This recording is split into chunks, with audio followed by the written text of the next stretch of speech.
Waste is waste meant to feed the zombies. In a crumbling, old building, a group of people sit together chewing compressed biscuits. Aren't we going to pay for what we did to him? A portly man among the group ventured. Huh. This is the end of the world. You feel sorry for him. Those creatures down there won't take pity on you. A lean man with a scar across his face retorted, glaring at the zombies gathering below. The portly man fell silent, head bowed, nibbling the last half of his biscuit. A grimy woman with faded beauty beside the scar-faced man chimed in. That's right. Serves him right. He was the most useless, so the leader made him cover our escape. That's for our own good. Everyone here is worth more than him. That's enough. Why care about him? We've got a task ahead. The scarred man was called Wang Kai. He was powerfully built with smooth taut muscles. His angular face was dominated by cold, glittering eyes that dared no one to look straight into them. He silenced the pointless quarrel. In that same dilapidated tower, a blood-soaked Chu Yuntian sat collapsed on the floor, staring vacantly at his surroundings. He had been gravely wounded while helping the captain seize a weapons cache, only to be abandoned by his own team. He resisted stubbornly, but in the end, if there is a next life, I'll kill you all. Wang Kai, you'll pay. With the final ounce of his strength, Chu Yuntian roared hoarsely. Wang Kai led the survival squad, and he was also Chu Yuntian's brother-in-law. Before the virus ravaged the world, Chu Yunduo, a graduate of a prestigious local university, had blindly pursued this street thug. She was still in university when she got engaged to Wang Kai, but on the day the world collapsed, Chu Yunduo disappeared without a trace. It would be more accurate to say she was devoured by the undead. Chu Yuntian refused to believe it. Bro, it's total chaos out here. There's a helicopter touching down outside our dorm building. Wow, I've never seen one before. Bro, soldiers are storming into our dorm. Wow, they're all so handsome. It looks like they're coming for us. These were the final 3 texts Chu Yunduo sent before disappearing, so Chu Yuntian always held on to the hope that she was still alive. And so after the world fell, Chu Yuntian, lucky to be alive, joined forces with Wang Kai to form a survival team. Now staring at his own infected bite wound, he made a bitter vow. Chu Yuntian had lost all hope in his nominal brother-in-law. Scraping by in the wasteland, Wang Kai had taken many women by his side. But Chu Yuntian didn't have time for such things. He only wanted to find his sister. Down below, a few sluggish zombies had gathered, craning their necks and snarling, driven by a hunger for blood. Why? Oh. Chu Yuntian collapsed into darkness. Just as unconsciousness took him, a strange, mocking voice sounded in his ear. Chu Yuntian, your obsession runs deep. Very well, I'll grant you another chance at life. Can you grasp it? Ha ha ha. A bout of strange laughter followed. What? You? Chu Yuntian opened his mouth to speak, but before a sound came out, he slipped into darkness. Bubbles gurgled around him. It felt like crossing an endless ocean, the zombie snarls fading. In the dorm room of Tian'an University, Tian'an City, Chu Yuntian shot up in bed. Who are you? He shouted, scaring Yu Yangyu, who was gaming on the floor below, out of his wits. Bro Tian, what the hell? You scared me. Yu Yangyu clutched his chest. Fatty. Chu Yuntian gaped at the man beneath him, his brain short-circuiting. You died, didn't you? You. Chu Yuntian, what's wrong with you? You're the dead one. Yu Yangyu retorted, irritated. Realization dawned on Chu Yuntian. Could he truly have been reborn? Ha, never mind. I must have lost my marbles. A radiant joy spread across his face. By the way, Fatty, what's the date today? You really drank yourself silly yesterday playing the tough guy cup after cup. Today's May 5th, the Team Up Festival. You said you'd rank up with me this morning. Instead, you slept like a log. The fat man grumbled, yet his eyes stayed glued to the phone, analyzing the match. That voice. Did it really let me travel back? I've come back to a month before the end of the world. Excellent. Wang Kai, you wait. I'll make you suffer. Chu Yuntian vowed silently. Regaining his senses, Chu Yuntian snatched his phone from the nightstand and frantically scrolled for his sister's number. But every search came up empty. No such person. At that moment his mind went blank and he realized he could barely even remember his sister's face. It was being erased from his memory. What? Chu Yuntian reached for the image of a familiar face, yet his mind whirled. That woman was his own flesh and blood. How can I forget her? I've forgotten everything. Oh. Chu Yuntian clutched his head and shouted in torment. Fatty, hurry. Find my sister's number. The searing pain only eased when Chu Yuntian stopped trying to visualize his sister. He recalled that at her birthday party the two of them had exchanged contact details. Bro Chu, what are you on about? Your sister's number. You don't have a sister, man. You must have fried your brain last night. But before Yu Yangyu could finish, Chu Yuntian tumbled out of bed, as if some unseen force had slammed into his back. Shit. What the hell? Chu Yuntian twisted around, cursing. Is it true that in a second life some things can never be altered? Are we the only ones changed? Even old Fatty is still alive. Chu Yuntian mused as he sat up, then crawled back onto the top bunk, leaving Yu Yangyu staring in bewilderment. Hello, is this the advisor? Yeah, my roommate's flipping out. Fatty, you son of a... Yet at the sight of his old mascot roommate, Chu Yuntian lowered his fist. In his previous life, he had mourned Yu Yangyu's death, a true wasteland legend killed by a petty conspiracy. In the chaos of humanity's awakening, Yu Yangyu had unlocked the legendary Shadow Dancer, a power seen only once in a million. making him an apex mutant in the wastes. He was the top fighter in their stronghold. Yet fate seemed bent on mocking humanity. Yu Yangyu accepted a mission to cleanse the zoo, the camp plan to clear the area and build a new trading post. The area had been scanned for stellar energy density, nothing over Tier 4 had been detected among the zombies or abominations. Yu Yangyu's team of superhumans should have swept through the place. But once they pushed deeper, an unknown level 7 mutation ambushed them. The whole team was annihilated. It appeared to be a tragic accident, but Chu Yuntian knew better. It was a scheme by the settlement's ruling clique. They feared Yu Yangyu's prestige would upend their dictatorship. Thus they staged that accident. Whether it was Yu Yangyu's death by conspiracy or Chu Yuntian's abandonment, both revealed a harsh truth in the wasteland. The greatest horror is not zombies or famine. It is the darkness within humanity. It all reflected one stark reality: fearsome as zombies and famine are, the true terror of the waste lies in the darkness of the human heart. It lurks in shadow, unseen, yet eternal. In this wasteland, only absolute strength is the currency of survival. Those without power will spend their lives as slaves scrabbling in the muck, and in the end they are discarded like trash. Chu Yuntian swore an oath in this second life he would forge strength enough to shield his family, his friends, and all he held dear. Just then a mechanical voice echoed inside Chu Yuntian's mind. Ding! Host comprehends the truth of post-apocalyptic survival. The Doomsday Armory system is online. A novice gift bundle has been deposited into system storage. The Doomsday Armory system. Is this the golden finger from web novels? At first startled, Chu Yuntian quickly grasped the meaning. View novice gift bundle. Chu Yuntian stifled his excitement and focused his thoughts. Ding! Gift bundle unsealed. Congratulations. You have received 10 freely assignable evolution points and 1 mini Gatling gun powered by an endless battery core. Gazing at the system's rewards, Chu Yuntian was awestruck. Evolution points, as the term suggested, would aid human evolution and bestow greater powers. Like leveling up in an online game. Easy to grasp. But the real game changer was that self-charging electric Gatling gun. Just imagine running into zombies with that. He could mow down an entire wave in one burst, and no bullets needed, just a battery cell. System materialized the Gatling gun. He commanded in his mind. With a flash of white light, a toy-like Gatling gun made of plastic appeared in his hand. Doubt darkened Chu Yuntian's face. System, are you scamming me? This is supposed to kill zombies. He stared in disbelief. Host, have faith in the system's capability. The toy form is merely a disguise. The Gatling is outfitted with a biometric lock. In anyone else's hands it stays a toy. The system's cold, flat voice echoed inside his skull. Fine, fine. I'll give you the benefit of the doubt. Waving a hand, Chu Yuntian pulled up his information panel. Host Chu Yuntian. Age 20. Stamina 10, normal human 10. Strength 9. Spirit 11. Speed 12. Available evolution points 10. Items held: Gatling gun, infinite battery power. Overall evaluation, a completely average chicken. I know I'm weak, but you didn't have to call me that. Chu Yuntian muttered inwardly. System allocate evolution points: stamina 3. Strength 4. Spirit 2. Speed 1. Ding. Allocation complete. Still a weakling. The system spoke again. Chu Yuntian nearly blew his top. Were the apocalypse not looming, he swore he'd find a way to beat the system to a pulp. Alright, enough. Time to get ready. The month before the end is a golden opportunity. As for my sister, in this new life I can only take things step by step. Early the next morning, Chu Yuntian dared not delay and headed straight to a shopping mall in the city, making his way directly to the manager's office. The manager was a middle-aged man with a large belly, and he spoke with a slight stutter. Why you? Do you need something? The manager, seeing this young student walk straight into his office, assumed he had come to cause trouble, and a hint of wariness crept into his heart. Hello, I'm a student from Tian'an University. Our school is planning a field trip, and we need to purchase a batch of supplies.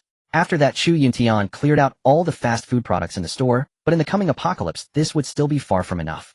A single pack of instant noodles could make a person do anything for you. Even a woman could not be worth more than that.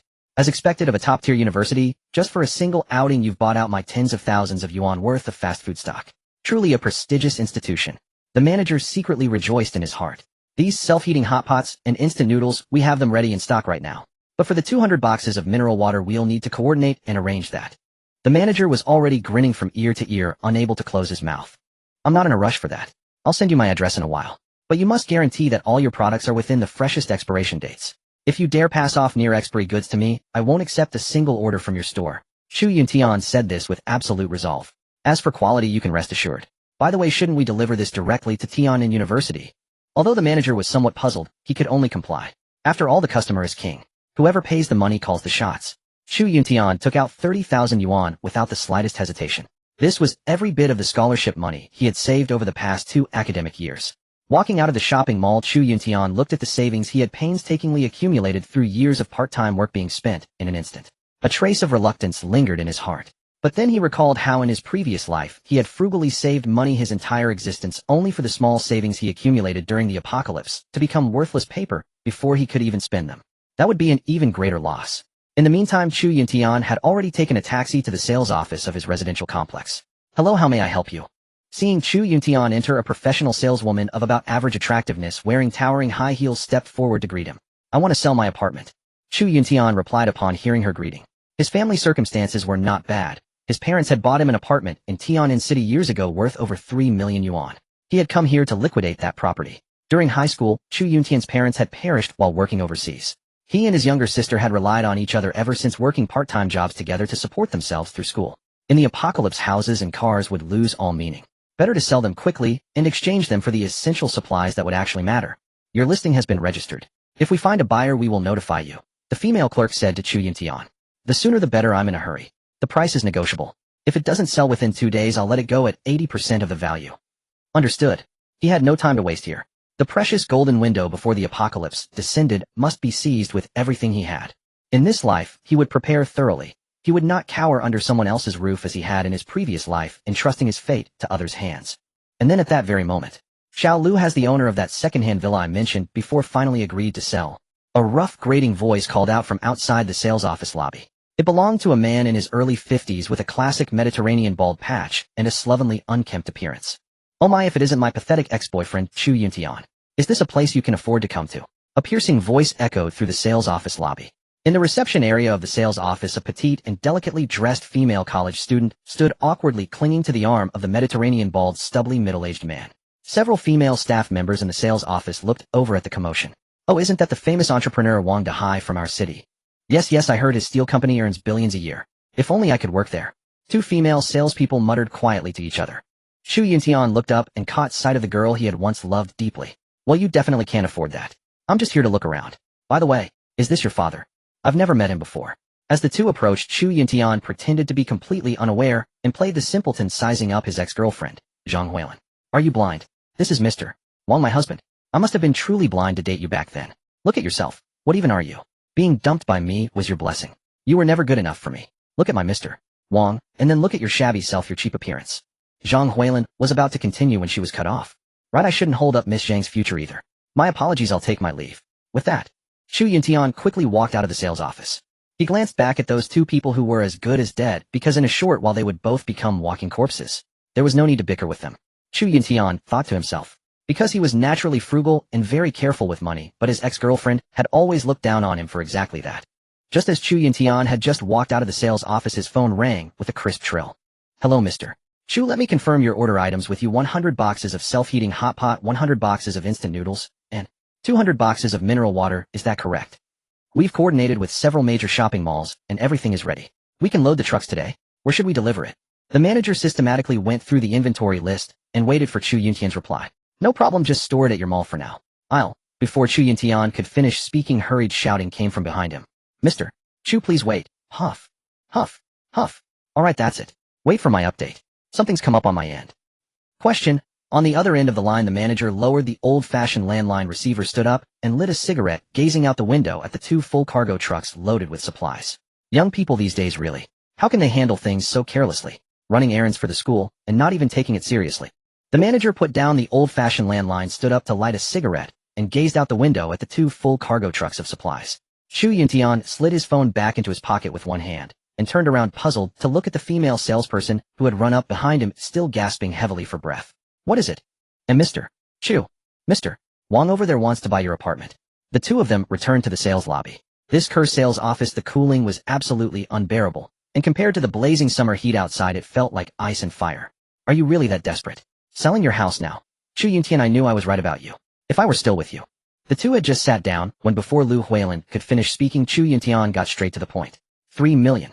If you take it, we can transfer the deed right now. "Mr. Wang, just take this one. Buy it for me so my parents can finally settle down in the city too." Zhang Huilin acted coquettishly toward the old man, who was roughly her parents' age. "I'll give you 4 million. I'll take it. Manager, come here, wrap up the sale. Just consider it tossing coins to a beggar." Wang Dahai said, staring contemptuously at the young man before him. "Excellent, Mr. Wang, with your generosity the deal is done. Let's draft the contract and complete the transfer right now." Chu Yuntian couldn't be bothered to argue with them. "Look at your pathetic state. Good thing I didn't stay tangled up with you. Following you, I can't even imagine what miserable life I'd be living now. Lu Huimin continued her taunts. Well, I'm sorry. You see, I'm so poor I can barely keep a roof over my head. How about I wind him Mr. Wang for a bit more and see if Mr. Wang can throw in some extra money for me. Chu Yuntian smiled wickedly in his heart, but on his face, he only showed an expression of having endured utter humiliation. The urgent funding problem was finally resolved. Next came preparing all those supplies. In the apocalypse, the most critical concern was a place to live. Through extensive inquiries, Chu Yuntian fixed his attention on an upcoming auction in the city. Fresh out of the property sales office, Chu Yuntian felt lighter than a feather. With a bulky bag of cash slung over his shoulder, he pulled out an old flip phone and called Yu Yangyu. What did you say? You want me to take you to the court auction tomorrow? Yu Yangyu had just stepped out of the school cafeteria when he received Chu Yuntian's call. Bro, what kind of stunt are you pulling now? You've skipped class for 3 days. The counselor asked me to see if you're still alive. Yu Yangyu had already been rendered speechless by Chu Yuntian's baffling behavior over the past 2 days. First he told me the apocalypse was coming and insisted it was real, then he sold his house to buy supplies. Yu Yangyu was busy preparing for his engineering certificate exam and had no patience for his buddy's nonsense. Bro, I'm begging you just this once. I really need your recommendation. I want to bid low on that villa in the outskirts of the new district.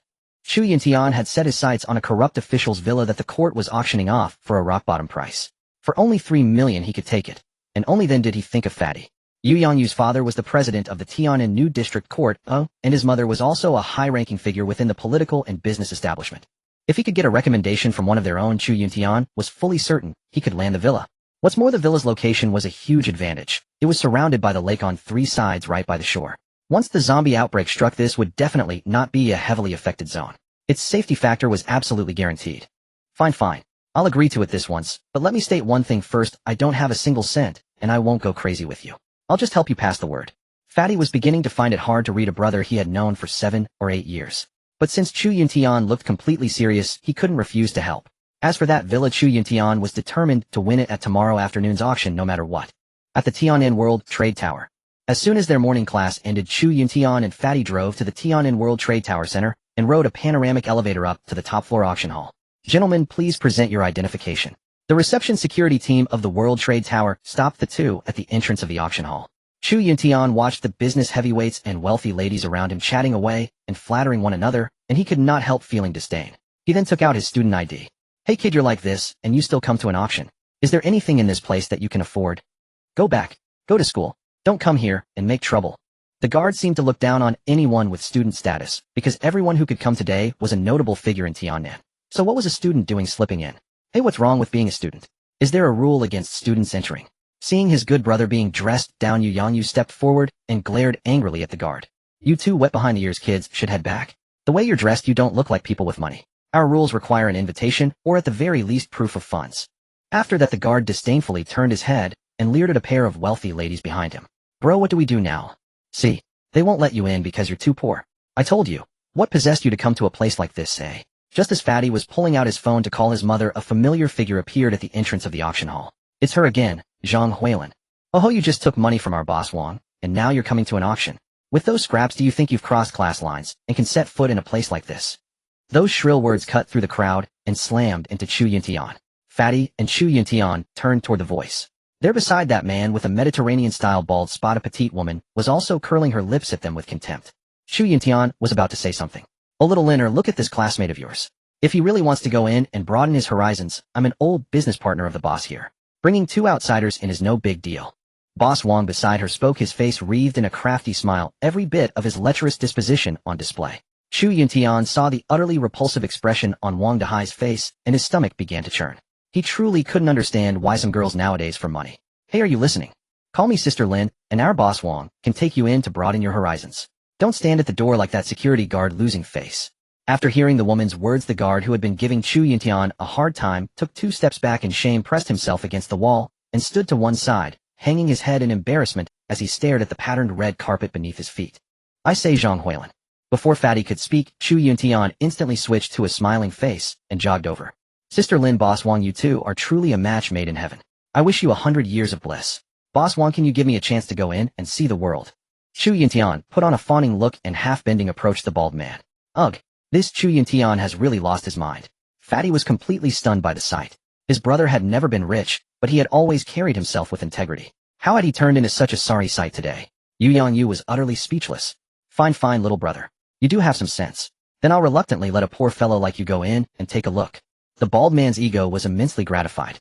Chu Yuntian followed behind the two of them, dragging Fatty along. Yu Yangyu frowned, studying this friend who had not an ounce of backbone left in him and could only stay silent. The auction started soon enough. Chu Yuntian and Yu Yangyu found an empty corner in the back row and sat down. A real man knows when to bend and when to stand tall. You have to understand, bro. Fatty had been rendered speechless by this whole series of maneuvers. This was not the Chu Yuntian he remembered at all. Then the lots came up one after another, but none of them was Chu Yuntian's goal. Wang Dehai won a pearl necklace worth 400,000 yuan for Zhang Huilin. Next we have the most special item of this session. Commissioned by our World Trade Tower and auctioned on behalf of the court, this is a villa on Lakeside Island in the new district of Tiannan, a 600 square meter home. He paused. The starting bid. 3 million. The auctioneer was a seasoned man wearing snow-white gloves, his eyes blazing with sharpness. Beneath his gray-white beard was a mouth that had driven countless capitalists mad with rising bids. As soon as the words were spoken, the auction hall fell silent.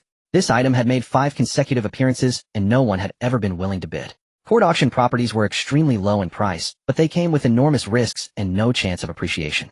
No businessman was willing to pay a high price for a plot of land in the suburbs. Chu Yuntian slowly raised the bidding paddle in his hand, and in an instant everyone in the hall turned to look. So young. Is this man out of his mind? Whose rich young master is he? I've never seen him before. Hey, look at that chubby kid beside him. Isn't he President Yu's son?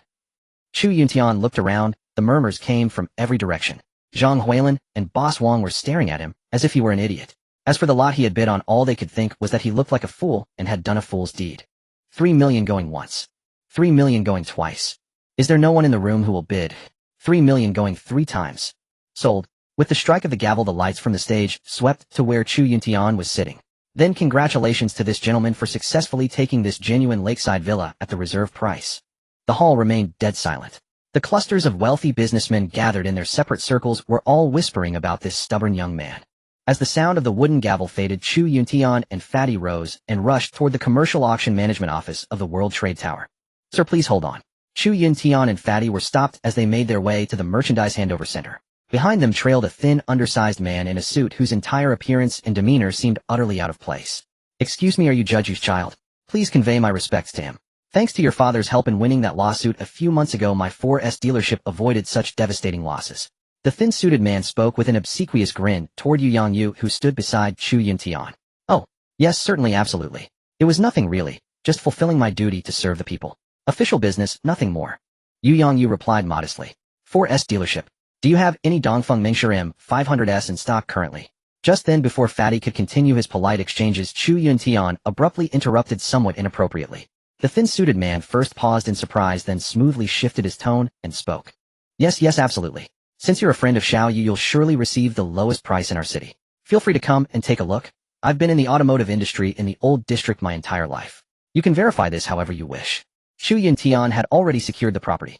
His next step was naturally to build an apocalyptic vehicle. He couldn't possibly be shuttling through this chaotic world in a sedan, could he? In his past life, off-road modified vehicles had become everyone's most coveted treasure. Many scattered survivors outside of strongholds managed to survive quite comfortably with just a single off-road base vehicle. Fatty, aren't you going to be the introducer? Chu Yuntian leaned mysteriously close to Yu Yangyu's ear and whispered. Buying this property is already enough trouble for you, isn't it? Do you have any idea how much an M500 costs now? 2 million. No, that's not what I meant at all. Come to our shop and I'll offer your friend the top-spec model for just 1 million. You can drive it home. The thin-suited man hastily explained, then cast a glance at Chu Yuntian.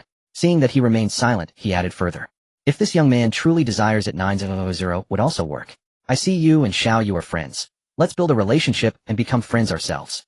Yu Yangyu was quite stunned by his close friend's sudden maneuvers. Just after selling the house his parents had worked their entire lives for, and purchasing such a dangerous foreclosed property, how could he now be haggling over a car? That settles it then. I'll go to your shop tonight to place the order. The suited man clearly hadn't reacted in time. For such a major purchase as a vehicle, there was no way someone would casually inquire and then decide to buy on the very same day. But reconsidering, anyone who could appear at the World Trade Center auction must have been someone prominent in Tiannan City. Although this young man looked quite young, he might be the wealthy heir from some distinguished family. Then the suited man stepped forward with an eager expression on his face. You are truly straightforward, big brother. The suited man and Chu Yuntian exchanged contact information. The two quickly completed all procedures for the villa. This 600 square meter lakeside residence was worth mentioning. It actually had a basement level. It was rumored that in years past corrupt officials had hidden gold underground with a concealed small warehouse in the lake's underwater section. This was another advantage that had caught Chu Yuntian's interest. The system has detected that the host has established a basic stronghold. As a reward, it will provide a free energy shield of 3,030 meters for the stronghold capable of preventing ordinary zombies and some Tier 1 zombie invasions. Duration 15 days. A line of stark white text suddenly appeared in Chu Yuntian's mind. Good stuff. Chu Yuntian thought to himself in secret. Before he could fully react, a brand new system interface appeared in his mind. What was this? A system survivor's shop. Chu Yuntian stared at the entire row of base protection energy shields with varying time limits in his mind, falling into deep thought along with that seemingly endless unknown product column. Though currently he seemed unable to view it. Zombie crystal cores. So this is what's used to recharge the energy shield. Chu Yuntian recalled those major strongholds from his past life, which basically all had such energy shields. And the value of such items in defending against fellow humans far exceeded their worth against the undead. Having just completed the handover procedures, Chu Yuntian made a call to the supermarket manager. Please rush my freight to Lakeside Island in the new district immediately. I'll be waiting there to sign for it. Understood. I'll contact the truck driver right away and head to your location. As they spoke, the two had already walked out of the World Trade Center. Before them lay the city's main thoroughfare, busy with rushing vehicles. At this moment, Chu Yuntian could hardly wait to conduct an on-site inspection of the villa. This was a substantial order, and the manager maintained a deferential attitude toward Chu Yuntian throughout. After all, he represented a prestigious university's procurement, and their modest shopping center had been fortunate enough to receive an order dispatched by a top-tier institution. I wonder how long you plan to keep this up. What would you do if the zombies never came? Fatty remarked. By then, Chu Yuntian had already flagged down a taxi. Driver to Lakeside Island. I hope so. Chu Yuntian reflected on the scenes from his past life. After the zombie virus broke out, humanity resembled nothing more than rats in the marketplace, scattering and fleeing in panic. Lives were as worthless as grass, human lives. Chu Yuntian desperately wished for this farce to end, but what about his younger sister? Could she still return? At this thought, moisture gathered at the corners of Chu Yuntian's eyes. Because deep within his heart, Chu Yuntian already knew the answer. Perhaps the sister he remembered had already been forever frozen in his past life. Thoughts surged, but at this moment he finally realized he could barely recall his sister's face anymore, as if his memories were being deliberately erased. The car navigated through the complex web of major traffic arteries. Less than half an hour later, the vehicle came to a smooth stop and a dense forest spread out before their eyes. We've arrived, gentlemen. The taxi driver was a simple, honest older man with a slightly resonant voice. But even this wasn't enough to pull the dazed Chu Yuntian back to reality. Let's go, Brother Tian. Fatty twisted his waist and gave a nudge, eagerly hopping out of the car. Although he had strongly opposed Chu Yuntian purchasing this foreclosed villa once he stood on Lakeside Island in person, he still harbored expectations for the residents. Who wouldn't want to lay eyes on a lakeside villa costing nearly $8 million? The villa was situated at the farthest corner of the artificial island, surrounded by water on three sides with the lake depth reaching at least 40 meters. Chu Yuntian gave it a broad survey and already had a general idea of how to plan the space. After all, he was a civil engineering student, and in his past life, he had participated in the construction of Wang Kai's small stronghold, though that one was in a mountain valley. What do you think about surrounding that ring of greenery that separates us from the shore with barbed wire fencing? Chu Yuntian looked toward Fatty, who was glancing around curiously.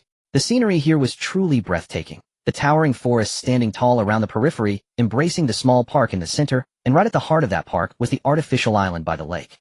Fatty had been examining his surroundings with the wide-eyed wonder of a country bumpkin entering the city ever since they stepped out of the car. The small island in the lake stood quietly upon the water like a brilliant pearl surrounded by lush poplars and lotus leaves, giving one a sense of being completely cut off from the world. Oh, you mean those zombies you mentioned, right? Fine, it's your territory. Do whatever you want. This place is great. I'll definitely come over to game with you in the future. Such atmosphere, huh? Yu Yang Yu also couldn't be bothered to argue with Chu Yuntian about zombies or anything else. As long as he could come here to play games, that was enough. Just as Chu Yuntian was about to step onto the island, a circular barrier quietly unfolded, encompassing the entire villa and a vast area of surrounding waters. This orange circular barrier could only be clearly perceived by Chu Yuntian. The protective barrier has been activated. Upon the outbreak of zombies and the generation of stellar energy, the energy shield will begin to deplete. Once the energy is exhausted, the host will need to provide zombie crystal cores to replenish the shield. Then the two inspected the villa's interior one by one. Basically, all valuable items had been removed and auctioned off. But honestly speaking, the interior walls were all crafted from diamond porcelain. Not to mention zombies. Even a burst of 7.62 caliber bullets would struggle to crack a single tile made of this diamond concrete. It seemed he hadn't made a mistake this time. Chu Yuntian affectionately stroked the walls that would soon become his apocalyptic sanctuary, and his heart finally felt somewhat at ease. The villa was quite spacious with 4 floors in total plus the hidden layer beneath his feet. Chu Yuntian planned to store food in the basement. It was now midsummer. Being close to the water source in the lower level would effectively extend the shelf life of food. Damn, brother Chu, this place is massive. You definitely can't live here alone. Can I move in? Just moments ago, he had been calling Chu Yuntian crazy for buying this money-losing villa, and now he was already displaying double standards. Just wait a couple more days until they arrive, and you'll be even more grateful you chose to follow me and make this decision. Chu Yuntian remained silent, ignoring Fatty, lost in his own thoughts. I'm asking if it's okay, bro. I'll go car shopping with you later. Fatty examined the vintage stove by the wall, while continuing to press Chu Yuntian, hoping to receive an affirmative answer. Of course, if you want to come anytime. Brother Chu is generous. Chu Yuntian had already noted down all the improvements needed for the villa, while Pongzi could care less, admiring this, observing that. Although Pongzi came from a family of officials' descendants, his parents had lived an incorruptible life residing in an old residential complex, without even an elevator. Pongzi's parents, despite holding high social status, remained humble and low-key. They had already retired, and the only major expense at home was their love for traveling. The best place Pongzi had ever lived was the shared apartment he co-rented with Chu Yuntian after getting into Tian'an University. Before long, Mr. Chu, we have arrived at the entrance to Lakeside Island. Where shall I meet you? The supermarket manager called. Chu Yuntian stepped outside and pushed open the heavy door. In the entrance area, 2 full trucks of supplies sparkled brilliantly under the sunlight. I see you now. I'm in the residential villa area. I'll be right there. Chu Yuntian's mind drifted. In his past life, his survival team had made starvation a routine. 3 meals missing out of 9 was commonplace. It was merely over a pack of small bread that Captain Wang Kai, that bastard, would resort to killing. Gazing at the abundant food and water supplies in the distance, Chu Yuntian vowed that in this life, he would never endure such hardship again. At this thought, a chill ran down Chu Yuntian's spine. Back then he had clearly disliked Wang Kai's methods, yet why had he trusted him so blindly? Perhaps he had been too weak. Over a dozen loaders and movers approached from the opposite direction, with the lead shopping mall manager extending his right hand from afar and jogging towards Chu Yuntian. It's a pleasure doing business. Let's make this work. Look at these goods. Have the men move them to Villa No. 1. Although the manager still couldn't understand why school purchases needed to be delivered to the Villa district on this lake island, he held to the principle that the customer is always right, and since payment had been made, there was no need to ask further questions. Within half an hour, nearly all supplies had been moved. The basement space was truly spacious. With so much cargo, it hadn't even filled half. With initial supplies secured and a temporary base established, though incomplete, Chu Yuntian wasn't rushed about the later renovations. But when the apocalypse arrived, Chu Yuntian was confident that within a year his living conditions would surely surpass 99% of other survivors. Let's go, Pongzi. Today I'm getting that M500. Once everything here was settled, Chu Yuntian spoke. Pongzi was still gazing back at the villa behind him, his eyes fixed on it, as if he'd just spotted a beautiful woman's long legs, unable to tear himself away, stealing glances repeatedly. Brother Chu, how much money will you have left after all this? You only have that apartment your parents left you, and you're spending so recklessly. Couldn't you just get a cheaper car? None of your business. You'll soon see who's right and who's wrong. I'm destined to become the overlord of the apocalypse. This time Chu Yuntian wasn't going to tolerate his complaints. He had just promised him a place to stay in the shelter. So juvenile. Yu Yang thought to himself, remaining silent. The two chatted endlessly along the way. Leaving Lakeside Island, they reached the highway. The entire island and its surrounding park were encircled by the bustling city, with the new district's main arterial roads nearby. Brother Chu, you keep muttering about the apocalypse. Shouldn't you be buying some weapons? And you're going to buy a car. What, you think zombies won't catch you driving the latest off-road model? Ha! Yu Ponzi's joking remark actually reminded Chu Yuntian. It seemed today he needed to buy both a car and real weapons. Fortunately, during his summer job, Chu Yuntian had met a young man from the streets who mentioned having connections to black market channels. That big brother sold weapons for home protection, but back then Chu Yuntian hadn't paid much attention to such things. They had simply gotten along well as street workers. Later, Chu Yuntian looked through his phone and quickly found that young man's contact information. It turned out such organizations did exist in Tian'an City. They dealt in various knives, cold weapons, and even. Chu Yuntian dialed the number. Wait, brother Chu, are you serious? I was just joking, you're actually doing this. Pongzi, born into such a family, naturally knew his joke had crossed into criminal territory. But what he didn't know was that the world's so-called order would crumble the moment the zombies arrived. The call connected. Hello, brother Lei, it's me. After some pleasantries, Chu Yuntian got straight to the point. Yes. Do you have cellars in this area? Everything that makes noise and everything that can cut. We've got it all. Alright, I'll come find you at the old district market now. Is that convenient? Come on, bro. We've got everything. The two quickly hailed a taxi. Southern Bear Nation in North Asia is experiencing a regional outbreak of rabies. Medical rescue teams from the northern regions have been dispatched to provide aid today. As soon as they got in the car, the taxi driver quickly switched the radio channel to navigation announcements. Traffic ahead is congested. Turn left. By the time they arrived at their destination, dusk had already begun to fall. Sigh, Brother Chu, I've been working with you all day. Tonight you've got to let me properly enjoy your multi-million villa. Pengzi joked. As soon as they got out of the car and approached the designated location, the surrounding vendors were mostly packing up or closing their shops. Under the twilight, a group of hoodlums gathered at the corner of the old market in the old district. Their clothes were casual and colorful, yet somewhat worn, their hair dyed in various hues, their eyes flashing with recklessness and defiance. Chu Yuntian immediately noticed several figures lurking in the darkness. The leader, known as Bao, wore a cynical smirk with iron chains wrapped around his wrist. Chu Yuntian spotted Ale in the crowd and waved. He quickly made his way through the throng. Ale leaned down to whisper a few words to the man at the front, then pointed toward where Chu Yuntian was running. Young man, you're the one looking to make a purchase, right? We've got everything for home protection here. As long as you've got the money, we can get anything. Huh? Chu Yuntian simply wanted to pick a weapon that was handy and sharp. In the early days of the apocalypse, before the zombies had evolved, these cold weapons were the best choice. Chu Yuntian was then pulled into a filthy, narrow alley where wastewater dripped incessantly from the air conditioning units above. Only Pengzi remained outside, keeping watch. Since you're someone Ale recommended, I'll be straight with, no nonsense. Chu Yuntian selected 2 iron machetes. Though they certainly couldn't match the firepower of the system-provided Gatling gun, he couldn't rely solely on that. And I'll take this Desert Eagle too. Chu Yuntian picked up a handgun concealed at the bottom of the bag, considering that Pengzi at least needed something for emergency self-defense, while he himself was fine. This one, young man. I'm not trying to rip you off. 10,000 is my final price. You know how rare these are. The 2 machetes go for 6,000, they're hand-forged razor sharp. You can trust the edge quality. 10,500, take it all. By the time Bao finished speaking, Chu Yuntian had already pulled out a thick stack of cash from his shoulder bag and dropped it in front of them, saying, "Keep the change, it'll only be more, not less." The sky grew darker. In front of the unfinished buildings at the old district market, rows of dim yellow streetlights flickered weakly to life. After securing the weapons, Chu Yuntian contacted the 4S shop owner, who had stayed open past midnight waiting for him to pick up the car. Since both locations were in the old district and not far apart, the two set off for their final stop. Brother Chu, look at your phone. Our university group chat is going crazy. What are they saying? They're saying Bear Nation has broken out in a zombie virus. It's all over the internet now. Could what you said actually be true? By now they were in a ride-hailing car with Chu Yuntian listening to Pengzi ramble on. Look, there's even video footage. Chu Yuntian rolled his eyes at Yu Yangyu, but said nothing, letting him figure it out on his own. The ride-hailing driver seated behind the wheel couldn't help but speak up after hearing Pengzi's endless chatter. Young man, we're in the 21st century now. You need to learn to distinguish truth from falsehood online. Since you're a student, use your brain. Exactly, young man. There's no need to make such a fuss. No sooner had the driver finished speaking than Chu Yuntian turned to Pengzi with a wicked smile, mimicking the driver's tone with a half-smile. The environmental quality of the old district was still as terrible as ever. Under a gray, oppressive sky, visible dust drifted wantonly through the air. Trash was casually discarded throughout the streets and alleys, and derelict, unfinished buildings were everywhere. Compared with Nantian City's new district, this place seemed more like a slum. The driver pulled into the sprawling auto repair city, and they soon met the thin man in a suit. You left in such a hurry back, then we never got around to introducing ourselves. I'm Lu Xiaoming. Xiaoyu, what's your friend's surname? As the suited man spoke, he invited the two into his car dealership.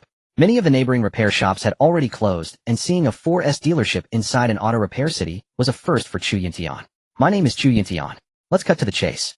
I want this year's newest off-road edition M500 at the price of 900 we agreed on before. I can place the order tonight. No problem. I've got 2 in stock right here. Chu Yuntian and Fatty had already spotted the vehicle from a distance, standing at the center of the showroom. As the latest high-spec off-roader of the era, its body was 2 meters tall and nearly 9 meters long. A behemoth no different from a small tank. Chu Yuntian gently stroked the behemoth before him, muttering under his breath, "Cockroach, from now on this will be your name, you big fellow." As for the vehicle's external defenses, Chu Yuntian planned to wrap the car's exterior with steel wire mesh 10 times over and weld it all together. This was the most effective way to avoid a zombie horde. As long as the welded shell was not breached by man-made firearms, ordinary hordes and first-tier zombies could do nothing to this hunk of iron. The vehicle's exterior adopted cutting-edge carbon fiber technology, and its interior housed an ultra-hard alloy anti-collision protective layer. The owner was quite puzzled after hearing this request. What good would it do unless they were shooting a zombie movie? But upholding the principle that the customer is king, he simply did whatever was asked. Who would argue with money? Fortunately, this was an auto repair city, so making a custom-fit steel mesh was easy. They found a craftsman to process and weld it. Everyone working there was an experienced technician. Give me an address, and tomorrow afternoon I'll deliver the vehicle to your door, free of charge. Alright, we'll contact you then. The moment the two walked out of the auto repair city, Fatty raised his head, looked at the dull gray sky, and said, "Brother Chu, I think I really believe you now. The mainstream media has already started reporting a rabies outbreak in the Great Bear Country, and there are cases of people eating people abroad. This isn't that zombie thing you mentioned, is it? Hurry, give me one of those gadgets you bought. What if you catch that madness disease and bite me? Chu Yuntian looked at Fatty before him, then cast a sidelong glance at the phone in his hand, which was still playing a video titled Epidemic Rabies, Current Affairs News. The moment Fatty took the Desert Eagle, it was as if a red-hot potato had been tossed into his hands. He hurriedly shoved it into his waistband. Brother Chu, I'll trust you just this once. If it turns out to be nothing, then what do I do with this thing? Fatty stammered in a low voice. Chu Yuntian did not bother to answer him. The ride-hailing car he had reserved was already approaching. If I'm not mistaken, the Great Bear Country has already erupted. Within 10 days this place will welcome that. Chu Yuntian pondered. Ding. Detected that the host has gathered the basic apocalyptic resources: stronghold, food, weapon, junk, war vehicle. Congratulations, host. Your apocalyptic journey is about to begin, please. Before the words had even fully formed in Chu Yuntian's mind, he could not help complaining. You crappy system, do you really think this is a game? What apocalyptic journey? And what's wrong with my weapon? If I'm not supposed to use a machete, should I use you? Chu Yuntian cursed inwardly. The system fell silent. For today, that was the best they could do. Once the cockroach mobile arrived tomorrow, he would finally be able to stop running around, rest for a few days, and wait for the day of madness to descend upon this world. The next afternoon, Lu Xiaoming delivered the cockroach mobile to the villa district. Chu Yuntian did not intend to hole up in the villa stronghold during the early apocalypse, because when the apocalypse broke out, Chu Yuntian still had a major matter to take care of in the city center. After fully stocking the Hupon Road villa with supplies the next day, the two bought at least 2 months' worth of instant meals and stored them in the shared rental near the university. At the same time, Chu Yuntian rented an SUV, planning to stay at the shared rental first. This was a residential building on the eastern side of Tiananmen University, and it could be considered a public rental building for the university. Once all of that was done, Chu Yuntian and Fatty started enjoying the last peaceful days before the apocalypse. They skipped all their university classes and stayed holed up in the shared rental playing online games. Just like that entire freshman year, when aside from one class in the morning and one in the afternoon, the two brothers could play endless games every day. Thinking about those times, how carefree and happy they had been. But Chu Yuntian knew that in this life, he would probably never get the chance to experience it again. After such a round of turmoil, Chu Yuntian, with only a few tens of thousands of yuan left, poured every bit of it into the game, letting himself thoroughly enjoy the feeling of being a pay-to-win player. It was worth mentioning that Fatty's parents had retired a year ago and were now vacationing in the Maldives. Indeed, that chain of islands was the purest place on Earth. In the previous life, it was the only place on the entire planet untouched by the zombie virus, and countless survivors dreamed of going there. After 2 days and 2 nights of intense battles, Chu Yuntian's trusty old phone could finally catch its breath. At that moment, an uninvited guest arrived outside the rental. Please, Brother Tian, think about it. We were high school classmates for 3 years and college classmates for 2. We've shared 5 years of ups and downs together. Fatty tactfully took a cigarette and walked out of the rental apartment. Lu Huilin knelt beside the sofa cushion at Chu Yuntian's feet, crying her nose running, tears streaming. I'll say this one last time, don't barge into someone's home. Miss Corpse, I mean Miss. Chu Yuntian glanced contemptuously at the woman beneath him, the one who had once betrayed him. Brother Tian, if you don't agree, I'll kneel here forever. Lu Huilin, still weeping, kept raising her head to steal glances at Chu Yuntian from the corners of her eyes. The matter was simple. Wang Dahai's lawful wife had discovered this woman. The naughty deeds the two had done at home had been captured in full by Mrs. Wang's surveillance cameras. Faced with the rich madam's death threat and an astronomical demand for mental distress compensation, Lu Huilin thought of this old flame who had just received 4 million from selling his house. The morning sunlight gently spilled over her delicate little frame, and bean-sized teardrops rolled down her pretty oval face, but Chu Yuntian felt not the slightest pity. Seeing that the standoff was going nowhere, Chu Yuntian could not be bothered to pay attention to her. By then, Fatty had finished his cigarette and walked back in. Only at this moment did Chu Yuntian notice that the sky outside the window was growing dark, and it was only a little past 8 in the morning. And at that moment, splash, splash, splash. In an instant, it was as if a hole had been torn open in the sky and rain poured down violently. In the previous life, it was exactly this heavy rain that caused the creatures of the earth to mutate, plunging every place it touched into devastation. Later testing showed that the rain contained an unknown virus that could cause those who came into contact with it to mutate and lose all reason. Later people named this virus AlphaX. It was because of this virus that 90% of humanity across the globe was mutated. Hey, I'm warning you, it's not safe to stay here. See that? It's raining outside. Go out and get soaked and you'll turn into a zombie that runs around biting people. Lu Huilin could not understand what Chu Yuntian was talking about, but he was finally lowering his head to look directly at her and speak. Say whatever you want, Yuntian. I'm begging you, forgive me, okay? Oh, I forgive you. Now hurry back to the school, go to the guard booth, and pick up a package for me. Then I'll forgive you. Chu Yuntian could not be bothered with this woman. In the end, Lu Huilin actually believed Chu Yuntian had accepted her. She genuinely thought she had grabbed hold of the life-saving straw to pay off her debts. The sucker. I'll go right away. Instantly changing from her previous half-dead hysterical demeanor, she got up and dashed downstairs. Soon after. So you just sent your old flame packing like that, haha? Only after watching Lu Huilin leave did Fatty dare to speak. Fatty, that plague rain has arrived. Anyone who goes out now is going to die. As time passed, more and more people who had been soaked by the rain fell to the ground convulsing, until they rose again, and crazily started biting everyone around them. People began to realize that this great rain was not normal. The sounds of police sirens and ambulances accompanied by the rain hammering the ground grew increasingly faint and mournful. This meant that human evolution had begun once more. Screams, desperate cries, and weeping rose one after another. Help, help, open the door. There are man-eating monsters outside. A man's cry for help shattered the deathly silence of the corridor outside. Yu Yangyu was sitting on the sofa nearest the door and instinctively got up and walked toward it. Don't move. Chu Yuntian called out to Fatty, who was about to go to the door and see what the commotion was. Because theirs was the only occupied household on that floor, the man outside soon locked onto this apartment. Sensing movement inside, he began pounding frantically on the steel door of the rental unit. Quick, open the door. Everyone outside has turned into monsters. Let me in. I can pay you. Please save me. The man screamed and wept, his eyes filled with terror. No, it's too dangerous outside right now. I can't let you in. Chu Yuntian's icy voice came from behind the door without a trace of emotion. Money. Money was the most useless thing at a time like this. Fuck. Are you even human? Standing by and watching someone die. Aren't you afraid of divine retribution? Seeing Chu Yuntian's reaction, the man cursed at him through the door. You'd better run while you still can. Once the zombies come up, even if you want to run, you won't have the chance. Chu Yuntian said to the man. You goddamn bastard. I hope you die a horrible death. With that, the man ran to the empty apartment next door and began knocking. Before long, a person dragging a crippled arm limped into the corridor, drawn by the sound. His entire chest had been gnawed beyond recognition, broken intestines spilled along the ground, dragging forward with every step he took. On his pale face were a pair of eyes with not a trace of black in them. After seeing the man shouting in the corridor, he let out a few agonized roars and rushed forward to bite. The man searched for anything around him that could be used to fend off the monster, but it was all in vain. The man stood no chance.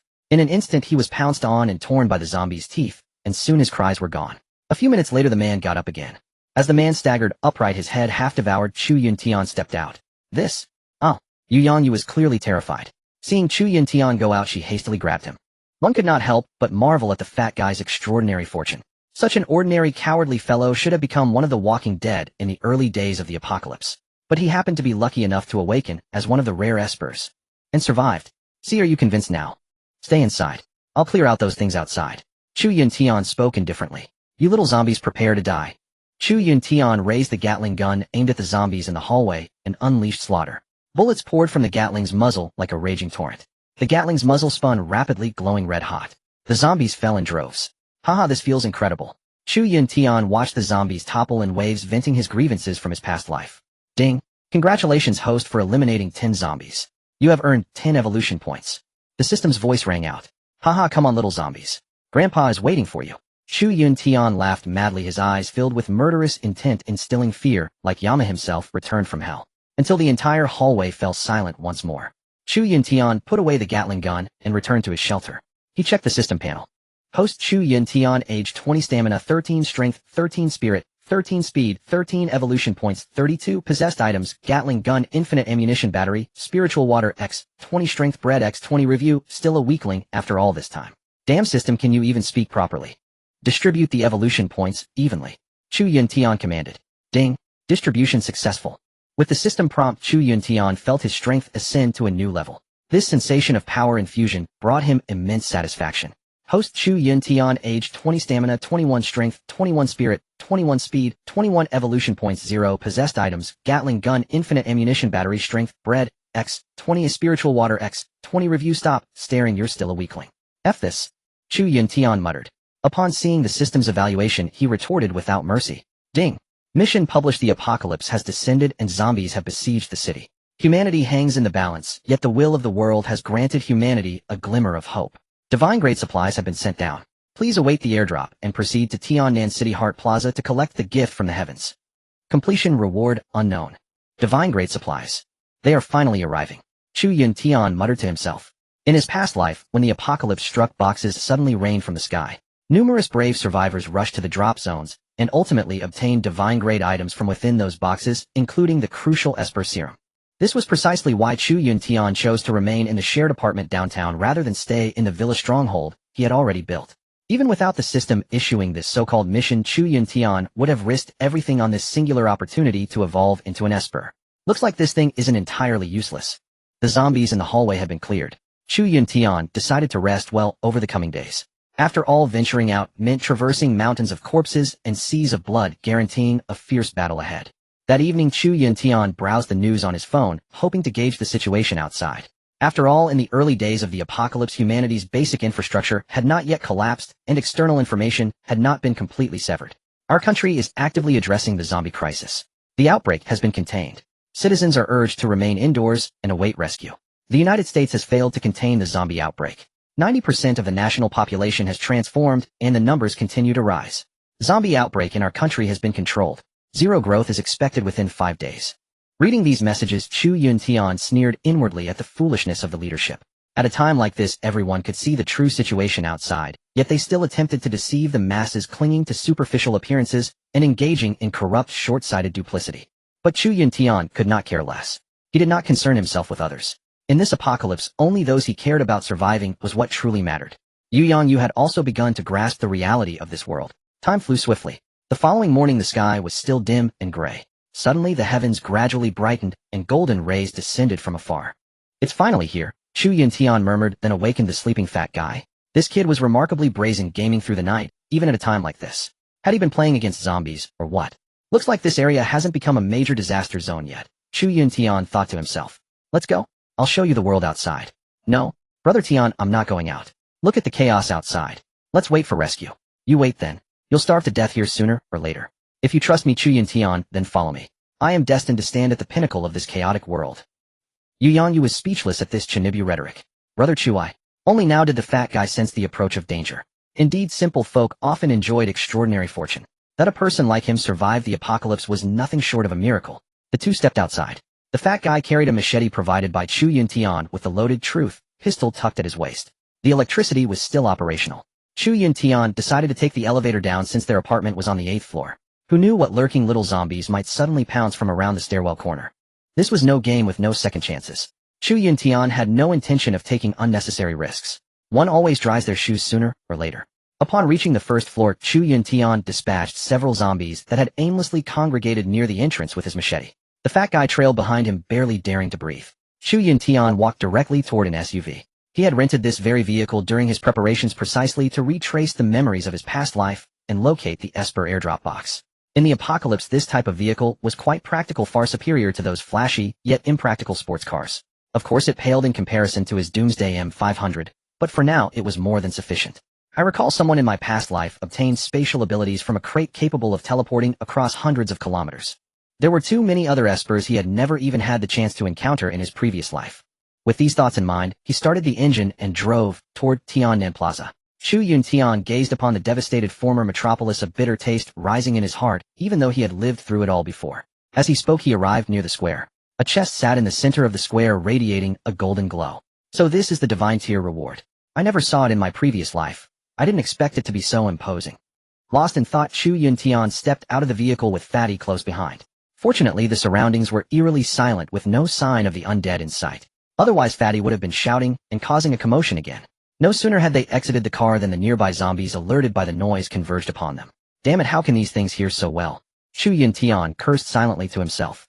According to Chu Yuntian's memories from his past life, these creatures had no hearing at all before they began to evolve. Realizing this sent a chill down his spine, and he resolved in his heart to be extraordinarily careful henceforth, eliminating every possible risk. Chu Yuntian dared not use the Gatling gun anymore. After all, who knew how many zombies lurked nearby? The Gatling was powerful, but it couldn't withstand overwhelming numbers. He understood the principle that many ants could kill an elephant.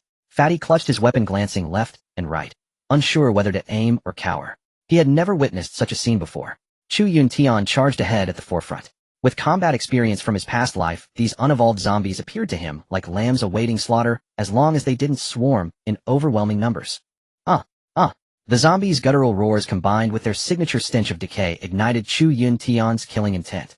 With swift efficiency, blade flashing and heads falling, the zombies near the vehicle dropped dead one after another. Ding. Host detected, target area reached. Divine tier reward has been automatically collected. Ding. Congratulations on completing the mission. New weapon Longquan sword acquired. Reward distributed. Please check your inventory. Congratulations on unlocking World Truth 1. Please review. The system's voice sounded once more. No way this thing is so smart. It can automatically pick up items for me.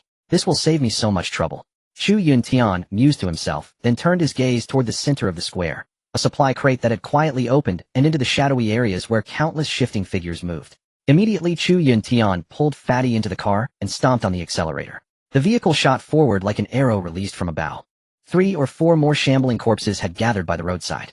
Chu Yuntian turned the car around and sped straight for the road in front of the square. He didn't want to linger here. Being trapped would create serious problems. Few finally got away. Fatty seemed thoroughly terrified, constantly glancing at the roadside. Only then did Chu Yuntian check the rewards he had just obtained. Name Genetic Modification Liquid Beast Taming Telepathic Controller Initial Form None only strengthens the modifier's physical attributes Medium Tier Unknown. High Tier Unknown. Note can control objects not infected by the X virus in the post-apocalyptic world including, but not limited to items. Additionally, those who consume this genetic modification liquid will reduce their chances of being infected by ordinary zombies. Name Genetic Modification Liquid Divine Speedster Initial Form A powerful liquid capable of perceiving the flow of spacetime. It can alter gene sequences granting humans cross-temporal spatial perception abilities and allowing temporary control over low-tier, anomalous objects. Medium Tier Unknown. High Tier Unknown. Having achieved his goal, Chu Yuntian decided to head back home. But at that very moment the fuel tank ran dry. That shady merchant, he had clearly promised that all rented cars would be filled to capacity. When he left home the gauge had shown a full tank. It hadn't even been long before things went wrong. Looks like the rented car is either a former accident vehicle or a defective one. Chu Yuntian thought to himself and steered toward the highway exit on the other side, driving into the gas station. He parked, but didn't rush to get out. Instead, he remained seated inside, observing the situation at the station. At the service area window of the gas station, figures moved, definitely not zombies. There were approximately 3 people inside the service area, 2 men and 1 woman. Should I try to negotiate? This is going to be complicated, Chu Yuntian pondered. The gas station service area was in a suburban wilderness zone, which meant there was a risk of mutated beasts appearing. Creatures far more dangerous than ordinary zombies. Chu Yuntian had assumed the gas station had long been abandoned. He never imagined someone could survive in such harsh conditions. He would remain still until the enemy made a move, but several sudden zombies broke the silence. Taking this opportunity, Chu Yuntian really wanted to try out the sword the system had given him. With a thought, a long sword appeared in Chu Yuntian's hand, gleaming with cold light, and encircled by faint blue vines that rippled across its blade. This works much better than that big machete. Chu Yuntian took the initiative, swinging the sword toward the nearest zombie, and a pale blue slash of energy descended. Then came a thud as the zombie before him collapsed. Opening the situation this way also served as a deterrent. First, he needed to intimidate everyone in the service area. There were 3 people in the service area total. The middle-aged man was Luo Chung, the gas station owner, and the 2 young people, a man and a woman, were his distant nephews who also worked at the station. Finally, living people. We're saved, Luo Chung shouted excitedly. The 3 had been peering out from the window, but seeing the other person hadn't gotten out of the car, they didn't dare make a sound. Who knew what their intentions were? Fear of the apocalyptic zombies and the chain of suspicion between people had kept both sides silent for a full 5 minutes, neither daring to make the first move. Boss Luo Chung shielded his nephew and niece beside him and was about to retreat indoors. Look, he's getting out of the car. Under the faint moonlight, he could make out the figure of the person exiting the vehicle. A tall man wielding a precious sword that gleamed with an eerie chill even in the moonlight. The service area owner Luo Chung cursed loudly. Coming out now. If he attracts zombies, what then? What does this guy want? Although Boss Luo Chung spoke up, the young male and female nephew and niece remained very curious. When Chu Yuntian encountered the zombies, both young employees were shocked. Sword raised and fallen. The terrifying undead fell one after another. That speed. That strength. Was that even human? Damn. Look at that weirdo outside. 1 strike per zombie. So powerful he can definitely save us. The male employee shouted excitedly, and the boss, terrified, quickly covered his mouth. Are you crazy shouting so loud? At this point, Chu Yuntian had approached the gas station service area. Holding back his 2 nephews from opening the door, he cautiously questioned through the glass. Brother, what do you want? I'm refueling, Chu Yuntian replied calmly. The fuel nozzle is outside, you can fill it yourself, Luo Chung said tremulously. Luo Chung noticed visible pale blue mist swirling around the Longquan sword in Chu Yuntian's hand.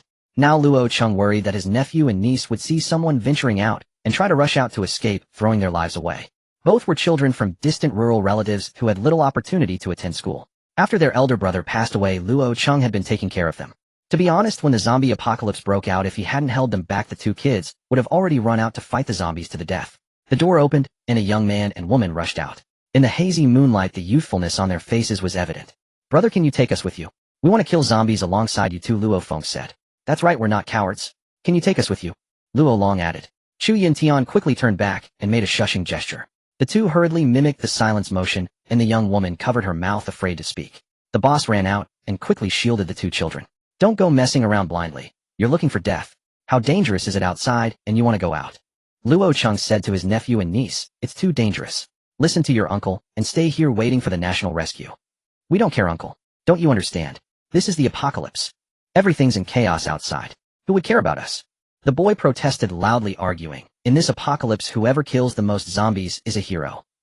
After saying this, he became even more excited and introduced himself to Chu Yuntian. Hello, big brother. I'm Luo Long, and this is my sister Luo Feng. Can we follow you to kill zombies from now on? Chu Yuntian was clearly startled. Luo Long, Luo Feng.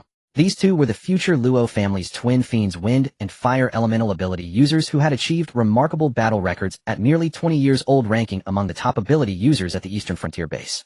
How old are you two? Chu Yuntian immediately became interested and asked. They're not adults yet. Don't believe them and don't take them with you. Luo Chung sternly shouted, then instinctively stepped forward and grabbed his nephew and niece. Big brother, we're already adults. We just turned 18 this year. 18-year-old Luo Long and Luo Feng. That's correct. They're the future God-level ability users. It has to be them, Chu Yuntian thought to himself. He then sheathed his long quan sword, stepped forward, and extended his hand. Hello, I'm Chu Yuntian. Luo Feng's eyes sparkled as she excitedly asked, so we can follow you to hunt zombies from now on, right? Chu Yuntian shook his head. No. Gas station owner Luo Chung visibly relaxed upon hearing this, but his relief was short-lived as Chu Yuntian continued. I haven't settled down yet. Once I do, I'll come get you both. Just as rain falls and mothers marry, there's no stopping these two relatives' children from spreading their wings and taking flight. Luo Chung collapsed onto the ground, sitting heavily. If anything happens to you two in the future, how am I supposed to explain it to big brother? Just as Fatty was about to say something, Chu Yuntian grabbed him. After fueling up, Chu Yuntian and Fatty bid farewell to the Luo family and drove toward the city center. Back home, Chu Yuntian took a quick shower to wash off the zombie bloodstains on his body. Fatty was still examining his truth. Then Chu Yuntian injected the psychic ability serum into his chest, but there was no pain as he had expected. Ding host has successfully merged with the ability. You may now attempt to manipulate nearby objects to adapt to your enhanced capabilities. Half an hour later, only when the system displayed this message in his mind, did Chu Yuntian finally feel at ease. Apart from the slight sting from the needle prick, he experienced no other discomfort. Next up was Fatty, who seemed terrified of injections, so Chu Yuntian had no choice but to force the issue. Ding, the system will now explain the ability to the host. After a 3-second pause, a clear image appeared in Chu Yuntian's mind. His own ability could actually be strengthened through devouring anomalies. In simple terms, he could absorb the powers of infected non-human species to grow stronger. But judging from this ability description, he seemed to be able to adopt and control them as well. The additional powers of the ability were easily understood. All objects before him could be controlled through mental commands. Chu Yuntian extended his hand, and with a thought, the mineral water bottle in front of him teleported directly into his palm. Fatty's ability was even more extraordinary. He could perceive anomalies within a 10-kilometer radius. He could also temporarily direct small zombie swarms while his own speed underwent a dramatic enhancement, and he could briefly influence the consciousness of advanced lost ones. To unlock higher-tier ability enhancements, he could only focus on building his strength first. The next day, Chu Yuntian opened his eyes and immediately saw the latest mission issued by the system. Ding, mission issued after obtaining the Long Quan sword. The host's strength has greatly increased. Although still weak, you can now hold your ground against zombie hordes. Please locate and eliminate 5 first-tier zombies. Completion reward: evolve into an ability, user's physique. Unlock basic spatial anomaly ability X1.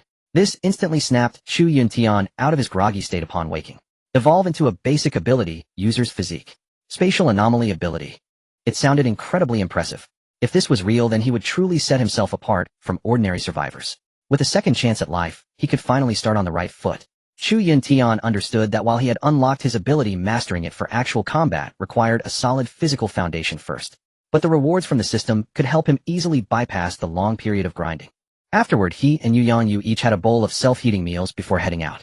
According to Chu Yuntian's previous life experience, ordinary zombies lacked hearing and vision, but after infection and evolution, they developed a special heat-sensing ability similar to thermal imaging. They would unconsciously gather toward areas with living beings, which explained why their previous bases were constantly attacked by zombie hordes. Several zombies patrolling the hallway gathered around Chu Yuntian and charged at him with shrieks. A bunch of ordinary zombies get lost. Chu Yuntian grabbed his Long Quan sword and slashed through zombies with ease, each strike claiming one target. For a moment blood splattered throughout the hallway. After dispatching the zombies, Chu Yuntian descended downstairs. Rather than driving, he chose to explore on foot. The system only required him to slay 5 first-tier zombies without specifying a location, so Chu Yuntian could methodically search the area around his rented apartment. After all, first-tier zombies had emerged during the early stages of the apocalypse's outbreak, as certain zombies began consuming others to evolve. For these early-stage minions, Chu Yuntian possessed abundant combat experience from his previous life, and completely underestimated them. Walking along the street, zombies gathered in small groups. Chu Yuntian hesitated not, and struck again, slaying them without remorse. One zombie after another fell beneath Chu Yuntian's blade. Fortunately, the residential area where he was located was an older district near the city center with relatively few transient residents. Time flew by. Half an hour had passed. Chu Yuntian had slain 40 or 50 zombies by his count. Yet he still hadn't spotted any trace of a first-tier zombie. At this rate, killing 5 first-tier zombies in a short time was nothing but a foolish dream. God knows which one among this horde was a first-tier zombie. It was like searching for a needle in a haystack. Just then, a scream of terror erupted from a small shop, with its doors tightly shut not far from the street corner. "Help us! Is anyone there? Please come save us." Meanwhile, before the street-side shop in front of the roller shutter door, stood a zombie towering a full head taller than the ordinary ones, its muscles grotesquely swollen and mutated, frantically tearing at the metal door. Chu Yuntian followed the sound, and looked over. "Brother Chu, that has to be a first-tier one. Damn, look how huge it is," Fatty exclaimed from behind. "Let's go, follow me." Chu Yuntian had barely finished speaking before charging forward. "You're cursed." Chu Yuntian snorted coldly, the long quan sword appearing in his grasp as a surge of power coursed through his arm. Within 5 seconds he closed the 100-meter gap. Chu Yuntian blurred forward, leaping into the air with maximum speed. Shriek. The long quan sword carved a sharp white arc through the air, striking the first-tier zombie's shoulder with devastating force. In a single exchange, Chu Yuntian had carved away a massive chunk of flesh from the zombie's shoulder, and its thick arm, bulging with tumors and mutated muscle, teetered on the brink of collapse. Roar! The first-tier zombie unleashed a thunderous roar that shook the poplar trees lining the street. Its 2 blood-red eyes spun violently, locking onto Chu Yuntian with predatory fixation. A crushing pressure swept through Chu Yuntian's entire body, sending goosebumps rising along his spine. Then, the zombie's other massive arm lashed out toward Chu Yuntian with terrifying speed. This arm was as thick as 2 of Chu Yuntian's thighs combined. If caught, he'd either die or be permanently crippled. Damn it! Chu Yuntian reacted instantly, stepping backward. He narrowly dodged the first-tier zombie's attack, and in the next instant Chu Yuntian countered with a swift reverse strike, severing the zombie's arm and eliminating more than half its combat effectiveness. "Die!" Coldness flashed in Chu Yuntian's eyes as he struck without hesitation. Schlick! The first-tier zombie's head crashed heavily to the ground. Ding! Congratulations, host, on slaying a first-tier zombie. Keep up the good work. The system's notification chimed through. Chu Yuntian couldn't help but exhale in relief, thinking to himself, so this is truly a first-tier zombie. Thank goodness I didn't mistake it, otherwise all this effort would have been wasted. However, the danger had not passed. The recent battle had already drawn the attention of numerous zombies in the vicinity. Now within tens of meters surrounding Chu Yuntian, over 20 zombies had already appeared, and the number of zombies continued to increase. Fatty led the charge with 2 gleaming machetes in hand, swiftly dispatching the 2 zombies that charged at him first. "Feels great. Come on, this young master isn't afraid of you, scum." Fatty shouted loudly to bolster his own morale. His enhanced perception allowed him to track every movement of the surrounding zombies, watching their attacks unfold in slow motion, like turtles crawling ashore. With such supernatural abilities strengthening him, he finally dared to face this apocalyptic world. "Finally figured it out, you idiot." Chu Yuntian was now covered in blood, with waves of foul stench constantly assaulting his nostrils, making the air nearly unbearable to breathe. Working together, the 2 of them cleared out nearly all the zombies that had gathered along the shop street. "Hey, why is it so quiet outside, big brother? Should we go check it out?" "Don't move. That zombie might just be resting. I think I hear someone outside. Keep it down. We barely found this supermarket, and Brother Long was the one who tied up the owner. If the zombies discover us, we're all dead." "You say that, but didn't that owner run out on his own?" Voices of several men and women drifted in from somewhere. With the enhancement of his attributes, Chu Yuntian's hearing and vision had significantly improved. Upon hearing the voices, his expression turned cold. Chu Yuntian stepped forward and spoke calmly to the dented roller door. "It's fine. I've cleared out the zombies. You can open the door now." The sudden voice startled everyone in the store. "Holy shit. Who's outside? There are 5 of us in here. Don't do anything rash." Hearing this, Chu Yuntian shook his head helplessly and said flatly, "I killed the zombies that had you surrounded outside, so I'm practically your lifesaver. Use your heads a little, okay?" The instant he finished speaking, hushed whispers came from inside. "Boss, maybe. Or perhaps Chu Yuntian was in no hurry. He had already disposed of all the zombies in the area, and none would be coming close anytime soon. A hoarse male voice carrying a hint of wariness addressed Chu Yuntian outside the door. Brother, we only want to survive. Don't lie to us. Is it really safe out there? Chu Yuntian shrugged speechlessly and said, stick your head out and try it. Then you'll know, won't you? Open the damn door for your fatty right now, or I'll smash your shop door in. Stop messing around. Fatty was clearly losing patience. The other party froze, then crouched down and peered through the damaged rolling door. A cold hiss escaped him. Seeing the scene outside the rolling door, severed limbs scattered across the ground, and foul zombie blood spilling over the road, his heart could not help but clench. He turned around and said to his companions behind him with a trembling voice, holy crap. This guy know this big brother has really killed all those freaks outside.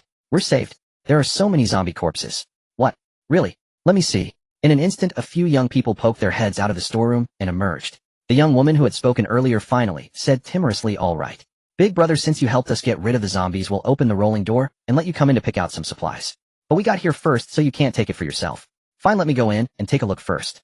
Chu Yuntian said coolly, then flicked the Longquan sword in his hand. This little shop was very close to his shared rental apartment. If possible, he planned to make it another food storage point. I'll never let you off. Soon the rolling shutter was fully pulled open and blinding sunlight streamed in. At once the store was filled with a pungent moldy odor. The sunlight from outside poured in, revealing the snack area first. Row after row of shelves packed with all kinds of small snacks. On the left stood a row of freezers, probably where raw meat was stored. As Chu Yuntian stepped through the rolling door and had only moved 2 steps forward, the tallest of the 5 young men called out to him. Hey brother, please stand right there. Don't move. The leading man stopped Chu Yuntian. Chu Yuntian was slightly taken aback, his brow furrowing as he subtly turned the Longquan's sword in his hand. What's wrong? Nothing. I just need to check you to make sure you don't have anything on you that could threaten us. And that sword of yours, put it down first. Right after the young man spoke, the stocky young man who had been sitting in the dark on a chair behind the other 4 spoke coldly. Wait, where did that sword in your hand come from? At first Chu Yuntian had felt some goodwill toward these people. After all, in his past life, he had been one of those ordinary survivors, and he did not want to cause them trouble. At least they had been willing to open the door and let him in rather than crossing the river and burning the bridge. If this were his past life, when Chu Yuntian met unfamiliar survivors, he would never have had a chance to speak. The moment they met, weapons would have been drawn. If you didn't strike first, the next one to be robbed of supplies would be you. But as things stood now, the apocalypse virus had just erupted. Human order had not yet completely collapsed, so the tension between survivors had not yet become so severe. Chu Yuntian's expression turned slightly cold. Looking at the man in the shadows, he waved the Longquan's sword and said with a faint smile, it's just a relatively good sword. What's there to see? At this, the stocky man stood up, squinting as greed surfaced on his face. That doesn't look like an ordinary sword to me, right? Fatty noticed the atmosphere turning odd and quickly walked into the store, standing beside Chu Yuntian. This thing doesn't look as simple as you make it out to be. I bet you just used that glowing sword to kill the zombies outside, didn't you? Chu Yuntian's face turned completely cold at those words. Only then did he faintly sense the aura from the other man. This was a survivor who, after enduring the apocalypse, had accidentally acquired a mutated serum. An ability user. Chu Yuntian did not take the bait. The stocky man raised an eyebrow and sneered, oh, you actually know what ability users are. Then I'll make this brief. This fine sword is changing owners today. At that moment, Chu Yuntian finally understood what the man was after. Killing people to seize treasure. But a first-order ability user was, after all, just a first-order ability user. Against a firearm, the firearm still comes out on top. Chu Yuntian's gaze was ice cold, and his tone even more so. Are you sure you want to take me on? The stocky man burst into wild laughter. Huh. A mere piece of ordinary trash. Why so much talk? In this apocalypse, those without strength can only serve as nourishment for the strong. Hand over the sword yourself, or should I take it from your hands? The teammates beside the stocky man all tensed up, wanting to step forward and ease the conflict. But he angrily scolded them. Bastards. Have the lot of you forgotten who has been helping you along the way? If you don't want to die, shut up. Instantly, everyone fell silent. I'll give you one last chance. Otherwise death. The stocky man said word by word. Chu Yuntian wore a look of disdain and sneered, then come on. Let me show you exactly how I took down that first-order zombie. The stocky man gave a cold snort. His figure flashed, and a ball of flame appeared in his hand, slamming hard toward Chu Yuntian's chest. A fire-type ability user. From a distance, Chu Yuntian could already feel a wave of scorching heat rushing at him. Under normal circumstances, he truly was no match for a first-order ability user because he had not yet fully awakened. His own ability was far too special. The other man's strength, speed, and everything else crushed him. But, as the saying goes, when you hold a weapon in your hand, you hold the truth in your hand. In the quickest possible moment, Chu Yuntian instantly returned the Longquan's sword to his system space. Then with a thought, another weapon appeared from thin air in his hand, the electric Gatling. At this moment, the stocky man had only covered half the distance between them. This. What is that thing? The stocky man noticed the machine gun that had appeared in Chu Yuntian's hand, and his heart jolted. His body, still leaping through the air, was directly facing the gun barrel. But there was no time for him to identify it. Too late. Chu Yuntian grinned his finger, pulling the trigger without a hint of hesitation. A violent tongue of fire spat out, instantly illuminating the entire dark little shop. Rat-tat-tat-tat. A hail of bullets tore through the stocky man's chest in an instant. A mass of blood burst out from behind him, like blossoming crimson flowers. From the moment Chu Yuntian opened fire until he stopped, less than 2 seconds had passed. He also worried that the noisy gunshots would attract zombies from farther away. With a wave of his hand, he put the electric Gatling gun back into the system space. At the same time, the stocky man's body stiffened where he stood. It was clearly visible that his chest had been almost completely torn through by bullets, his form no longer resembling a human. With a dull thud, the stocky man's rigid body crashed to the ground, his eyes wide open, dying with grievance. He could never have imagined that he would die like this. After becoming an ability user, he had died at the hands of an ordinary person. What he didn't know, though, was that while Chu Yuntian wasn't a true ability user, his weapon had been specially designed to subdue ability users. Chu Yuntian acted as if he hadn't just killed a person at all. The corners of his mouth curled slightly as he said with a faint smile, "Brother, I have to admit you really do have some skills. Too bad you had to run into me. Sorry about that." The moment those words fell, the 4 remaining young people finally snapped back to their senses. Their eyes flew wide, and their pupils contracted. "Why you? You killed someone. Oh my God, he killed someone. Don't come any closer, or we'll fight you to the death." Upon hearing this, Chu Yuntian was utterly speechless. He stood still and said, "Hey, are you 4 blind? He was the one who tried to rob me and attacked first. Was I supposed to just stand there and let him hit me?"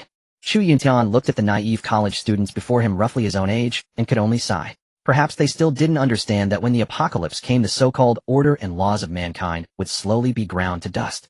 They were his accomplices. You should count yourselves lucky that Brother Chu didn't kill you along with him. Fatty looked at the survivors, who posed no threat whatsoever, and teased. The 4 of them exchanged glances, then lowered their heads in silence. "Then, what do you want to do? Since our boss is dead, just say what you want," the other short, skinny boy asked in a trembling voice. Chu Yuntian snapped his fingers and smiled. "You're a smart man. I saved you, and I'm letting you off now because I think you still have value. In this apocalypse, useless people have no right to survive."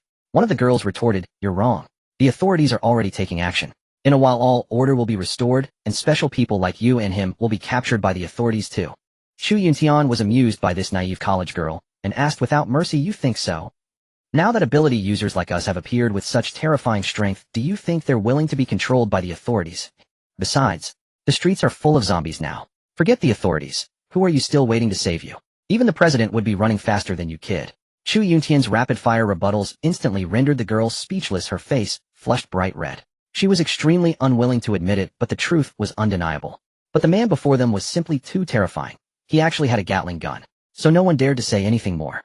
Chu Yuntian didn't plan to waste any more words. He waved his hand and said, "All right, my time is precious. I can't be bothered to argue with you. You all know that my strength is above his, so it's naturally no problem for me to protect you." Chu Yuntian pointed at the man who had tried to snatch his treasure and was now lying dead on the ground. "But if you want to be under my protection, there is a price to pay. Everything in this small shopping center is now under my control, and I'll be the one distributing it. You will become my subordinates, organize the goods here, and set up a supply depot for me. If you don't listen." "Ha ha." Chu Yuntian made a sinister face and looked toward the corpse of the man who had tried to rob him. That immediately struck fear into everyone's hearts. Who still had any thought of resistance? After all, no matter who you followed, you were just trying to get by. If there's a strong thigh to hug, why not hug it? If the left leg is gone, hug the right one. Then Chu Yuntian changed the subject to ease the tense atmosphere. He smiled and said, "Still, don't be afraid. I'm not going to ask you to do anything big. Just take care of the goods here for me. So, I need you to strictly follow my orders. Understand?" Everyone nodded vigorously. Chu Yuntian nodded with a smile. "Good. Nice to meet you all. I'm Chu Yuntian. From now on, just call me Brother Chu. Go ahead and introduce yourselves. See the person behind me. His name is Yu Yangpeng. Just call him Fatty." Fatty scratched his head awkwardly and said, "Brother Chu, stop making fun of me." After the introductions, Chu Yuntian had some understanding of the 4. The tall boy was named Wang Xian, and all 4 of them were students from the same university. The short, skinny boy was named Lu Guichuan. Of the 2 female college students, one was called Lin Wei and the other was called Lu Xiaowei. After learning the basics, Chu Yuntian didn't waste any words and gave them their first order directly. "All the lights here work right." Everyone nodded. "Turn on the dimmest light. It's broad daylight. With such bright lights on, no wonder those things came swarming after you. Then clean this place up and organize all the supplies. Put perishable goods in front and items with a long shelf life in back, so they're easier to manage. Then dispose of that man's corpse properly and throw it out into the street. Don't let the smell of blood attract the zombies. Do we really have to handle the corpse? Lin Wei asked timidly. Chu Yuntian nodded and smiled. If you don't dispose of it, fine. When those things are attracted here, I won't care about you. You can go outside and solve it yourself. Hearing that, they quickly braced themselves and carried the body away. Once they had busily handled everything, Chu Yuntian finally said to the two girls, next you two will guard these supplies. Understand? You understood. Then he turned to the other two young men and said, Wang Xi and Lu Guichuan. Brother Chu, what is it? Chu Yuntian smiled and patted them on the shoulders. Alright, what fun is there in you two hiding here with the women? Come outside with me to pick up a few people. When they heard that, both grown men's legs went weak and they nearly collapsed to the ground with a thud. Brother Chu, it's too dangerous outside. There are so many zombies. We really don't dare. Please spare us. Going out there is nothing but sending ourselves to die. Chu Yuntian burst out laughing, amused by their cowardice. He gave each of them a kick in the backside. You two good-for-nothings. I'm here. Even if there is danger, it can't hurt you. What are you afraid of? Hurry up, or I'm going to catch a few zombies and throw them into this shop for you to play with. At that, both men couldn't help shivering. They stammered, We'll go with you. Chu Yuntian said with a half-smile, Are you sure? Changing your mind. Don't want to play hide-and-seek with the zombies anymore. Ha! When it came to reading people, Chu Yuntian was quite skilled. The two shook their heads vigorously. Wang Xian said nervously, No, we don't want it. We think it's safer following Brother Chu. Following Brother Chu is safe. Chu Yuntian was amused by their quick change of heart. Enough talk. Let's go out. Brother Chu, we're just going out like this. Out there, ugh. Lu Guichuan looked at the piles of zombie corpses in front of the shop, dark red and black blood flowing from the store all the way onto the street. Chu Yuntian asked curiously, How else are we supposed to leave? Is there another way? Lu Guichuan hesitated, then said, According to zombie movies, shouldn't we be sneaking out carefully through a side door or finding a ventilation shaft or something? Before he could finish, Chu Yuntian kicked him right out. Ouched! Wang Xian, who was standing nearby, was stunned. He was about to say something when Chu Yuntian kicked him too. Ouched! After kicking both Lu Guichuan and Wang Xian out, Chu Yuntian walked out himself, then pulled down the rolling door behind him. He picked up scattered stone slabs from beside the road and used them to block the damaged sections of the door. Wang Xian and Lu Guichuan climbed to their feet and faced the bloody scene on the road. The next moment, they both instinctively bent over against the wall, clutching their mouths, and retched. Ugh, I can't handle all these white intestines. Chu Yuntian stood watching them, ignoring their reactions.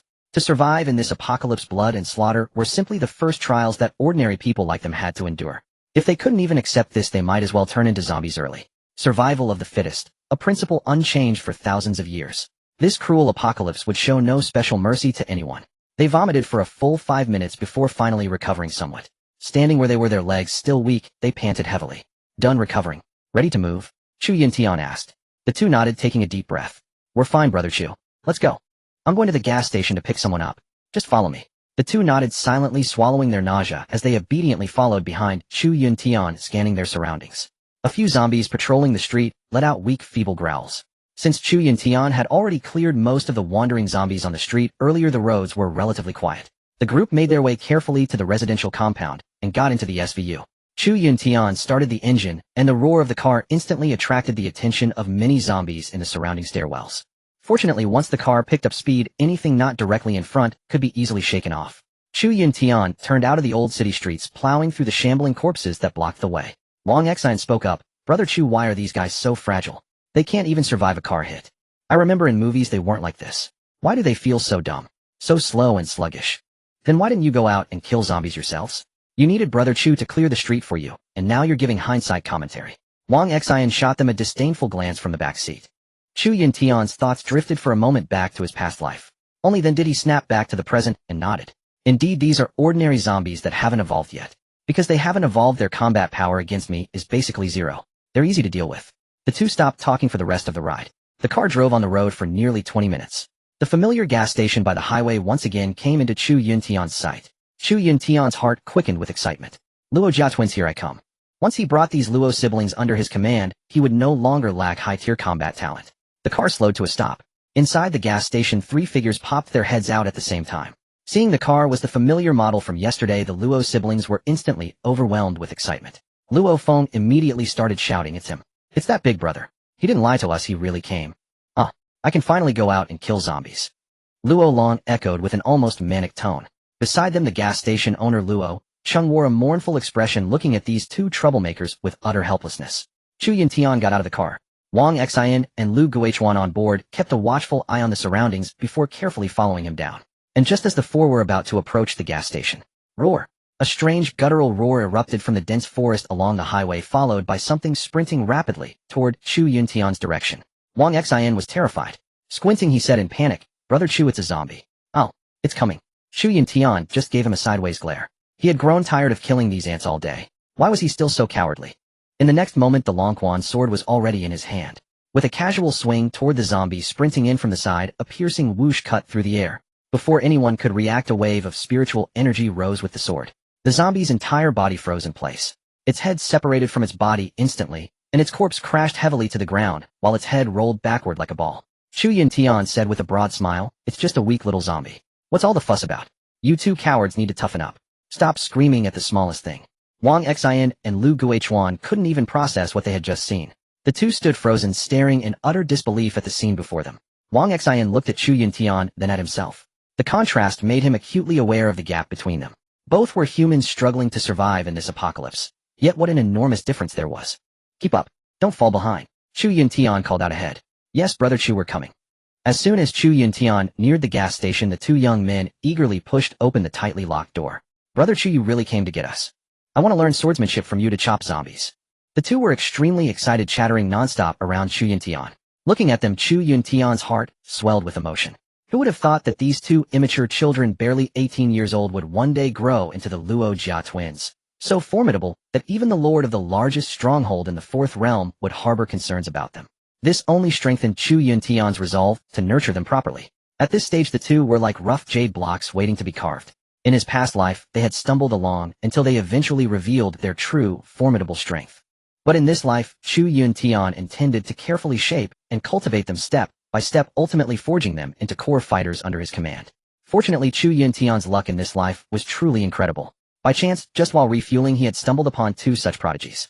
If he had delayed just a few more days, Chu Yuntian dared not imagine whether this overwhelming fortune might slip away from him. In the previous life, the siblings had been taken in by another survival squad. The group traveled eastward together, and eventually the siblings were abandoned at a merchant stronghold in the eastern district. As for their later awakening of supernatural abilities, the stories varied widely. Chu Ji.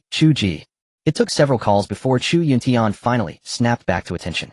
He smiled and waved his hand. "I just got lost in my thoughts." "Yes, come with me. I'll bring you along to take down zombies, ha." Chu Yuntian spoke in the tone one might use to coax a child. "The three of you pack up and follow me. I've arranged food and water at the stronghold. You can just stay there. It's safe." When Wang Xian and Lu Guichuan heard that Chu Yuntian planned to share the supplies they had worked hard to find with others, they felt no resentment at all. Because they had witnessed Chu Yuntian's true strength. Honestly, exchanging a little bit of resources for the chance to train alongside him was a great bargain. The Luo siblings were overjoyed. "Uncle Brother Chu said he's taking us with him. Let's pack up and leave right away." Yes. There are so many zombies here. It's safer to follow Brother Chu. "Uncle, why don't you come with us too?" But the next moment, Luo Cheng waved his hand. "All right, if you two insist on going, then go. But I will stay at the gas station and wait for your parents to return. Besides, the outside world is in chaos now. An old man like me won't mix into that mess." "Uncle Luo, come with us." Luo Cheng refused again. Clearly, they couldn't convince this stubborn old man today. After all, the older generation tended to hold traditional ways of thinking. Chu Yuntian looked at the middle-aged man, wanting to say something, but he held back. "Let's go. Forget it. If he wants to follow, he follows." The fatty muttered beside Chu Yuntian. Indeed, this was the man's own choice. Chu had no right to interfere. He only needed the Luo siblings to come with him. Just as the Luo siblings were panicking and trying to reason with Luo Cheng raised his head and looked at Chu Yuntian. "Young man, you saw it too. These two kids insist on following you. I only hope that you can help them survive longer in this chaotic world. As for me, at least I will stay until their parents return." Luo Cheng did not finish his sentence. Everyone knew in their hearts that Luo Cheng's younger brother and sister-in-law might never come back. Even so, Luo Cheng clasped his hands toward Chu Yuntian. In truth, he felt quite reassured about Chu Yuntian. Looking at this spirited young man before him, who possessed the strength to fight those monsters outside the door, Luo Cheng decided it would be better to let his nephew and niece follow him than remain stuck with an old man like himself. "Go ahead." Chu Yuntian nodded slightly and promised, "Don't worry. With me here, their safety is guaranteed." Seeing this, the Luo siblings knew the matter was settled. Step by step, they kept looking back as they boarded Chu Yuntian's car and headed home. But shortly after, they drove off. At the highway entrance, two terrifying towering figures blocked their path. Instantly, everyone in the car felt that something was very wrong. Holy shit. Are these the tall zombies you dealt with outside our stronghold, Chu Ji? They're huge. A single fist is almost as big as half my head. Wang Xian studied the enormous creatures before him in amazement, though the fear in his eyes was clearly not as intense as before. The Luo siblings were also panicking. This was their first time leaving their shelter since the apocalypse began. For ordinary people like them, no one could face such a sight without alarm. Terrifying, simply terrifying. To be honest, from the very beginning of the apocalypse until now, they had only hidden in safe places. They never had the chance to confront these dreadful zombies directly, let alone seeing such colossal ones. But now, under Chu Yuntian's lead, they had stepped out of their comfort zone. Next, they would head straight into the unknown dangers ahead. Everyone stay here. Fatty, watch over them. Got it. The car screeched to a halt. The moment Chu Yuntian stepped out, the Longquan sword had already appeared in his hand. Roar! Roar! As soon as he got out of the car, two furious roars thundered forth. The two massive Tier 1 zombies locked their four blood-red pupils dead onto Chu Yuntian. At the same moment, the two gigantic Tier 1 zombies broke into a sprint. Boom! Boom! Boom! The entire ground trembled violently. Every step the zombies took left a deep pit in the ground, sending gravel flying everywhere. The hearts of the four people in the car suddenly raised, their tension skyrocketing to the limit. Good timing. You've delivered 2 kills in one go. Thanks for that. Chu Yuntian gripped the Longquan sword tightly in his right hand, took a deep breath, and swiftly entered a battle-ready state. The next moment, the Longquan sword shot out like a streak of light, carving a brilliant white arc through the air. In his past life, Chu Yuntian had slain far too many zombies. He was no stranger to Tier 1 zombies. So with that first strike, he directly severed one zombie's head. The instant the head was severed, the other zombie, whose body was as massive as a large freight truck, came charging straight at him, as if intending to crush him into a pulp on the spot. Brother Chu, watch out. Watch out. Everyone in the car was so nervous their hearts nearly leapt into their throats. Because from their perspective, no one could possibly dodge such a straight-line charge that resembled a roaring semi-truck. Brother Chu was powerful, but could he really dodge it? But in the very next second, Chu Yuntian's figure flickered, his body curling like a spring as he dropped straight backward. Then with a sudden push from his left hand, his whole body shot up like a steel plank with superb elasticity. In front of him, the huge shadow of the zombie flashed past. Chu Yuntian had barely let out a breath of relief when he turned his head, and his pupils abruptly shrank. Because, after failing to hit him, the Tier 1 zombie was charging straight toward the people in the car. Chu Yuntian slapped his forehead. He had forgotten about that. They were about to get attacked from the rear. He never expected this Tier 1 zombie to be so cunning, giving up on him entirely and going after the others instead. Damn zombie, looks like I have no choice but to use the Gatling gun this time. Chu Yuntian felt a little helpless, but this time, even if firing the Gatling would attract even more zombies, he had to play this trump card. Otherwise, that vehicle carrying their hopes would be torn to shreds by this Tier 1 zombie. Brother Chu, save us. A cry for help rang out. The next moment, Chu Yuntian aimed the Gatling in his hands, opened fire, all in one seamless motion. A torrent of fierce flames hammered heavily into the wide back of the Tier 1 zombie. Death or survival after the calamity. Die. Chu Yuntian roared furiously. It was plain to see that the first-tier zombie's body was rapidly riddled with bullet holes like a honeycomb. A stream of dark foul blood sprayed out from behind the zombie. Even though this first-tier zombie's physique was extraordinarily strong, with its muscles densely packed to an absurd degree, ordinary bullets could not penetrate it. But, no matter how tough it was, the gun in Chu Yuntian's hands was a Gatling, a terrifying killing machine that could spew a torrent of bullets in a single second. This thing could riddle even an immortal with holes. The people in the car just now had truly brushed past the gates of the underworld. The first-tier zombie had already reached the front of the car, and its enormous palm was about to slam down onto the hood. The Luo siblings and everyone else were certain death was imminent. Rat-a-tat-tat. Rat-a-tat-tat. A burst of muzzle fire tore clean through the first-tier zombie's body. But it wasn't dead yet. Even after absorbing such tremendous firepower, it only collapsed to the ground, its remaining muscles still twitching and struggling, its two thick arms flailing forward in refusal to give up. Chu Yuntian stepped forward and glanced at this first-tier zombie. Or rather, it should be called a first-tier legless zombie, because its legs were gone. Now this zombie no longer had any ability to attack. So Chu Yuntian walked to the rear door of the car, pulled it open, and asked who wants to try the feeling of killing this first-tier zombie with their own hands. The moment Wang Xian and Lu Guichuan heard this, they couldn't help but suck in a sharp breath. Kill a first-tier zombie themselves. Such a terrifying zombie. In the past, they would have had nothing but the urge to run because fear had already consumed their hearts. However, the Luo siblings reacted far better. I'll do it. Give me a chance. I'll kill this zombie. Brother, let me have it. I've never killed such a big zombie before. No. It's too dangerous. Let me do it. I've never killed a zombie either, so don't get involved. No, I don't want that. I want to do it. Well, Wang Xian and Lu Guichuan were dumbfounded. The two of them were so scared they didn't even dare to stick their heads out. Yet these siblings were actually fighting over who got to kill zombies. What kind of people were they? In the end, Luo Feng couldn't win against her brother, so it was Luo Long who got out of the car, took the Longquan sword from Chu Yuntian's hand, and with an excited expression chopped down at the first-tier zombie's head without hesitation. Woohoo! That felt awesome. Luo Long shouted excitedly, seeming to want even more. Seeing this, Chu Yuntian also became interested, knowing this was the best time to train the Luo siblings. In this life, since the two had joined his ranks, he had to do everything in his power to train these siblings well. The Gatling's sky-shaking roar and the flames leaping into the sky attracted many zombies from the wheat fields near the expressway. Facing this wave of weak zombies, Chu Yuntian was confident he could leave it to those two. Luo Long, I'll give you a chance to kill zombies, but it's dangerous. Do you dare to try? Hearing this, Luo Long didn't even think. He immediately nodded hard. Brother Chu, I dare. Mere zombies. Leave them to me, ha ha ha. With that, Luo Long threw back his head and let out a long howl. By now his eyes were already bloodshot. Just as expected, that Luo Long was born with no fear of death. As long as he was careful not to be caught by ordinary mindless zombies, not to get wounded and infected with the zombie virus, everything else was a minor issue. Around them, ordinary zombies were shambling awkwardly closer. Chu Yuntian frowned, wondering if there was a way to minimize the risk. Finally, Chu Yuntian thought of the system. Hey system, is there anything that can stop the zombie virus from invading the human body? System, little noob, so you finally remembered your system. Yes. There is the Type I antiviral agent which can resist zombie viruses of the first tier and below. But in exchange you must kill 50 zombies before you can redeem it. Do you need it? Hearing this, Chu Yuntian's eyes lit up at once. I'll take it. Of course I'll take it. System, issue the mission. System, very well. Considering how many zombies you've killed before, this system will give you 1 bottle for free. Remember, in this apocalypse you must quickly improve your strength to gain a better chance of survival amid the turmoil and ultimately survive until the very end. As soon as the words were spoken, a flash of white light no one else could see swept past. Then Chu Yuntian saw an extra item appear in the system interface. Host Chu Yuntian. Age 20. Stamina 21-1. Strength 21-1. Spirit 21-1. Speed 21-1. Evolution points 0. Items: Gatling machine gun, unlimited battery energy, Longquan, sword, shrine, relic, strength, bread, 20, spirit, water, 20, type I, antiviral, agent 1. Evaluation: a weakling who is a little stronger.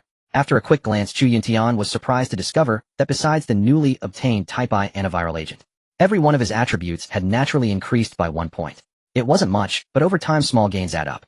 It seemed that improvements from ordinary combat could also be shown directly on the system interface. Chu Yuntian nodded with satisfaction, but his thoughts returned to reality as he said to Luo Long, alright, the next few zombies are yours to handle. Don't worry. Even if a zombie scratches you, I have a way to keep you from getting infected. Just be bold and go ahead. Hearing this, Luo Long was instantly beside himself with excitement. He nodded repeatedly and said happily, thank you, Brother Chu. Chu Yuntian waved his hand and smiled without saying anything. At this moment, because of the commotion from the Gatling machine gun, just now many zombies wandering nearby were slowly making their way toward the expressway entrance. Crunch, crunch. Roar. Some zombies were still chewing on scraps of torn flesh in their mouths. The scene was unspeakably bloody. However, the Luo siblings weren't afraid. They even wore excited expressions.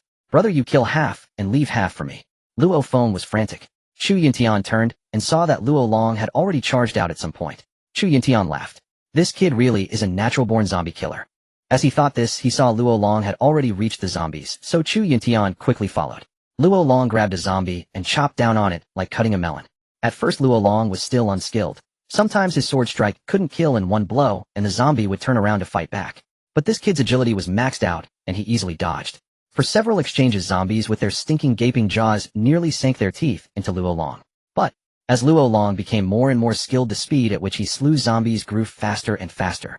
1 stroke, 1 kill. No hesitation, no wasted motion. Chu Yuntian stood aside holding the Longquan sword, watching the Luo siblings level up by slaying monsters ready to intervene at the critical moment.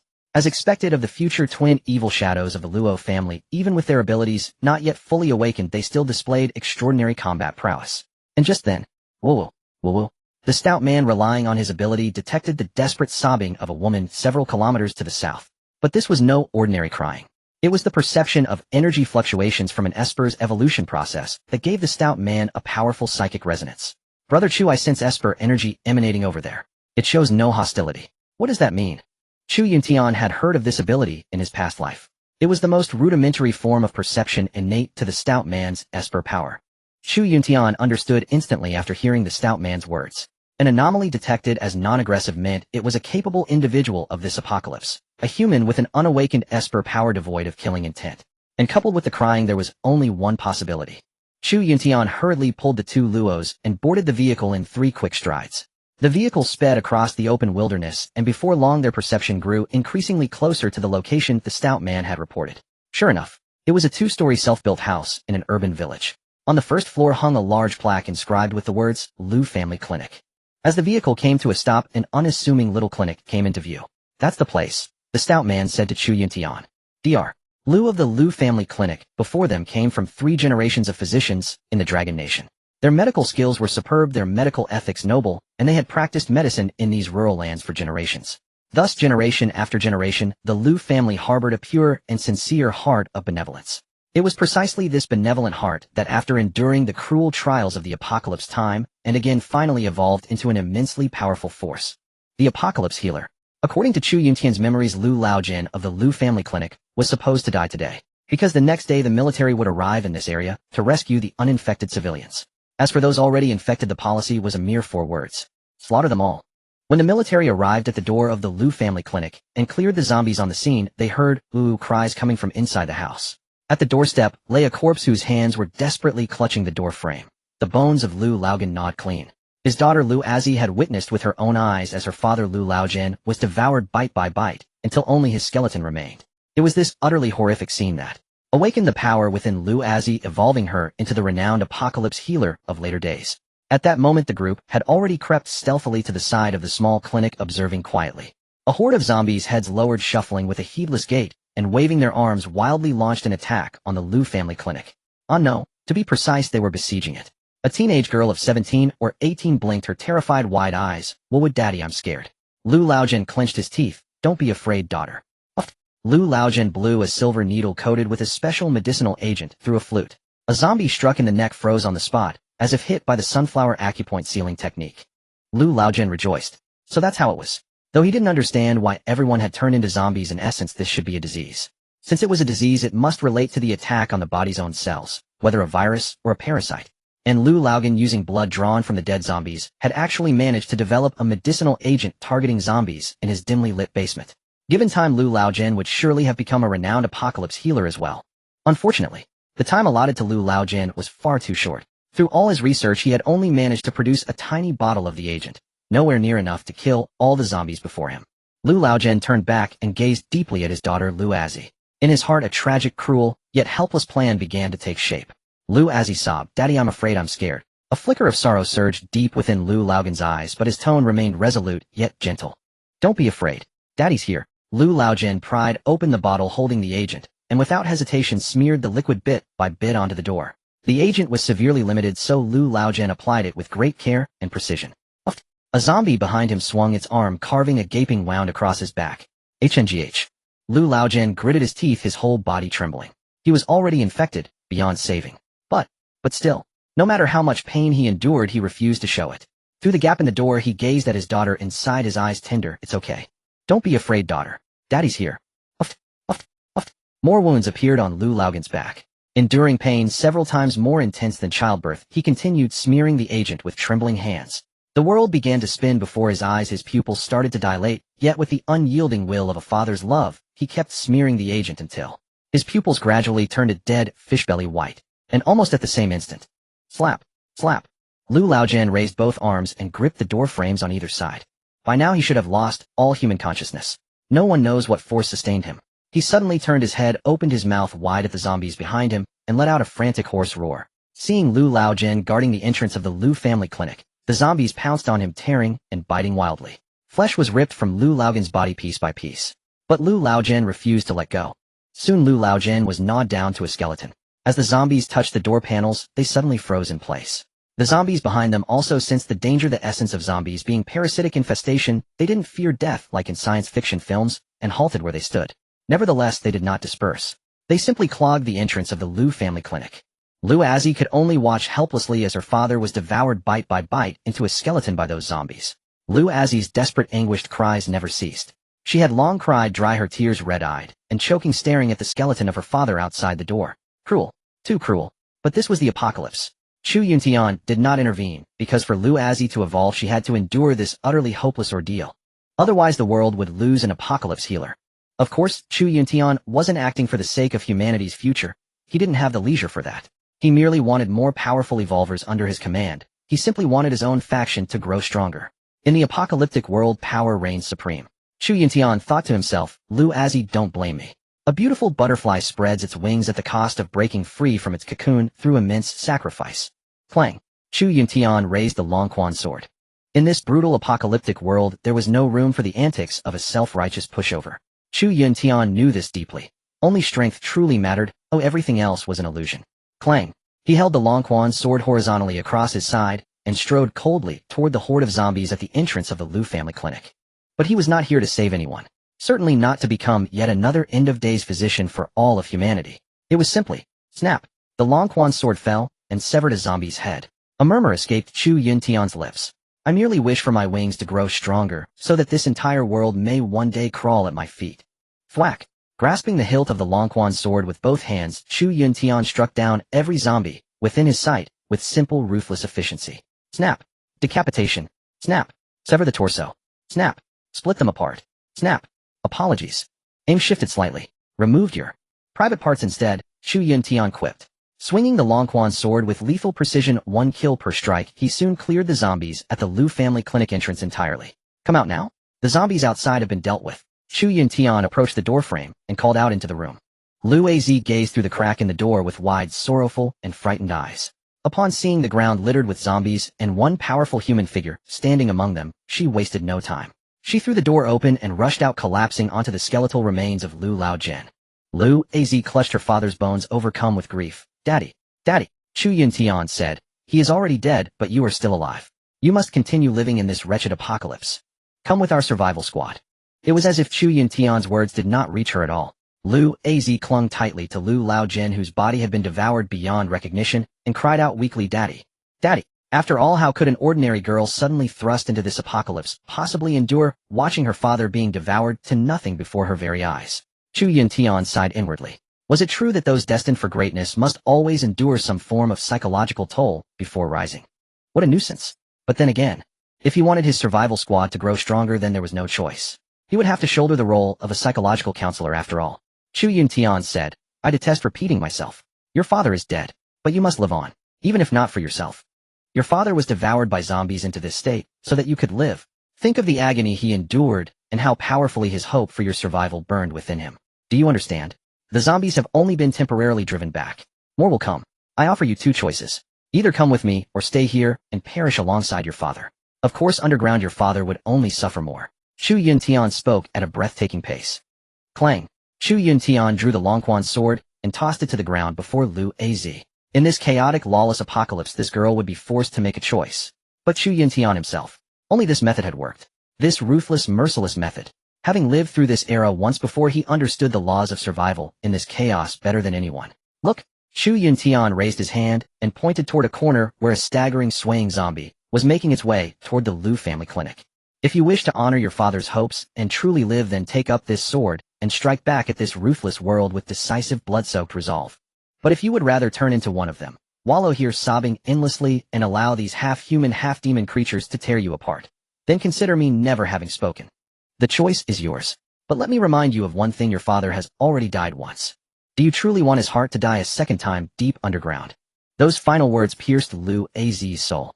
With bloodshot eyes, she lifted her gaze, and a flicker of steely determination and fury shone through. Yes, father had already died once for her sake. The rage that had welled within her chest as she watched him devoured bit by bit was enough to consume her entirely. She would not let her father's heart die again. She refused to live like a dog. Alt. Liu Az snatched up the Longquan sword from the ground. Her hands gripping its hilt with all her might, she charged toward the tree line, where a zombie staggered ominously in her direction. Thud. Empowered by the Longquan sword, Liu Az brought the blade down in one swift stroke, severing the zombie's head. Roll, roll, roll. The severed zombie head rolled to a stop at Liu Az's feet. Smash. She raised her boot and crushed it without hesitation. Cerebral matter splattered everywhere, and in Liu Az's eyes now shone an unwavering resolve. I will survive. I will live on, for myself and for my father. Chu Yuntian exhaled with relief. With that kind of will, Liu Az was close to becoming a true powerhouse. In his past life, anyone who possessed such a death-defying survival instinct had always gone on to become someone remarkable. Having observed Liu Az's display during that zombie massacre just now, Chu Yuntian had already noticed something unusual. Granted, the Longquan sword provided assistance, but the speed, strength, and reflexes she had exhibited were far beyond those of an ordinary person. There was only one explanation: Liu Az had already awakened within that small room. Chu Yuntian couldn't help but pinch the bridge of his nose. These prodigies from his previous life. Indeed, they remained prodigies in this lifetime. Far away in the uninhabited desert regions on the opposite side of Tian'an City, a newly constructed American-style Special Forces camp had begun its operations. Inside an office, a man of medium build with a stocky and sturdy frame, a hooked nose, and a diagonal scar across his face was examining the scattered documents on the desk. He was the Foreign Armed Group commander, Colonel Patey, who had recently led his special forces to establish a foothold in Tian'an City amidst the chaos. Colonel Patey's eyes gleamed with mounting excitement as he continued reviewing the documents on his desk. Deputy Commander, come look at this. Colonel Patey barked loudly. Another officer wearing a dark green military uniform and gold-rimmed glasses stepped inside. Snap! The officer with gold-rimmed glasses delivered a crisp and perfectly executed American military salute. Colonel, how may I assist you, sir? Colonel Patey stood up, lit his pipe, and took a deep drag. I'm giving you an order. Lead my 1st Battalion into the city and rescue the Chinese civilians. The deputy paused. Rescue the civilians? But this isn't our country, sir. Shouldn't we, as you yourself once said, preserve our strength in this era where might makes right, where morality has collapsed and order has crumbled? What do we care about them? Colonel Patey snorted. Idiot. I said go and you go? These locals are more than useful. Among them are individuals with special abilities, and I intend to acquire them. He then handed the deputy a fresh photograph. I shall go and I'll organize everything at once. After the deputy departed, Colonel Patey glanced once more at the documents on his desk. A cold, scornful smile, curling at the corners of his lips, spread across his face. American prowess and supernatural reconnaissance is simply unmatched. Excellent. Colonel Patey stared at a portrait among the files on his desk, lost in thought.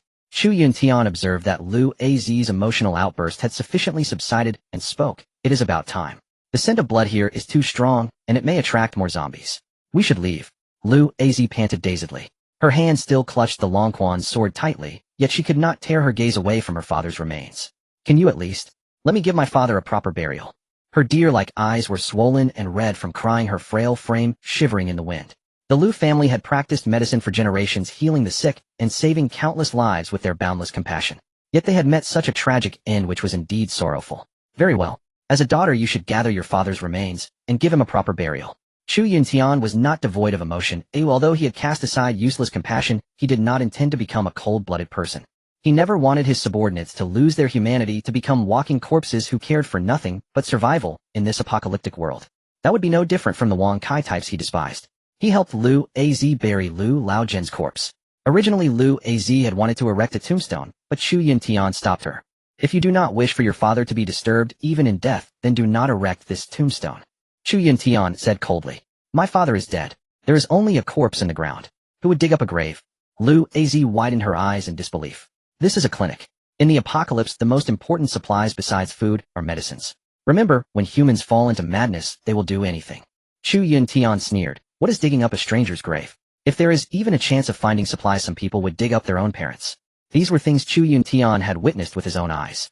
Some people would deliberately erect a tombstone to conceal supplies they could not take with them, making others believe there was a corpse underground until someone discovered that beneath the tombstone lay abundant supplies.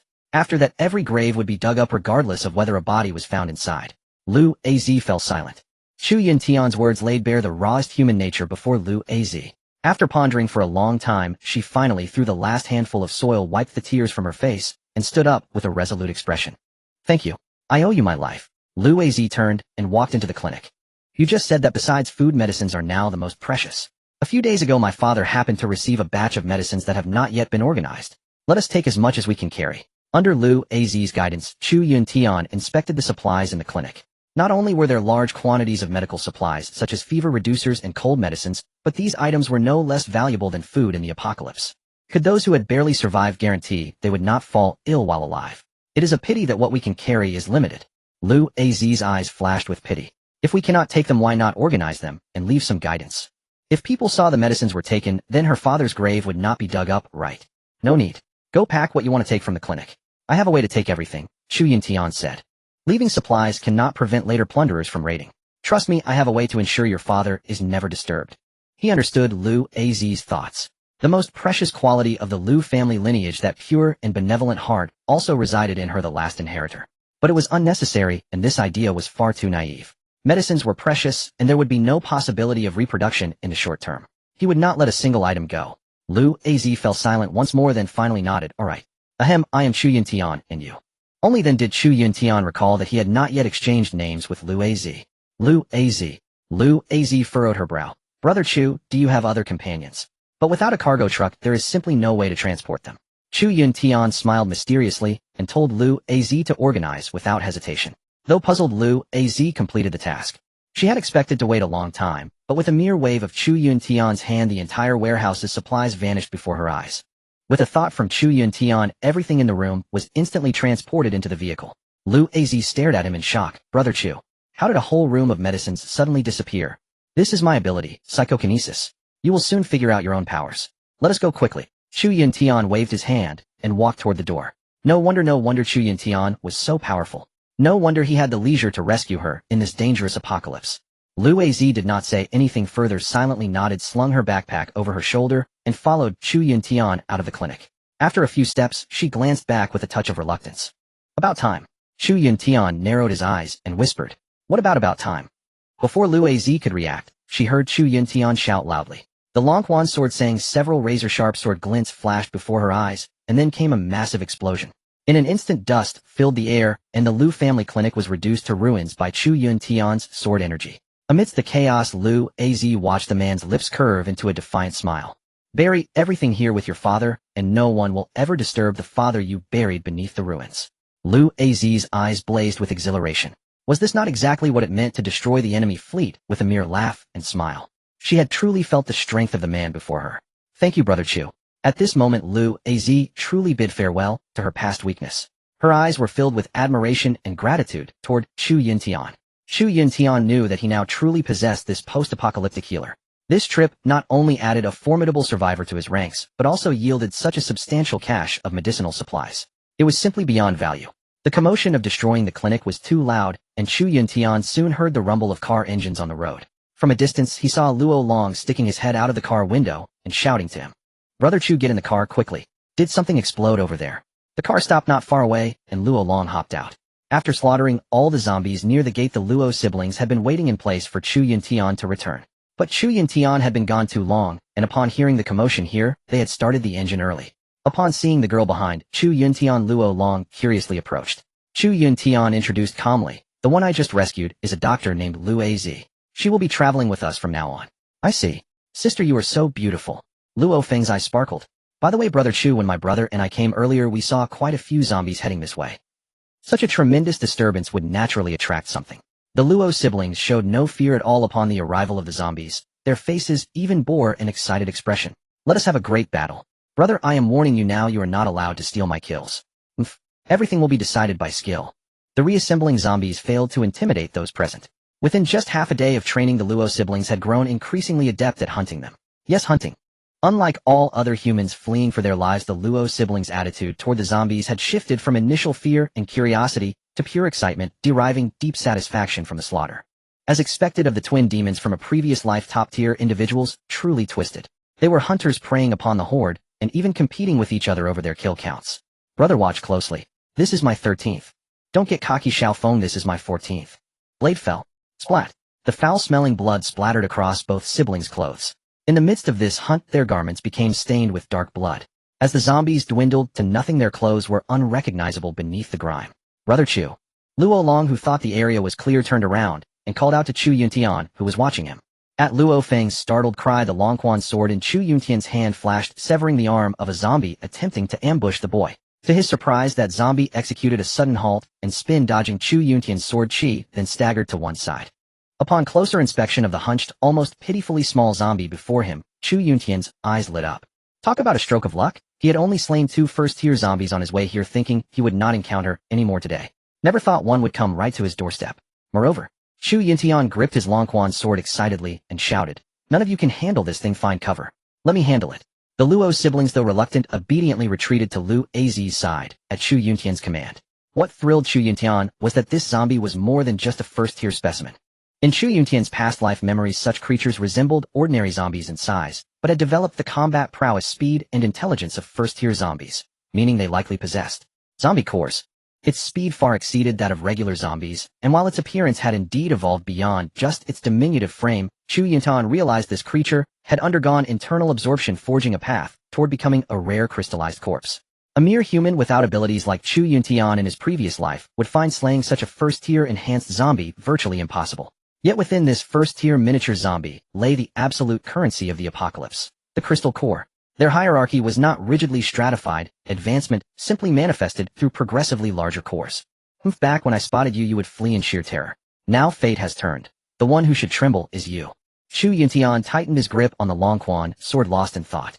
In his past life his survival squad could never have obtained something as valuable as a crystal core. Without crystal cores there was no way to trade for supplies at major settlements. To survive they were forced to become dependents little more than pariahs. With a fierce battle cry he swung his sword at the agile zombie. It would yield the first crystal core he intended to claim. Though it was merely a basic first-tier core, the smallest possible formation. On this timeline it already placed him ahead of 99% of survivors. The zombie lacked sophisticated cognition, but its survival instincts remained sharp. It dodged repeatedly rather than risk engaging Chu Yuntian's strikes. Yet the zombie moved swiftly though Chu Yuntian's blade was swifter. After losing his hand to the sword it let out a blood-curdling roar and accelerated once more. Just as the core-bearing zombie prepared to flee, its crude human consciousness already grasping the instinct to retreat when overwhelmed, it turned to escape. But Chu Yuntian denied it the chance, his sword carving arcs through the air as he pursued relentlessly. Each time the nimble zombie barely evaded by mere inches. Far from frustrated, Chu Yuntian found amusement in the chase, watching the zombie dance like a circus performer trying to evade his blade. His assault never relented, playing with his prey like a cat with a mouse. When the crystal core zombie misjudged a sidestep and lost its footing, Chu Yuntian exploded upward on one leg, driving his sword forward in a lethal thrust. Schlick! The sword pierced deep through the zombie's heart. Not an instant kill, but grievous enough to cripple it. This incomplete zombie shrieked and wailed, its decayed vocal cords straining against the agonized cries that tore from its throat. Then its rotting body convulsed as veins bulged grotesquely. It is happening. Chu Yuntian eagerly yanked his long quan sword free from the agile zombie's heart. He had deliberately spared it until this exact moment. Its veins swelled and contracted violently beneath gray-green skin, crawling with grotesque pulsing cords writhing like maggots as it emitted a shrill, agonized scream. Finally its rolling white eyes shuddered, then gradually flooded with crimson before the pupils dissolved into ink-black voids. One crimson, one black. Its dual pupils now complete. No longer wasting time, Chu Yuntian swung his sword at the crystal core zombie. In a flash of steel the long quan blade severed both arms into mangled wreckage. Then switching to his Gatling gun, Chu Yuntian systematically eliminated the ordinary zombies drawn by the commotion. Rat-tat-tat. Rat-tat-tat. As the saying goes beneath the Buddhist deity of the Gatling gun, all beings are equal. Dozens of mindless corpses fell where they stood, leaving only pools of foul-smelling blood across the ground. Chu Yuntian sneered, then with cold precision, sliced open the first-tier crystal zombie's skull. Reaching inside, his fingers closed around a pristine white crystal core. The moment the core was removed, the corpse's spasms ceased entirely. It collapsed lifelessly, nothing more than a heap of rotting flesh. My God, Brother Chu, you are incredible. Luo Feng's eyes sparkled with admiration. You will reach that level too eventually. Chu Yuntian said meaningfully. He was not lying. These two siblings in his past life had been far beyond anyone's reach. To outsiders, Chu Yuntian showed no hesitation when slaughtering zombies, casually digging into their skulls without blinking, utterly ruthless. But to Luo Feng, no man in this world could match Chu Yuntian's coolness. Brother Chu, you are so handsome. Teach me your swordsmanship. I want to learn. Luo Long cheered enthusiastically. He desperately wanted to master those elegant sword techniques. Chu Yuntian waved dismissively, briefly feeling the crystal core before storing it away. Enough, let us head back. I will teach you sometime. They had been out too long. It was already afternoon and night would fall soon. Chu Yuntian had no intention of leading a group through dangers after dark. I will drive, Brother Chu. Luo Long volunteered eagerly. Chu Yuntian actually trusted the kid who had just earned his license. Meanwhile, Chu Yuntian closed his eyes and immersed his consciousness in the system space. The crystal core he had hunted for the first time floated slowly within. The group drove back to the small shopping center, their initial safe haven. Along the way, the clusters of zombies were growing denser. In Chu Yuntian's view, at this rate a full-scale zombie tide would arrive in less than a month. And since this was downtown, the density of the undead would only keep increasing. It might even come much sooner than that. If so, he would have to relocate immediately. This urban area could only serve as a temporary supply stop in the early stages. Staying here long-term was definitely not an option. You're back, Brother Chu. Two female college students pulled open the rolling shutter door and greeted them with smiles. These are our future teammates. Get to know each other. From now on we look out for one another. Hello, I'm. Please take care of me. By now Chu Yuntian's survival squad had basically taken shape. Yu Yangyu, Luo Long, Luo Feng, and Lu Azi. All four of them had stood at the very top of the food chain in their past lives. But Chu Yuntian couldn't guarantee what would change in this second life. He simply didn't dare to assume anything. At least for now, their potential seemed immense. Ding! The system has detected that the host has not yet completed the Apocalypse Beginner Quest. Kill first-rank zombies, I-35. Can't you see I'm busy? Survivor warning: taking in new survivors is one of the most dangerous acts on the road to survival. Please judge carefully, host. Trust levels of your teammates have been provided as follows. Lu Azi's trust in the host 10. Yu Yongyu's trust in the host 10,000. Luo Feng and Luo Long's trust in the host 60. While counting the goods in the warehouse, Chu Yuntian watched these lines of text surface in his mind. You're pretty smart. Looks like that girl still can't let her guard down around me. After all, watching her own father die right before her eyes would make anyone harbor hatred toward everything in this world. No wonder she awakened that kind of sinister healing ability. Chu Yuntian thought to himself. Hey brother Chu, I don't know why, but I've got this bad feeling. It's not like the zombie kind of feeling. These past few days have nearly messed with my head. I feel like a bunch of gun barrels are aimed at me from all directions, like I might get shot to pieces at any moment. Yu Yongyu set down the case of Budweiser in his hands and leaned over to speak to Chu Yuntian. Your perception, yes, but... Rumble. A thunderous roar echoed from the street outside. A row of tiger tanks suddenly appeared, charging recklessly down the road. Wherever they passed, the walking dead had no time to react before being ground into the meat crushers. The louder the rumbling grew, the stronger Yu Yongyu's unease became. Hey, the boss told us to come find that so-called awakener. Is this crappy energy navigator broken, or what? Why does the target keep darting around like a monkey? Are you saying this awakener stopped at a gas station on the outskirts, filled up the tank, then drove into the city center, and parked by a small supermarket just to sneak some food? Bam! The leader slammed a heavy fist down on the speaker's head. Shit. You talk too damn much. Just drive the damn car. Keep spouting nonsense, and I swear I'll toss you out the door. Got it, Captain? My bad. Almost there. Turn at the intersection ahead. According to the locator, it's right across from this residential complex. The captain said. The compartment was packed with base members, 4 whole tanks, and more than 30 Special Forces soldiers poised for action. Here they come. They're coming for us. They're here. Chu Yuntian and the big guy set down their work and pulled open the rolling shutter door. From massive iron beasts were already bearing down on the small shopping center. They showed no sign of slowing down at all, as if they didn't even see the living people right in front of them. They looked ready to plow straight into the building. Chu Yuntian stepped forward and planted himself in the middle of the road, making sure they could clearly see that he was human, to avoid any unnecessary misunderstanding. The driver slammed on the brakes, and the tank's cannon muzzle came to a stop, less than a meter from Chu Yuntian's face. A faint chill flickered in Chu Yuntian's eyes, and he was a thought away from drawing his sword. Because he knew that in the previous life these were the largest armed civilian organizations in the land. Not long after the collapse of the old order, large numbers of American special forces had taken the opportunity to recruit talent from every direction, forming civilian powers with Awakener support scattered across the continent as strongholds. But what Chu Yuntian never expected was, how long had the apocalypse even lasted this time? How could they have arrived this early in a reborn world? He didn't have time to overthink it. He stared hard at the cab in front of him, waiting for the other side to make the first move. Don't be so quick to pull the trigger, Jack. The terminal's targeting system shows there's an awakened ability user among them. We need to be careful. The safest move is to trick them into coming back with us. We're supposed to contain him, not kill him, you idiot. What's so special about some lousy awakener? Look, Faith, we've got plenty of truth right here in our hands, and it treats everyone equally. Wow. We're saved. Please help us. We haven't been infected. The 2 female college student survivors from the supermarket shouted excitedly and rushed toward the iron beast at the front. The hatch on top of the iron beast was slammed open with a loud bang, and a golden-haired man poked his head out. Stop. But the 2 women seemed to have lost all reason. They didn't hear a word of the stop, as if they were clinging to their only lifeline. In an instant, the golden-haired man drew the small truth from his waist, pulled the trigger without hesitation, and hit his targets with deadly precision. Both women crumpled to the ground. The people behind Chu Yuntian were about to rush forward, but the horrifying scene froze them in place. The shots hadn't hit any vital spots, though. The 2 women writhed helplessly on the ground, turning their gazes toward Chu Yuntian. But by then Chu Yuntian had already leaped into midair, driving a kick into the golden-haired man's neck before bringing his blade down in one clean stroke. The head tumbled to the ground with a dull thud. The severed face still carried an expression of utter disbelief, even blinking twice. Fake.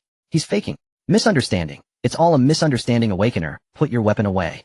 Just as Chu Yuntian was about to drive his sword down into the open hatch, a fawning voice called out, laced with a foreign accent. So Chu Yuntian's guess had been right. These really were people from that organization. A pair of hands pushed the corpse out of the hatch, raised a gun, and tossed it away. Misunderstanding, it's a misunderstanding.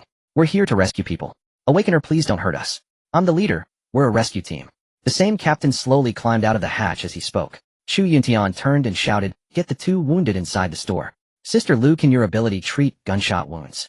As he spoke, Chu Yuntian seized the man who called himself the leader and pressed the blade against his neck. In the next second, the slightest pressure from Chu Yuntian would have sent the man's head rolling from his shoulders. Seeing this, the 3 vehicles behind opened their hatches one after another, and 3 squads of fully armed Special Forces soldiers disembarked. The soldiers swiftly formed a semicircle, leveling their rifles at Chu Yuntian and the others. The air grew taut as the standoff reached its peak. No one dared to move, yet everyone was one heartbeat away from bloodshed. Citizens, your weapons, and come with us back to the survivor camp. Do not resist futilely. We will provide you with food, water, and protection. Someone in the rear raised a megaphone and shouted at Chu Yuntian. Ability user, I know your power. Bring your people and join our American military corps, and we will treat you generously. The golden-haired man under Chu Yuntian's blade spoke with a forced smile. Generously? Then what about those I hurt? If I kill you all and feed you to zombies, is that acceptable? In his previous life, Chu Yuntian despised such foreign armed organizations the most, but as a first-rank mortal, what could he do against them? Misunderstanding. Ability user, we thought they were zombies. Sorry. The blonde-haired man obviously felt panicked, his hands trembling incessantly. Then I think you look like a zombie too. Bye-bye. Chu Yuntian leaned close to the blonde man's ear and was about to swing his cold sword. Just then. Stop. A brilliant afterimage sliced through the air and a petite girl in tight combat gear leaped toward him.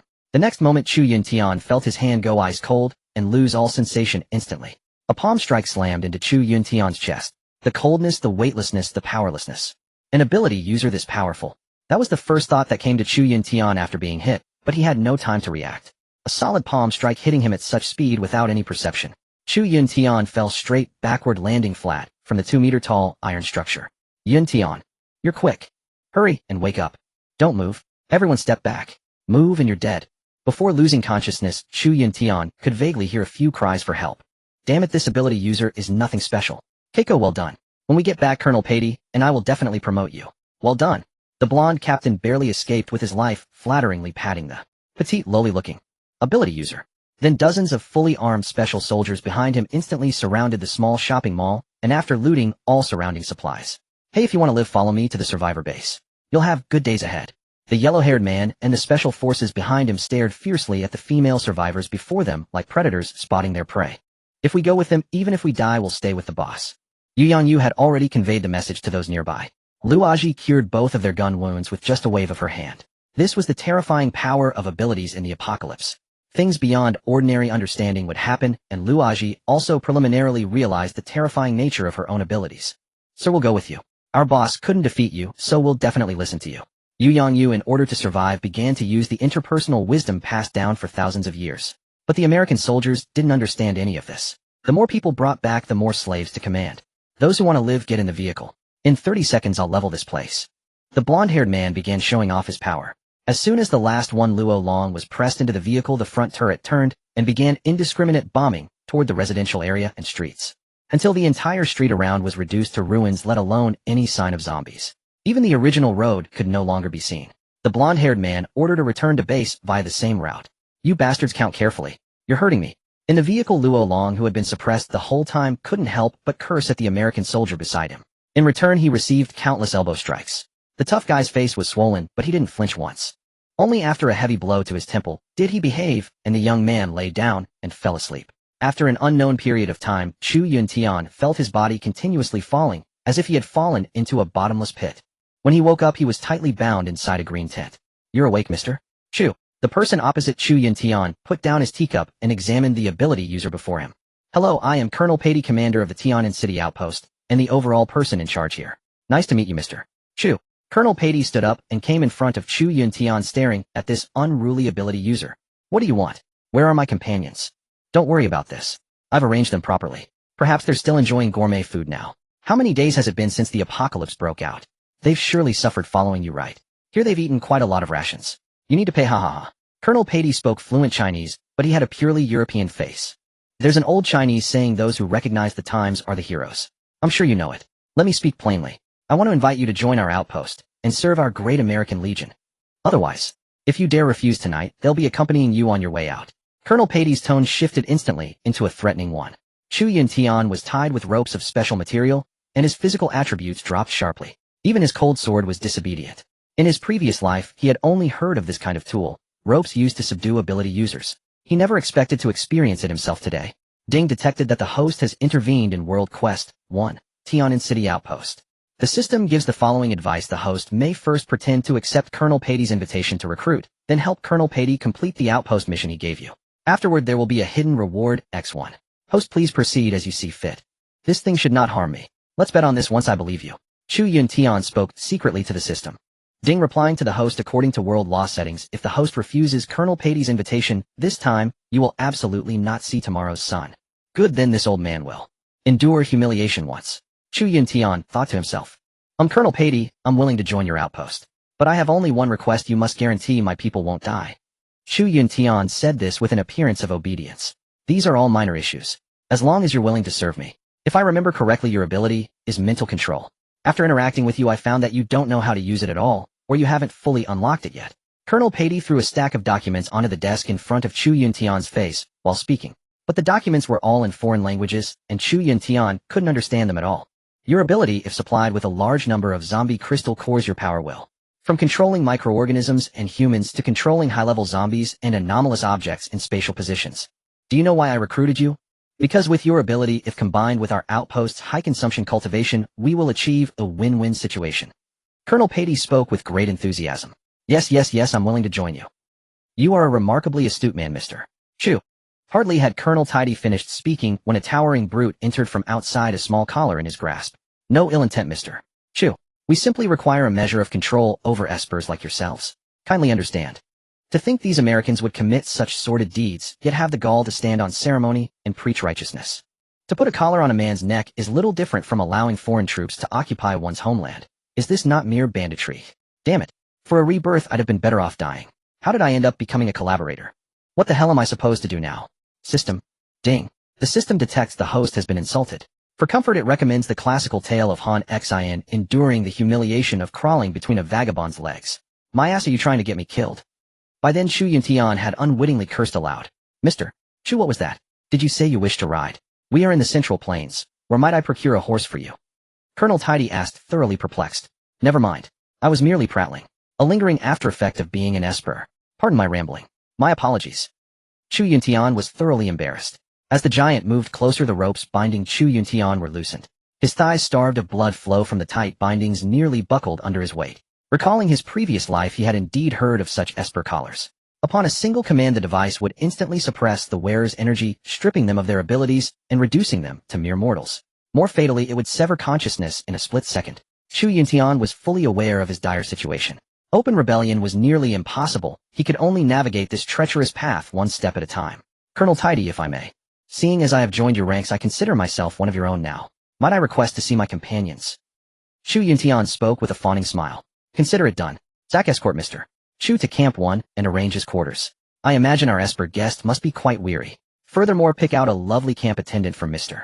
Chu to enjoy tonight. He deserves a proper relaxation since he has yet to sample our Western delicacies. Colonel Patey regarded Chu Yuntian with a lewd, knowing smile. Colonel, no need. That's not to my taste.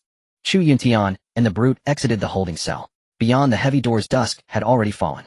That young girl is terrifyingly strong. Is she truly merely a novice esper in this apocalyptic age? A single squeeze was enough to render me unconscious for so long. Yet I am clearly a half-awakened esper myself. Chu Yuntian gazed around the sprawling outpost, his mind churning with reluctant despair. Brother Chu. You're finally here. Did they harm you in any way? Good heavens, that collar on your neck. Thankfully, the device served only one purpose. Beyond neutralizing esper abilities, it lacked even rudimentary surveillance functions like audio recording. Yu Yangyu was the first to rush forward, seizing Chu Yuntian's arms and scanning him up and down. As you have all witnessed, this is an American stronghold within our city. They are invaders. Yet we may be forced to remain here for a while. Trust me when I say we will break free eventually. Chu Yuntian declared with firm resolve. It's nothing, Brother Chu. As long as you're unharmed, we're all right. We'll follow wherever you lead. I'd. Chu Yuntian made his way through the group and noticed Lu Azhi crouching in a shadowy corner. She gazed blankly at the ground, her fragile and helpless demeanor tugging at his heartstrings. She had scarcely emerged from the grief of her father's death, having chosen to place her faith in drifting through this tumultuous era, only to suddenly find herself another's captive. Chu Yuntian reached out and firmly gripped Lu Azhi's hands. I made you a promise, follow me, and you will survive. You possess ESP power as well. Steel yourself. I believe you, Brother Chu. I was just remembering my father. He was such a good man. Before Lu Azhi could finish her words, Chu Yuntian drew her into a firm embrace. Then together we shall bring this apocalypse to an end and eradicate every last loathsome zombie. Of course you must first compose yourself. Chu Yuntian went on. Tell me, may I ask what happened? Lu Azhi offered no reply to Chu Yuntian's inquiry. Instead, dark smoke began billowing from behind her back, the chamber, growing hazy as though struck by fire, the acrid fumes slowly clearing. Ding. The system detects that team member Lu Azzi is on the verge of a breakthrough to mid-tier eye healer. The host is urged to remain by her side during this critical period to safeguard her and strengthen bonds. Lu Azzi's frame began to convulse violently and without control. Ding. The host is advised to firmly grasp the ascendant's hands and utilize psychic resonance to suppress the surging ESP fluctuations within the team member's body. As cascades of stark, urgent text flashed through his mind, Chu Yuntian dared not hesitate, nor could he afford to inquire further. He acted without delay. Everyone step out. Do not linger. Hardly had he finished speaking when Fatty seized the Luo siblings and drew them toward the exit. Within the tent the temperature surged precipitously. Chu Yuntian then gripped Lu Azzi's arms with both hands. A powerful wave of repulsion surged through his entire frame, his palms feeling as though they were being scorched. Sharp pain quickly overpowered the initial rejection. Yet he knew he could not loosen his grip. As his own body heat climbed, copious sweat drenched his back. Slowly Lu Azzi's violent tremors subsided into stillness. The moment her eyelids fluttered open, her gaze fell upon Chu Yuntian's scorched hands, and comprehension dawned instantly. Ding. Team member Lu Azzi has successfully advanced to Tier 2 healer. Host rapport has risen to friendly 60. Basic trust is now established. Instantly Lu Azzi traced a sigil with her palms and pressed a healing formation against Chu Yuntian's chest. Within a mere breath his wounds knit together, recovering nearly 8/10 of their vitality. Yet a conspicuous scar remained, defying all efforts to fade it away. Such marks were undoubtedly born of ESP energy, fundamentally distinct from mundane physical trauma. Silence reclaimed the space as the dense black smoke surrounding them slowly dissipated. Deep into the night. You've got to be kidding me, Brother Chu. With all your strength you still couldn't handle that short little girl. Fatty chewed leisurely on rations the outpost had specially provided, speaking with his mouth full. Aren't you an Esper yourself? Then why did your arachnid precognition fail you? With your speed you could have impaled those American grunts hundreds of times before you even considered surrendering. Luo Feng scoffed dismissively.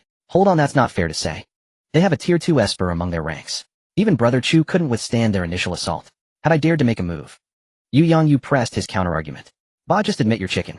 If I possessed your abilities we'd have burned this nest to the ground ages ago. Luo Long interjected once more. Though he knew they were merely jesting, reality offered no easy path forward. They could only press ahead cautiously, one step at a time. Several silhouettes, their shadows stretched long by the pale moonlight, flitted past the exterior of the tent. Chu Yuntian cast a wary glance outward. Who's there? Chu Yuntian barked loudly into the darkness, rising alertly to gaze outward. Fatty, didn't you feel anything? Any abnormalities? Chu Yuntian then turned to look at the fat man behind him. Chu. Brother Chu, I forgot to tell you. Since entering this outpost my detection abilities seem unable to extend beyond my own body. Before anyone could react, a petite figure drifted through the tent fabric, her bright, curious eyes observing everyone inside. Chu Yuntian focused his gaze and saw a short lowly with crimson hair clad in a tight combat suit. Was this the Esper who had clashed with him earlier that day? He hadn't been able to even counterattack in front of her, and the thought only deepened his wariness toward this girl. The girl didn't shy away at all, simply crawling into the tent and scanning the group behind Chu Yuntian before speaking. Hello, Esper. I am a test subject from the United States Zone A program, codename Wei. Nice to meet you. Why have you come here? A chill ran through Chu Yuntian's voice. You've already agreed to Colonel Tidy and joined the outpost, so we're colleagues now. I came to apologize. Yesterday, I was too harsh. Please forgive me. Then Wei bent down, her red hair cascading like a waterfall, and offered a perfectly executed bow. Chu Yuntian's eyes inadvertently fell upon the same style of necklace around the woman's neck. Could it be? No, he thought to himself. Nothing. We are enemies. It's late. Don't disturb my people's rest. Please leave. The woman showed no reaction to being turned away, moving stiffly like a machine as she exited the tent and disappeared into the moonlight. Could this be what they called in my past life, an experiment on living subjects? Those forcibly endowed with mutated abilities. In his previous life, Chu Yuntian had only heard other survivors speak of them. The United States outposts within city areas were essentially laboratories gathering escapers and modified humans under one roof. This was far more than a simple human settlement. The espers created by the American outposts were terrifying beyond imagination. That was the most common evaluation Chu Yuntian had ever heard. Now in this life he had finally witnessed it firsthand. And this was still merely the outbreak's early days. If they continued to develop, Chu Yuntian couldn't even imagine the consequences. Foreigners are so strange. They captured us, yet still apologize. What kind of logic is that? Luo Chung spoke first. She's not so different from us, Chu Yuntian said after a moment of contemplation. That's it for today. Everyone get some rest. Chu Yuntian glanced around at the group. The tent housed an old-style communal sleeping platform and a simple table with chairs.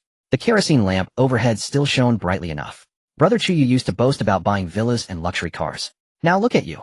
Didn't even get to enjoy any of it before sleeping on the ground. The fat man chuckled foolishly, making a joke. Plans can't beat fate, haha. But sooner or later I'll reclaim what belongs to me.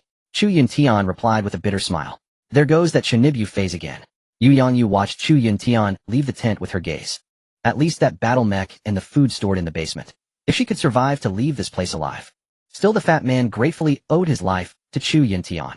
Without him in this apocalypse, the fat man would likely already be one of the wandering corpses outside the outpost. Chu Yuntian returned to his own tent.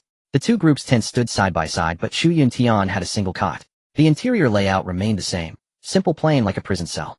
Looking over the entire outpost, it could almost be called a small military base. Armed guards stood watch around the iron fences day and night. An entire ring of residential buildings formed the outer perimeter of the outpost. As for what lay beyond the inner walls that rose abruptly from the flat ground, no one knew what was inside. Chu Yuntian couldn't fathom how armed organizations hiding within Nantian City had so quickly and silently built such a massive outpost organization when the zombie virus had just erupted. Premeditated. The next day, bang, bang, bang. Mr. Chu, the colonel requests your presence. Chu Yuntian pulled open the tent flap. Gentle morning sunlight poured in, revealing a burly man in full combat gear standing before him. Damn it, why must you make such noise so early? Chu Yuntian cursed silently to himself. He simply wanted to go back to sleep. In this chaotic world, having a safe place to sleep in was in itself a form of fortune.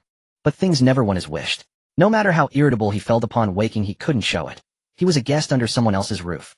Officially, it was a cooperative relationship. Unofficially, Chu Yuntian and his group were prisoners. It was only because of his unique Esper ability that the United States outpost had detected and taken them in.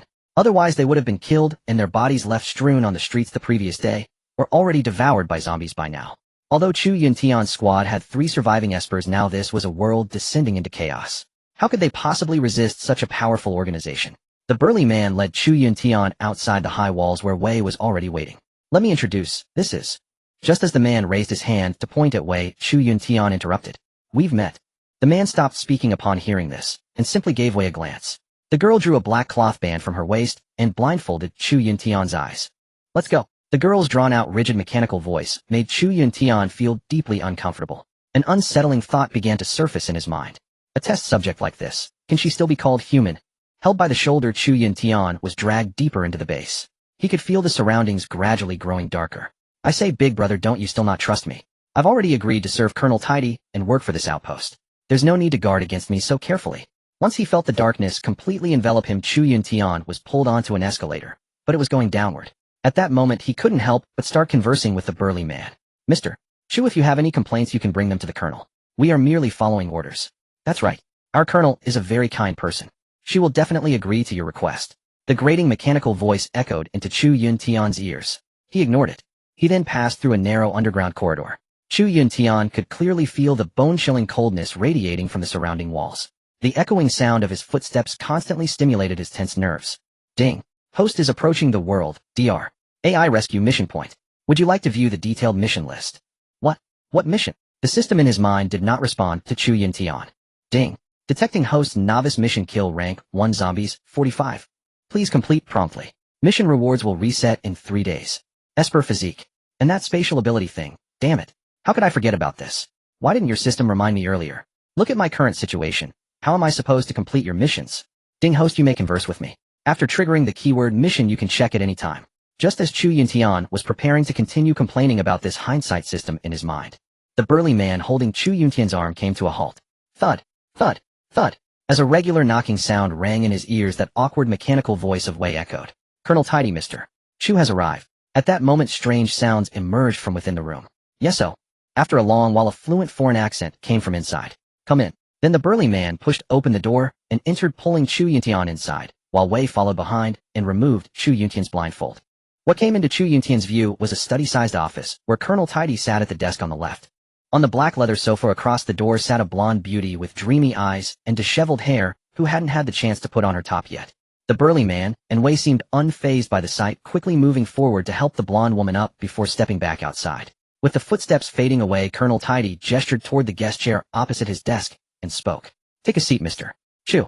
I have important matters to discuss with you. Chu Yuntian looked around, a strong putrid odor permeating the room, which made him, as an Esper, feel uneasy. As soon as he sat down, Colonel Tidy pushed forward a document printed in Chinese characters and continued speaking. Mr. Chu, since you are now willing to serve our great Mei Empire, I should assign you a mission. Our base does not sustain idlers. Have a look for yourself. Chu Yuntian scanned the document quickly. Rescue. This person. Before Chu Yuntian could finish, Colonel Tidy interrupted him. Exactly. This is an Esper specialist sent by the Great Mei Nation to our stronghold, but at the Tianan mountain range north of Tianan City, he was affected by abnormal matter radiation interference. The helicopter crashed and has been missing ever since. We cannot explain what kind of abnormal creature has evolved to the point of being able to cause. Colonel Tidy suddenly changed the subject. To be honest, we have already lost much hope for Dr. A's survival. We only ask that you go to the incident site and look for this cube in the photograph. While speaking, Colonel Tidy had already raised his hand and pointed to the blurry image on the document. It was a cube roughly the size of a palm, emitting a faint blue glow throughout. Due to the unclear pixels, it was difficult to make out the patterns on its surface. An abnormal object capable of altering spatial magnetic fields in the early apocalypse. This is obviously sending me as cannon fodder to gather intelligence. Chu Yuntian thought to himself, putting on an act of seriously analyzing the materials. Mr. Chu, need not worry. For this operation, we will send Wei to accompany you. You may also choose one of your teammates to join you. As for your remaining team members, I believe they will be safer staying here with me. You need not worry. Colonel Tidy said with a hidden smile. Chu Yuntian finally had the chance to speak. After hesitating for a few seconds. Alright, I agree. But my companions here must not come to any harm. Excellent, ha. The moment he finished speaking, Colonel Tidy patted his chest reassuringly. I have confidence that Mr. Chu's abilities make this task quite straightforward for you. I wish us a successful collaboration. Chu Yuntian was speechless. A vehicle will be prepared for you shortly. Let's depart. Before Chu Yuntian could rise, Colonel Tidy pressed a bell on his desk, and Wei, who had been standing outside ready, walked in. See the guest out. Then Chu Yuntian was blindfolded again with that red cloth. We'll be working together now, Mr. Chu. Looking forward to it. As soon as they exited the automatic elevator, when the light outside hit them again, Wei, who had been holding Chu Yuntian's arm, spoke up. Fine. Chu Yuntian could not ignore this time despite finding his dead-like voice annoying. But Chu Yuntian understood clearly that this modified human before him was far stronger than himself, and he might still need the man's help for this mission. This mysterious incident cannot be explained by common sense. Zombies and all mutated species only have their genes altered. Why would they possess the ability to change magnetic fields? We cannot pinpoint their location, making it difficult to find the doctor. Therefore, Mr. Chu, please make full use of your abilities without reservation. Wei's bitter mechanical voice sounded once more. By now they had exited the core area, and Chu Yuntian's blindfold was removed. The refugee camp on the periphery came into view again. This world is not as simple as you imagine.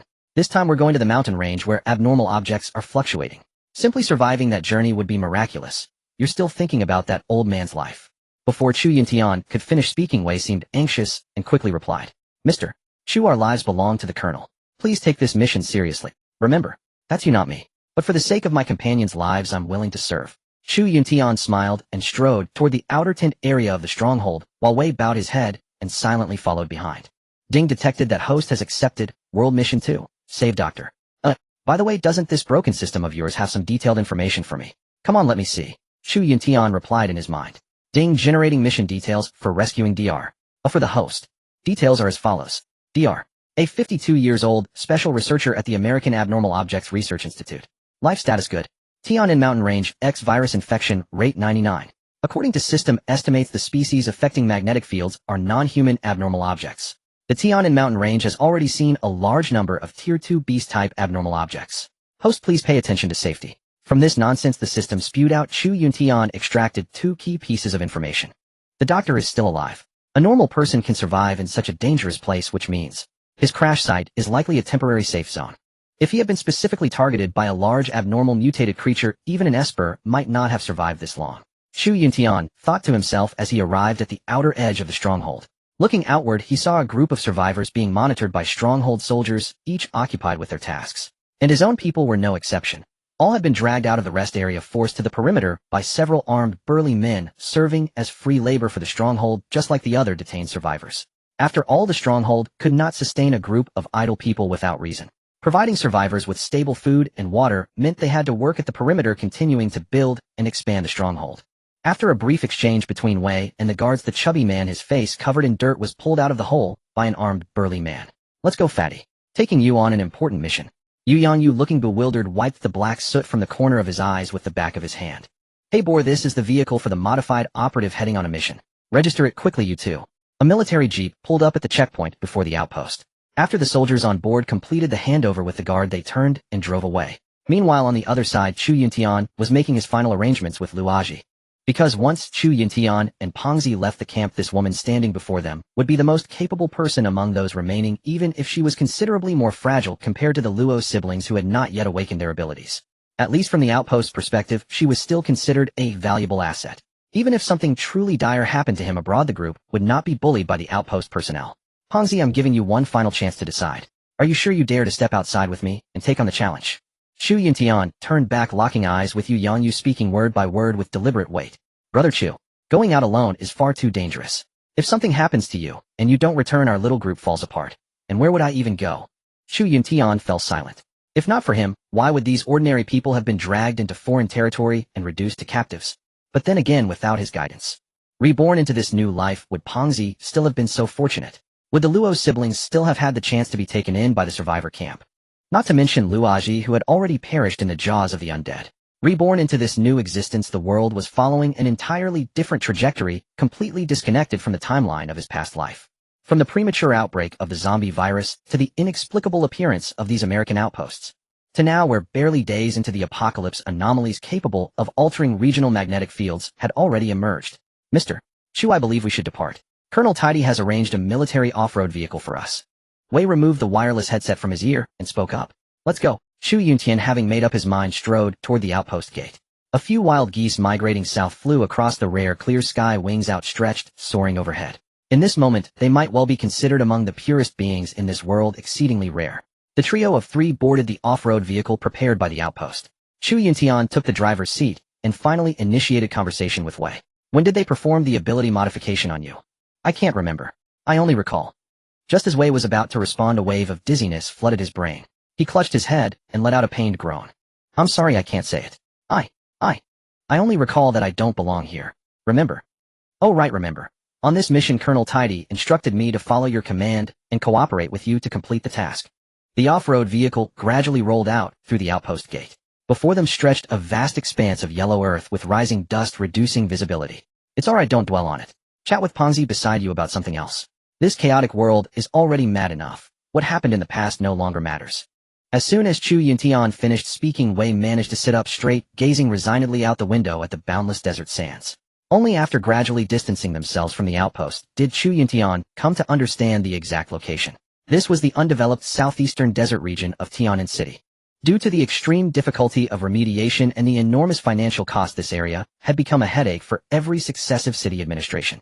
Eventually abandoned the desert combined with the saline lake to form a local natural scenic area where within several kilometers not a single zombie could be seen. You also have a collar like Brother Chu around your neck. It was only now that Pongzi noticed the technological-looking purple-blue collar adorning Wei's neck. I don't know. I think I was born with it. Wei's distinctive synthesized mechanical voice rang out. Pongzi, stop asking. We're the same as her, but she. Chu Yuntian hesitated, then abruptly changed the subject. Do you know why they didn't put a collar on you? Huh, why? Pongzi asked in confusion. Surely his brother wasn't trying to drag him into the same predicament. Because you're too weak, haha. Even after evolving into an ability user, you pose no threat to them, get it? Ha! Brother Chu, stop messing with me. By then, Chu Yuntian had already driven onto the highway leading to the city center. Abandoned vehicles sprawled across the entire length of the road. Dried blood stains were scattered everywhere on the ground. Zombies wandered aimlessly, their broken bodies dragging along in sluggish, clumsy movements. A few emaciated zombies licked the dried blood from the ground. With the road ahead becoming blocked, Chu Yuntian had no choice but to reduce speed.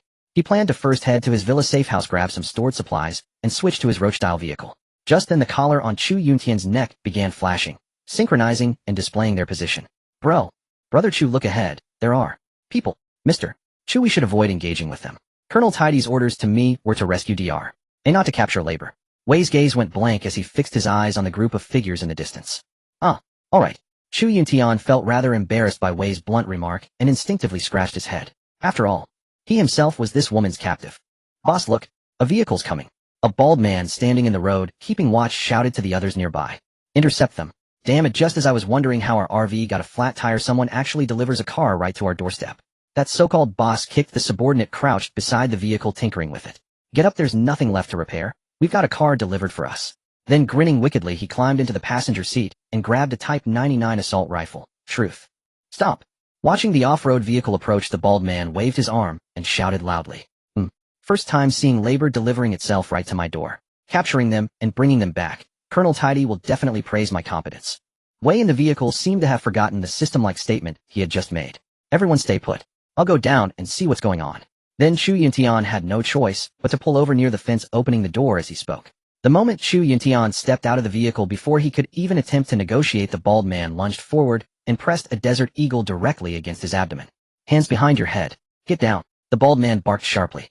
Then 5 burly men rushed out from the RV no more than 10 meters away. The leader in front wielded an even larger truth. Hongzi in the vehicle grew anxious, patting frantically at his sides for his weapons, but then suddenly remembered. His gear had already been confiscated when they entered the outpost. Damn it, what terrible luck. Making me come out on a rescue mission without even giving me a single weapon. Hongzi cursed bitterly in his heart. Wei go. Help Chu. Before the fat man could open the car door, he heard the outrageous words from the young girl in front of him. I'm sorry, I cannot execute orders from strangers. Mister, Chu just gave me a command to wait for him to scout the situation. Wei seemed entirely indifferent to the current situation. You damn robot, the fat man cursed upon hearing this. Even though Chu Yuntian was an Esper, one must understand that a low-level Esper like him, with no self-preservation ability, is equal to an ordinary person in the face of truth, just like that fire-type Esper in the store back then. Chu Yuntian gazed at the bald man before him and thought of his telekinetic power, but using it at such close range still carried risks. Even if he could control the Desert Falcon in the bald man's hands and transfer it to himself during that recovery period, Chu Yuntian could not guarantee the people behind wouldn't open fire. Behind the bald man, someone held a big gun. If he made even the slightest move and the other party opened fire, it would be over. Chu Yuntian had once again underestimated the darker side of humanity. He got out of the car with absolutely no precautions. How could he have made such a junior mistake? Leading to him now being held at gunpoint, so completely passive. Damn it, I'll say it one more time. Hands behind your head. Get down, or I'll shoot. No sooner had the bald man finished speaking than his accomplice behind him arrived at the off-road vehicle. Get out. All of you get out and get on the ground. The lead man raised his Type 99 rifle and aimed at the windshield, shouting. Chu Yuntian could only play along now, obediently crouching down and pinning his hopes on Wei making a move to resolve the situation. She was a terrifying individual, so Chu Yuntian had no intention of taking the risk himself. The fat man was also at a loss. Without the truth on his side, he instantly went soft, looking at the robotic-like girl beside him with exasperation. Both of you get out of the car, let's not escalate this. Chu Yuntian wanted to use these words to deceive them, lower their guard, pretend to submit, and wait for his companion to strike. Who would have thought? Inside the car, Wei acted like a machine, receiving another command, pushing open the door, and walking straight out. The several burly men holding Chu Yuntian hostage were somewhat stunned to see Wei step out of the vehicle. Is this still the apocalypse? How could someone like her exist? Could a beauty like a vase still survive? Besides, from her attire and demeanor, she was the epitome of a wealthy young lady. Boss, this girl is nice. I haven't had fun in many days. A short man beside the one holding the Type 99 spoke. Several of them simultaneously locked their gaze onto Wei, sizing up the woman before them, each like wolves and tigers, their eyes flashing with greedy and lewd light, as if a pack of wolves that had spotted prey. At this moment, the fat man also timidly got out of the car. Get on the ground. Today I'm confiscating your vehicle and letting you dogs keep your lives. Don't try any tricks. The lead man with the Type 99 shouted. His name was Wang Gang. Before the apocalypse broke out, he had robbed a bank transport vehicle to obtain the weapon in his hands. Before the wanted order was even issued, that disease reign struck. With a suitable weapon in hand, he survived the chaos of the early zombie outbreak and formed the survivor squad they had today.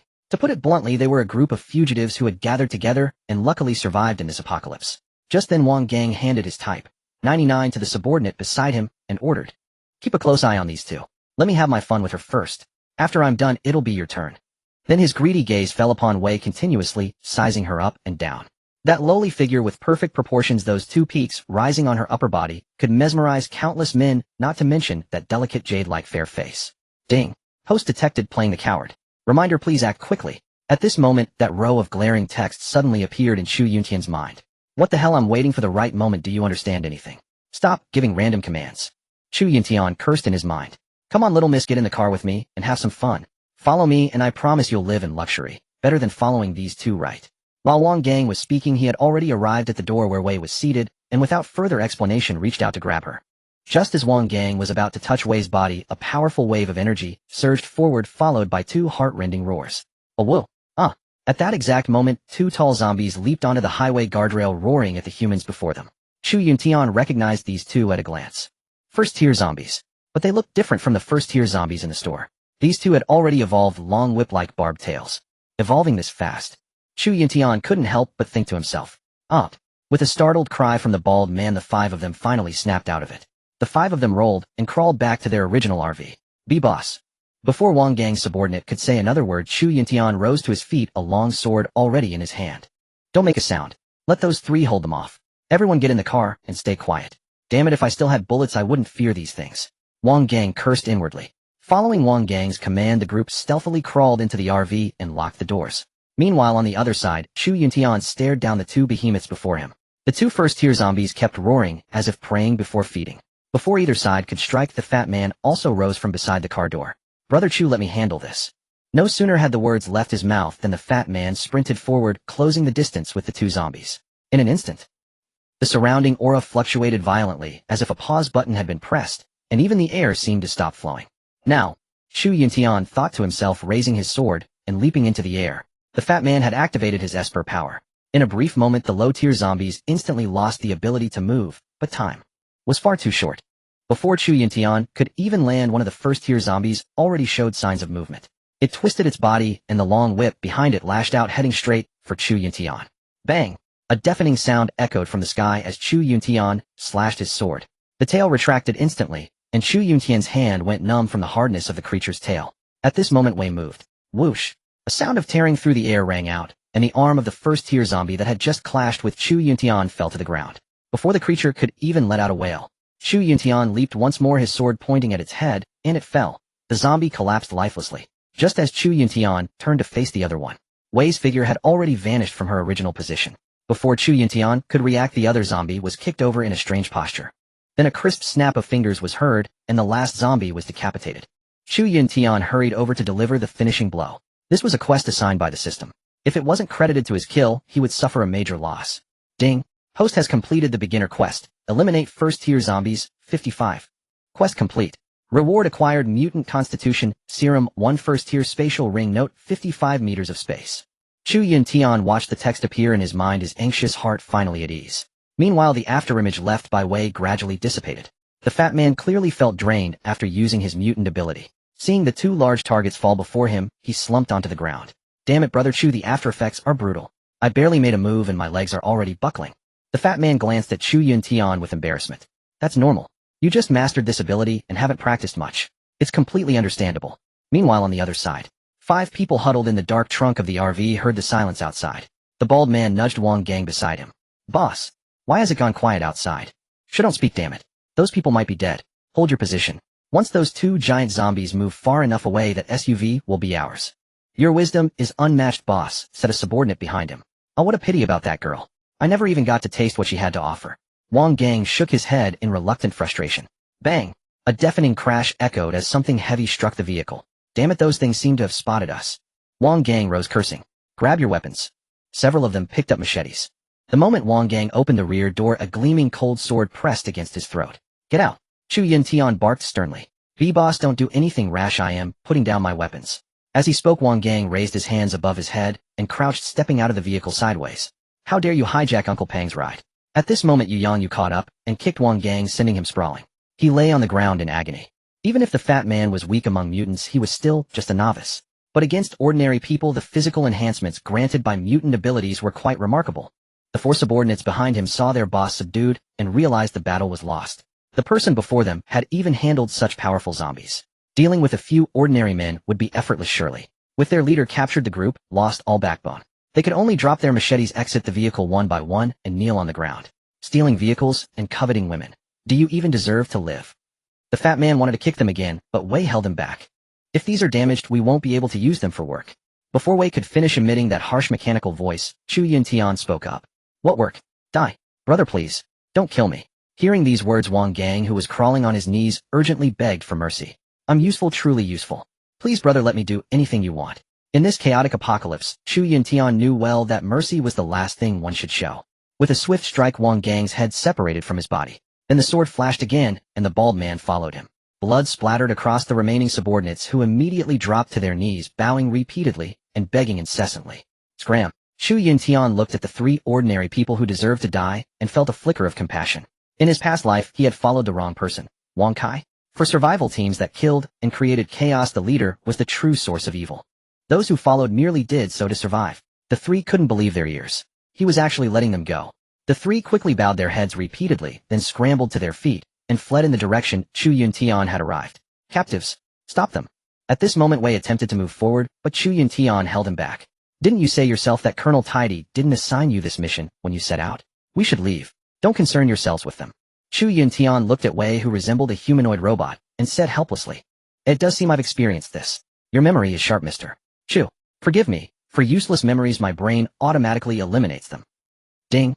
Host has obtained new type serum. Would you like to inject automatically? At that moment the system's voice echoed in his mind. Having just dealt with those messy matters, Chu Yuntian suddenly remembered his beginner reward. Inject. As a sharp sting came from his chest, a smooth liquid flowed into Chu Yuntian's body. The instant the liquid entered his body, Chu Yuntian felt a wave of heat, and suddenly his entire body surged with power. It felt as if a balloon was slowly expanding from within. A burning, tingling sensation coursed through his arms, as though an invisible force was pulling at him. Move aside. Chu Yuntian shouted loudly, drew his right leg back, then aimed and struck. Boom. With a thunderous crash, Chu Yuntian punched the door of a wrecked Toyota in front of him. The car door caved in entirely. The wrecked vehicle, unable to withstand the tremendous force, was sent crashing into the highway guardrail.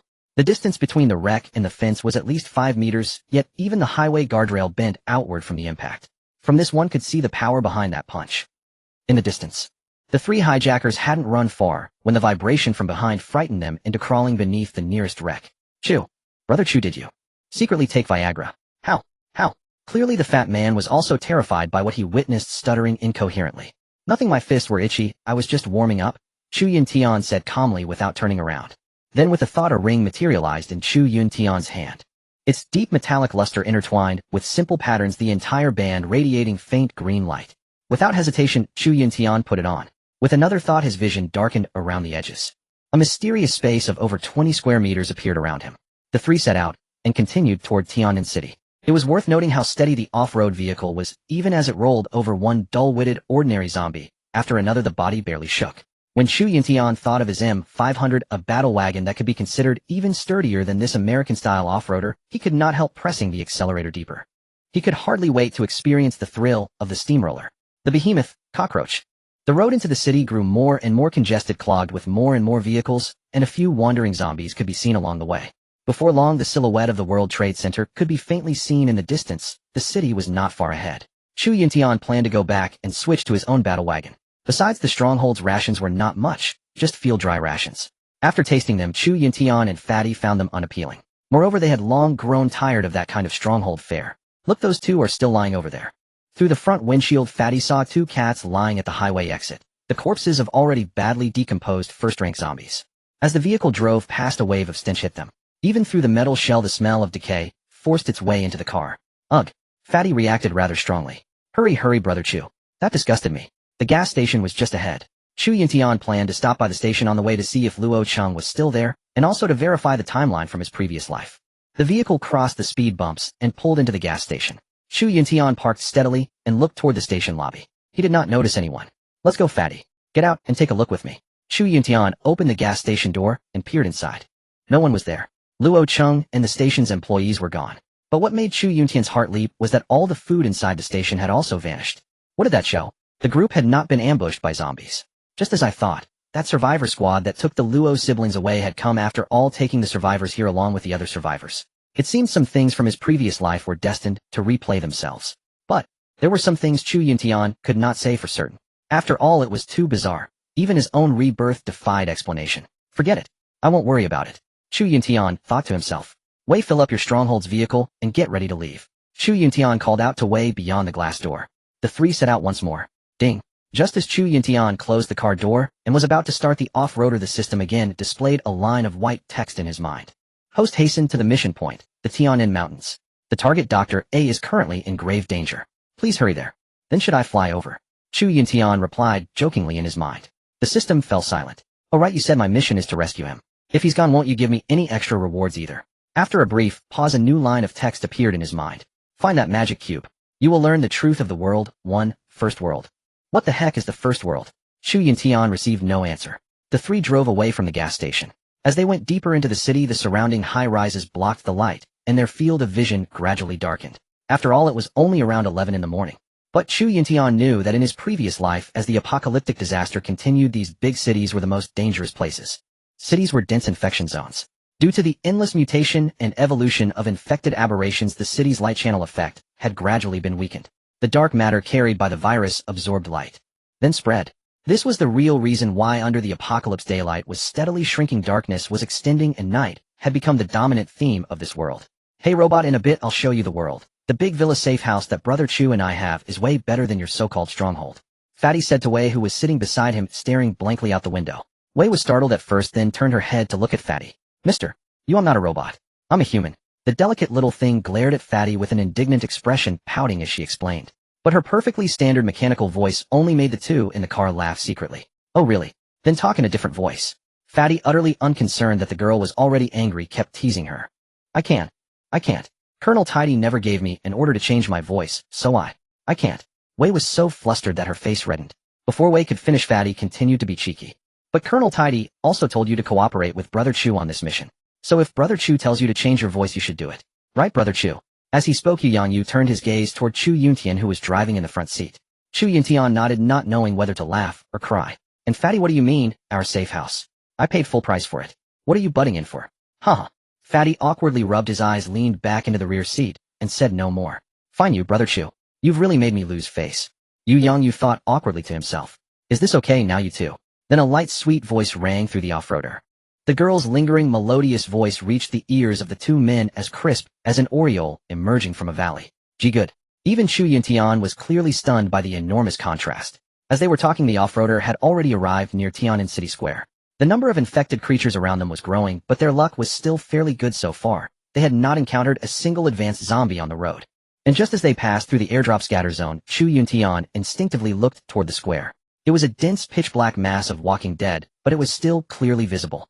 Apart from the airdrop crate he had opened himself, the remaining three had already lost their shimmering glow, obviously picked up by survivors as well. You two hold tight. At Chu Yuntian's command, he floored the accelerator. The vehicle instantly began to jolt. Through the front windshield one could see the avenue ahead, densely packed with countless infected. As the vehicle sped past, every zombie crowding the road was either sent flying on the spot or crushed and crippled beneath the wheels. The Lake Island Villa was no longer far away. If they kept up this speed, they would arrive in less than 15 minutes. The whole journey was uneventful. Because the villa was located on a lake in a green park in the city and the vehicle could drive straight up to it, there was no need to deal with zombies after the three got out.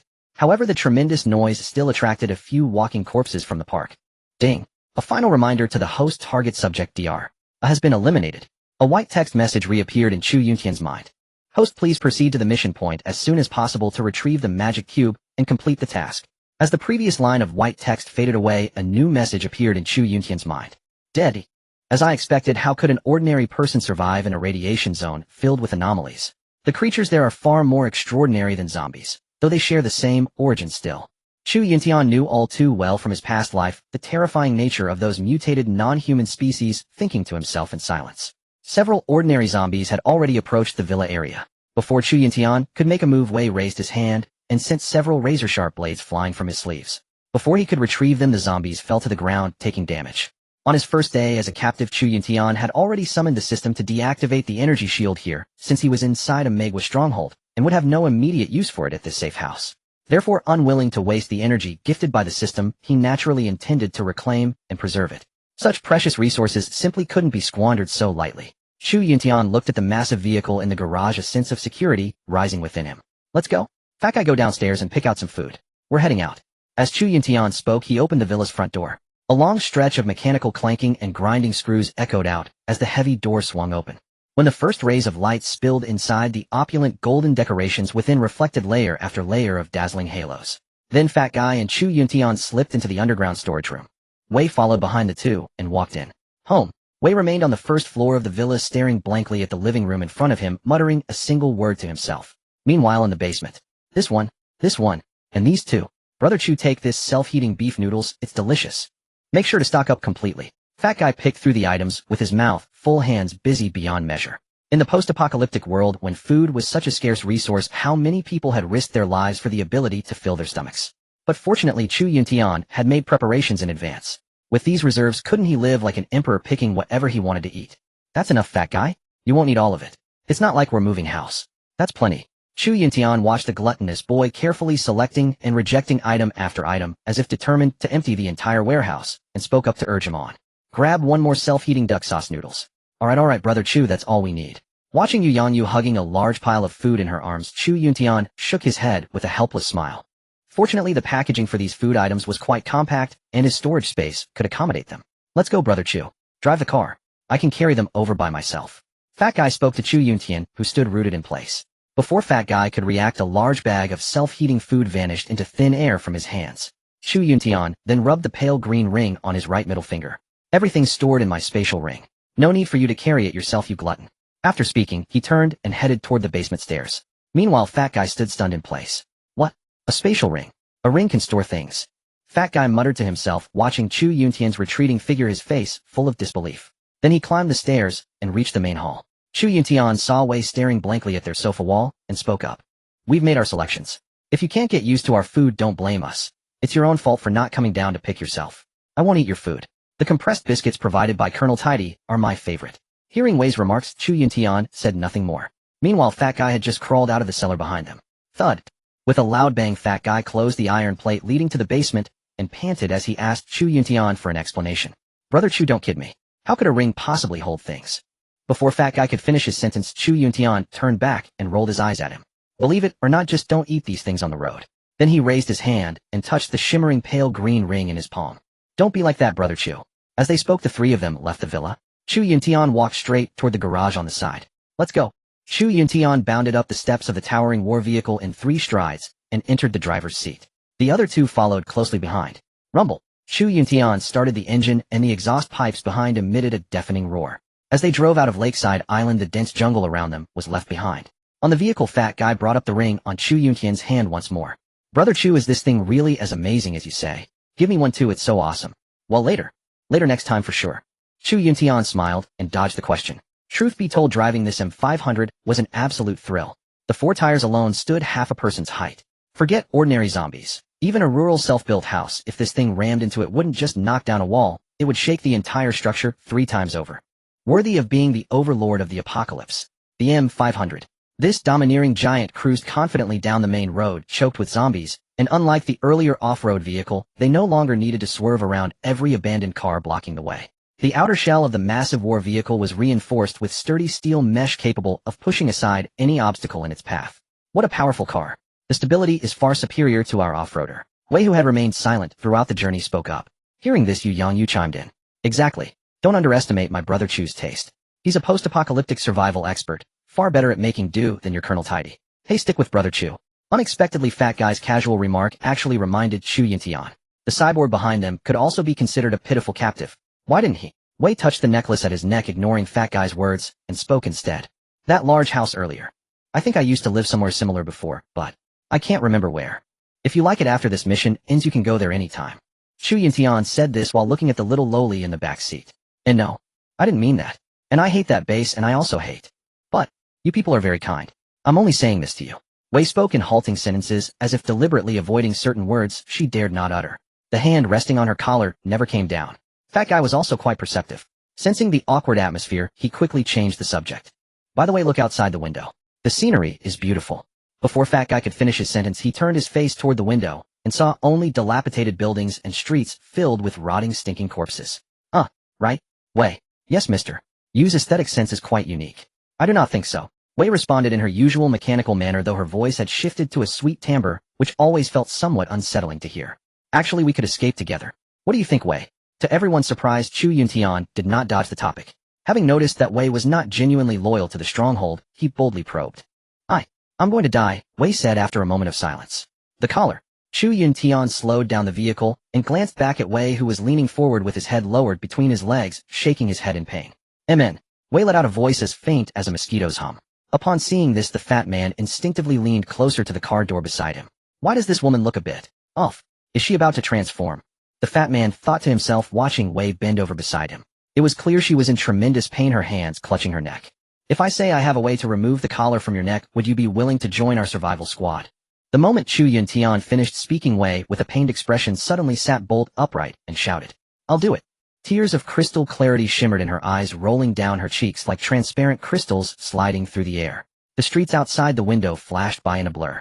Chu Yuntian pressed the accelerator, for they were passing the Municipal People's Hospital, a gathering point for survivors. Small groups of zombies were already roaming about. It was only a matter of time before this place became the breeding ground for the zombie horde in Tian'an City. Never mind that for now. Once this mission is complete, I'll help you remove that restraint, and mine as well. Let's take our squad members and live freely in this chaotic world. As Chu Yuntian spoke, he subconsciously shifted his neck as if feeling the weight of the collar pressing against his shoulders. Fine. I accept. Wei wiped the tears streaming down her cheeks and spoke, and the fat man sensibly handed her a tissue. The only route to Tian'an mountain range required crossing through the urban area. As the central city of the province, Tian'an City's surrounding roads all connected to national highways leading directly to major cities in every direction. There was simply no road leading to the mountains near Tian'an City. This was also the reason Chu Yuntian detoured through the city to swap vehicles and restock supplies. After all, it was on the way. Besides, his system had a reward tied to this mission. To improve his safety and increase the chances of completing the task, he had decided to drive his new war machine into battle. Just then, Brother Chu, look. That Xuanxiang residential compound. I sensed several first-stage zombies wandering around there. Chu Yuntian turned his head toward where the fat man was pointing, but the thick roadside greenery blocked his view, making it impossible to see the distant scene clearly. You want me to look? How am I supposed to see anything? This isn't a video game where I can just activate X-ray vision and spot things from miles away. Didn't you only sense them through your ability? How am I supposed to see? You're right. I forgot. The fat man stared tensely in the direction of Xuanxiang compound, his mind automatically generating a thermal imaging-like picture. 5 or 6 creatures tall and imposing with straight backs and thick limbs. 2 of them had even evolved, those dreaded barbed spiked tails. The fat man then relayed the detailed information he had detected to Chu Yuntian. It seems the path to the mountain's radiation zone is growing increasingly dangerous. First it was small zombie clusters, and now evolved zombies are gathering. Chu Yuntian spoke his conclusion. Drawing from his past life's experience, this was not difficult for him to deduce. The anomaly radiation zone would slowly expand outward, accelerating the evolution and development of surrounding infected organisms. If this anomaly zone continued to spread silently, even ordinary survivors in the city would face a high probability of infection through the air upon contact. However, the 3 people in the car were all ability users whose genes had already been altered, so they did not need to worry about this problem. But once entering the anomaly radiation zone, their physical condition would significantly deteriorate. Even a superficial scratch from an ordinary zombie would carry a high infection risk. Unlike in safe zones where ability users had a certain margin for error, here the stakes were far higher. Brother Chu, if we're constantly moving outward from the city and the altitude is continuously rising, why is there an anomaly radiation zone in this uninhabited mountain range? Shouldn't it be more secluded and therefore safer? Before Chu Yuntian could explain, Wei, who had been silent for a long time, spoke up, as if triggered by a question. According to the database in my mind, Wei mechanically shook her small head, her red hair flowing gracefully and emitting a faint fragrance. When the apocalypse broke out, even rain falling in urban areas could drain smoothly through underground drainage systems and circulate. Wei paused, then continued. But in a closed mountain range like this, there is no drainage system. The virus rain would seep into the soil, absorbing and fermenting internally. Approximately 70% of the viral liquid would remain continuously fermenting within the mountains and causing cross-infection among organisms. Furthermore, such mountain ranges are teeming with wild animals. Since the virus evolves precisely through consumption, it is nothing surprising that the area became a disaster zone. After Wei finished speaking, Chu Yuntian turned around to show his agreement and could not resist teasing the fat man. Read more books, kid, ha. The fat man, unfazed by this, shot back retortingly. Oh, so you know, yet you stayed silent and waited for the little miss to finish before chiming in with hindsight. Hey, old Chu, you're not being fair. Alright, then let me explain further. Chu Yuntian turned the steering wheel, leaving the city roads and continuing onward as he spoke.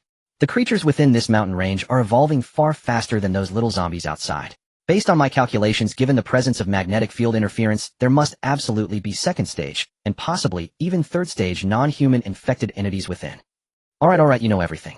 I can't argue with you, Brother Chu. The fat man said. As he spoke, rows of self-built houses at the foot of the mountain came into view. A small town. Nestled at the foothills of Tian'an mountain range was Kongda Town. Before the apocalypse, the townsfolk were renowned for timber logging and furniture processing, famous as a premium timber supply area. At this moment, the cockroach vehicle entered a country road. Behind them, the city, shrouded in mist, revealed no visible buildings, only a dark, oppressive mass. On top of it all, it was already 5 in the afternoon. Chu Yuntian had been driving recklessly the entire way, hoping to reach here before nightfall. He well knew that darkness was another synonym for danger. To minimize risks, he could only accelerate and smash through everything in his path. Ahead, the small town and the towering mountain range behind it were already enveloped in an even denser darkness. The mission point before him resembled a massive black hole, as if ready to devour any visitor who dared approach. Brother Chu, have we entered that anomaly fluctuation zone you mentioned? The fat man propped against the back seat and scanning his surroundings suddenly spoke. Roughly speaking, yes. From what I've observed, a considerable stretch of the highway behind us has already entered the anomaly fluctuation zone. Chu Yuntian paused and muttered to himself. I didn't expect it to spread this quickly. Mister, you doesn't your abilities sense any dangerous anomalies ahead? Wei spoke up at this point. Right, I was about to say the same thing. My ability seems to be suppressed. I can't probe that town, let alone the mountain behind it. I can't detect anything at all. It's very strange. Enough. Let's just head into Kongda town first and prepare for combat. The moment Chu Yuntian finished speaking, the vehicle sped toward the town ahead. The vehicle drove straight into the fog-shrouded town, and as it passed the signpost just before entering, the surrounding brightness dimmed instantly, as if plunging into night. The light overhead could not penetrate this area at all. Watching the changes before him, PZ felt a surge of tension, his eyes fixed unwaveringly on the glass window beside him. He uneasily scanned the surrounding cornfields, a dark, dense expanse where shadowy figures seemed to flicker faintly. Only when Chu Yuntian and the group entered the town did they glimpse the yellow streetlights flickering faintly along both sides of the road through the thick black fog ahead. Beep. The host has entered the mission zone.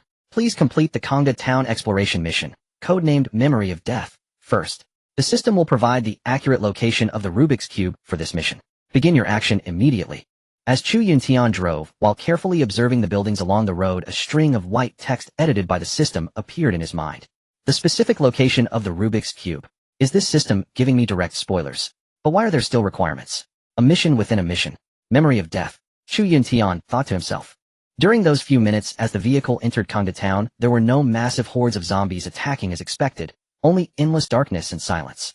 Coupled with the fact that most residential buildings here were imitation ancient structures, it made the place seem even more isolated from the world. Brother Chu, this is so strange. How can there be not a single zombie here? Isn't it said that the anomaly radiation zone is more dangerous? This doesn't look like a dangerous place at all, not a single mutant in sight. Before PZ could finish his sentence, Chu Yuntian stepped on the brakes, unbuckled his seatbelt, and turned to speak. You know about devouring evolution, right? Do I need to repeat it again? How did those things evolve?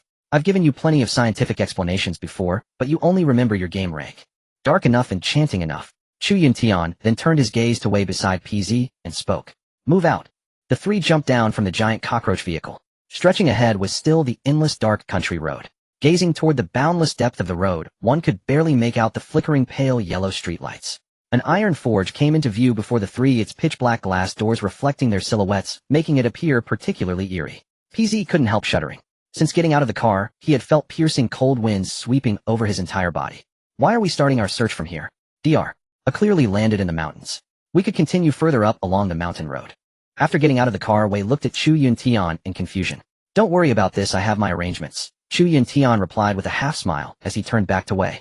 Wei gave a light hum, said nothing more, and then surveyed the surroundings, appearing extremely cautious.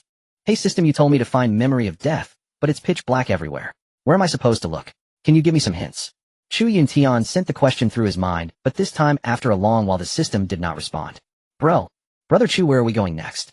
Forget about zombies, there's not even a hair here. It's so dark. Let's get in and leave. PZ approached Chu Yuntian and spoke at this moment. Just now PZ's ability had shown signs of revival again, with a very subtle sense of unease entering his body, making him a bit nervous. Let's start with this iron forge right in front of us. I want to find something. It's the key to our search for Dr. A and the Rubik's Cube. As Chu Yuntian spoke, he stepped forward and pushed open the rotting wooden door. Chu Yuntian had not told either of them about the system's mission.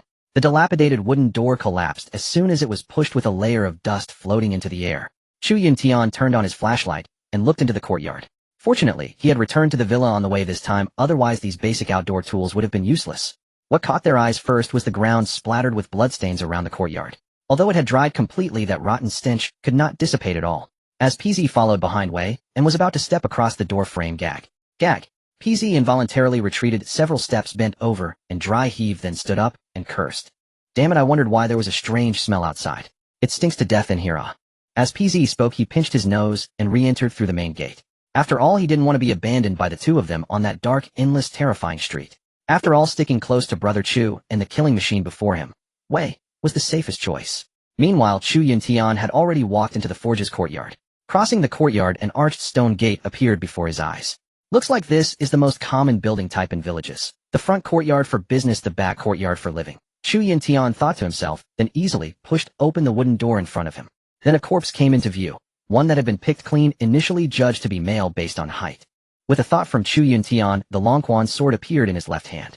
He switched his flashlight to maximum brightness, scanning around for any abnormalities, then slowly approached. Beside the skeleton, several sheets of charred yellow paper lay stacked together before Chu Yuntian's eyes. He adjusted his flashlight and shone it on those papers.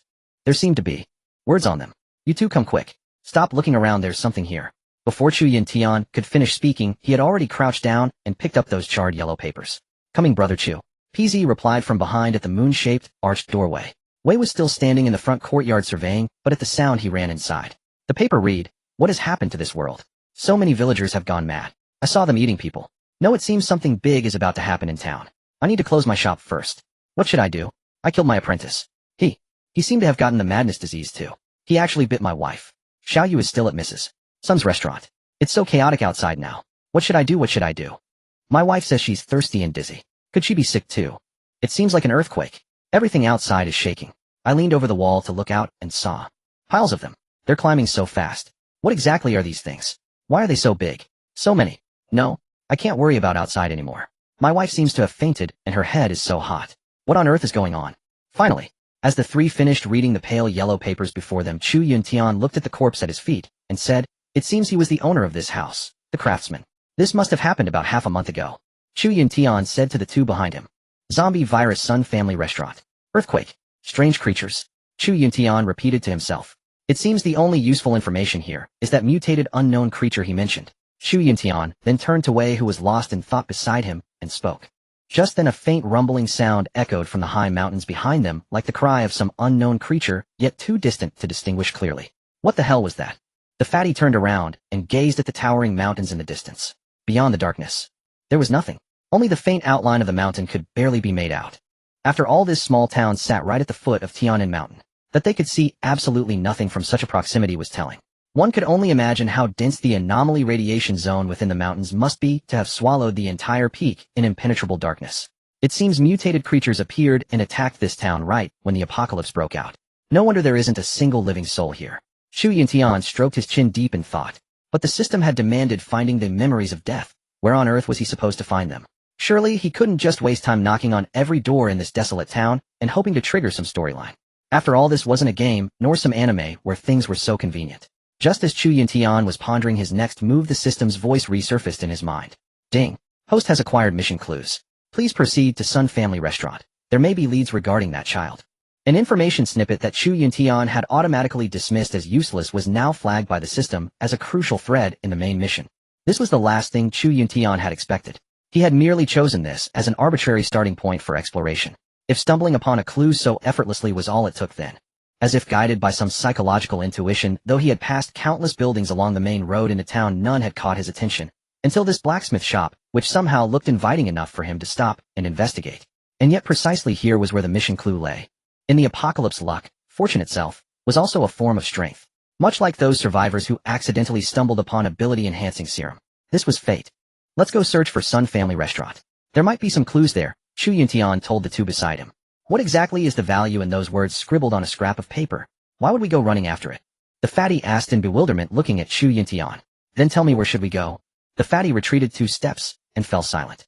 Seeing this, Wei exchanged a glance with Yu Yangyu, and the two followed Chu Yuntian out of the blacksmith shop. Just as the three were stepping out of the compound, "Wait for me. Don't leave me here. I'm so scared." A piercing shrill cry for help erupted from behind them. All three felt an icy chill rush down their spines, as though countless unseen eyes had suddenly appeared behind them, staring intently. Chu Yuntian whirled around and gazed into the courtyard, a cold glint of a sword already materializing in his left hand. "Ack! Ghost!" The fatty shrieked like a startled gazelle and sprinted toward the roach vehicle in 3 frantic strides. Wei also turned back, instantly shifting into a combat stance. His figure began to grow ethereal and flicker streams of violet light pulsing around him like dying embers. He drew a pair of iron talon blades from between his legs. "Who's there? Stop playing these creepy games and show yourself." Chu Yuntian bellowed toward the doorway, hoping to intimidate the owner of that mysterious voice, while also bolstering his own courage. After all, he had been startled by that eerie sound himself. If not for his past life's countless battles, he would currently be as rattled as the fatty. In this apocalypse, mutation meant the unknown, and encountering anything bizarre was entirely to be expected. "Save me. I don't want to be eaten." Just then, as that grating, raspy voice faded, a translucent human figure appeared before their eyes. Its entire humanoid body was transparent, features blurred, yet unmistakably human in form. Squinting, it looked as though it were a frame projected from some projector. "Stand still, don't move." Wei's soft yet commanding voice rang out. The phantom seemed to understand their warning, freezing in place. After several seconds of tense silence between them, "Please, I beg you, save me. I haven't been infected. My name is Zhang Feiyu. I haven't been infected, please." Before the spectral figure could finish its words, a fierce gale swept through, leaving nothing but darkness where it had stood. It had disappeared. Is this what the anomaly radiation zone looks like? What kind of monstrous thing was that? Chu Yuntian wondered silently as the phantom vanished before his eyes. "Mr. Chu, I didn't sense any danger from that entity just now. But whatever it is, my database doesn't have a record of it. How strange." Wei sheathed his talon blades and spoke. "I'm not certain. Perhaps that is precisely what makes this anomaly zone so terrifying. The unknown, the inexplicable." Chu Yuntian said as he stepped into the blacksmith shop. "From what I can guess, it was merely a fragment of memory." The two returned to the front courtyard of the blacksmith shop and looked around. Everything remained unchanged from when they had first entered. "Let's go. Find that restaurant written on the paper," Chu Yuntian said after scanning their surroundings. Once the two were aboard the Roach vehicle, the fatty was still dazed, nervously staring at the blacksmith shop's location and muttering to himself. "You're a grown man, and you got scared like that," Chu Yuntian said to the fatty behind him as he started the engine. "That's not true. Look, Chu Gu, you brought me along this time, but I don't even have a proper weapon and my ability is suppressed. What am I supposed to do? I can't fight with my bare hands." Before the words left his mouth, Wei summoned a steel axe into his hand with a mere thought. "Here, mister. You. Now you have one. Hold it steady, it's heavy." With the engine roaring to life, the three set off, heading towards Sun Family Restaurant. Thank you." The fatty took the iron axe and attempted to swing it a few times, but the interior of the vehicle was too cramped, so he placed it on his feet and continued. "Hey Chuga, what was that thing just now? A ghost? Just a projection of memories. But now we have a direction. Perhaps at Sun Family Restaurant we can find what we're looking for." Memories. The fatty pondered silently, no longer speaking, lost in thought. Chu Yuntian rolled down the window as they drove deeper into the town, where visibility steadily decreased. After crossing an intersection and proceeding down the street, the buildings lining both sides had already grown too indistinct to make out clearly, let alone any signage. After crossing the intersection, Chu Yuntian led the two of them out of the car. Only then did Fatty start playing with his new weapon, swinging it fiercely at the empty air several times. "I should have gotten this earlier. Don't talk about first-tier zombies, brother Chu. Even if a second-tier one showed up, I'd cleave it in half," Fatty said confidently. All right, idiot. Let's see how you perform in a moment." Chu Yuntian closed the car door and said to Fatty with a half-smile. "We'll begin our trek from here. We need to scout ahead carefully." Chu Yuntian gazed toward the unfathomable darkness ahead. The shops and buildings on either side of the road could only be seen as faint silhouettes. "Fatty, you and Wei take the right side and probe forward. I'll take the left. Move." With Chu Yuntian's command, the three-person team split up. Wielding his Longquan sword, Chu Yuntian stepped ahead into the darkness first. "Let's go, mister. You. Didn't you say you were no longer afraid?" Wei said to Fatty, who was still standing frozen in place. "Hold on. I'm wrestling with my superpower. It's so dark ahead. I need to test whether I can force it to activate, even if it just means shortening my detection range." By now Fatty had his eyes tightly shut, his body beginning to vibrate violently. The iron axe slipped from his suddenly rigid hand and fell to the ground. A hazy aura instantly rose around him, radiating outward in all directions. Up. When Fatty opened his eyes again, they were bloodshot red, and his body kept twitching uncontrollably. After a few fleeting seconds, he suddenly spoke. "Found it. I found that restaurant. Wei, hurry. We need to catch up with Chu Yuntian. It's on the left side of the road. It's not far." No sooner had he finished speaking than Fatty bent down, picked up the axe lying on the ground, grabbed Wei, and charged into the mist ahead. The two quickly caught up with Chu Yuntian. After all, he was the cautious type, thorough in his exploration of every shop ahead, so naturally, he hadn't gotten far. Chu Yuntian turned to see the two running up behind him, his brows furrowing. Could something have gone wrong? That was his first thought. He immediately pivoted, his sword pointing back the way they had come. Brother Chu, I detected it. That Sun Family Restaurant is on this road." Fatty panted as he ran and shouted. "Weren't you suppressed and unable to use your power?" Chu Yuntian asked. I forced a brief detection, tried it out, and didn't expect it to actually succeed." Although Yu Yang seemed a bit weak at the moment, his words were full of confidence. "You kid, you should get more field experience and push yourself harder. You've improved again, ha ha ha. Don't worry, just keep moving forward. It's not here. I detected it further down this road. In front of that shop, there's a conspicuous mailbox." Seeing Chu Yuntian still unwilling to let his guard down, and carefully examining every shop they passed, Fatty continued to add. The three could finally pick up their pace since they no longer needed to meticulously search along the road. They just needed to find that mailbox Fatty had mentioned, and they would have their target. As they ventured deeper, the flashlight beams held by Chu Yuntian and Fatty grew progressively dimmer, as though being swallowed by the surrounding darkness. "Damn it, brother Chu, do you feel it? Why is it getting colder by the minute?" Yu Yang subconsciously tugged at his thin short-sleeved shirt and said, Chu Yuntian watched cautiously at the cracked road beneath his feet. There hadn't been such severe damage at the periphery just now. The deeper they went, the worse the collapse became. In some places, deep pits the size of tree hollows had even appeared, and most of the trees lining the road had been damaged to varying degrees. Ruined walls and debris could be seen everywhere before the trio's eyes. It seems we're approaching the source of the mutated creatures here. Chu Yuntian observed the scene unfolding before him, speaking calmly and flatly. According to my mental database calculations, these large holes seem to have been made by some kind of underground arthropod. Judging by the shape, it resembles an earthworm. As the three vaulted over a particularly large pit, Wei spoke up. An earthworm. Earthworms can evolve too. And this huge. How is that even possible? Hearing this, Fatty fired off a series of retorts, catching up with Wei, who was still gawking. Before Wei could respond, Chu Yuntian spoke first. It'd be best if they're just mutated earthworms. If it's something else, they'd be much harder to deal with.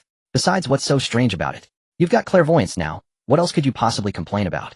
Remember, in this world, nothing is impossible. Fatty heard this, lowered his head for a moment in thought, then smiled, and said, You're right, Brother Chu. They're just little earthworms. If they're a bit bigger, so what? Just watch me chop them into 100 pieces. Haha, just don't go running away crying for your mom and dad when the time comes, ha ha ha. Chu Yuntian joked. Just then, as the two were talking, a large mailbox could already be seen not far away. It stood about half a meter tall, firmly planted amid the ruins. It immediately caught all three of their attention. The restaurant must be nearby. However, looking around at the dilapidated buildings in shambles, it was hard to make anything out. Forget about signs. The foundations themselves were barely distinguishable. Chaos-filled streets, ruined buildings. It was truly giving them a headache. Where the hell were they supposed to find clues for the mission? Chu Yuntian and the others came to a stop in front of a massive pile of rubble with nowhere to step. Even if they wanted to keep moving forward, they would have to return to the main road at the center of the street and take a detour. Just then, Chu Yuntian's keen senses detected a shadow flickering with purple light emerging from the ruined building ahead in the darkness. Memory. Where is it? Follow me. As Chu Yuntian finished speaking, Fatty and Wei closely followed him, climbing onto a massive chunk of rubble and feeling their way forward. Beneath their feet lay jagged gravel and uneven collapsed debris, which significantly impeded the trio's progress. Fatty hoisted his large iron axe on his shoulder and panted heavily as he followed behind, awkwardly navigating his way through the rubble, keeping close to the two ahead. You're finally here, hurry up. I can see them. Oh, there are so many huge monsters. How am I supposed to escape? They have no eyes. But they seem to be staring right at me. After Chu Yuntian leaped over a discarded steel rebar column, a strange voice, identical to the one before, resounded, and that figure flickered in and out of visibility once more right before his eyes. This time, it was too close. Chu Yuntian and the flashing shadow were less than 10 meters apart. Now Chu Yuntian could finally see the figure's face. It was a young boy, his bright eyes blinking, his expression glum, shaking his head constantly. Ding, host has come into contact with memories of death. Please clear the mysterious, anomalous, mutated creatures hidden beneath Conda Town. Once complete, the memories of death mission will be fulfilled, and the phantom will dissipate. Good luck, host. Another line of white text appeared in Chu Yuntian's mind. It's him again. Wei also climbed up to the raised platform before them, calling out to Fatty below. Fatty followed close behind. Once the three stood in place, they gazed at the boy before them. Have you come to rescue me? A spectral voice echoed through the surrounding area, so piercing that Chu Yuntian and his two companions were forced to plug their ears. Careful, they're coming. Before the three could react, the phantoms before their eyes vanished, leaving behind a bizarre sound that lingered long after through the streets and alleys. Prepare for battle. A sudden wave of unease surged through Chu Yuntian's heart as he shouted. In an instant, with a mere thought, a blade radiating cold light appeared in his left hand, and he instinctively scanned his surroundings. Sparks flew as the ground was scuffed, and Fatty hoisted his new weapon, a massive iron axe, entering a combat stance. What? Them? Meanwhile, Wei stood before Chu Yuntian with a bewildered expression, failing to grasp the situation. After all, this cyborg was sometimes quite clumsy despite his strength exceeding the other two. Fatty closed his eyes once more, allowing his personal chi waves to float around him, dispersing the darkness again, spreading slowly though not far. Moments later, a gush of blood shot from Fatty's nostrils, and this brief chi wave gradually dissipated. He then turned and shouted toward the path they had come from. Over there, underground. As if expending his last reserve of strength, Fatty shouted, then collapsed limply where he stood, gasping for breath. Chu Yuntian glanced in the direction Fatty indicated and swiftly stepped in front of him. Almost instantaneously, Wei's afterimage moved, brandishing eagle talons as he followed close behind. Rumble, rumble. The very moment Chu Yuntian took his stance, the ground began to quake and crack as though something was stirring from slumber and preparing to breach the surface. Just then, boom, a colossal pillar punched through the earth straight into the sky, and the three's gaze instinctively followed the sound upward. They beheld a creature over 30 meters in length, as wide as a large truck. An earthworm. Its body bore patterns resembling thick tree trunks stretching endlessly, its upright form as straight as an international skyscraper in the city center. Within this dark town, the unknown creature's skin emitted a blinding radiance and constantly oozed an unidentified viscous fluid. Along its flanks were countless mouths like black holes opening and closing as if they would devour the three of them in the next instant. Boom. As the mutated earthworm's final segment emerged from the roadway, Chu Yuntian had already switched weapons, mounting a mini Gatling gun. Bloody hell. Fatty weakly collapsed behind the two. Having uttered just a single curse, he actually fainted from fright, dropping to the ground, and motionless. Youth is a blessing. One can sleep at once. As those words faded, countless bullets poured forth, the crimson-hot Gatling unceasingly spitting projectiles as fast as light itself. No wonder this town is so quiet. Kept this thing well fed. Chu Yuntian thought to himself, the Gatling still firing in his hands. Meanwhile, having left the underground soil, the mutated earthworm appeared somewhat cumbersome, and when its hind limbs were struck by bullets, rumbling sounds erupted, and Chu Yuntian was instantly assailed by tinnitus, as if rendered deaf, unable to hear any sound around him. The bullets striking this behemoth caused no fatal harm. No explosive spectacle appeared, as Chu Yuntian had envisioned. The bullets could not fully penetrate the creature's body, most were deflected by its hardened exterior, like needles pricking an elephant. Sharp enough, yet the elephant is too tough. After the piercing noise subsided, the behemoth dozens of meters ahead swung its tail, sending nearby buildings toppling over in succession. A wave of dust and fog rushed toward the two, clouding their vision. Never mind Fatty, who slept soundly before the grave. Then a massive sphere of flesh came hurtling toward them. Chu Yuntian took the lead, and with a thought switched his weapon. Wei also retrieved the heavy cleaver Fatty had dropped, charging head-on. With a slash of sword energy, a pronounced gash opened along the mutated earthworm's lower limb. An unknown pale yellow fluid oozed into the air. Before Chu Yuntian could deliver a second strike, Wei's afterimage flashed past. Wielding the massive iron axe, he soared into the air and brought it down in one stroke, striking the mutated earthworm's wound. Roar, roar, roar. In agony, the mutated earthworm hastily retracted the limb it was about to crush, then slowly crawled backward. Its head dipped rapidly, resolved to flatten the humans before it into paste. Careful! Wei, still hovering in midair, shouted down at Chu Yuntian below. But Chu Yuntian, still suffering from the earlier roaring's after effects, was completely deaf, and was now staring fixedly at the monster's bulk crashing down from above. Again, you're asking to die. Chu Yuntian roared, gripping the Longquan sword tightly with both hands. His inner power gradually transferred into the blade, causing the entire Longquan sword to shimmer with a faint red light. Chu Yuntian's eyes were bloodshot, veins bulging. If he could not block this crushing blow, then Fatty behind him would surely perish. And he himself had no chance to evade. No escape. Chu Yuntian drove both feet into the ground, scattering dust everywhere as he launched himself into the air. Following the momentum, he swung his sword downward, aiming at the mutated creature's front limb. This strike would succeed. Could not fail. Oh. Chu Yuntian roared midair, then slashed. With a crisp swish, he barely blocked the mutated creature's forelimb. A massive wound immediately gushed forth fluid. But even giving everything he had, Chu Yuntian could not sever the mutated creature at its waist.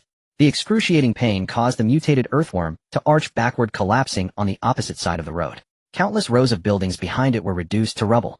Then within 2 seconds, the behemoth turned around, dragging its mangled body and charging toward the enormous hole from which it had emerged. After all, with earthworms, even ordinary ones before mutation, even when segmented, they possessed the ability to regenerate. Let alone this mutated creature's vitality. Chu Yuntian had no desire to pursue and engage further.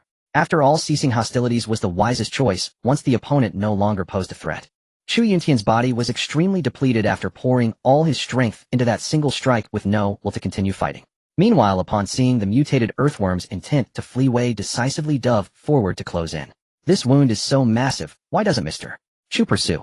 Wei thought to himself, then charged toward the rolling, fleeing mutated creature. The axe flew out with an afterimage, and the prior massive wound was instantly torn asunder. Receiving this fatal blow, the mutated earthworm swung its tail. Wei failed to dodge in time, and was hurled aside, drenched in unknown fluid. Wei was stuck fast, utterly immobilized. Then as the darkness receded, the mutated earthworm quickly burrowed into the bottomless subterranean hole. Rumble. As the deafening roar dissipated, all returned to tranquility. At that moment, Chu Yuntian crouched down and shook his head. His ears, injured by the shrill cry, were only just beginning to regain their hearing. Meanwhile, Wei watched the mutant's severed forelimb in front of him as it continued to writhe and tumble in place. He examined the slime covering his body and found himself unable to move. Only after mustering every ounce of strength was he barely able to free his hands. The huge amount of thick liquid sprayed by the mutant earthworm had covered nearly the entire street. After taking roughly a minute to recover, Chu Yuntian finally pulled himself out of that weak, drained sensation. Because the ground beneath his feet was covered in sticky liquid, he staggered as he stood up and nearly fell again. Mr. Chu, come pull me up. Seeing that Chu Yuntian had finally caught his breath, and risen Wei hurriedly called out. Except for his face and a pair of exposed hands, Wei's whole body was covered in a thick layer of sticky liquid.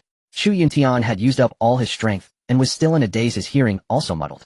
He looked in the direction of the voice. Then once Chu Yuntian came to his senses, he focused his mind, held the Longquan's sword in his hand, and charged toward Wei, treading through the sticky liquid beneath his feet.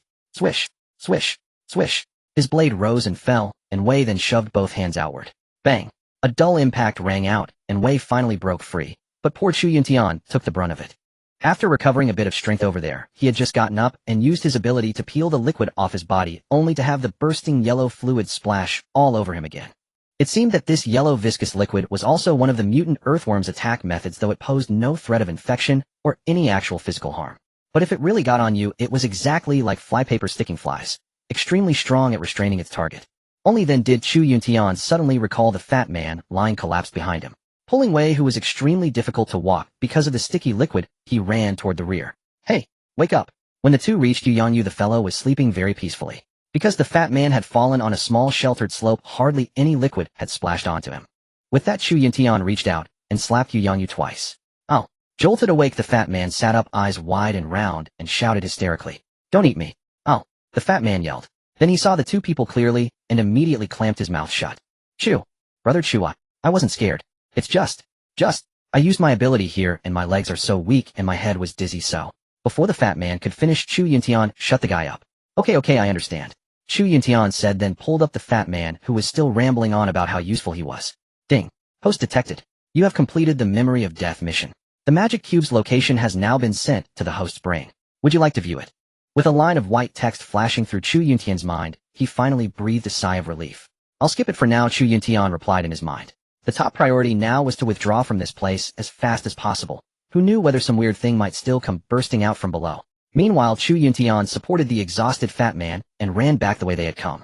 Wei covered the rear, dragging his iron axe behind the other two, trailing sparks and flashes of lightning all the way. Before long, the three ran out of the slime-covered area and returned to the ordinary fog-shrouded road. Although visibility was still just as low, at least the road underfoot was no longer so difficult to walk on. It's gone.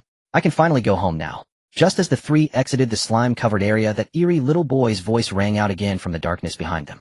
Behind the three, at a ruin swallowed by darkness, a flash of light streaked past, and then instantly scattered into wisps of star-like dust.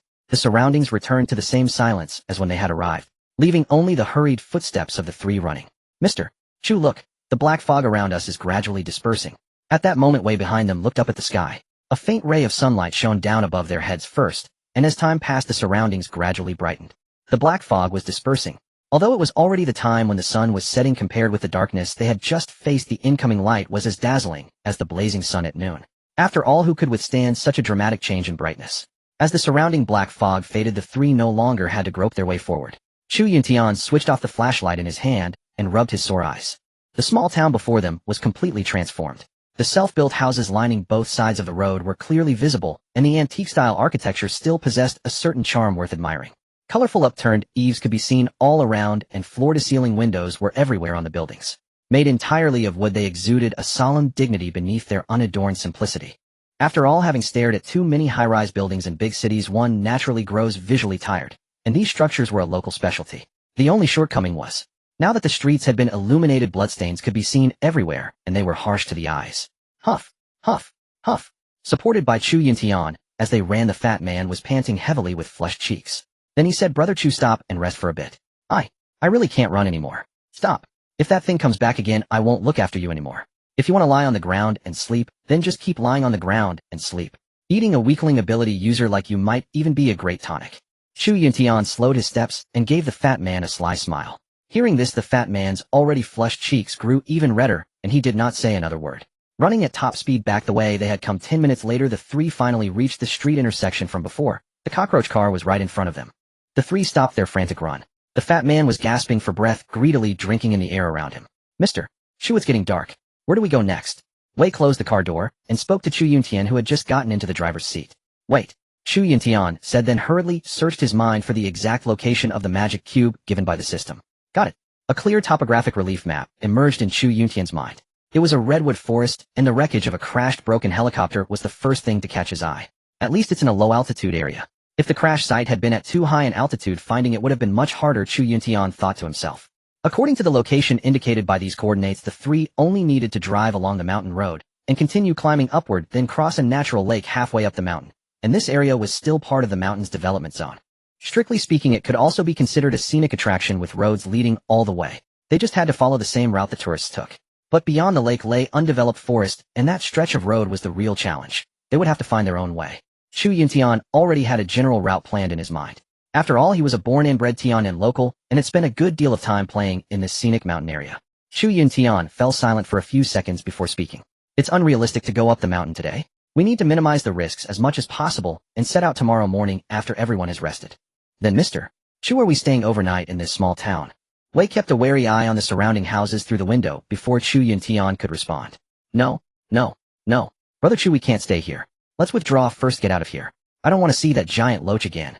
Upon hearing this, the fatty waved his hands and shook his head in haste, urging Chu Yuntian to leave immediately. Staying here is definitely not an option, and going up the mountain won't work either. Too many unknowns. Let's withdraw from the town and regroup first. What do you think, Wei? The fatty also breathed a sigh of relief, turning to look at Wei beside him for an answer. I'll follow Mr. Chu's command. As they spoke, the collars around Chu Yuntian and Wei's necks began flashing again, displaying their location and vital signs. Meanwhile, at the American base in Tianan City. Excellent. They've entered the town at the foot of the mountain and are still alive. Looks like the Dragon Country espers we've recently recruited are trustworthy after all, just as I said. You're overthinking it, Deputy Sir. At this moment, Colonel Tide turned around in the command room and said to his subordinate behind him, Let's hope so. As long as Wei is here, he'll have no choice but to cooperate fully, sir. The deputy lowered his voice. Colonel Tide didn't respond to his subordinate's words, for he was convinced his judgment was infallible. That Dragon Country esper would surely submit to him, just like Wei had since he held several hostages. The man wouldn't dare play any tricks. He could only remain loyal. Changing the subject, he continued. It seems this time that Rubik's Cube is destined to be ours, haha. If that researcher died, then he died. I'll apply to the organization again to dispatch another one. Go make the arrangements immediately. After speaking, Colonel Tide stared at the Tianan city map before him, lost in thought. The deputy nodded and exited the central command room, closing the iron door behind him. All fell silent once more. Meanwhile, Chu Yuntian had already started the cockroach vehicle and was driving along the main road out of the town. What gave Chu Yuntian a headache was that tomorrow's operation. If they crossed the natural lake and entered the redwood forest from the photo, they would face a high risk of getting lost. Moreover, the native creatures in the mountain forest wouldn't be few either, which meant there would certainly be many infected mutated beasts. That was the real risk of this mission. Furthermore, this positioning was inaccurate, providing only pictures showing landmark buildings. Not to mention the previous scenic area roads, Chu Yuntian could easily identify the general location. But according to the redwood forest area shown in the pictures, this woodland stretched endlessly with trees, all looking identical. Where should he search?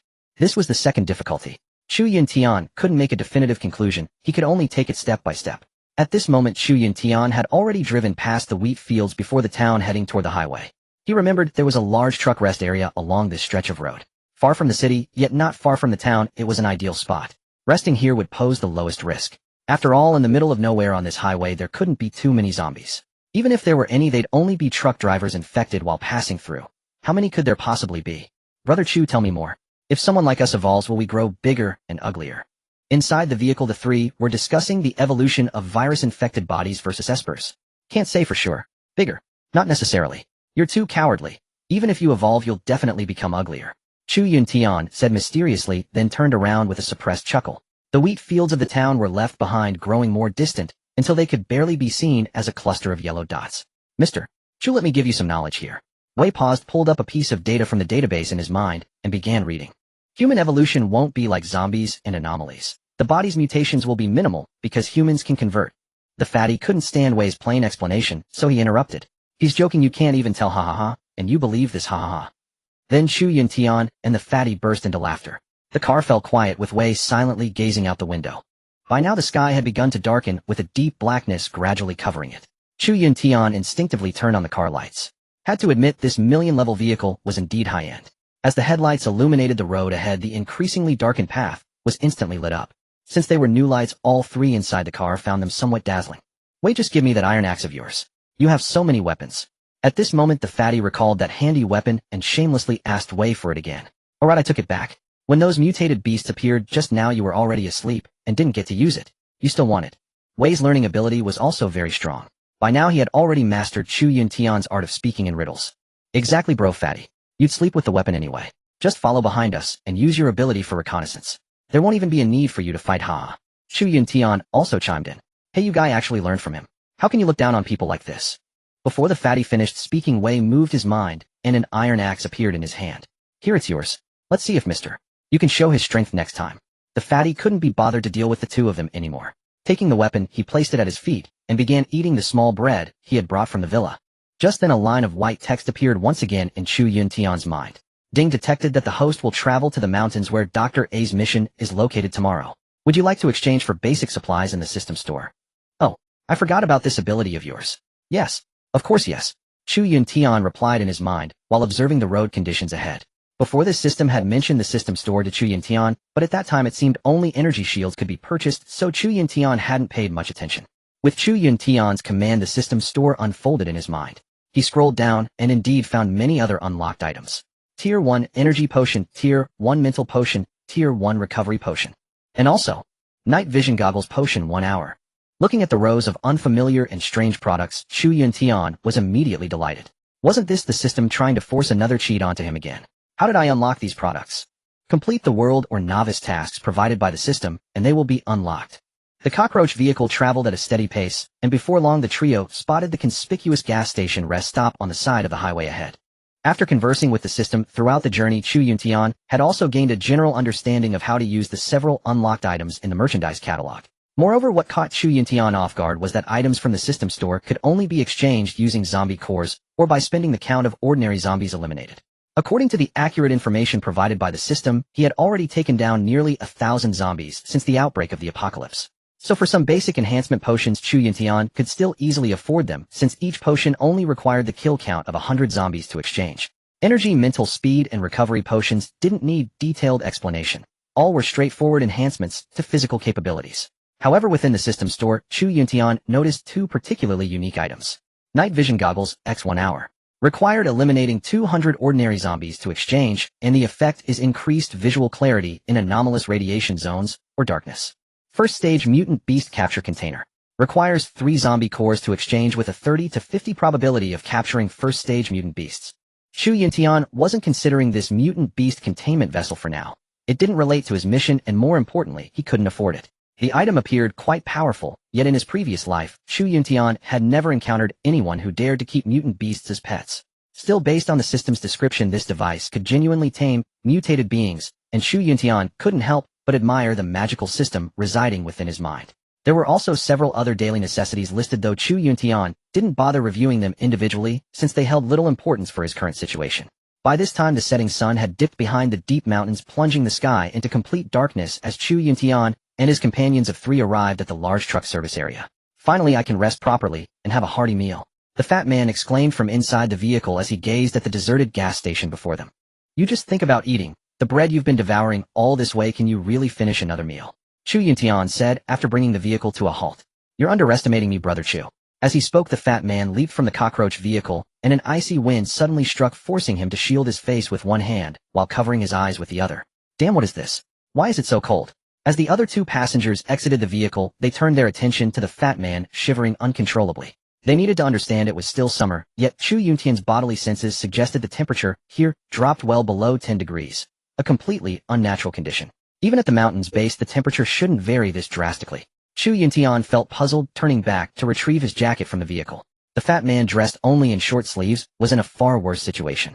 Wei, clad in a tight leather outfit, instinctively wrapped her arms around her shoulders as she scanned the surroundings. The vehicle's headlights illuminated the service area supermarket ahead, where shelves had been thoroughly looted, leaving only scattered debris across the floor. It appeared that survivors fleeing the wasteland had already been here, likely from Kongda Town.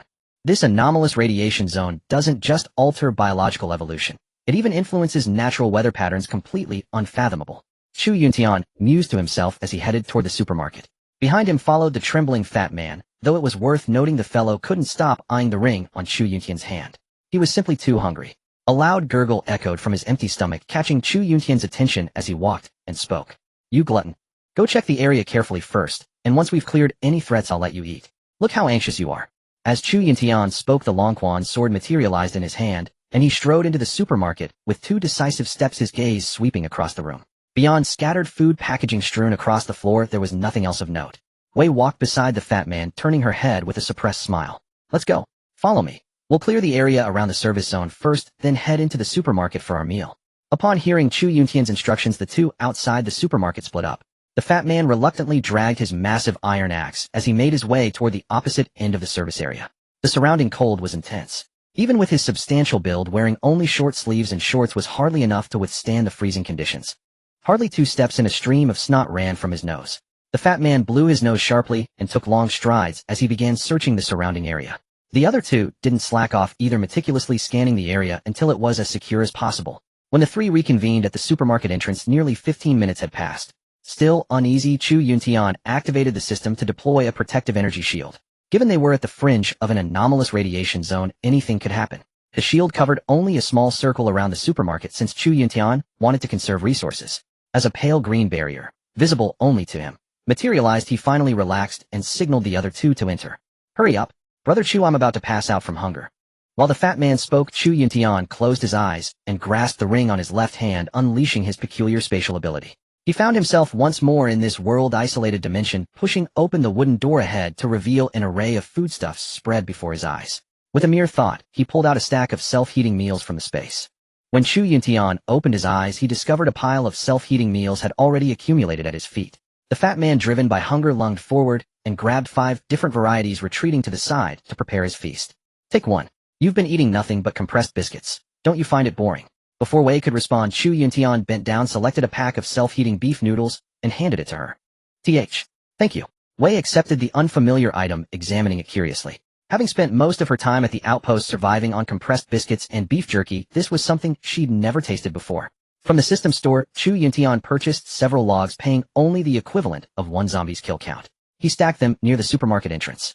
The three gathered around the pile in a tight formation. Wei drew a flint from her waist, striking it against steel to produce sparks that ignited the wood. The fire quickly dispersed much of the surrounding chill. Next, Chu Yuntian accessed the system store again and acquired 3 pairs of night vision goggles. Though each lasted only an hour, it would suffice. They wouldn't need them continuously, just a single hour would do. His priority was reaching the mangrove forest zone tomorrow and having them ready when combat erupted. Finally, he procured 3 speed enhancement serums with a 24-hour duration, instructing both companions to administer them immediately. This preparation was strategic for tomorrow's mission. Since their objective wasn't combat heavy, the priority was simply to reach the Rubik's Cube as swiftly as possible. "Oh, so fragrant." Yu Yangyu hugged her self-heating meal, eating and chattering with each bite. "Look at you. Is that all you're capable of? Once you're full, you need to put in effort tomorrow. Don't pretend to sleep when we start working." Chu Yuntian put down his self-heating food and said with a smile. Outside the supermarket, mountain winds howled as temperatures continued to plummet. The bonfire outside the entrance swayed erratically in the night breeze, resembling ghostly shadows flickering on the verge of extinction. Chu Yuntian then purchased 3 thick blankets from the system store, but when he received them, he was completely dumbfounded. What kind of blanket was this? The system store clearly displayed patterned cotton quilts, yet what appeared in his hands were merely compacted bales of raw cotton. Where was the blanket? How am I supposed to cover myself with these things? Hey, you damn system, is this even a blanket? Are you selling counterfeit goods here? Chu Yuntian cursed silently in his mind. "Chu. Brother Chu, why did you get cotton? It won't save the bonfire outside. The wind's too strong, let it die if it must. Forget it." As Ponga spoke, he set down his empty self-heating meal and glanced at the stacks of cotton in Chu Yuntian's hands, his gaze shifting to the nearby bonfire that flickered precariously on the verge of extinction. "You really are a fool. That's for keeping warm tonight." Unanswered by the system, Chu Yuntian turned to address Ponga instead. "Ding. This system reminds the host that all household items purchased from the system store are raw materials. The host must prepare them personally, as completed products cannot be provided." After a considerable delay, the system finally displayed a message in Chu Yuntian's mind. "You should have mentioned this earlier. No explanation at all, just sold me a pile of cotton." Chu Yuntian continued his complaints, though the system remained silent this time. Gazing at the thick bundles of cotton in his hands, he offered a resigned smile. It seemed he'd have to make do tonight. There was no other option. "My brain tells me this stuff has to be warm," Wei remarked in that mechanical monotone. As the trio divided the cotton, a sudden blast of icy wind carrying guttural growls swept through the gas station outside. "Zombies." Ponga reacted first, tossing aside the cotton blanket and backing 2 steps before crouching to grab his iron axe, ready to push open the door and investigate. "Don't move," Chu Yuntian whispered sharply. Outside the gas station, an increasing number of countless howls echoed, drowning out even the fierce gale howling through the open doorway. Ugh. Everyone stay still. A zombie horde might be passing through. No noise, don't invite trouble." Following Chu Yuntian's command, Ponga gently set down his iron axe, and all 3 stood frozen in place, daring not to make any unnecessary movements. Nevertheless, the crackling bonfire and its blinding light had already drawn the attention of some zombies in the horde on the highway. First, dozens of zombies turned and began marching toward the gas station, then more and more followed. The dense crunch of footsteps sent shivers up their spines. Wei and Ponga had braced themselves for combat, their tension reaching its peak. Facing a zombie horde, even the most powerful ability users would feel apprehension. High-tier zombie commanders. Waves of zombies attacking relentlessly. Just the latter alone would be unbearable to endure, let alone the possibility of high-tier intelligent zombies coordinating the horde. The consequences would be unthinkable. In contrast, Chu Yuntian remained calm, calmly surveying his surroundings as though awaiting something. As the first zombie approached the bonfire near the supermarket's glass door, an invisible laser, visible to the naked eye, struck from somewhere, instantly engulfing the creature in flames. Then came the second, the third. Every zombie that drew near burned to ash the moment before it could touch the glass door. With so many fires now blazing, the temperature around them rose noticeably. Zombie oil burns far longer than these firewoods. Chu Yuntian felt the surrounding cold gradually dissipate, watching zombie after zombie burn outside the door, a thought crossing his mind. Were these zombies purely here to solve their cold problem? The system's energy shield was truly proving useful. This was practically a safe house. Soon, all movement outside ceased. Damn it. How are they all burning themselves? Ponga's bell-like eyes widened as he took in the scene before him. This is my energy shield. Any zombie that approaches this supermarket will perish without exception. Chu Yuntian replied calmly with his hands in his pockets. Right? I remember Colonel Tidy's stronghold had similar shields.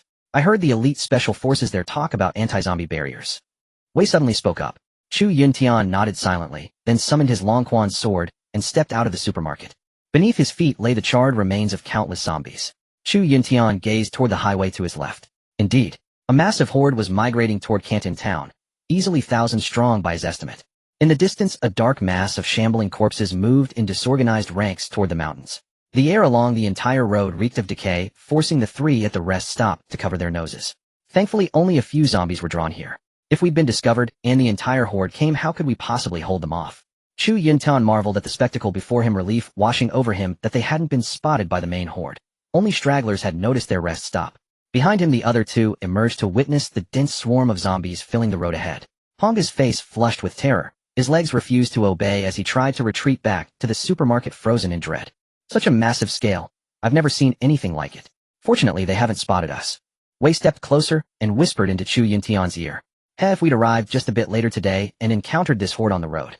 Chu Yuntian let the thought hang unfinished, gesturing for Wei to return inside the supermarket.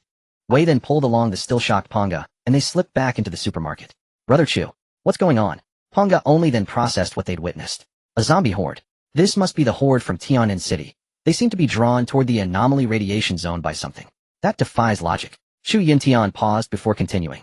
The radiation zone should repel ordinary zombies. In a sense, they're opposing forces. Why would they gather here? Shouldn't they each claim their own territory? One for the city, one for the mountains. Chu Yuntian bowed his head, lost in thought, and ignored Ponga's rapid-fire questions. From his past life, Chu Yuntian recalled that zombies and mutated beasts were opposing factions locked in mutual destruction. So why was this horde actively approaching the anomaly radiation zone? It was inexplicable. About half an hour passed, and the dense, eerie howls along the highway gradually faded into the distance. Then how do we get up the mountain tomorrow? That group of things is also moving closer to the mountain range. Fatty said, glancing toward Chu Yuntian, who was standing guard at the entrance. By then the bonfire outside the door had already gone out and dozens of charred zombie corpses were piled in front of the entrance. Looks like we'll have to take a detour. The mountain road from Kongda town doesn't seem passable anymore. Chu Yuntian turned back and said helplessly with a shake of his head. My database indicates that the optimal route up the mountain is the mountain road leading straight up from Kongda town. If we take a detour, we'd have to go around to the rear of the mountain range, which would delay us even longer. Alright then. Tomorrow we'll check Kongda town again. If the zombie tide doesn't block the climb, we'll go. If it's truly impassable, we'll have to take the detour. Agreed. Right. The two replied in unison. Meanwhile, on the other side, inside the American outpost in Tian'an City, Colonel Pei D paced restlessly in the command center, anxiously staring at the satellite image before him. A massive horde of zombies was closing in on Tianshan mountain range. What the hell are those three idiots thinking? They'd already reached Kongda town and could have climbed the mountain directly. Why did they retreat? Colonel Pei D muttered to himself alone in the central command room. He then waved his hand to dismiss the satellite image, lit a cigar, and leaned back on the sofa, smoking with visible enjoyment. Knock, knock, knock. A knock sounded at the door, and Colonel Pei D spoke impatiently. Come in. As soon as the words left his mouth, two armed guards pushed open the door with the Luo siblings following behind. Spit it out, I haven't got all day. Colonel Pei D rose from his seat and glared harshly at the two children now unmasked before him. Luo Long and Luo Feng. The two armed guards tactfully withdrew outside. Our boss has been gone for 3 days now. We're begging you, sir, to provide us with a vehicle. My sister and I need to find him. Luo Long said humbly, his usual arrogance completely gone. Impossible. You two brats. You're not even espers. Once you leave my outpost, forget about finding him. It's practically guaranteed you'll die on the way. Colonel Pei Di took a fierce drag from his cigar and continued. Stay put here like good kids. Don't worry. I'll make sure you join him if he dies out there without completing my mission. He then turned away, drew the pistol from his hip, and waved it menacingly before them with a twisted grin. Luo Feng's face flushed red, struggling to find words. Escort them out. Colonel Pei Di commanded. The moment the words left his mouth, the two armed guards entered the office, blindfolded the children, and marched them down the long underground corridor before delivering them to the refugee zone. Once they arrived at the refugee zone, their blindfolds were removed. Luo Long led Luo Feng toward the rest area. The moment they stepped inside, Lu Azi, who was busy with her weaving work, greeted them with a smile. I told you not to go out. Just stay here. Yuntian will definitely come back for us. Hardly had she finished speaking when Luo Long released Luo Feng's hand and began gesturing animatedly in the air, his voice laced with defiance. Just you wait. That old bastard dares to speak to me like that, and I'll... Before Luo Long could finish, Luo Feng rushed forward and clamped her hand over his mouth, shaking her head helplessly. After all, they were living under someone else's roof. How dare they speak so insolently? Enough, both of you calm down. He'll be fine. Lu Azi said comfortingly, looking at the two childish children before her, and peace gradually returned to the tent. Inside the gas station at the rest area. That's all for today. Get some rest early. We're hitting the road first thing tomorrow. The moment Chu Yuntian finished speaking, Wei chimed in. Hope everything goes smoothly. Outside, the cold wind raged ferociously, and the sign atop the supermarket was battered against the surrounding walls by the gusts. The temperature continued to drop through the night. Chu Yuntian and his two companions huddled together under cotton quilts, enduring a tormenting night. The next morning, the trio quickly consumed some compressed biscuits Wei had brought from the outpost, started up the cockroach vehicle, and headed back toward the highway they'd arrived on. The road looked completely different from their arrival. What was once dark asphalt was now stained with black blood. They drove toward Kongda town, since the three needed to pass through the town and continue along the mountain road beyond. Before long, rows of buildings came into view just ahead, marking their arrival at Kongda town. Unlike before, the heavy dark field that had shrouded the town was now dispersed, likely because that mutated beast had departed. But behind the town, the towering mountain remained entirely engulfed in black mist, visibility near zero. The three soon entered Kongda town. As the morning sun climbed higher, the temperature gradually rose, and the chill inside the vehicle began to ease. Strange, why can't I find any trace of that zombie horde? Chu Yuntian thought to himself, while driving, constantly scanning his surroundings. With the dark radiation zone around Kongda town dissipating, Fatty activated his detection ability, but found no sign of the zombie horde. They had vanished before even entering the town. No blood trails. No footprints either. Across that vast wheat field, not a single print could be seen. It was as though they had simply disappeared into thin air. But the three didn't have time to dwell on it. Wasn't this actually a good thing? It meant they could ascend Tianshan Mountain without any obstruction. Although even Chu Yuntian couldn't explain such a phenomenon, the important thing was that it wouldn't affect his mission after all. As the vehicle sped along without obstruction, they soon reached the toll booth leading up the mountain. Chu Yuntian cared nothing for tolls. He stomped on the accelerator, smashing through the barrier and pressing onward. Ding, host detected en route to the Mountain Range Mission Center. Cube location has been automatically implanted into your memory. As white text appeared in his mind, something suddenly surfaced in Chu Yuntian's memories. It was the route to the Redwood District, echoing through Chu Yuntian's mind like a navigation system. As they entered the mountain road and continued forward, the altitude steadily rose. Dense small forests began appearing on both sides, yet the surroundings gradually sank into darkness once more. Chu Yuntian instinctively turned on the headlights, though their effectiveness was limited. After all, this black mist was fundamentally different from ordinary darkness. Remember, it could devour light itself. Both of you stay alert. Further ahead lies the dangerous zone of the Tianshan Mountain radiation area. Don't be surprised by anything you encounter. Chu Yuntian glanced back at his two companions, who were nervously scanning their surroundings. Brother Chu, I have a bad feeling about this, but my ability has fallen dormant again here. It's being completely suppressed. Fatty said anxiously. The mountain road was desolate, and with its smooth pavement, Chu Yuntian never reduced his speed. As the altitude gradually climbed, the surrounding oxygen grew thinner, and a faint car light pierced the darkness to illuminate the road ahead. We're about to reach the scenic area entrance in the mountains. The car cannot proceed. As the last vehicle turned into a parking lot and came to a halt, Chu Yuntian spoke. While mountain climbing. Before the fat man could voice his complaint, Chu Yuntian silenced him. Don't back out before we've even started. You're truly letting yourself down. Chu Yuntian suddenly realized he had almost let slip his true meaning. He had intended to say, the fat man had failed to live up to the immense strength he had possessed in his past life. Yet throughout their journey so far, Chu Yuntian had seen no trace of that former self in the man. It was as if he were an entirely different person from his past life. But Luo Long and Luo Feng needed no such comparison. They truly bore no difference from that past incarnation's madman reputation. Perhaps the time had simply not yet come. This was Chu Yuntian's enduring belief, for in his previous life, he had never survived the early apocalyptic period alongside the fat man. Who knew which survivor squad this fellow had followed to stay alive? Yu Yongyu said, nothing, quietly catching the night vision goggles Chu Yuntian tossed her. The three secured their goggles and descended from the armored vehicle. The darkness before them was instantly shattered, and at last they could truly see the surrounding environment. Scattered throughout the parking lot were several dust-covered family cars. As the trio surveyed their surroundings, towering mountain peaks encircled them, their forested slopes clearly visible. Strangely enough, within the anomaly radiation zone, these plants had not undergone genetic modification to die or mutate. Only humans and animals were affected. Yet with no sunlight able to penetrate this radiation barrier, how they survived remained a mystery. Chu Yuntian took the lead, inspected the vehicle windows, and stepped out of the parking lot. The other two followed closely, and before long they arrived at the mountain trail ticket booth. The ticket booth was deserted, its business sign obscured by conspicuous bloodstains. Surrounding restaurants and shops stood open with round tables and chairs neatly arranged outside. It was as though business was still ongoing, except their customers were no longer human.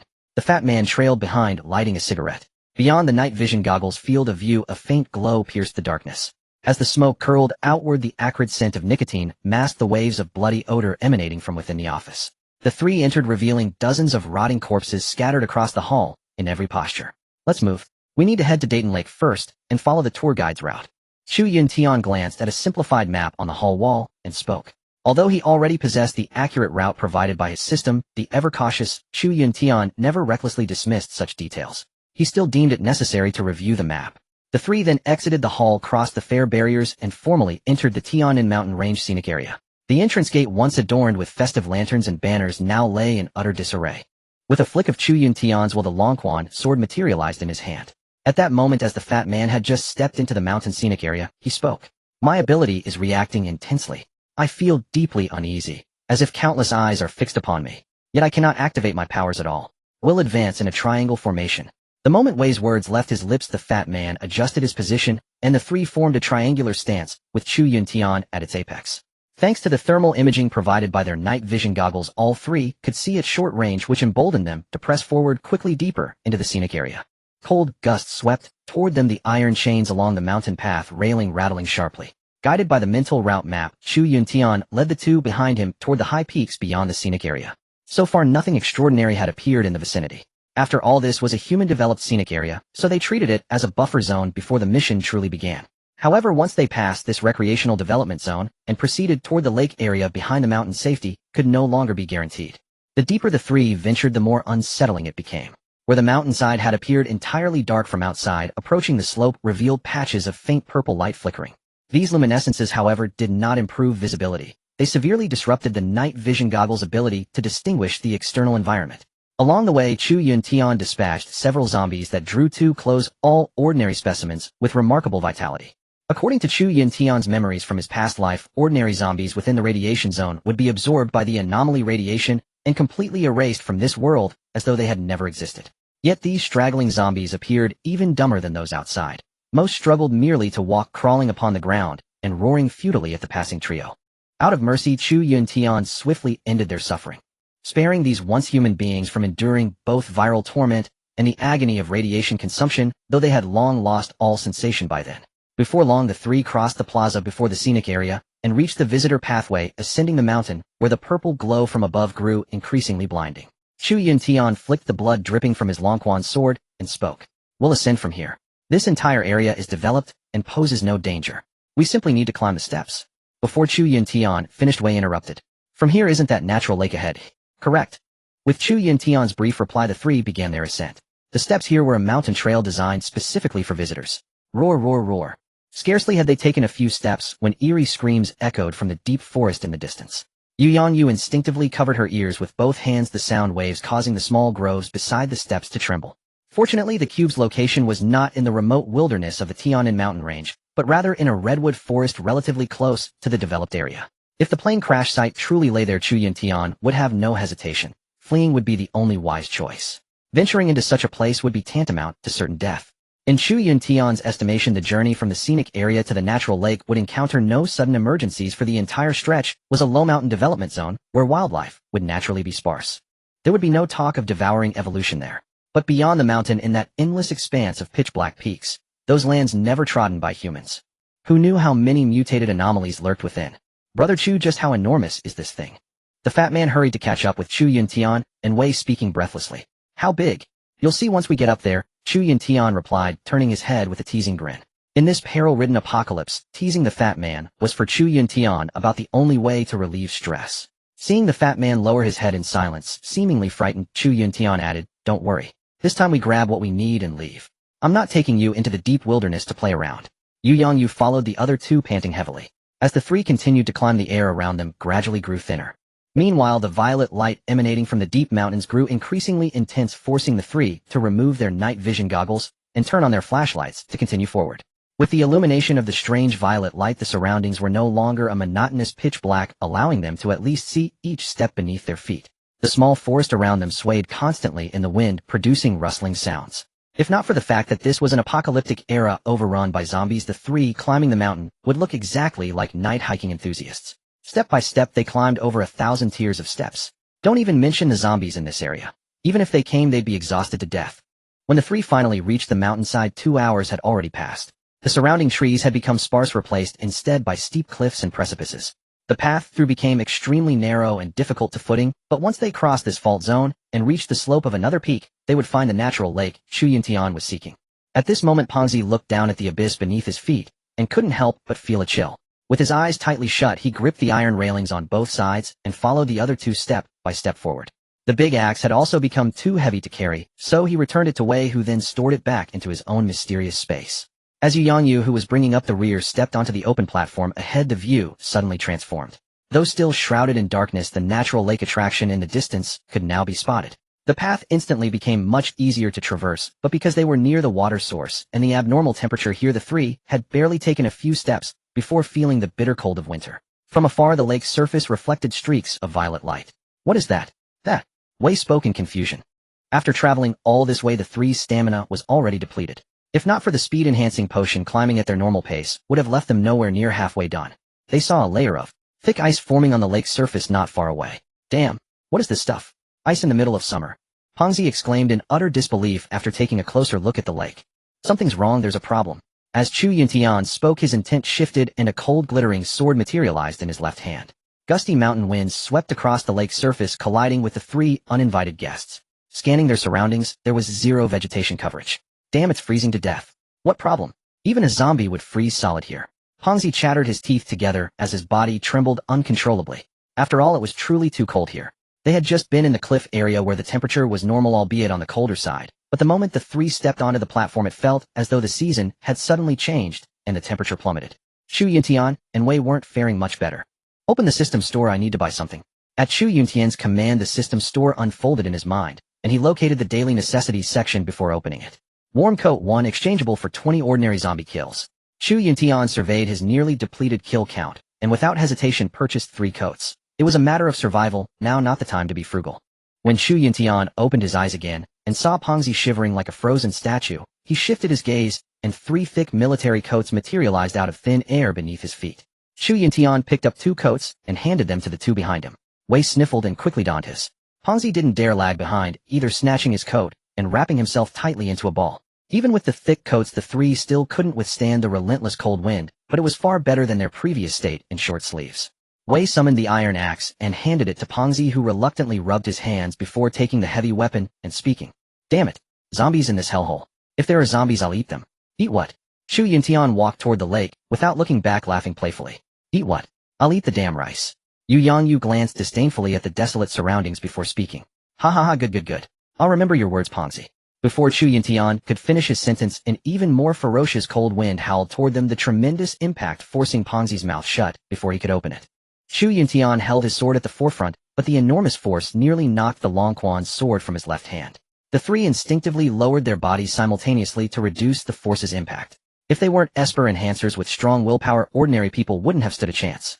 They would have been blown away first. Just then a gruesome scream erupted from behind. Chu Yuntian battled against the hurricane and painfully turned his head toward Pongzi only to find his right cheek had been slashed with a wound he hadn't noticed before.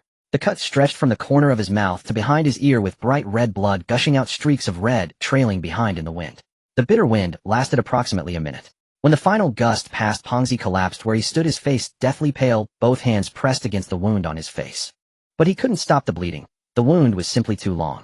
The wind must have been laced with sharp stones or some kind of pointed debris which happened to slice across the unlucky Pongzi. I'm going to die, Brother Chua. Save me quickly. Pongzi was paralyzed with fear, sitting on the ground in agony while clutching his wound and screaming. Meanwhile, Chu Yuntian had already purchased iodine and white bandages from the system store. Seeing this, Wei hurried over to comfort Pongzi, taking the iodine from Chu Yuntian and beginning to clean the wound. Witnessing his companion's endless wailing, Chu Yuntian scolded sharply. Stop the damn yelling. Be a man and shut up. It's not like a zombie bit you. I was waiting to hear your dying words. You got scratched by something, stop screaming. This made Chu Yuntian think of Lu Azu.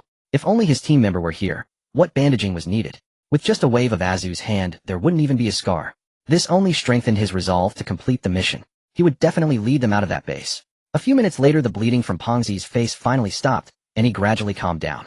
Wei wrapped a layer of gauze around his face, after which Pongzi spoke up. Brother Chu, I'm disfigured now. How will I ever find a wife? Once we find the cube, I'll find you a wife, alright. Chu Yuntian was utterly speechless.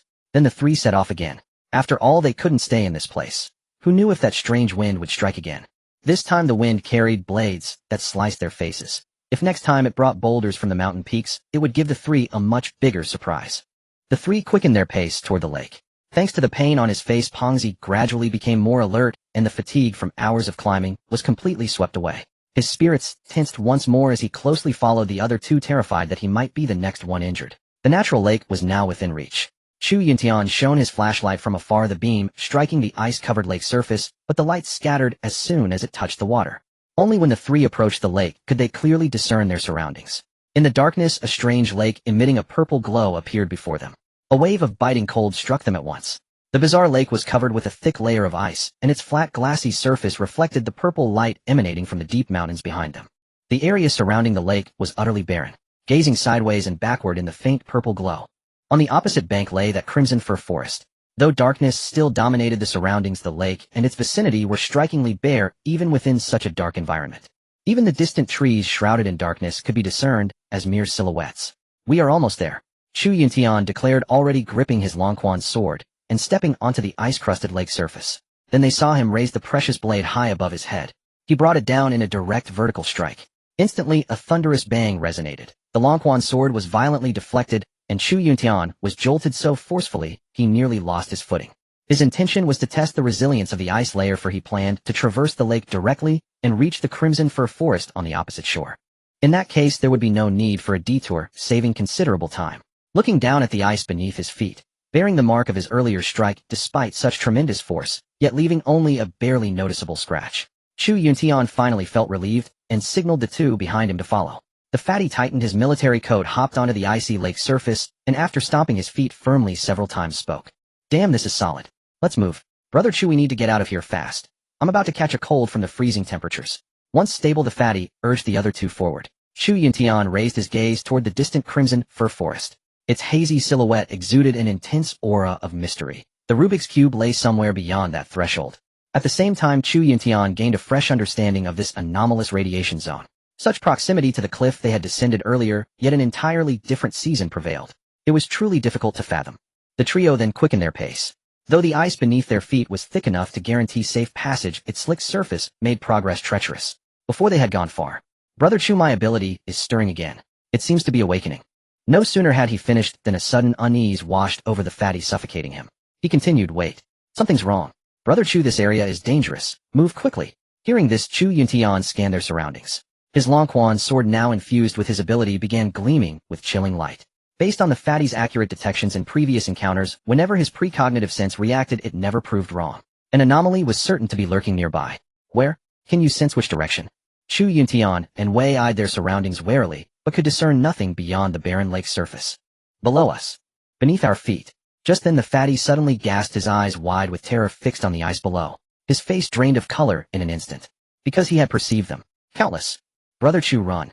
There are so many below. Oh. Dragging his heavy iron axe, the fatty sprinted toward the opposite shore with sparks flying, his demeanor completely unlike his earlier timid self. Clearly the fatty was genuinely terrified this time. Beneath our feet. Aquatic mutated bodies.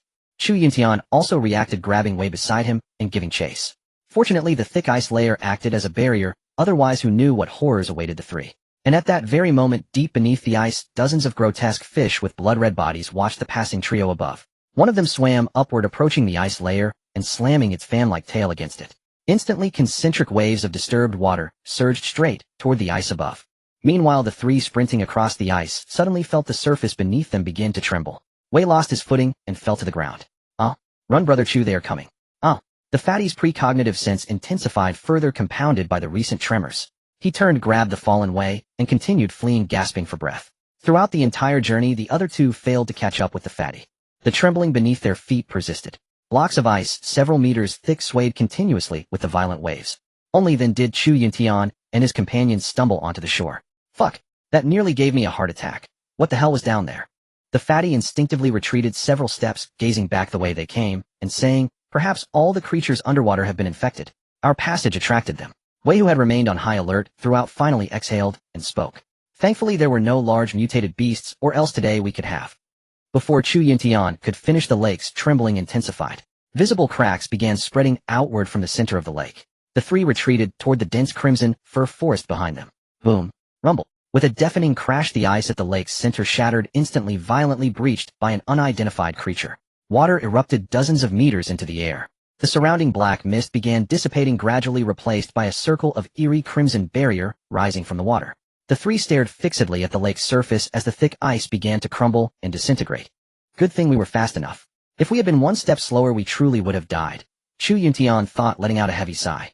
As the water droplets from above fell back, the three finally made out the scene before them. A vast expanse of dark red blood-like water lake emerged before their eyes. Most of the ice on the lake had fractured due to the tremors. Besides the layers of broken white ice chunks on the surface beyond lay an endless stretch of dark red water. Then the lake fell still once more. Chu Yuntian and the other two dared not move, concentrating their attention firmly upon the blood-red water to respond to any emergency. The fatty also hoisted his heavy iron axe onto his right shoulder. Though deeply frightened by the sight before him, seeing Chu Yuntian and Wei poised and ready spurred him not to lag behind. He refused to be mocked again by Chu Yuntian for being a coward. Thus the three held their standoff with the lake for nearly 30 seconds before Chu Yuntian turned his head and spoke. Retreat slowly backward. Whatever is beneath the water does not seem to intend to attack us proactively. After all, creatures within the radiation zone, if truly evolved to a higher tier, would possess basic intelligence. Moreover, the Esper's aura carried by these three might well deter the mutated beast from making rash moves, especially since whatever lurked below had already missed its optimal window for a sneak attack. Now that the three had reached shore and were no longer within its territory, the intelligent mutated entity beneath the water would naturally be aware. Hearing this, the fatty gently lowered the iron axe from his shoulder and tiptoed backward toward the crimson fir forest behind them. Chu Yuntian and Wei kept their eyes locked on the strange lake, retreating slowly in tandem. The moment the three stepped into the crimson fir forest, the surrounding temperature instantly rose, as if they had jumped into an oven.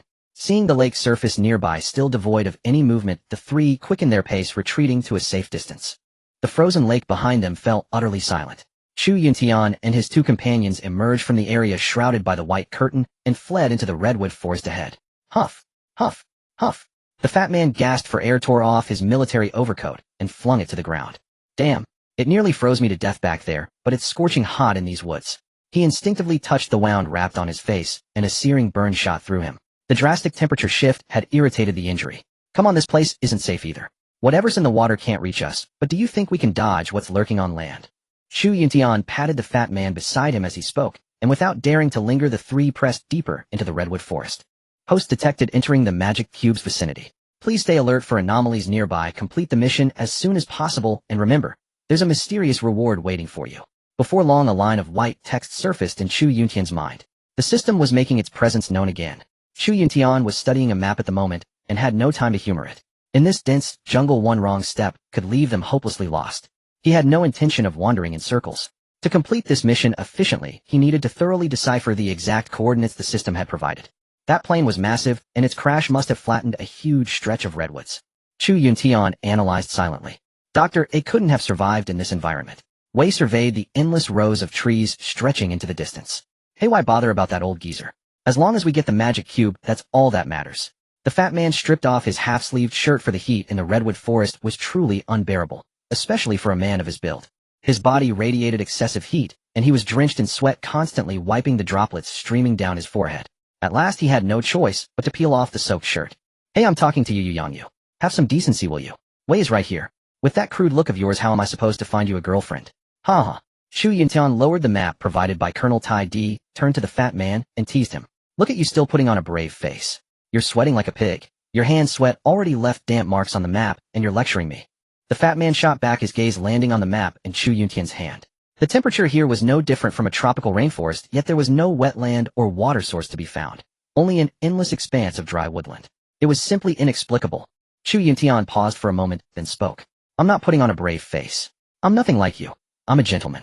Ha! Amid their laughter, the three had already penetrated more than 1,000 meters deep, yet the surroundings were no longer as dim as before. Several beams of light filtered in from somewhere in the sky.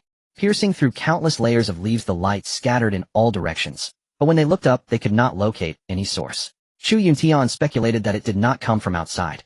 Just then, busy with the journey, he suddenly remembered the mysterious reward the system had mentioned earlier and replied in his mind as he walked. "Didn't you just mention some mysterious reward? What could it be? Don't keep me in suspense. You're not far from the target now. Find the magic cube, and you'll know soon enough." The system's voice rang out with an air of mystery, accompanied by a line of white text surfacing in Chu Yuntian's mind.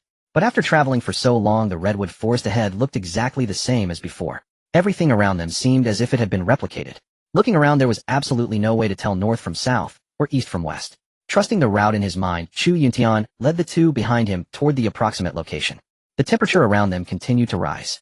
Meanwhile, on the other side, inside the Tianan city stronghold, everyone damn at work properly. Who dares to slack off again? I'll have you all killed. Inside the defensive fortifications outside the stronghold, several armed, burly men were shouting loudly at the laborers before them. Among them were Chu Yuntian's teammate Wang Xian and another friend of his. Since Luo Long and Luo Feng clearly looked like mere children, they were no longer sent out for the heavy labor afterward. As for Lu Azhi, needless to say, as an ability user, he was now fitted with a surveillance collar by the stronghold and kept together with the Luo siblings. "Can you two still work or not? If I catch you resting on the sly again, I'll drag you out to feed the zombies." Just then, inside the trench outside the stronghold, an armed, burly man noticed Lu Xian and his companion. These two ordinary people, after 3 days and 3 nights of grueling labor, had completely reached their limit. They collapsed against the sandbags beside them to rest, their eyes hollow and numb as they stared at the crowd around them. "Sir, we really can't carry anymore. Let us rest a little." Before Lu Xian could finish his words, the armed, burly man stepped forward and pressed the muzzle of his gun against Lu Xian's forehead. "Cut the crap. If you don't get up and carry stuff right now, I'll shoot you dead on the spot." Petrified with fear, Lu Xian and his companion struggled to their feet on their exhausted legs and trudged forward numbly. Hoisting a bag of cement, they staggered toward the trench ahead. Both of them panted heavily, but they dared not pause even for a moment, for behind them a gun barrel was fixed firmly on their backs. They had witnessed precedents. Those who had secretly rested before, even if they could no longer stand from exhaustion, had been beaten to death by these soldiers right then and there. Since 3 days ago, the two had been dragged out to labor day and night, without rest, all their previous privileges revoked. Meanwhile, inside the stronghold's command center, Colonel Tai Di stared intently at the satellite imagery before him, lost in thought, when a knock came at the door. "Enter," the colonel said impatiently. The command center door was pushed open, and a black-haired woman of considerable beauty was escorted in. Her eyes were hollow and lifeless, her clothes ragged, and the dirt on her face had yet to be wiped clean. She was most likely another survivor the stronghold had captured. The 2 men escorting her withdrew from the office and shut the door behind them. Before long, the woman's desperate cries of resistance and Colonel Tai Di's crude, ragged breathing echoed from within the room. Meanwhile, on the other side, Chu Yuntian and his party had been searching the redwood forest for half an hour, but it was nothing but trees as far as the eye could see. The location marked on the map was far too imprecise. Finding that crash site was as difficult as fishing a needle out of the ocean. Along the way, the three had gradually adapted to the surrounding temperature. Just then, a dark shadow flashed through the trees not far ahead, the shadows swaying in the wind, and from the distance came the rustling sound of footsteps. Rustle. Rustle. Chu Yuntian immediately caught the movement in the distant grove. He halted and stared ahead with wariness. "So we've been noticed after all," he thought to himself, then turned to look at the other two who had also noticed the movement ahead. The fat man wiped the sweat from his forehead and raised his great iron axe, assuming a fighting stance. As for Wei, his ability field had already expanded and spectral afterimages began flickering around him. After all, the three knew very well that any anomaly encountered here would be no pushover. This was the mist-shrouded depths of the radiation zone, far more dangerous than Kongda Town had been. Moreover, throughout the journey the trio had long prepared themselves to face anomalies. In such a vast redwood forest, who could guarantee that there hadn't been a single animal here before the zombie virus outbreak? Thump, thump, thump. Just then a bizarre sound echoed through the jungle, and the surrounding redwoods began to shake violently. Like a goddess scattering blossoms, countless withered yellow leaves drifting through the air. Instinctively the three closed ranks, forming a back-to-back triangular defensive formation. Brother Chu, watch out. Just then the fat man let out a startled cry, pivoted, took a large stride toward Chu Yuntian's side, and planted himself firmly before him. He raised his great iron axe high and slashed at the air ahead. Chu Yuntian instinctively stepped back half a pace. As the fat man's iron axe came down, a thick tree trunk that had flown out from the darkness was cleaved cleanly in two. With a heavy thud, the two halves scattered beside them. The fat man, relying on his ability to sense anomalies, had foreseen the attack from the beast lurking in the dark. Only then did Chu Yuntian react, sucking in a cold breath at the scene before him. If not for the fat man's perception, a sneak attack from this thing would have cost them any chance of seizing the initiative. The footsteps in the distant darkness were chaotic, accompanied by the sound of trees being struck. The beast was circling around them. Just as I thought. It has already evolved intelligence. So this radiation zone and the mutated creatures outside truly are on completely different levels. Chu Yuntian thought to himself, then patted the fat man on the shoulder and said, I underestimated you, brother. Well done. Didn't I tell you? Lord Fatty is incredibly strong. See, Brother Chu. The protagonist only makes his move at the most critical moment. Huh. The fat man spoke, yet his eyes remained anxiously fixed on the pitch-black woods ahead, for his sense of unease was growing stronger and stronger. Then Chu Yuntian signaled the two to follow him. Clutching the Longquan sword, he strode forcefully toward the source of the sound. After all, in this pitch-black redwood forest, they could not afford to play a drawn-out game of cat and mouse with this creature. They were unfamiliar with the terrain. If they wanted to seize the initiative, they had to find this thing first. Confront it head-on. The flashlight beams swept forward continuously, yet no matter how fast they ran, they could not catch up to the creature that had ambushed them. This mutant beast seemed to be deliberately avoiding them. Damn it. Come out and face Lord Fatty. Stop scurrying around. Come on, you coward. The fat man running behind, Chu Yuntian, cursed breathlessly. The huge creature ahead showed no sign of stopping. After all, it was a mutant beast. Even if it had developed a rudimentary intelligence, it could not understand human speech. As the trio pressed deeper and deeper, the temperature around them gradually dropped, the stifling heat fading, and the surroundings grew steadily brighter. The three of them did not stop walking. After following for several minutes, the footsteps ahead in the darkness finally came to a halt. Row, row, row. With a series of growls emanating from ahead, Chu Yuntian and the group came to a standstill, readying themselves for combat at a moment's notice.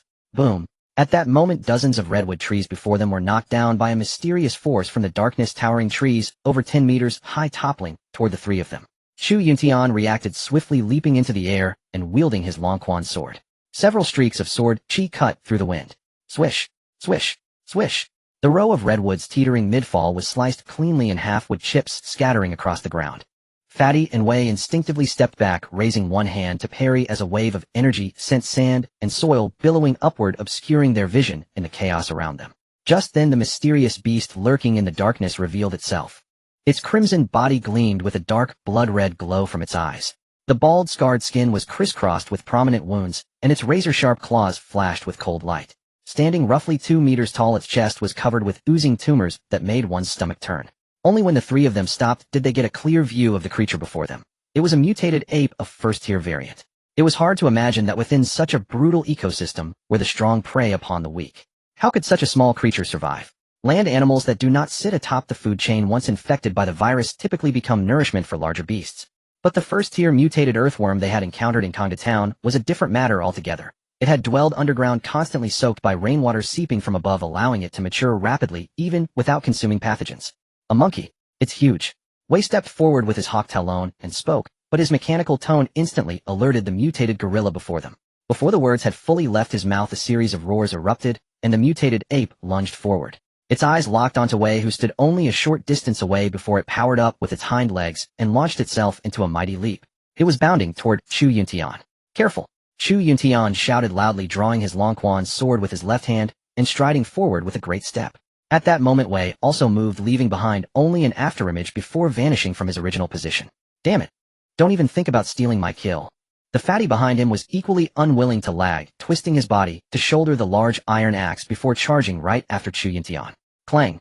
Two sharp sounds rang out in midair, and a wave of energy radiated outward from Chu Yuntian's position, causing the surrounding tree shadows to sway and tremble. Chu Yuntian, still airborne, swung his sword to meet the mutated ape's claw head-on. Sparks flew in a visible arc, yet he did not gain the upper hand.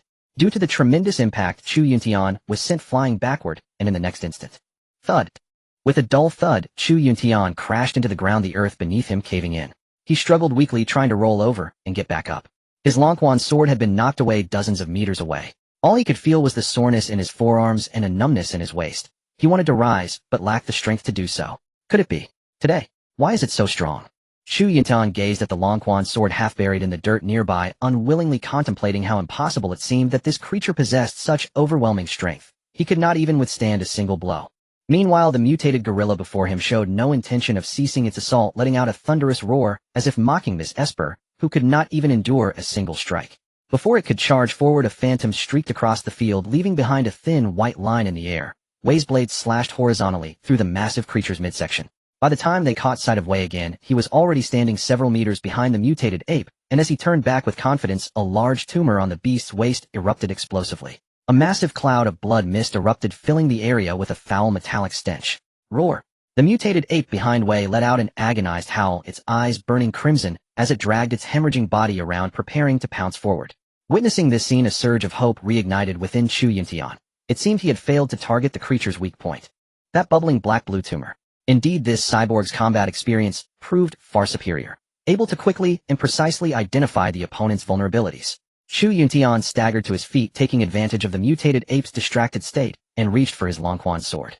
Just then, Fatty appeared behind the mutated beast with his iron axe, charging forward before it could lunge at Wei's afterimage. Another blow struck the tumor on its back. Putting all his strength into the swing, Fatty drove the heavy iron axe deep into the tumor on the creature's back. By the time the mutated ape realized someone had attacked from behind, it was too late. It let out a pained scream and spun around, raking its sharp claws toward Fatty. Having just finished his swing with the massive iron axe, Fatty could not regain his footing in time. There was no chance to dodge the incoming claws. The razor-sharp claws slashed across Fatty's chest before launching him backward. Despite his ability to sense danger, the creature's speed and proximity left him no room to react. There was absolutely no opportunity to evade. Fatty was sent flying straight into the redwoods behind him, the massive trees shuddering and collapsing under the impact. Meanwhile, Chu Yuntian had retrieved his Longquan sword, and witnessing this scene sent a chill through his heart. Looking down at Fatty lying on the ground, blood steadily flowing from his chest, panic set in. This is bad. How could he be so careless? Chu Yuntian thought to himself, his face twisted with intensity as he sprinted forward. At that moment, the mutated ape, enraged by its pain, ripped the heavy iron axe free with both sharp claws. Blood sprayed everywhere in an instant, staining the surrounding redwoods crimson. Chu Yuntian caught the sharp, foul stench of fresh blood. Seizing the opening, Chu Yuntian launched himself forward, coordinating with Wei to trap the beast from both sides. With his Longquan sword gleaming coldly, he channeled his energy and drove the blade straight into the mutated ape's brow. Wei refused to be outdone, his eagle claw flashing with his movement as he darted past, slicing between the giant's legs once more. Ow! Ow! Ow! As the anguished screams finally subsided, the mutated ape collapsed backward, its feet sinking into soil eroded by black-red fluid, forming a loose crater. Chu Yuntian retreated swiftly. Several afterimages flashed before his eyes as Wei stepped forward to deliver the finishing blows. The mutated ape lay writhing in agony on the ground. One thing was certain, its two remaining tumors had been completely shattered. With its legs also injured, death was inevitable. As Wei brought his blade down for the final strike, the mutated ape on the ground ceased to breathe. Huff! Huff! Huff! Chu Yuntian, having put distance between himself and the beast, collapsed onto the ground and gasped heavily. The tremendous impact earlier had inflicted severe damage to his back, leaving Chu Yuntian utterly exhausted. Meanwhile, Fatty lay unconscious nearby with grim prospects. His chest bore a grievous wound from the claws, and blood continued to flow steadily with no sign of slowing. In the next moment, an afterimage flashed, and Wei appeared before Fatty, uncertain of what to do as he looked at his dying comrade. You might get infected. Wei's mechanical, emotionless voice echoed once more as he stared blankly at the unconscious Fatty. Although her combat abilities were formidable, no one could excel in every aspect. She desperately wanted to help her teammate. But just then Chu Yuntian arrived, dragging the Longquan sword behind him. Seeing his battle companion reduced to this state filled him with remorse. Throughout their journey, he had teased Fatty relentlessly, all to prepare him for survival in this post-apocalyptic world. The last thing he expected was for Fatty to have such courage, yet somehow this had happened. If only Luazu were here. Chu Yuntian thought to himself and began communicating with the system in his mind. I want a first-tier antivirus serum. As Chu Yuntian's command resonated through his mind, 2 blue vials materialized in his hands in the real world. This was their only chance to save Fatty. Even Chu Yuntian could not guarantee whether he would survive the risk of mutation given how severe his injuries were. Adding to the danger, they were in a radiation zone, so Fatty's survival ultimately depended on his own resilience. Without hesitation, Chu Yuntian advanced with the 2 bottles of first-tier antivirus serum, injecting them directly into Fatty's chest. As the dark blue liquid entered his system, the bleeding began to slow within 20 seconds. Chu Yuntian then retrieved the most commonly used gauze bandage and also pulled out the iodine that had been saved from earlier. Wei stepped forward and went to work again. As Wei raised his blood-stained hands, the basic dressing of Fatty's wound was complete. Now it all depended on whether the first-tier antivirus serum Chu Yuntian had injected could suppress the mutated ape's virus. If he gets infected, and you cannot bear to kill him, I will do it for you. Because he is an Esper, if he gets infected it will be extremely dangerous. Wei turned his head to address Chu Yuntian behind him. At that moment Chu Yuntian was already seething with frustration, and hearing Wei say this only made him feel even worse. A wave of heartache washed over Chu Yuntian, as though countless needles were piercing his heart. He slumped weakly onto the muddy ground, and spoke in a hoarse voice. Impossible, absolutely impossible. Fatty was the strongest Esper from the previous life. He will be fine. Wei fell silent once more, and at that moment Fatty leaned against a redwood tree with his eyes tightly closed. His face was deathly pale. We can't waste time here. Chu Yuntian finally spoke after a long silence. Looking at the fat man before him who showed no signs of movement, he realized he had no other way to help him and could only leave it to time. Chu Yuntian raised his hand, and green light erupted from the ring on his finger. In the next moment the fat man who had been leaning against the red cedar tree vanished into thin air. Only a pool of bright red blood remained, gradually being absorbed by the soil beneath their feet. Chu Yuntian teleported the fat man into his ring, knowing they couldn't stay in this location any longer. Who could guarantee that the sounds of combat wouldn't attract even more powerful mutated beasts? Chu Yuntian glanced at the fat man lying in the dark room, shook his head helplessly, then opened his eyes to signal Wei to continue forward. Before leaving, Chu Yuntian made sure to approach the corpse of the mutated ape nearby. With a thought, the Longquan sword appeared in his hand once more. Crouching down, he thrust the sword through the mutated ape's brain. As a thick liquid poured out, a crystal core glowing with bright blue light emerged before Chu Yuntian's eyes. Chu Yuntian raised his hand and directly extracted the thumb-sized crystal core according to memories from his past life.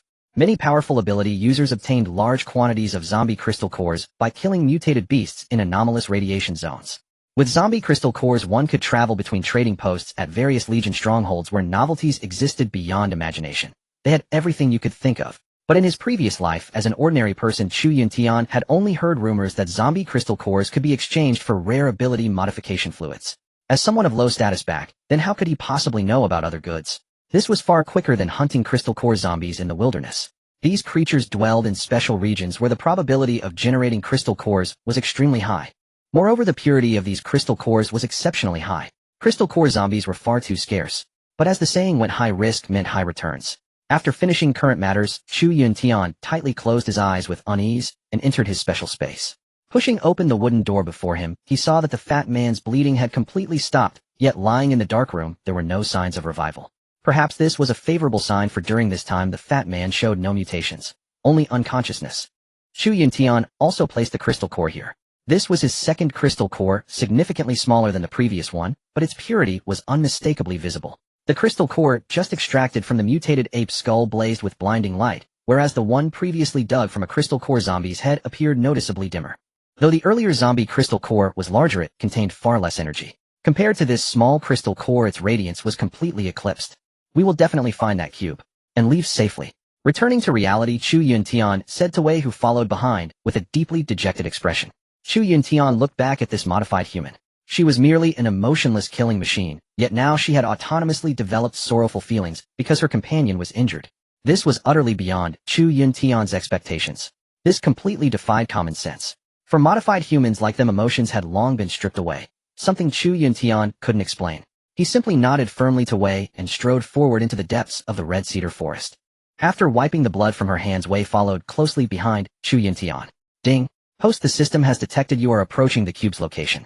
Please find a target as soon as possible. Evacuate immediately. Surrounding stellar radiation levels are constantly rising. Host, please take care. About half an hour after Chu Yuntian and Wei ran westward, another line of glaring white text was etched into Chu Yuntian's mind by the system. What? We've arrived. Upon seeing these white characters, joy surged within Chu Yuntian. All fatigue and pain vanished from his body. He raised his flashlight and shone it toward the dense forest ahead. But there was nothing unusual. Everything around them was just trees. Trees. Trees. Just then the sharp-eyed Wei immediately caught sight of a small glimmer of light in the darkness ahead, flashing closer and farther, dazzling the eyes like a searchlight. Or perhaps fireflies.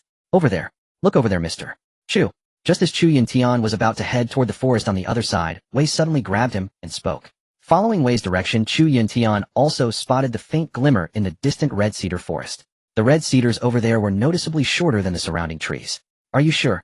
Chu Yuntian gazed at the weak flickering light before him, recalled the system's range prompt from earlier, and opened the map again to verify. Let's go. Wei, we've arrived. As soon as Chu Yuntian finished speaking, two beams of flashlight light quickly moved toward the distant glimmer. But strangely, the closer they got, the lower the altitude became beneath their feet. The surrounding red cedar forest was clearly shorter than the previous trees. This was the place. Chu Yuntian had also noticed this point on the satellite map Lieutenant Colonel Tai Di had given him earlier. The red cedar forest at the crash site was indeed considerably shorter than the surrounding area. This was because the crash site did contain a marshy area. Centered around the swamp, the surrounding soil was thin and loose, making the elevation slightly lower than the ordinary forests nearby. Sha! Mr. Chu, do you hear that? Something's moving behind us to the left. Wei drew the eagle claw blade from her leg as she spoke, her gaze vigilantly fixed on the path behind them, and called out to Chu Yuntian, who was pressing forward with his head down. A mutated beast hidden within the dark red cedar forest to the side observed the two people running wildly not far away. Its pallid eyes rolled mechanically, and an unidentifiable fluid dripped from the corners of its mouth. The visibility around them was far too low. Though it had brightened considerably, unaided vision couldn't extend beyond 2 meters. However, Wei, as a modified human, was certainly different from ordinary people. Her perception of danger was far stronger than Chu Yuntian's, who was merely a weak ability user. Chu Yuntian had no time to worry about such things. He quickened his pace, the Longquan sword in his hand radiating waves of coldness. Stop worrying about all this. The cube is just ahead. Once we get it, we need to retreat immediately. As Chu Yuntian spoke, he slashed with his sword. A cold gleam flashed across the blade's afterimage, and the flashlight beam struck the sword wave, briefly illuminating the red cedar forest further ahead. Through the light, the two could already make out the wreckage of an airplane not far away. At that moment, the sha sound came from the side and rear. Seeing that they were being pursued, Chu Yuntian knew he truly had no choice but to act. He abruptly stopped his sprint. Regardless of what creature was following them, he definitely didn't want to engage it in close combat again. With a thought, the electric Gatling gun appeared in Chu Yuntian's hands. Chu Yuntian aimed at the source of the sound and pulled the trigger. Countless bullets rained down, shredding dozens of red cedar trees just a short distance ahead. Splinters from the ruined red cedars scattered through the air. Wei instinctively took 2 steps backward, but the electric Gatling in Chu Yuntian's hands hadn't stopped yet. The glowing red muzzle continued rotating relentlessly until a small patch of forest at the sound source was completely destroyed. Broken tree trunks stood before them, riddled with countless holes no larger than fingernail claws. Surrounding them were tattered leaves fluttering through the air, but the mutated beast had already been so terrified by the scene before it that it fled the area. Chu Yuntian holstered the electric Gatling, then, with a thought, the Longquan sword materialized in his hand. He stepped forward 2 paces and spoke. That thing has run away. Let's go. Wei, stop looking. Chu Yuntian calmly patted Wei, who was still gazing in that direction. Then the two continued toward the glimmer ahead, while the mutated beast behind them didn't dare follow anymore. By now, as the two pressed forward, the soil beneath their feet grew increasingly soft. Every step left a distinct footprint. Chu Yuntian noticed this change and thought to himself, it seems we're really not far from that swamp now. Before long, the patch of red cedar forest lying at a lower elevation than its surroundings came into view before them. At that moment, the glimmer in the darkness before them intensified as they drew nearer, becoming increasingly dazzling, instantly illuminating the surrounding short red cedar trees. This was the moment of highest visibility they had encountered throughout their journey. As they entered the short red cedar forest, the surroundings were bathed in an eerie blue light. The soil beneath their feet felt spongy, as if it might swallow whoever tread upon it. And just then, having gradually restored their normal vision after a few steps, the two simultaneously spotted the crashed helicopter not far away. They could see it deeply embedded in the mud, its charred and tattered fuselage apparent. The broken rotor blades lay tilted to one side, thrust deep into the earth. Faintly they could make out where the helicopter's door should be, and the two quickened their pace forward. With a thought, Chu Yuntian sheathed the cold gleaming Longquan sword from his hand. Taking the other flashlight from Wei, he crouched down and shone both beams simultaneously into the helicopter's interior. Apart from documents scattered throughout the cabin, there was nothing else of use. Chu Yuntian leaned in and crawled inside, his flashlight illuminating a document stamped with a red seal beneath his feet. A quick glance revealed it was all in English. As a male college student majoring in science and engineering who had studied a minor language in high school and taken the college entrance exam through that language, how could he possibly understand these densely packed little letters? Wei, come in here. Help me see what these documents mean. Chu Yuntian thought that since this modified human was created by the American outpost, her English should be fine, and he called out to the outside. Upon hearing this, Wei followed inside. The moment her foot touched the cabin floor, the entire cabin emitted creaking sounds. Due to the severe damage coupled with the explosion and fuselage fire it had endured, a pungent, burnt smell rushed toward Wei as she entered the cabin. Wei instinctively coughed twice, then crawled inside. Looking at the several undamaged documents on the ground, she looked up and spoke to Chu Yuntian. It seems after the explosion Dr. I hid here and survived for some time. After all, the outside world was far more dangerous for ordinary people. Wei took the stack of paper documents that Chu Yuntian handed over, dusted them off, and studied them carefully. Stellar energy converter. Hearing what Wei said, Chu Yuntian couldn't help feeling somewhat curious. In his previous life, he seemed to have heard that guy Wang Kai mention it. It was a compact piece of combat technology that could convert zombie crystal cores into ability energy. It could also dissolve ordinary zombie corpses, extract the virus, generate crystal cores, and then convert them. The converted energy could then be absorbed by the awakened, thereby enhancing their strength. However, as an ordinary survivor in his previous life, how could he possibly have come into contact with such a thing? This rare energy converter could only be owned by the military or large civilian organizations. They used these energy converters to sign contracts with the awakened, thereby cultivating a power base.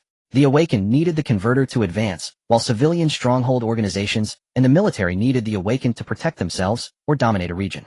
As for how such a thing was manufactured, Chu Yuntian had no way of knowing. Wei then continued, it can convert zombie crystal cores. Alright, no need to explain further. I roughly know what this thing is. Chu Yuntian gave Wei a meaningful look and signaled for her to exit the cabin with him. Wei kept her head down, still reading the documents, and followed Chu Yuntian out of the cabin. The glowing spot was right before them, but strangely the cube was nowhere on the ground around them. Just as the two were wondering where the cube had gone, the ground began to tremble slightly. A faint light seeped out from the soil beneath their feet and gradually gathered into form. The cube, the stellar energy converter, slowly rose from the soil. Strange patterns of light rippled across its surface, and in its blinding deep blue seemed to lie infinite energy. Chu Yuntian and Wei exchanged a glance and smiled at each other. Does the file say how to contain it? Can we just pick it up directly? Chu Yuntian stepped forward and studied the cube within arm's reach, speaking cautiously. Meanwhile, Wei was still studying the documents in her hands. After a moment she said, it says here, awakened can contain it using their mind. Ordinary people need a containment vessel. The area around them was fully illuminated by the cube's glow, so, when Chu Yuntian looked around, he easily spotted the shattered glass containment vessel not far away. His gaze hardened. He quickly swept the surroundings and after confirming nothing was amiss, took a deep breath, put away the Longquan's sword in his hand, and facing the small cube focused his mind, and began circulating the special ability in his body. He tried to use his will to touch the stellar energy converter floating in midair. The next moment the cube began to tremble gently, then drifted slowly toward his hand, and finally settled steadily into his palm. Deep blue light swirled around Chu Yuntian's hand. Seeing this, Wei quickly pulled out a metal box. It was a containment vessel provided by the stronghold. She opened it cautiously. The inside was covered with complex runes and grooves clearly designed for the safe containment of anomalous objects of this kind. Chu Yuntian looked at Wei, said nothing, and shook his head. The next moment the cube in front of him vanished. He had no intention of actually working for those damn Americans. He had risked his life to get here, and almost lost his brother, so how could he easily hand over the spoils? This thing belongs to me, Chu Yuntian. The moment he spoke, Wei said with a troubled expression, then what are we supposed to show for it back at the stronghold? That's not your concern. I already promised you we'd escape together. Chu Yuntian cut her off with a mysterious look. Alright. By now Chu Yuntian had already put the cube into his ring space.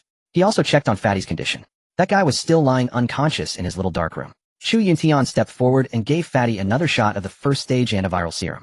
He hadn't injected all 3 doses at once, because he was afraid Fatty couldn't withstand the antibiotic, and injecting too much at once would kill him instantly. When Chu Yuntian opened his eyes again, the area around them had sunk back into darkness after losing the cube's glow, so the two switched their flashlights back on. Just then, as Chu Yuntian and Wei were about to continue, the air around them suddenly felt unusually heavy, as if an invisible force was quietly gathering. As an awakened, Chu Yuntian instantly sensed the anomaly. He looked up sharply, and in that dark sky several blinding flashes abruptly burst forth. Those bolts of lightning seemed to have a will of their own, slowly converging on their location. Wei's face changed drastically. She cried out to Chu Yuntian behind her, "Look, that's..." Before she finished, a thick bolt of lightning tore across the sky and struck a redwood tree not far away. The redwood instantly turned into charred wood. A strong sense of unease surged in Chu Yuntian's heart. He realized that this sudden anomaly might be connected to his having just contained the stellar energy converter. At that moment the ground shook again. The darkness around them seemed to be ripped apart by something invisible. A brilliant light erupted from deep underground not far away and shot straight into the sky. Caught off guard, Chu Yuntian nearly fell from the tremor. Within the light, the phantom of a vast, unknown creature slowly emerged. It was wreathed in clouds of mist, and the mutated tumors clearly visible on its body gave off a foul stench. Even though it was only a phantom, waves of stench could still be smelled around them, and the two couldn't help covering their noses. Chu Yuntian was also startled by the phantom before him. Gripping the Longquan's sword tightly, he immediately entered a combat stance. At that moment, just as Chu Yuntian was at his most tense, the system displayed a line of white text in his mind. Rookie host, can a mere phantom of an anomalous object scare you? Relax. The thing before you is fake and won't attack you. Before Chu Yuntian could react, the system in his mind spoke again. Also, the mysterious reward I promised you is a space-time teleporter X1. You can choose to teleport to any place you have been within the past week. In simple terms, it sends you back. Chu Yuntian stared at the phantom of the anomaly looming in the darkness, unable to tell at all what kind of mutant beast it was. He could only make out a vague silhouette, a mutant beast over 5 meters tall with spikes growing from its back and tumors covering its body. What? Fake. Chu Yuntian watched the huge creature remain motionless for a long while before he finally paid attention to what the system had said, muttering to himself. Mr. Chu, maybe we should fall back. That thing doesn't seem to intend to attack us. Wei stared warily at the giant beast in the redwood grove not far away as she spoke. It's fake, just a shadow. Its real body doesn't seem to be here. Only then did Chu Yuntian fully relax.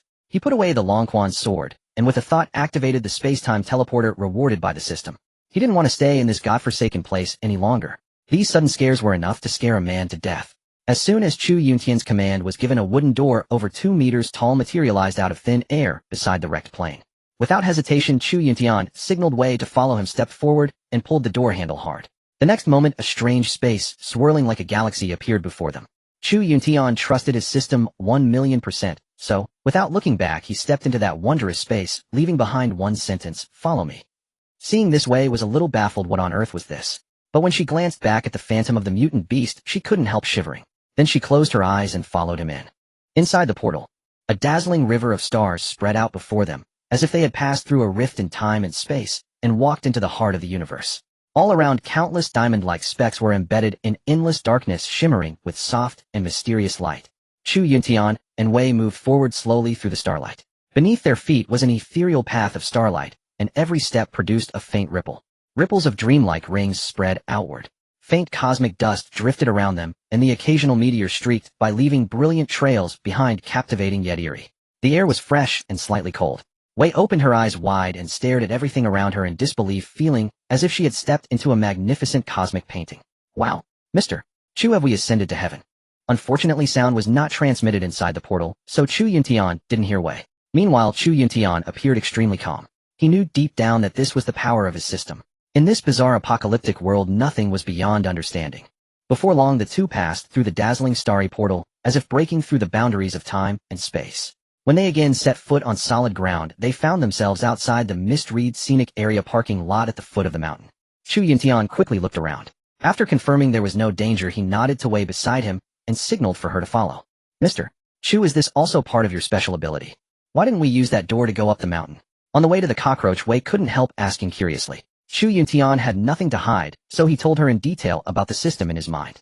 So is the system in your mind also a special ability? Chu Yuntian didn't know how to explain it either, so he simply went along with it.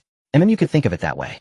As they talked, the two came to the parking area where the vehicles were parked. The slightly worn, bloodstained M500, the cockroach, was still there, safe and sound. Now back in the safe zone, Chu Yuntian boarded the cockroach and immediately entered the ring space to check on Fatty. However, the guy still showed no signs of waking up. It seemed they could only head back to the base first. Chu Yuntian started the cockroach car. With a thunderous roar, a wisp of black smoke rose from the rear, and the vehicle set off down the mountain road. Chu Yuntian drove the cockroach car through the winding mountain path, the low rumble of tires against the road echoing through the valley shrouded in that mysterious black mist. Around them, the mist swirled like poured ink, swallowing the mountains and forests whole. Only a few faint glimmers leaked through the gaps, casting dappled light across the rugged road. It added a sense of eeriness and unease to this deep and secluded place. Gusts of eerie wind outside the window carried a biting chill as the cockroach car weaved through the black mist, emitting a low, mournful wail. The cockroach car's headlights carved a narrow, swaying path ahead, briefly illuminating this forgotten world. Yet the road that had just been revealed was immediately swallowed by the dense fog again, as if they had stepped into an endless maze. Meanwhile, the two in the car remained silent. Seeing the displeasure on Chu Yuntian's face, Wei naturally did not speak first. In the driver's seat, Chu Yuntian stared at the dark road ahead, but in truth, he was praying for Fatty the entire time, his mind flitting between the space ring and reality. As the cockroach car slowly emerged from the last winding mountain hollow, Kongda Town's mottled, dilapidated scene gradually unfolded before them like a painting eroded by time. On both sides of the street, crooked wooden houses with empty windows stared like pupilless eyes at the sudden visitors.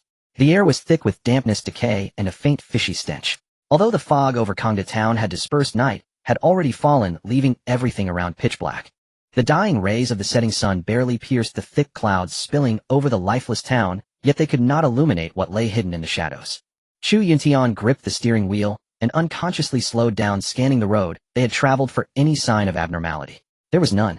Leaving Kongda Town, Chu Yuntian drove into a vast, desolate wheat field. The thin moonlight barely outlined the surging waves of wheat, making the land seem even more lonely and bleak. The wheat ears rustled gently in the night wind like whispers, adding another layer of eeriness to the scene.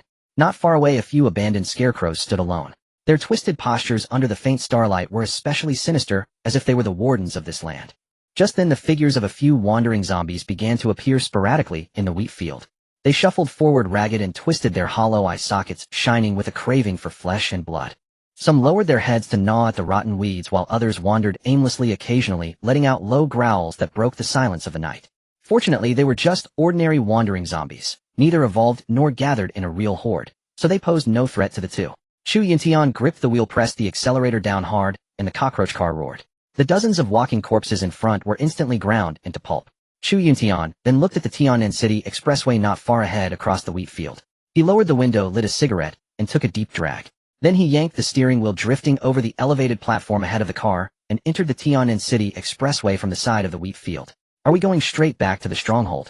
How do you plan on taking me with you? Wei, who had remained silent the entire journey, finally spoke. Then instinctively he touched the blue glowing collar around his neck. Now we have leverage too. Doesn't he want this magic cube? The thing is inside me now. If I die, it will vanish from this world forever.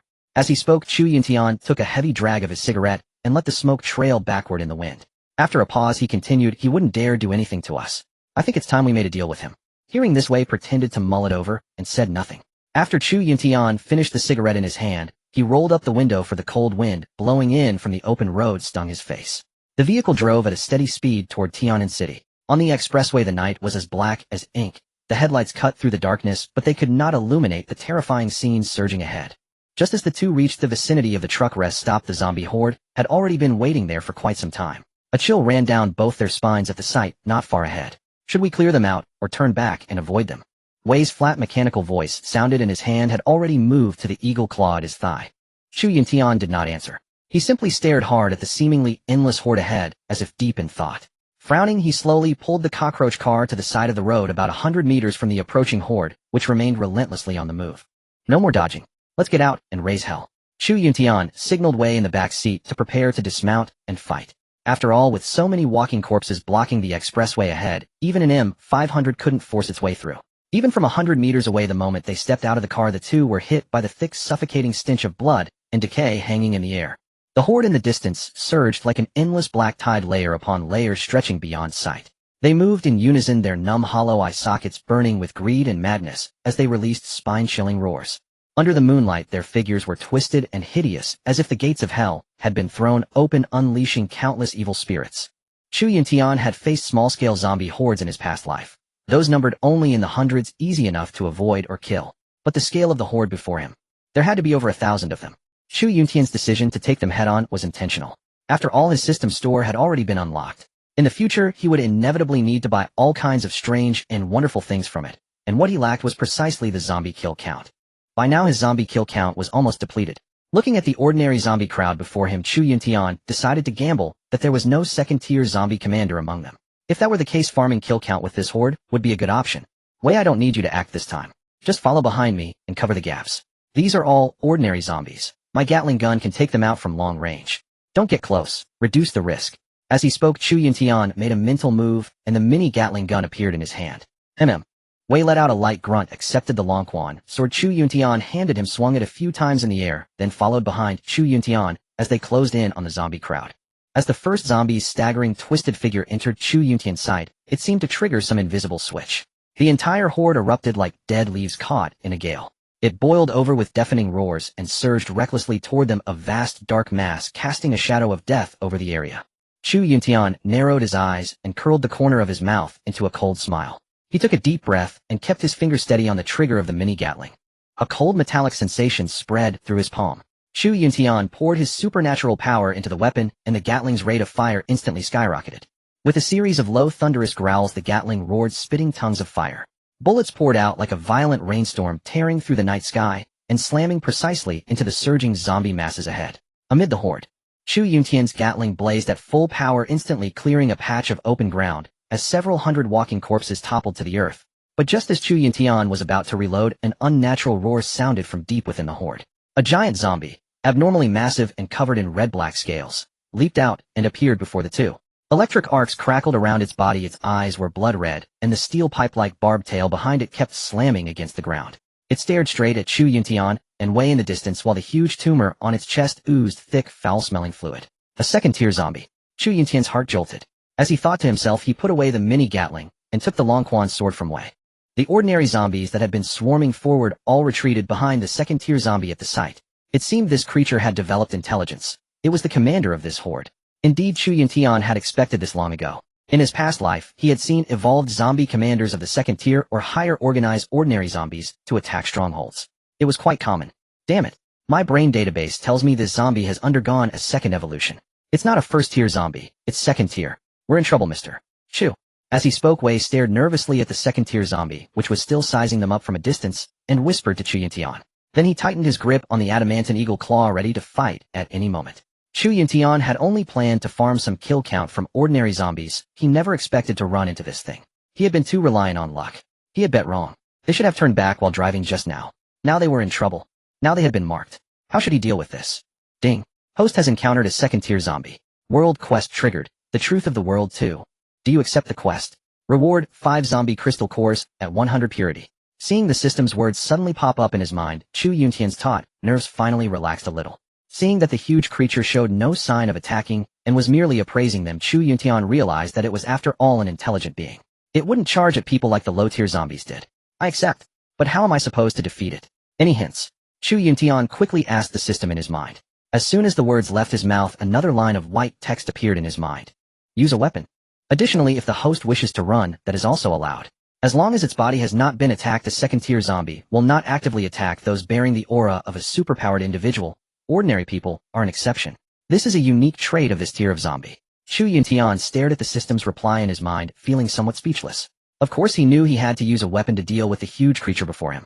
But he had only wanted to learn about the Class 2 zombies' weaknesses from the system. Yet the system seemed to have provided him with far more critical information. Could a Class 2 zombie really have such a weakness?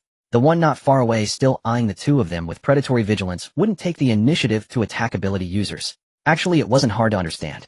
After all, this thing had only just evolved the most basic intelligence and developed an awareness of comparative strength, but it was universally terrified of ability users. In this regard, it lacked the courage of a Class 1 zombie, and it also lacked the complete intellect of evolved zombies at Class 3 or above. It couldn't precisely gauge the true strength of the ability user before it. It could only sense the ability fluctuations emanating from the human in front of it.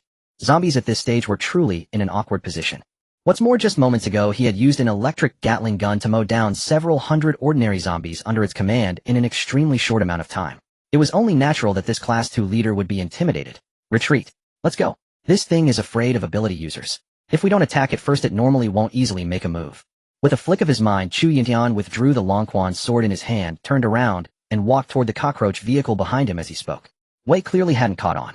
He stared in confusion at Chu Yuntian, who was leisurely strolling toward the vehicle behind him. Let's go. Just trust me. Chu Yuntian glanced back at the dull-witted Class 2 mutant standing before the zombie horde. It seemed wary of the ability user's aura, but its minuscule brain capacity wouldn't allow it to react in time. The ability user before it was actually the kind it could easily take down. The zombie horde behind the Class 2 leader saw that their leader hadn't issued an order to attack, so they all stood frozen in place, staring at the two retreating figures in the distance, occasionally letting out strange roars. It was as if they were mocking the cowardly leader in front of them, or perhaps voicing their unwillingness to let the prey that was already in reach slip away. The two walked all the way to the cockroach vehicle. Only when Chu Yuntian pulled open the door and climbed in did the distant Class 2 zombie finally stir, waving its two claws in frustration. Chu Yuntian slammed down on the accelerator. The cockroach vehicle's engine roared like a steel beast as it tore an escape route straight through the zombie horde on the side. Dust and gravel exploded around them, as if the very air had been ripped apart by the force of the charge. Outside the window, the Class 2 zombie's roar was quickly left behind, fading into a low echo while it flailed its claws, helplessly clutching at nothing but air. Inside the vehicle, Wei gripped the handrail tightly, astonishment flashing in his eyes. The scene was so staggering that he almost forgot his fear. Just like that, we drove right past a Class 2 zombie. Wei found it almost too incredible to believe, but seeing the ordinary zombies being crushed all around, he didn't dare speak to Chu Yuntian for fear of affecting his driving. On the highway, the cockroach vehicle thundered forward, and the zombies that couldn't dodge in time were smashed into scattered remains by this behemoth. Even after the two charged out of the zombie horde, the leading Class 2 zombie behind them remained completely motionless, as if it were terrified of the young man radiating an ability magnetic field. The last glow of the setting sun spilled over the desolate road, gilding the apocalyptic scene with a mournful golden light. The bloodstains on the road reflected the final ray of the sunset, uncanny and serene. Outside the window, the cold wind howled past. After breaking through the horde, Chu Yuntian's back was drenched in cold sweat. Taking one hand off the steering wheel, he used his trembling right hand to fish the last cigarette out of the pack. He lit the cigarette and took a deep drag. Just now, when charging through the horde, even he hadn't been certain he wouldn't be attacked. Fortunately, that creature hadn't made a move. Chu Yuntian couldn't help but breathe a sigh of relief. Mr. Chu, we're safe. Wei looked at the zombie horde not far behind them through the rearview mirror. His taut nerves relaxed as well, and he smiled, patting Chu Yuntian in the driver's seat. Chu Yuntian said nothing. He took another deep drag of the cigarette in his hand and gave a low grunt, keeping the vehicle at a steady speed on the highway. Next stop, the Third People's Hospital of Tian'an City, just off the highway. As night fell, the silhouette of Tian'an City Hospital gradually sharpened beneath the dim yellow streetlights. Most of the hospital building's windows were shattered, and the towering emergency department cast a ghastly, eerie glow like a giant mouth opening wide in the darkness. The cockroach vehicle slowly entered the hospital parking lot, its tires grinding over the gravel with a series of muffled thuds. Silence dominated the surroundings. The only sounds were the occasional distant growls of zombies and the low rumble of the cockroach vehicle's engine. Chu Yuntian stubbed out the cigarette, but in his hand, and swept a sharp glance around, ensuring no zombies were approaching. He gently pushed open the door and got out first. The Longquan sword in his hand glinted coldly in the night, adding a touch of deadly austerity to the bleak hospital. Chu Yuntian planned to pick up some medicine here before heading back. Just now he had used his consciousness to enter the spatial ring and discovered that Fatty had already come down with a high fever.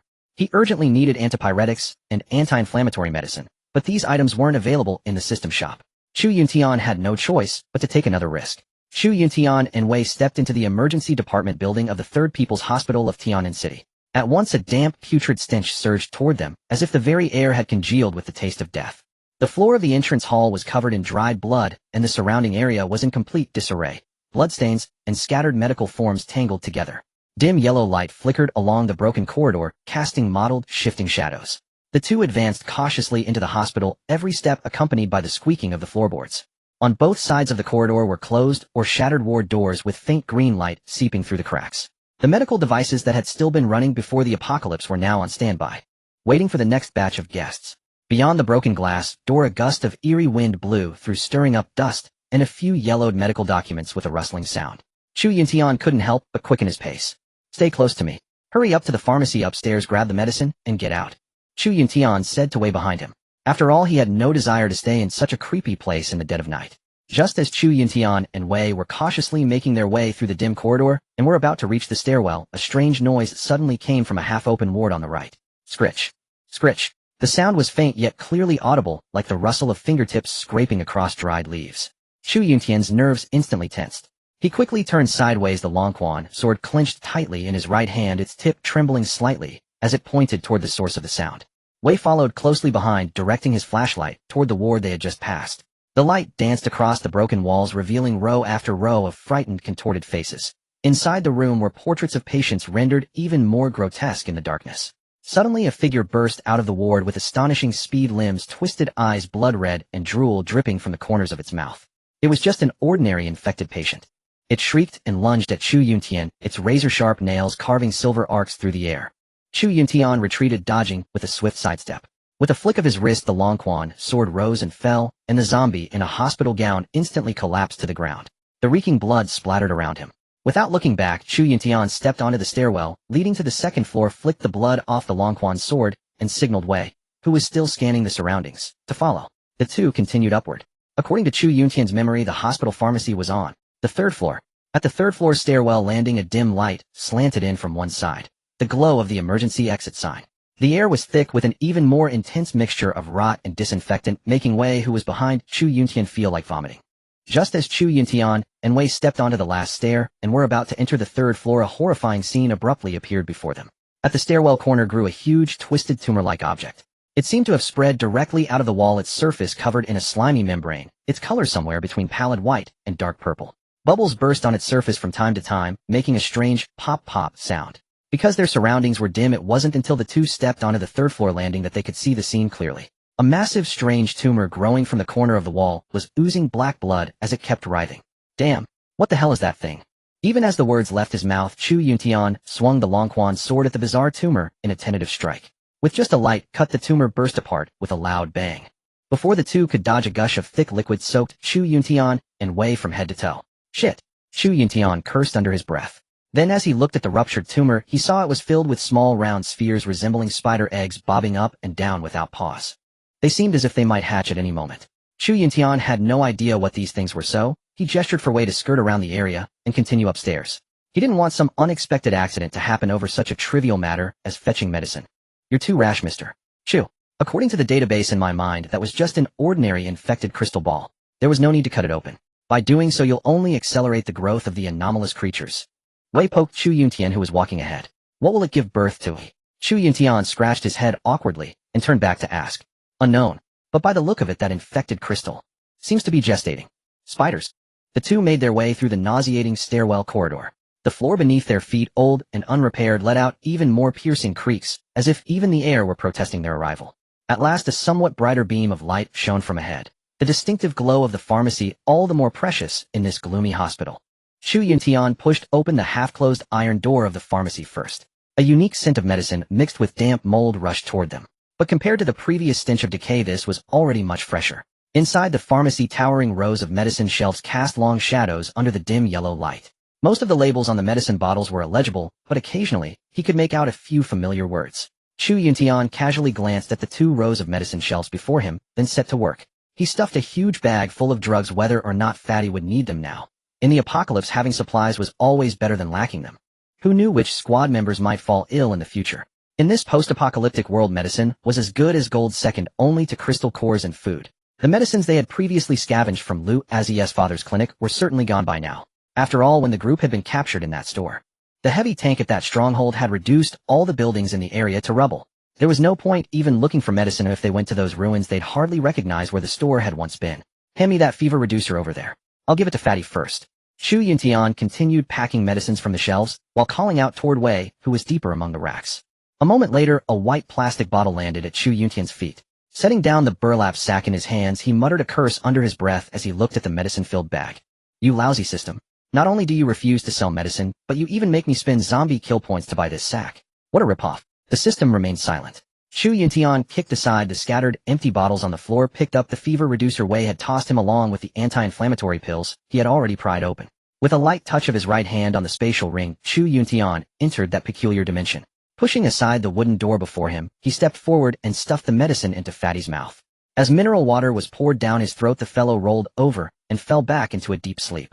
At this point, Yu Yangyu had largely ruled out the risk of viral infection, but she might still need to heal herself through slumber.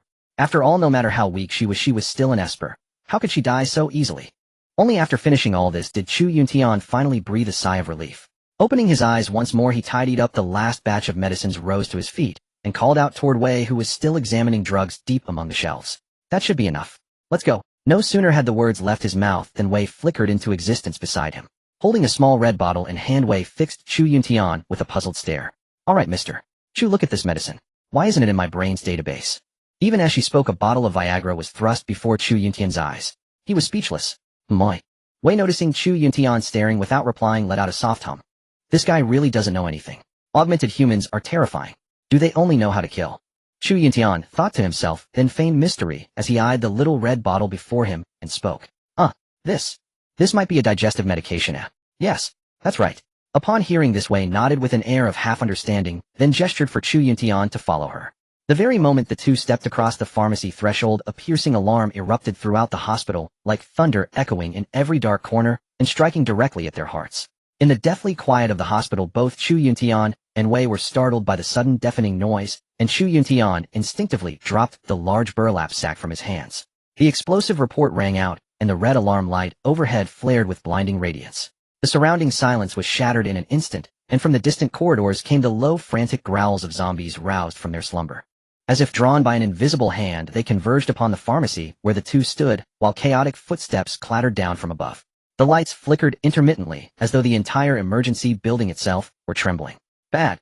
Only then did Chu Yuntian snap out of his shock, and with a mere thought his Longquan sword materialized in his hand.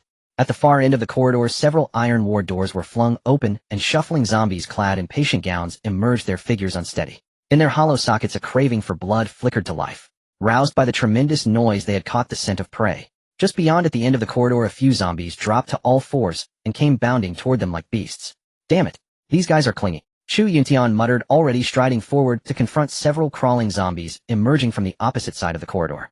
Chu Yuntian's figure blurred, and the Longquan sword sliced through the air with a chilling gleam, precisely grazing the neck of the leading zombie. In the next instant, amid the spraying blood, several figures suddenly tumbled down from the ceiling vents, immediately crushing the already decapitated zombie into a pile of gore. The dense patter of footsteps above continued to close in. Chu Yuntian had to make an immediate decision. Meanwhile, Wei flickered into action, dispatching the ordinary zombies before her, then wiped a trace of blood from the corner of her eye, and looked to Chu Yuntian as though awaiting his next command. We need to withdraw immediately. There are too many zombies here, and the terrain is unfavorable for combat. Follow me. This emergency department building, spanning over 10 floors, was entirely occupied by hospitalized patients, who knew how many zombies lurked above. Upon hearing this, Wei closely followed Chu Yuntian toward the stairwell they had originally used. As soon as they entered the stairs, the horde above was already drawing near. The two stood back to back, vigilantly staring up at the upper flights of stairs from which the dense footsteps echoed. The dim corridor was filled with rapid footfalls and the low growls of zombies, the air thick with the heavy stench of blood and decay. Chu Yuntian gripped the Longquan sword tightly, its tip lightly touching the ground.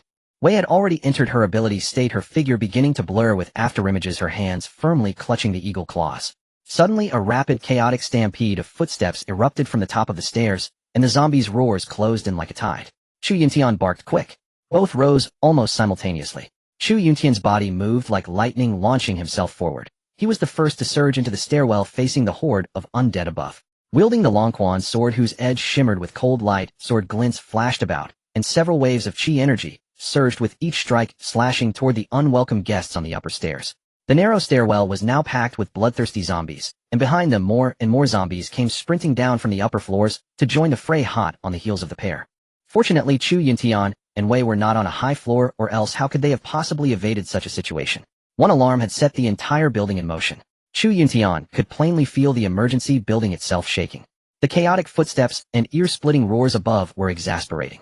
Yet the two, desperately fleeing downward, did not dare slow even slightly, lest they be surrounded by the zombie army behind them. After all, this wasn't an open area where he could really deploy a mini Gatling gun, otherwise Chu Yuntian would have loved to hold a defensive point and farm some kill points while at it. Finally, Chu Yuntian and Wei burst out of the emergency building. The hospital, which had been eerily silent under the night sky, was now thrown into utter chaos by their disruption. From the shattered windows above, several zombies leapt forth, and with a thunderous crash, they smashed deep craters into the lawn of the hospital's small garden ahead. So brave. Over 50 meters. Chu Yuntian thought as he watched the scene unfold. However, the zombie horde behind them gave them no time to linger. Dozens of agile zombies had already bolted out of the emergency building's main entrance, and more followed. Seeing this, Chu Yuntian leapt onto the cockroach vehicle parked nearby, quickly started the engine, and the roar instantly tore through the surrounding silence. Waves of heat billowed from the exhaust pipe, as if an enraged beast about to charge. Go, go, go! Chu Yuntian bellowed at Wei, who was trailing behind. Wei agilely hopped into the passenger seat, and the door slammed shut, sealing out the relentless growls of the advancing zombies. The headlights flared to life, cutting through the darkness like two sharp swords, and illuminating the winding road ahead. The cockroach vehicle roared forward toward the urban highway, its tires bouncing over the uneven, cratered ground and kicking up clouds of dust. Behind the vehicle, several of the closest pursuing zombies were left far behind, vainly flailing their arms and emitting piercing shrieks. With a press of the accelerator, Chu Yuntian easily put distance between himself and the horde that had charged out of the emergency building. Mr. Chu, look. First-tier zombies. 1, 2, 3. As the two had just fled the hospital, Wei rolled down the window and glanced back toward the emergency building. A few first-tier zombies had already broken out and were attempting to give chase to the cockroach vehicle ahead. Chu Yuntian cast a glance at the rearview mirror and remarked, "Good thing we retreated quickly. If those things had really tangled us up, we'd be done for." He then eased off the throttle, and the cockroach vehicle let out another roar at speed, increasing once more as the buildings along the street blurred past. Chu Yuntian sighed and spoke calmly. Before long, the hospital behind them vanished from view, and they had completely shaken off those first-tier zombies. Within the urban area, night fell like ink, and the streetlights lining the road were dim and sparse, stretching the cockroach vehicle's shadow long and distorted. Chu Yuntian gripped the steering wheel tightly, his gaze piercing as he fixed his eyes on the crooked road ahead. As they entered the city proper, the roads began to grow crowded, littered with abandoned vehicles and dry corpses visible at every turn. Meanwhile, having ensured the surroundings were safe, Chu Yuntian instinctively tapped the spatial ring on his hand. He took a quick look at Fatty's condition, then rapidly returned to the real world. Fatty was still sleeping, even snoring, which finally allowed Chu Yuntian to completely set his mind at ease. Scattered zombies wandered aimlessly along the streets, their bodies mechanically turning toward the road as the cockroach vehicle passed, but before they could react, the speeding car was already far behind.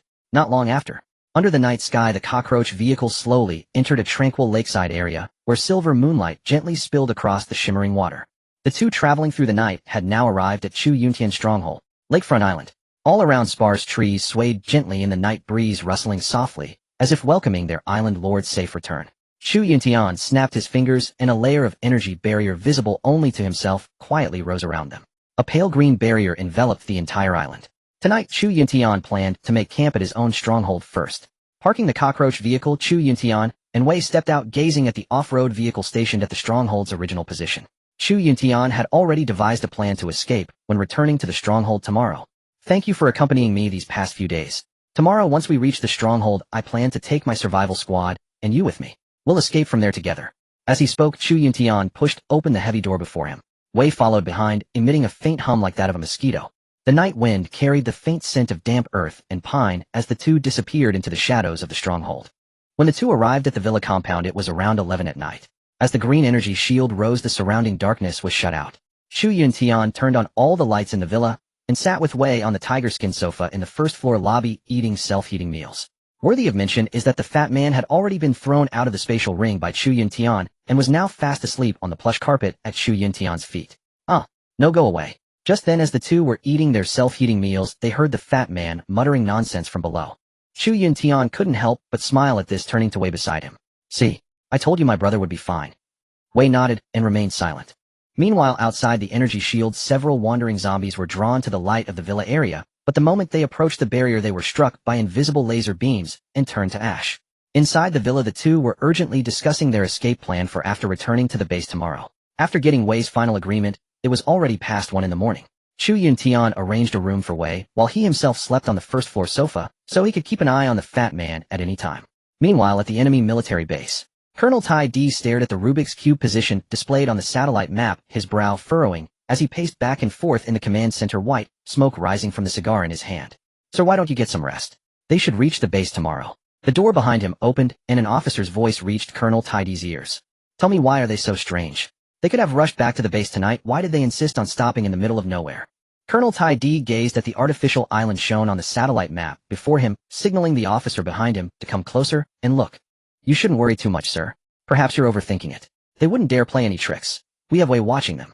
His adjutant glanced at the satellite sensor mounted on the wall. Then Colonel Tai Di stepped forward 2 paces, pulled a cigar from a golden box on the table, and handed it to his adjutant. "I hope I'm overthinking this. This Rubik's Cube is too important to us. With it we can steadily recruit more espers. We won't need those intimidating collars at all." The moment he finished speaking, hurried and noisy footsteps echoed from outside the corridor. "Colonel Tai Di, a massive zombie horde has formed in the eastern part of Tian'an City. It seems to be gathering toward our base." The footsteps stopped at the door of the colonel's command room, and urgent calls from outside shattered the conversation between the two men. Within 10 minutes, the entire base erupted into light. All the perimeter emergency lights flared on, and the elevated platforms brimmed with armed, burly men. At that moment, inside the underground conference room, the base's high-ranking officers were seated, throughout their faces grim, none daring to speak, as they looked at Colonel Tai Di before them. "I ask you, what's the point of keeping you around? Now that trouble has struck the base, everyone plays dumb. How do we handle this? Who can come up with a plan?" Colonel Tai Di glared at the officers filling the seats around the large conference table, rebuking them harshly. But silence persisted, with several half-awake officers instinctively rubbing their eyes and bowing their heads to minimize their presence. "Damn it. We haven't even secured the Rubik's Cube, yet how could something like this find us? Colonel Tai Di angrily slammed the conference table before him, roaring at his subordinates. Silence fell again. Colonel Tai Di lit another cigar as the officers around him began whispering among themselves. His expression grew dark enough to drip water. He suddenly rose to his feet, his imposing frame casting a long shadow under the dim yellow lights of the conference room like storm clouds gathering overhead. He paced briskly alongside the conference table, each step resonating against the floor like a silent reproach to everyone present. White smoke from his cigar filled the entire hall. "You useless bastards!" Colonel Tai Di bellowed, his voice echoing through the confined space, making the very air seem to tremble. Suddenly, he stopped, his gaze piercing as it swept over each officer, unable to meet his eyes. "Look at you all, coddled and comfortable, yet incapable of uttering a single word when it matters most. Where are those tactics and strategies you boasted about? When faced with a real challenge, have they all been fed to the dogs?" Those in the conference room lowered their heads, even further, none daring to respond to their superior officer.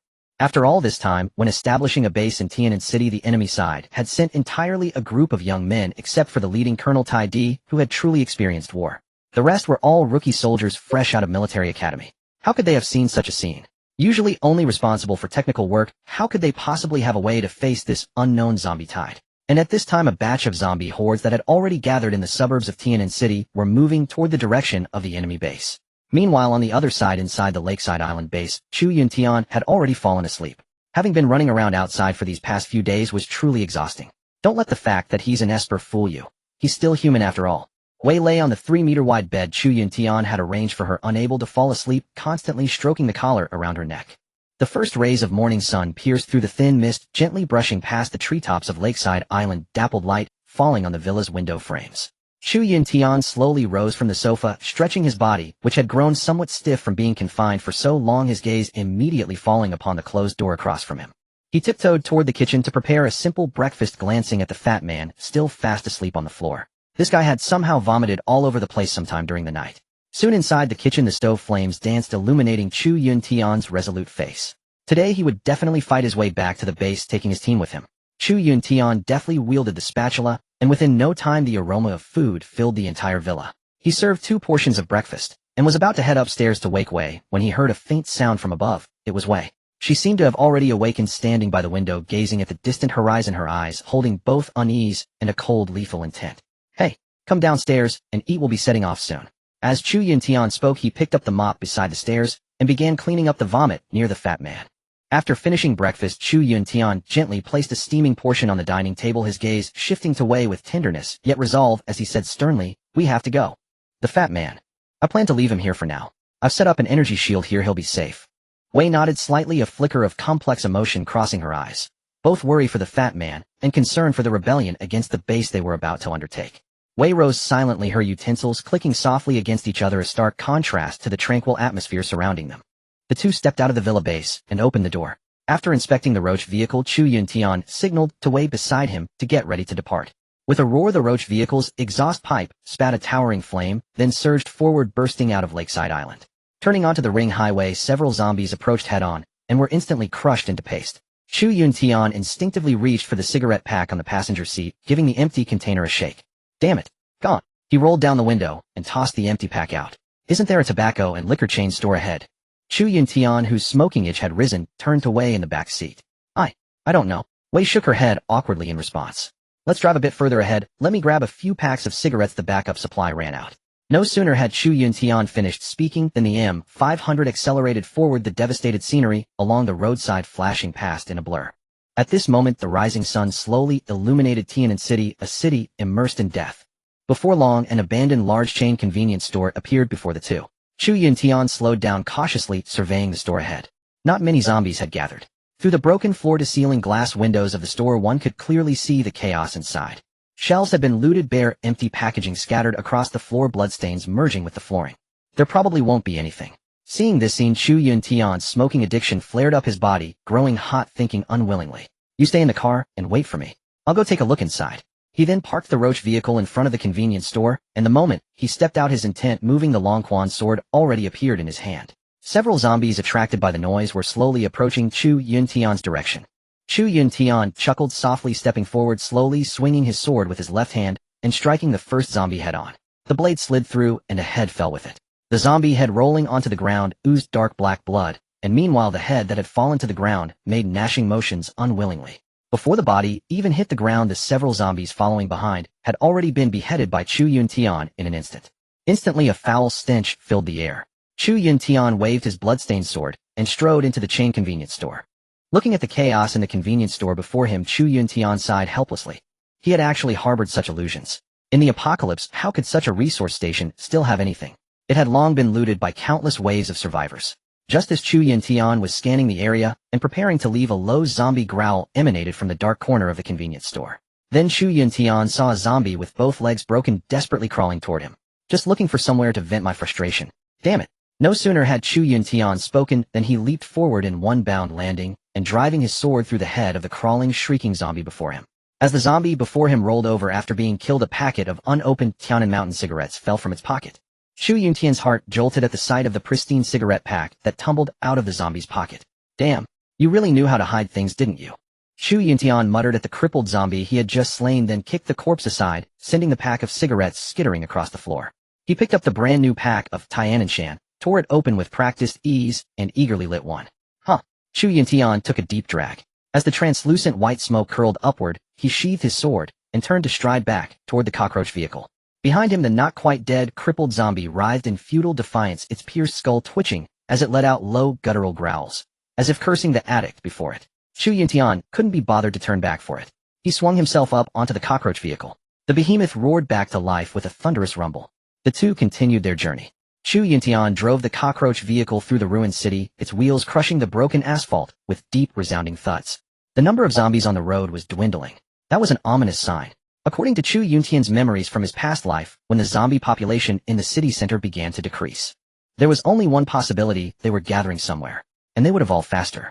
The zombie horde led by that second-order zombie commander they'd encountered yesterday was already a warning. Chu Yuntian felt the absence of the fat man acutely. The vehicle was oppressively quiet. Wei was not one to talk, and he had lost his favorite target for teasing.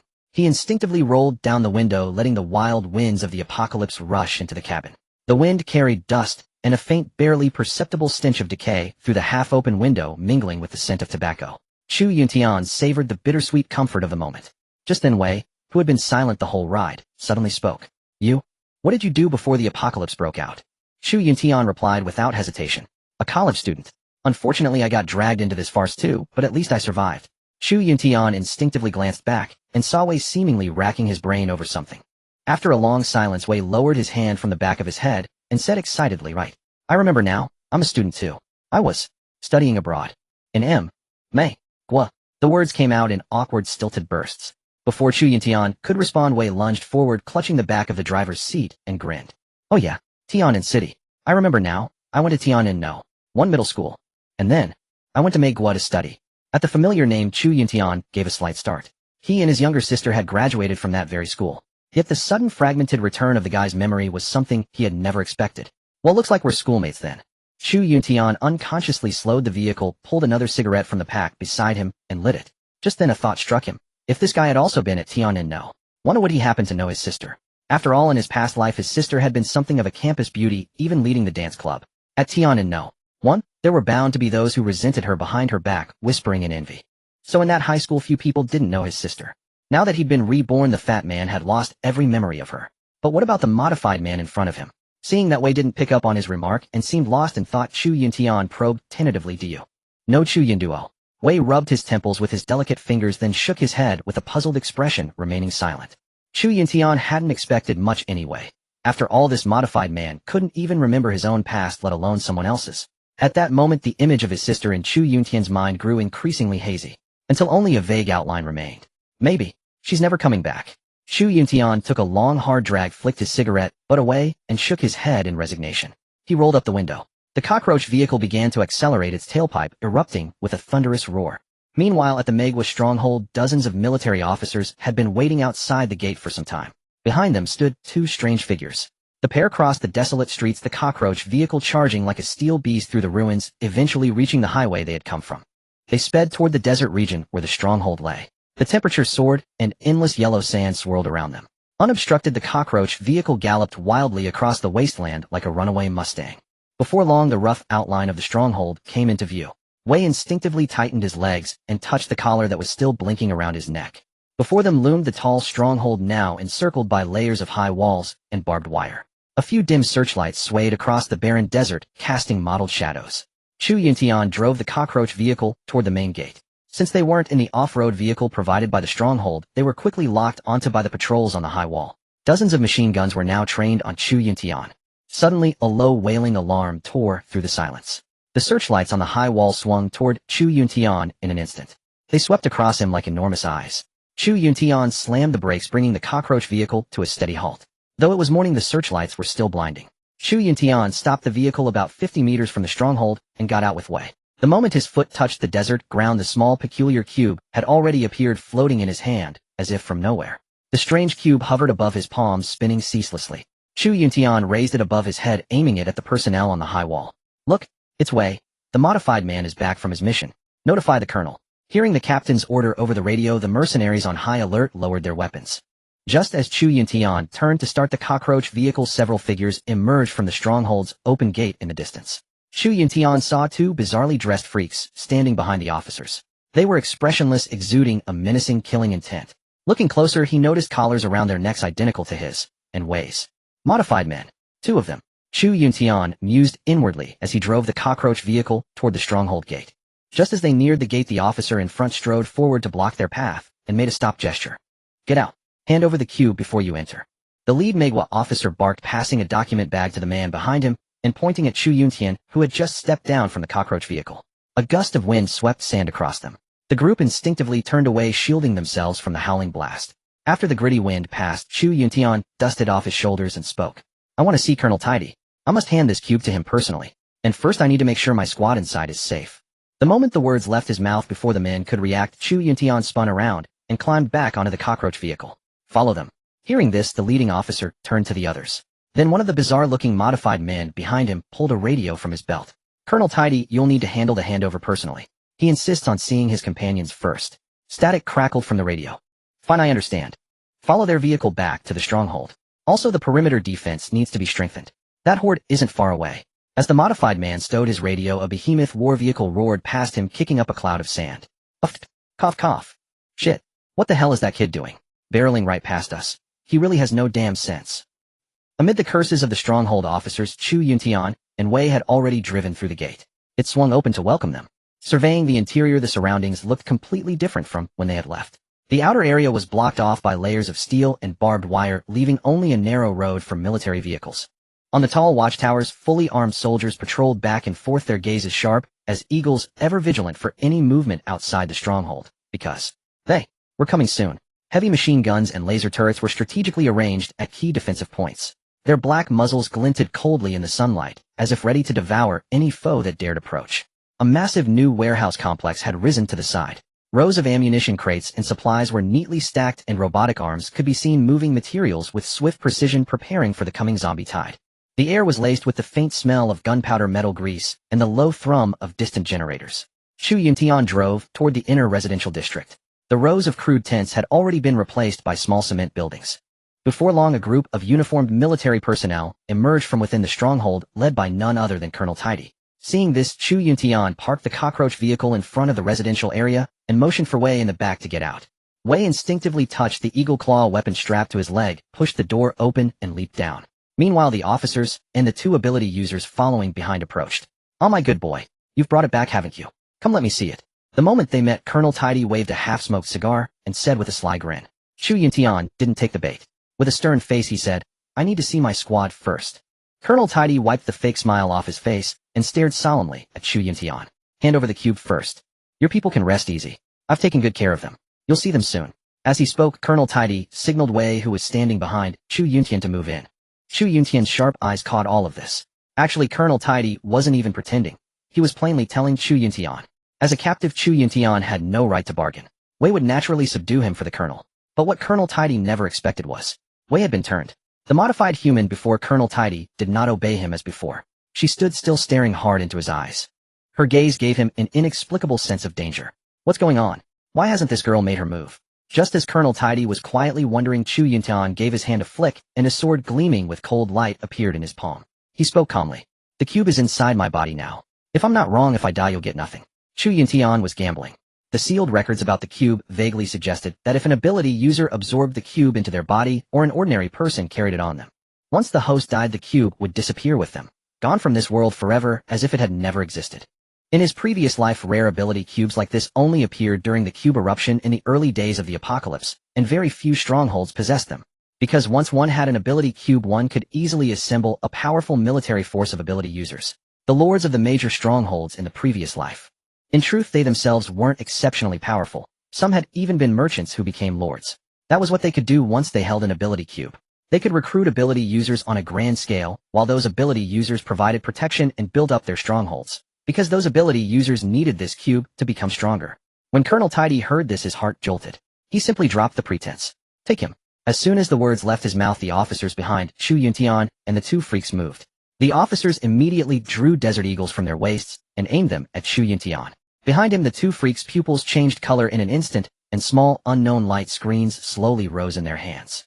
Chu Yuntian could already feel the ability aura radiating from those two strange-looking men. That was it. They were indeed the base's modified espers. That was Chu Yuntian's first reaction to what he saw. But Chu Yuntian was betting that they absolutely wouldn't dare attack him. Just as both sides were on the verge of exploding, Wei moved. With a spin, she pressed close behind. Chu Yuntian locked an arm around him and pressed the eagle claw blade she had somehow drawn against his throat. Nobody move. Anyone who moves dies right now. Wei's usually soft, almost mechanical voice abruptly changed, and a piercing roar burst out. Well done, my child. Seeing this, Colonel Tidy spoke instinctively, then immediately realized. Why did one of his own modified humans sound so strange? He's under control. Then why is she threatening her own people? Telling her own people not to move? What the hell? Did the augmentations scramble her brain? Colonel Tidy was dumbfounded, his mind racing. What exactly did this silly girl mean? Was she helping the stronghold subdue Chu Yuntian? Betrayal. Neither one seemed right. Wait, don't be rash. He can't die. Hurry up with the anesthetic. As Colonel Tidy spoke, the other two modified humans behind Chu Yuntian and Wei produced syringes from somewhere and started walking toward them. Nobody move. Can't you understand?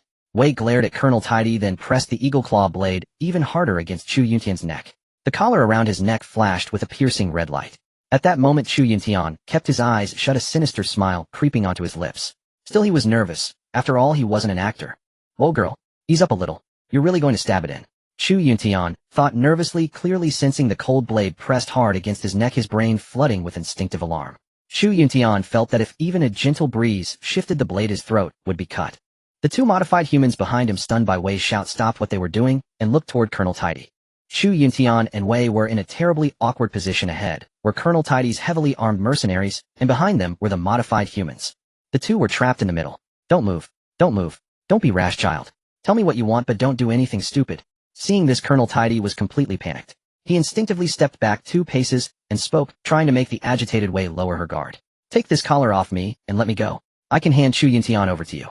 As she spoke, Wei looked back disdainfully at the beings of her own kind standing not far behind her, then added, Get these 2 defective rejects out of here.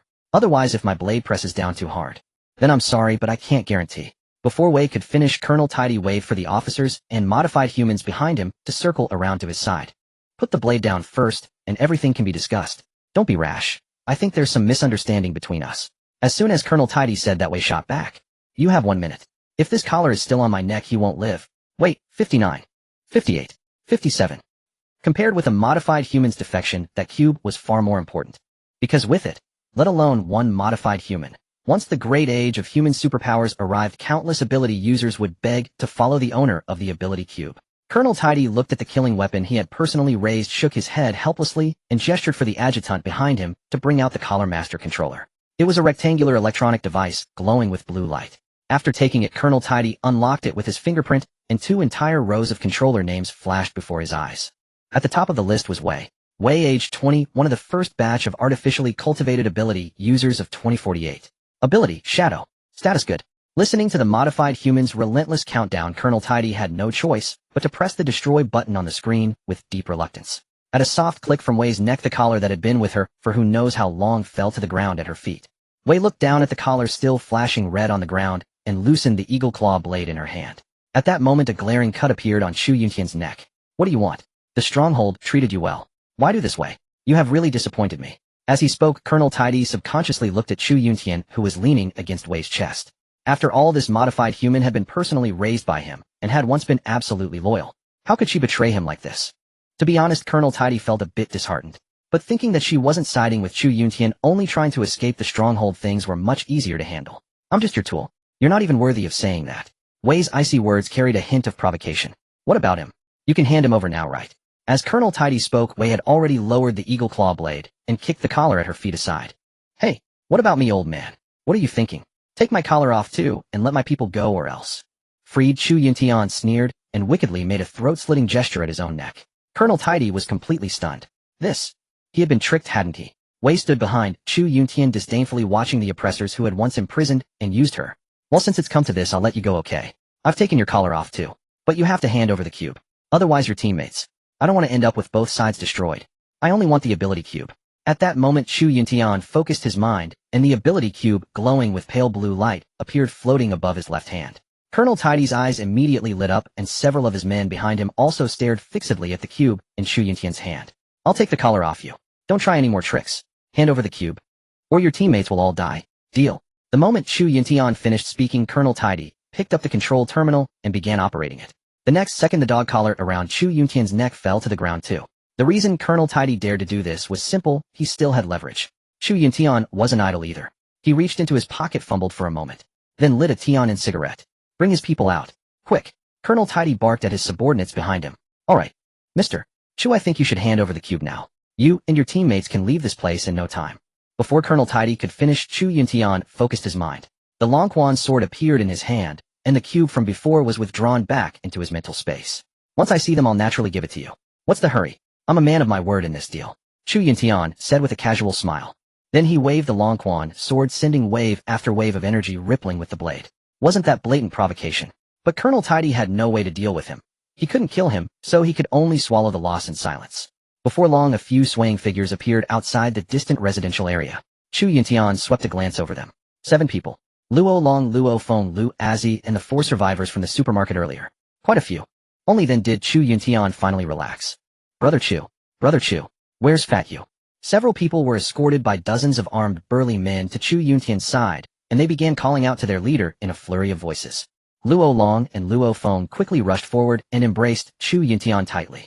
Whoa, big brother Chu, you're finally back. I was so worried about you. The two paid no mind to the dark gun muzzles behind them circling around their big brother in front of them. Hey, kid, you saw that right? I said I'd treat your men well. Now hand over the magic cube. Chu Yuntian glanced at the collar around Lu Azi's neck, then looked at Colonel Patey without saying a word. The guy understood the hint, and once again took the terminal controller, removing the collar from Lu Azi's neck. Just as Colonel Patey finished operating the terminal controller in his hands, Wei had already driven the cockroach tank to the side of the group and drawn his blade in one fluid motion. A flash of movement appeared beside Chu Yuntian. Everyone get in the car first. After saying this, Chu Yuntian looked up at the tense party at the outpost and spoke. I'm doing legitimate business with you, rest assured. After a few seconds of pause, everyone crawled into the cockroach vehicle on one side, leaving Chu Yuntian alone to face his opponent. Then Chu Yuntian moved his will, and a small blue glowing cube slowly materialized in his hand. He hurled it fiercely toward the right, then spun around, and leaped into the vehicle, all in one seamless motion. The people at the outpost couldn't react in time. The modified Esper at the very back of the group moved. The two of them bounded forward in unison, heading toward the falling magic cube in the air. And just then Chu Yuntian had already started the cockroach tank. A deafening roar erupted as flames shot several meters high from the exhaust pipe at the rear, racing toward the outpost entrance. Hold on tight. No sooner had Chu Yuntian spoken than he stomped on the accelerator. The vehicle bounced and accelerated again, instantly kicking up a storm of wind and sand. Stop them. Colonel Patey pulled a walkie-talkie from his waist and immediately called the city guard. After a few bursts of static on the other end, an urgent call came through. Colonel Patey, bad news. The zombie horde has already entered the desert zone. Our detection area has sent back signals. Hearing this, Colonel Patey couldn't help but flinch. This is a full day off from our predictions. As Colonel Patey was lost in thought, he also took the magic cube handed to him by the modified Esper, carefully stroking this maddening little artifact. He then placed it into his special box. Then let them go. They'll only cause trouble here. Go to combat readiness level 1 immediately. After a moment of silence, Colonel Patey pressed the button on his walkie-talkie and continued speaking. His adjutant behind him heard these words, stepped forward, tugged at Colonel Patey's sleeve, and shook his head reluctantly. Wei, what a waste. Why let her go? The adjutant said. Everything said now is superfluous. With this, what use is she to us? Colonel Patey looked at the small magic cube in his hand and sneered. By this time the cockroach tank had already burst through the outpost gates, the towering walls far left behind. Everyone inside the vehicle sat in silence. Seeing the charging behemoth ahead, none dared to speak lightly, fearing they would distract Chu Yuntian at the wheel. Only after breaking through the outpost gates did Luo Long from the back seat dare to speak. He rose from his seat and leaned forward from the cramped back row toward Chu Yuntian in the front seat. Brother Chu, you were amazing. You handled that damn Patey so easily. Ha ha. Before Chu Yuntian could respond, Lu Azzi sitting in the farthest corner spoke up. Hey, where's that fat guy? I arranged for him to recuperate in my safe house. He's injured. It might be troublesome for you when we return. Lu Azzi didn't ask further, merely giving a soft humph. By the way, I forgot to introduce everyone. This is Wei up front, our new team member from now on. Hearing Chu Yuntian say this, the group finally noticed Wei in the front passenger seat. After all, since getting in the car, this person had been incredibly quiet, and combined with the cockroach tank's spacious seats with a large front-to-back distance. From the moment they got in, everyone had been on edge. Who could have noticed Wei hidden in the passenger seat? Who could have noticed this lowly, barely 4 feet tall? This girl was simply too quiet. Just as Chu Yuntian finished speaking, Wei slightly turned her body somewhat uneasily and waved her snow-white fingers to greet the people in the back seat. Hello everyone. Please take care of me from now on. After saying this, Wei's delicate face had already turned crimson. She sat unnaturally in the passenger seat and instinctively gazed out the window at the sky full of yellow sand. She was finally free. The people in the back seat didn't dare ask more about this scene. After all, this person in front was truly terrifying. She had taken down Brother Chu with a single strike back then, but how exactly had Chu Yuntian convinced her to swear allegiance?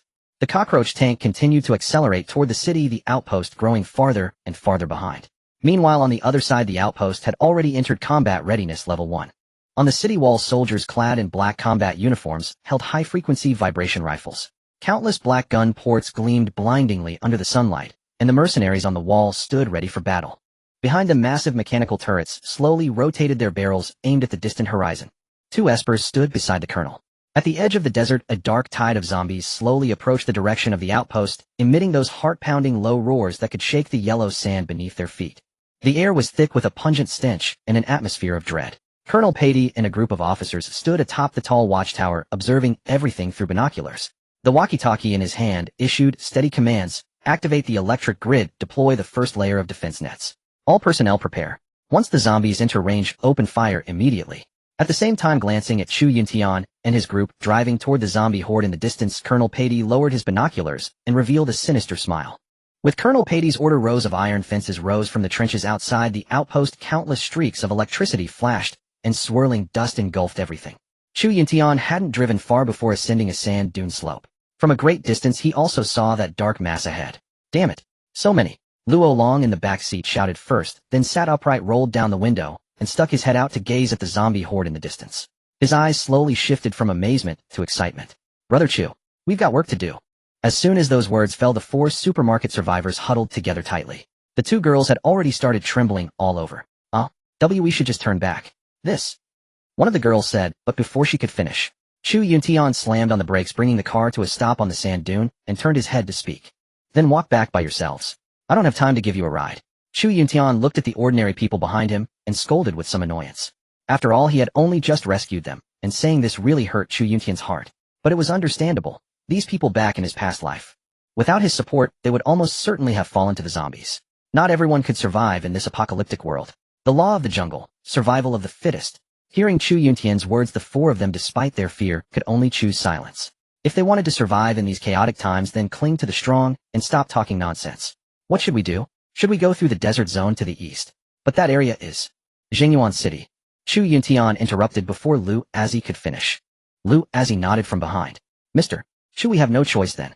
Looking at this force, if we want to pass through, your cockroach tank would probably get devoured without a single scrap left.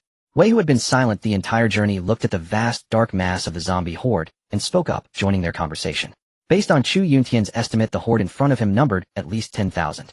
Even with 3 espers on their side, a direct confrontation with this group would be a dead end. Turn back. But what about Fat Yu? Chu Yuntian thought to himself, no longer paying attention to the discussion behind him. After all, he was now the captain of a survival squad. He needed to be decisive. This decision concerned not only his own life. After a brief moment of thought, Chu Yuntian decided to turn around and head toward Jingyuan City on the other side. As for Fat Yu, safe within his protective barrier would be fine. For now, they had to bide their time and could go retrieve that guy later. Given the current situation, they could only retreat. There was no way they could charge through on their side. The risk was far too great. Within a large horde like this, there must inevitably be high-tier zombies. Wei, you're right, we need to fall back. Looks like this horde is headed straight for your outpost. As Chu Yuntian spoke, he pulled out a Tian Nan Mountain cigarette from his pocket, lit it, and then turned the vehicle around. Just then Lu Azzi rubbed her sore shoulders and said, "Then, what about your friend the little fat guy? If we go to Jinyuan City, what happens to him?" Chu Yuntian took a deep drag from his cigarette, rolled down the window to exhale, and a gust of wind and sand blew in. He then replied calmly, "Don't worry about my brother. I've got it arranged." As he spoke, the cockroach tank had already begun heading in another direction. Jinyuan City. Within the zombie horde, a fourth-tier zombie stared with its 3 blood-red grotesque eyes at every move of the massive vehicle on the distant sand dune. When the war vehicle turned and reversed, it raised its head, its torn mouth letting out a long wail to the sky. Countless jet-black sharp fangs moved up and down as if issuing orders to the zombie swarm. Soon after, dozens of second-tier zombies behind the horde began excitedly screeching along with it, and the advanced speed of the horde began to quicken. Meanwhile, on the other side at the Tianan City Villa outpost, Yu Yangyu rubbed his dizzy eyes as a wave of soreness spread through his entire body. He wanted to sit up, but the gaping wound on his chest stopped him. Yu Yangyu rose and leaned against the cold leather sofa, waves of pain radiating from her chest, her head spinning heavily with difficulty in focusing her pupils. Damn it. What the hell are those two up to? Seems they left this morning. Why haven't they returned yet? Thank God I'm so lucky. If I had died in such a place, damn it, I would have died a miserable death. The fatty cursed to himself, but the pain in his chest forced him to shut up as a wave of hunger swept through his entire body. Enduring the pain, he got up and began eating the now cold breakfast. Just then, a visible white holographic screen materialized before him, startling the fatty into dropping the fork he had just picked up.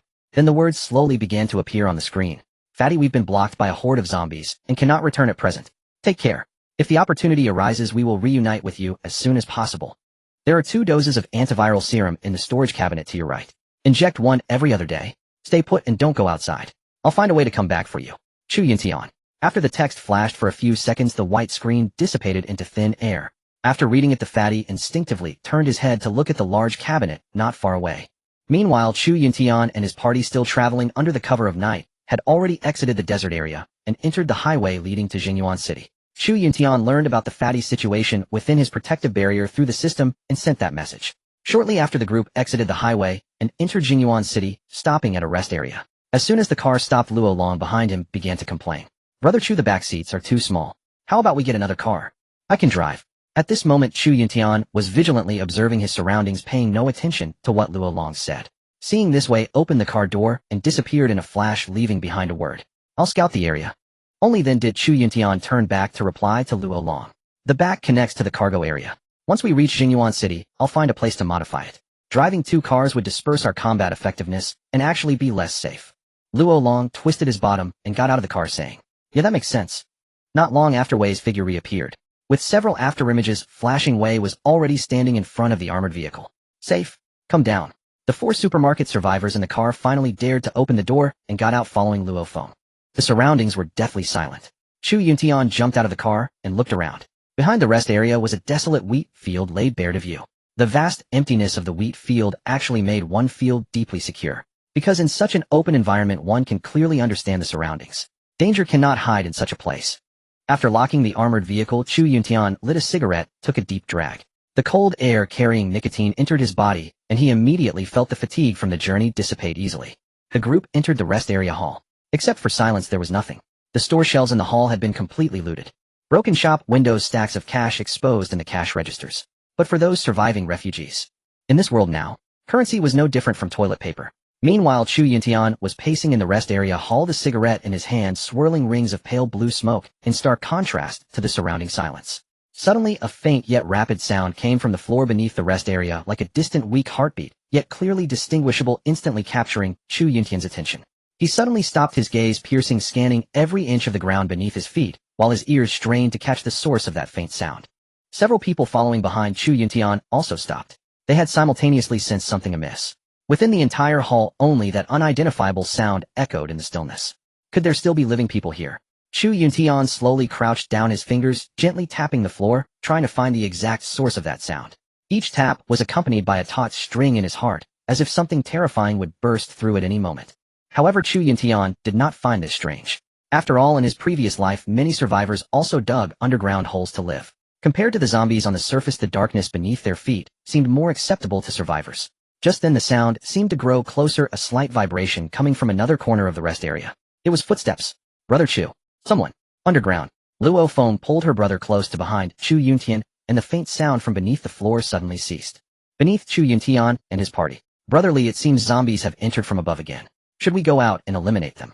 In the dark underground of the rest area, a thin ray of weak light shone through a crack in the floor into this darkness. In this narrow and winding tunnel, a figure slowly appeared. He wore tattered combat gear, his face smeared with camouflage and dried blood, his eyes flashing with cunning light in the darkness. Another tall and thin man appeared, his face gaunt and elongated with a high nose bridge and a mocking sneer at the corners of his mouth. Upon hearing the whisper beside him, he signaled for the person next to him to crouch down. The tall thin man rubbed his nose and whispered, "Don't rush. These footsteps don't sound like zombies. Could be living people." Afterward, the two crouched in the dim tunnel, no longer speaking. Beside them were piled food packaging bags. Chu Yuntian willed his Longquan's sword into existence, raised the blade high, and struck fiercely down at the ground beneath his feet. Bang! With a tremendous roar, the floor tiles beneath him instantly cracked with immense force, the visible fissure extending toward the supermarket in the rest hall. "Come out!" Chu Yuntian barked sharply. Beside him, Wei's body began gradually dissolving into an afterimage, his eagle claws ready for battle. "Damn it, this floor is really hard," Chu Yuntian thought to himself, shaking his slightly painful left hand from the impact, then gripping his Longquan sword tightly, gazing toward the source of the sound. After a period of silence, just as Chu Yuntian was about to strike a second blow, a shout came from the darkness beneath the crack. "Brother, wait. We're human, not infected." Before the person underground could finish speaking, Chu Yuntian turned around and instinctively took 2 steps back, continuing to speak. "Come out yourselves. Otherwise don't blame my sword for being blind." After saying this, Chu Yuntian waved his Longquan sword. Then chaotic footsteps came from beneath his feet. According to Chu Yuntian's preliminary assessment, there were at least 3 people down there. Not long after, several figures began to move near the supermarket area ahead. Seeing this, Chu Yuntian signaled Wei beside him to strike first. The two were perfectly in sync. With just a glance from Chu Yuntian, Wei flashed forward and vanished from his original position. Wei's figure was like a specter, instantly appearing in the shadows of the supermarket area. In just a few breaths, 3 ragged men with nervous expressions and 1 woman were escorted out by Wei at an incredible speed. They held crude cold weapons, several broken steel pipes, their eyes filled with fear of the unknown and thirst for life. Just as Chu Yuntian was about to ask further questions, an elderly man with white hair slowly emerged from behind the supermarket shelves. He leaned on a cane, hunching his back as he walked toward the doorway. Speaking from far away, "Everyone, I am the person in charge here. We have been waiting for rescue." Pausing for a moment, he continued, "If you are also survivors, I hope we won't have conflicts here. We don't have much food left either." After finishing, he coughed weakly a few times.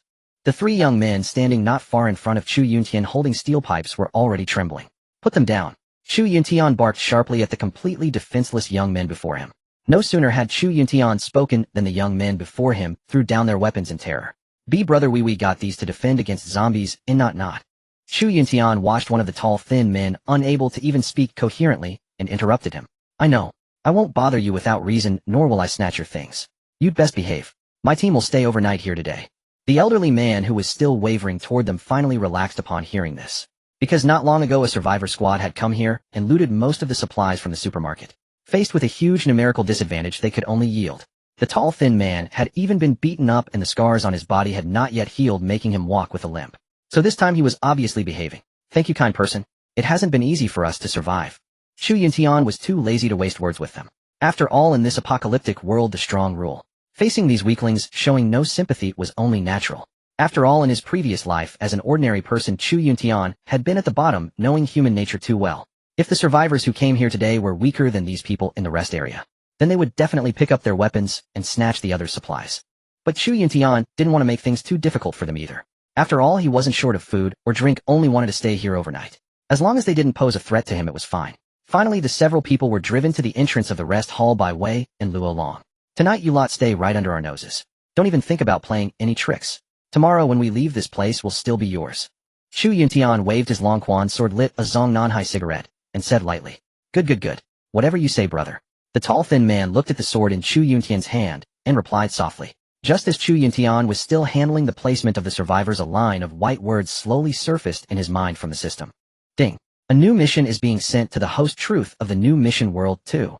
The Jingyuan City Adventure. Once the host enters the city, the mission will be regarded as automatically accepted. Chu Yuntian put away the Longquan sword in his hand. After seeing this line of white words, he replied very decisively, "Just tell me, what will you give me after I finish it?" The system was silent for a long time. Only then did a line of white words appear. "It's a secret, little weakling." Afterward, the white words dissipated. No matter what Chu Yuntian said, this thing just hid away and refused to respond. "Brother Chu, what are you spacing out about?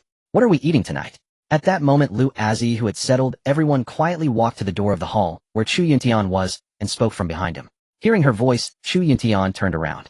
His gaze swept past Lu Azi's innocent and childlike face and landed on the group of men who were lazily leaning against the lounge in the distance. The eyes of the two male survivors suddenly turned greedy and sinister, like hungry beasts locking onto prey, staring fixedly at Lu Azi. Their scorching gazes sized up the woman in front of them. After all, in the apocalypse, morality had collapsed. If not for the fact that their side couldn't defeat Chu Yuntian's, this woman would definitely have become their food. Self-heating meals, don't worry. They're definitely much better than the coarse grains you ate at the stronghold. After saying this, Chu Yuntian turned his head and shot a glare at the few people in front of him. As his cold gaze swept over them, they instinctively avoided his eyes. This was a small warning. Then the two walked into a children's play and rest area in the lounge. Because there were beds here, Chu Yuntian planned to let everyone lie down and have a good night's rest. Looking at his team members in front of him, Chu Yuntian felt a warmth in his heart. He hadn't expected that in this life, as someone who had become a superhuman, he could also establish his own survival squad. At present, Chu Yuntian's squad had 9 members in total: Chu Yuntian, Yang Yu, Lu Azi, Luo Long, Luo Feng, and 4 ordinary people. At this moment, as the spatial ring on Chu Yuntian's right hand flickered softly, a row of self-heating meals appeared in front of everyone. Chu Yuntian picked out a few bags and tossed them to Wang Xian before speaking. Send these to those people outside so they won't smell the food and come make trouble tonight. As soon as he finished speaking, Wang Xian took the 5 boxes of self-heating meals and walked trembling toward the entrance of the lounge. After all, a few packs of food were nothing much to Chu Yuntian. For the safety of his team members, it was better to give them a meal. Besides, while his group ate heartily, those people were hungry. With food already scarce, it was hard not to breed evil intentions. He wanted to sleep well tonight and didn't want any more trouble. Brother, these are from our captain. Wang Xian walked up to them and said humbly, because for this coward. Even though his own boss had already subdued them, seeing the 2 fierce-looking men in front of him, Wang Xian didn't dare speak to them in a loud voice. Thank you. Please pass my regards to your captain. I'm truly grateful. As long as you don't hurt us, stay as long as you like. The old man stepped forward and took the self-heating meals Wang Xian handed over. After coughing a few times, he hugged them all to his chest. The young people behind him had light shining in their eyes. After all, since the apocalypse broke out, they had been economizing, and their food had only been the snacks from supermarket shelves and instant noodles. In addition, they had recently had a large amount of food robbed from them and had experienced only 2 meals every 3 days. Naturally, they were salivating over the food in front of them. Then I'll be heading back, old sir. As soon as Wang Xian finished speaking, he slipped away back to Chu Yuntian's side. The others had already started heating their food. Chu Yuntian handed Wang Xian a portion, threw away the cigarette, but in his hand, and said, "Eat up quickly and get some rest. We still have to travel tomorrow. We'll set out early tomorrow morning for Jinyuan City."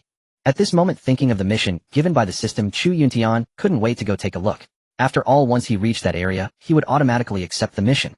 In the villa district of Tianan City, clutching the wound on his chest, Pengzi climbed painfully down into the basement and took out 5 full packs of self-heating meals to eat.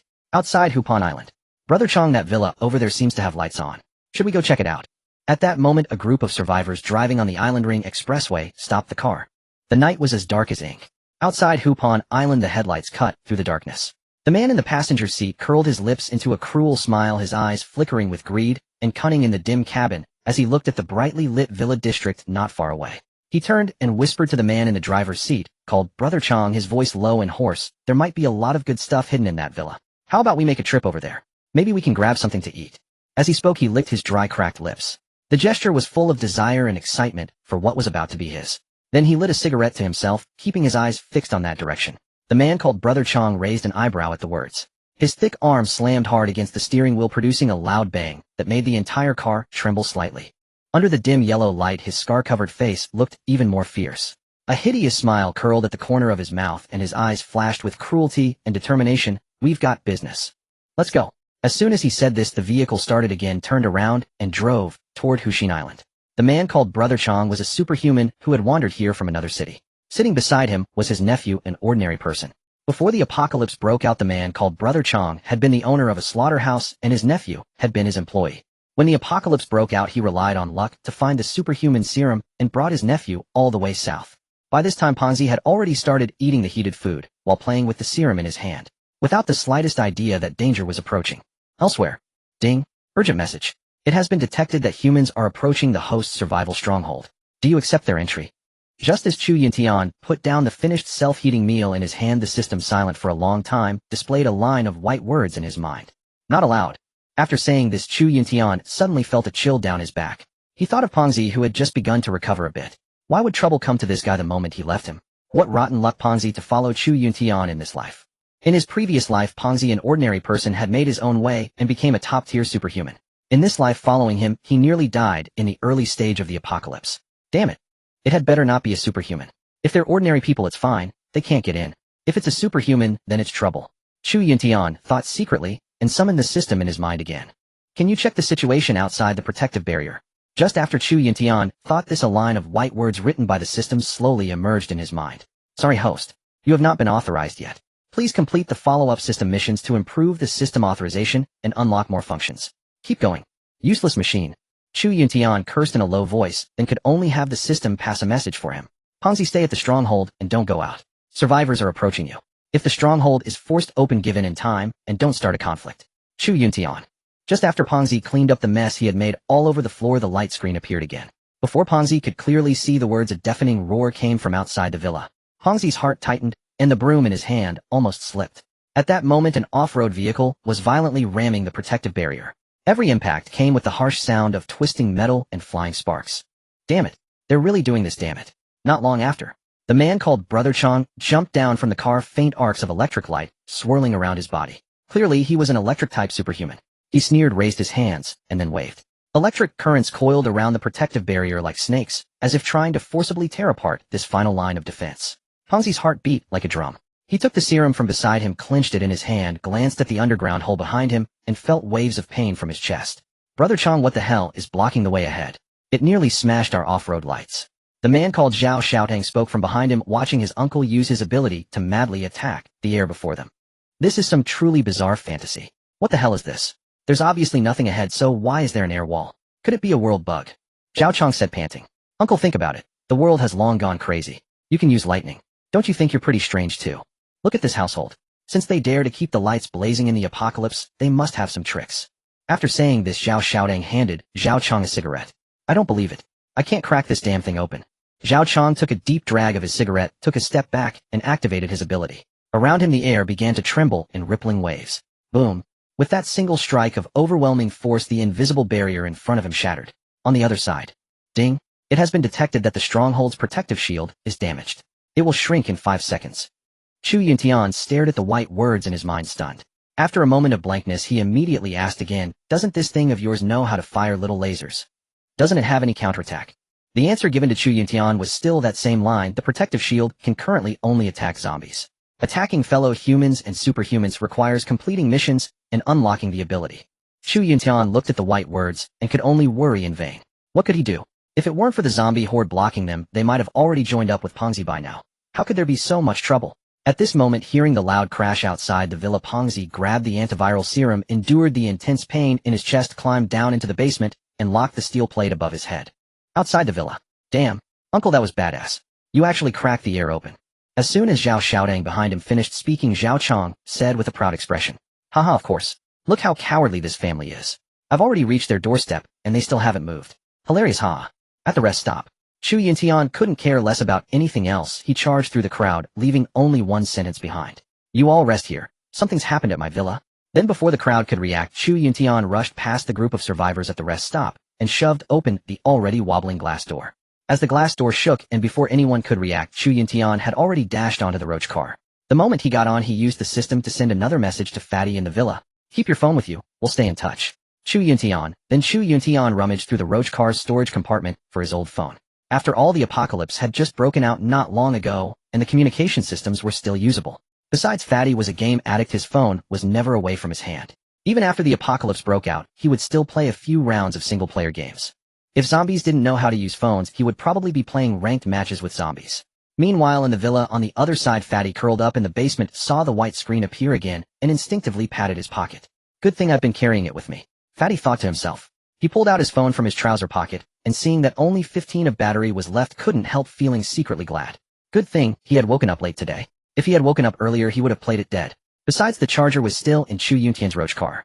Just then, Lula Lula Le marched forward bravely. The ringtone of some cartoon started playing. Fatty quickly switched his phone to silent and answered the call. Meanwhile, a vibration came from the villa's front door. They were coming. Zhao Gang ran his hand over the pure gold door before him, and his eyes filled with greedy desire, a craving for money. If this had been before the apocalypse, who would dare approach a household like this? If you scraped off even a little powder, wouldn't you be ruined for life? But now Zhao Gang also understood that such worldly possessions were the most useless things at this moment. Channeling his ability into his right hand, he slammed it fiercely against the metal door. Rumble. A huge hole appeared. Chu. Brother Chu, they've smashed the house door. I'm hiding in the basement now. Fatty clutched the phone and said in an extremely faint voice. Don't panic. Whoever can break through the energy shield must be an ability user too. Be careful, stay in the basement, and wait to see how things develop. Chu Yuntian paused as if thinking about something, then continued. If they really find you, then play meek and act like a coward. Remember, brother, don't clash with them. Your situation is very dangerous. Showing weakness is the best choice. The moment Chu Yuntian's words fell, footsteps came from above the basement. Two people had already entered the villa. Fatty's heart raced, he let out a soft grunt and decisively hung up. Hey uncle, all the lights in your place are on, but how come there's no one here? Zhao Xiaodong looked around at the resplendent, empty interior and couldn't help asking. Zhao Gang, walking in front and cautiously scanning his surroundings, ignored him. Visible arcs of electric light flashed in his right hand. Someone's here. Before long, the two walked through the corridor and reached the living room. When Zhao Gang saw the tableware placed on the marble dining table, he turned to his nephew and said. Then he shouted harshly toward the second floor above his head. God damn it, get the hell out here. The roar echoed through the empty villa, but Zhao Gang and his companion heard no response. Bang! Zhao Gang lunged forward and smashed his fist into the marble dining table. The tough marble was shattered into pieces, and the entire villa seemed to shake. Fatty, hiding in the underground storage room, felt waves of pain in his chest. Nervous to the extreme, he could hardly breathe, terrified of making any sound. Damn it, uncle, did this guy run away? The moment Zhao Xiaodong finished speaking, he heard zombie snarls from outside the main gate. The huge noise from breaking the energy shield just now had attracted the zombies wandering in the park. Outside Lakeside Island, things gradually became lively. Awoo! Awoo! The eerie cries drew closer. Zhao Gang, no longer caring whether anyone was in the villa, shoved aside the nephew standing behind him, rushed out the door, and shouted. Hold your ground here. I'll clear out those things. Zhao Xiaodong had already drawn a large saber from his waist, and stood in the living room looking around. His uncle had already rushed out the door. Zhao Gang looked at the endless stream of zombies surging toward the villa area, and couldn't help his scalp tingling. The noise he had made just now was too loud. He simply hadn't considered that. Because he had spent so long wrestling with the villa's energy shield, his stamina was already failing. Watching the groups of zombies approaching the villa area, Zhao Gang rubbed his sore arm and cursed bitterly. Damn. God damn it, what a nuisance. Then he pulled out a butcher knife identical to Zhao Xiaodong's from his waist and walked straight toward them. Just as Zhao Gang, butcher knife in hand, was about to engage the zombies, a strange ripple spread silently from above the villa, and a faint light seemed to flicker in the air. Suddenly the lights inside the villa began to flicker. A transparent energy barrier expanded rapidly outward from the living room, cutting off the surging zombie horde outside. The zombies slammed madly against the invisible wall, but all they could do was let out piercing snarls. Seeing this, Zhao Gang hurried forward. Staring at the protective barrier that had risen out of thin air, he was clearly only a few centimeters away from the zombie in front of him. But the barrier isolated the two of them completely. It was like two entirely different worlds. Again, Zhao Gang thought to himself. He then raised a hand toward the zombie within reach, but just as his hand was about to touch the zombie's face, a cold barrier blocked him. Meanwhile, on the other side, Chu Yuntian, sitting in the roach car, used the low-purity zombie crystal core in his hand to force the energy barrier to rise once more. However, this time the protective barrier seemed to lean toward a deep blue. System, I need to adjust the barrier's coverage. Shrink it to the size of the villa right now and retract the rest for double-layer coverage. Can you do that? As soon as Chu Yuntian's words fell, a line of white text appeared in his mind. Yes. The protective barrier has absorbed the crystal core's energy, so these small requests can be fulfilled. After all, an ordinary barrier once affected by crystal core power can also mutate. Good. At the Lakeside Island stronghold on the other side, Zhao Gang, still observing the barrier and the zombies outside, it was completely unaware that danger was approaching. In an instant before he could react at all, the zombie in front of him suddenly moved, and dozens of claws slashed toward him. Zhao Gang instinctively raised his knife to resist, but more than a dozen zombies had already swarmed him. Before he could make a move, a zombie opened its bloody maw and bit at his face. Because the distance was truly too close, and the light barrier vanished in an instant, who could possibly react in time? Even an ability user caught completely unprepared by a sudden zombie attack couldn't dodge as quickly as they do in the movies. Oh. With Zhao Gang screamed, the butcher knife in his hand fell to the ground. Dozens of walking corpses pounced on him like a tide, and Zhao Gang, knocked to the ground, was instantly buried under countless zombies from the darkness behind. Meanwhile, Zhao Xiaodong, in the villa area, still completely unaware, was examining the magnificent gold interior around him. He had absolute trust in his uncle. All the way here, his uncle, as an ability user, had killed ordinary zombies as easily as drinking water. Damn, how much is this worth? Zhao Xiaodong murmured, stroking the deer head trophy before him, completely unaware of the anomaly outside the door. Only when a few zombies began approaching the villa did Zhao Xiaodong clearly hear the chaotic footsteps outside. Huh. Startled, he grabbed his butcher knife and walked toward the villa's metal gate. Oh whoa. Oh. When he heard the chaotic snarls outside, a chill ran down Zhao Xiaodong's back and his arms began to tremble uncontrollably. Could it be? Could it be his uncle? Zhao Xiaodong instinctively stepped back 2 paces. Listening to the chaotic sounds outside, they were zombies. Then where was his uncle? Meanwhile, inside the roach car at the rest area, Chu Yuntian looked at the system's feedback and learned that the ability user had already died. With only one person left in the stronghold, he picked up his phone and sent Fatty another message. At the same time, Fatty, hiding in the basement, received Chu Yuntian's message before long. The person above you now is an ordinary person. The ability user is already dead. If he doesn't pose a threat to you, don't be careless. Subdue him in one blow. Before Fatty could type a reply, the phone screen went black and it powered off. Damn it always fails me at critical moments. Shit. Fatty stuffed the phone into his pocket and cursed under his breath. Meanwhile, Zhao Xiaodong above in the villa still hadn't noticed Fatty's existence. All his attention was on the zombies outside the door. By now he had completely confirmed that his uncle, whom he had believed invincible, had actually been eaten by zombies. There was no time to grieve. How was he supposed to get out now? The butcher knife in Zhao Xiaodong's hand slipped from his grasp unconsciously, and his mind went blank. The zombies outside the door were blocked beyond the thick barrier. Their anguished snarls were close at hand, and the stench of blood rushed through the door frame into the room. But the two sides seemed to be in 2 completely separate worlds. Fatty, leaning against the basement wall, picked up the antiviral serum from the ground and injected it into himself. The weakness in his body was slowly fading. Should I go out? Fatty listened to the sound of the butcher knife dropping above and thought to himself. The waves of pain in his chest seemed to be trying to dissuade him from going upstairs to fight. Bang!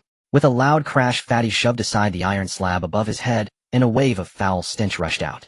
Gritting his teeth against the searing pain, he rolled over and climbed out. At that moment, Zhao Xiaodong was still kneeling and crawling before the iron gate of the villa. The cleaver had fallen beside him, and he was clutching his head in agony, muttering something unintelligible. The man was clearly scared out of his wits. His uncle was dead. How was he supposed to survive now? As Fatty climbed out of the basement and saw the scene, he sprang forward in one stride. He grabbed an expensive bottle of red wine from the nearby wine cabinet and rushed forward. At that moment, Zhao Xiaodong also heard the loud crash behind him. His face full of panic, he picked up the cleaver from the ground and tried to get up, but it was already too late. Fatty had already dashed to behind him. In one swift motion, he swung the bottle down, slamming it hard against the back of Zhao Xiaodong's head. Ah! A shrill scream followed. Before he could even rise, Zhao Xiaodong toppled sideways onto the ground, red wine mixed with the blood from his head spilling across the floor. Zhao Xiaodong felt the world spinning. Instinctively, he hugged his bleeding head, and all he could make out was a vague, furious stream of curses. Damn it! You dare rob your lord Fatty's turf. Then Fatty threw away the broken bottle in his hand, and enduring the sharp pain in his chest, landed a vicious kick to Zhao Xiaodong's stomach. Zhao Xiaodong passed out before him. Seeing this, Fatty glanced through the window at the chaotic horde of zombies outside, then looked down at Zhao Xiaodong and collapsed weakly onto the ground. A conspicuous glowing panel appeared again. Good work, brother. Don't go outside. I've upgraded the protective barrier. There won't be any more problems. Wait for us to return. Chu Yuntian. On the other side, Chu Yuntian, now at the rest area, had already learned through the system that Fatty had subdued the last ordinary person. Unable to reach Fatty by phone, he spent zombie kill points to have the system relay the message once more. Chu Yuntian tossed aside the old phone in his hand, fished a Tiananmen Mountain cigarette out of his pocket, lit it, then got out of the vehicle and went back into the rest hall. The survivors in the rest area saw Chu Yuntian walking in from outside the glass door and tensed up again, putting down their instant meals in unison. Without even glancing at them, Chu Yuntian walked right past the group. When he reached the children's rest area, his team members had already more or less finished eating. Chu Yuntian picked up the self-heating meal on the table, extinguished his cigarette, and only then began to eat in peace. Brother Chu, why did you rush out so frantically? Luo Long, lying sideways on a children's bed, spoke up. Someone broke into the house. I took care of it. Hearing this, Lu Azi joined the conversation. Wasn't Yu Yang still at the villa? Is she all right? Chu Yuntian shook his head and replied. It's fine. The group chatted idly, and then the night fell silent. A gentle blue gradually spread across the horizon. Dawn, like fine sand, softly covered the earth, dispelling the deep darkness and fear of the night. Sunlight filtered through the sparse clouds and spilled onto the mottled outer walls of the rest hall, slowly pushing back the surrounding darkness. Brother Chu, we decided last night that the 4 of us will stay. Venturing out into the world is truly too dangerous. Wang Xian had brought the other 3 to find Chu Yuntian early in the morning and said exactly that. Yes, we want to stay here and wait for the military to handle things, wait for their rescue. We don't want to go out and roam around anymore. If we were captured by those foreigners again, Before the 4 could finish chattering, Chu Yuntian said faintly. There's no need to explain so clearly. If you want to stay, then stay. Why tell me? I didn't force you to follow me. As soon as Chu Yuntian's words came to an end, the 4 felt as if a heavy weight had been lifted. They had thought that this decisive, ruthless leader would never agree to let them leave. Who would have known he did not care in the least whether they stayed? After all, they were truly too timid. Neither ability users nor possessed of the slightest skill for fighting zombies. But I still have to warn you, if you stay here, you two girls need to take care of yourselves. Chu Yuntian then tossed them 4 machetes and boarded the cockroach without looking back. Chu Yuntian's group was ready to set out.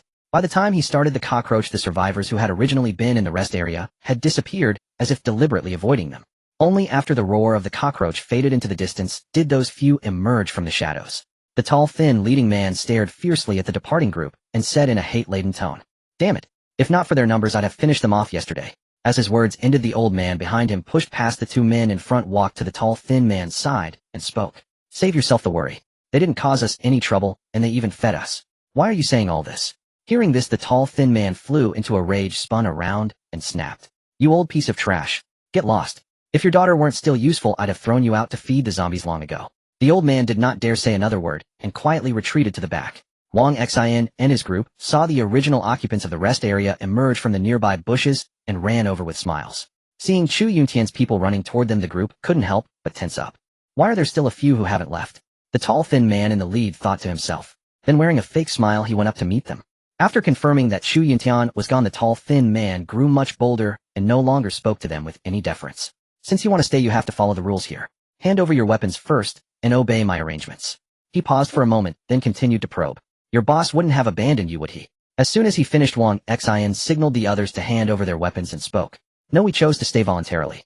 Outside is truly a mess. We feel it's too dangerous, so we stayed." After saying that, he spoke to the tall, thin man with a fawning smile. "Damn it. A few more people to waste food. But these 2 little chicks."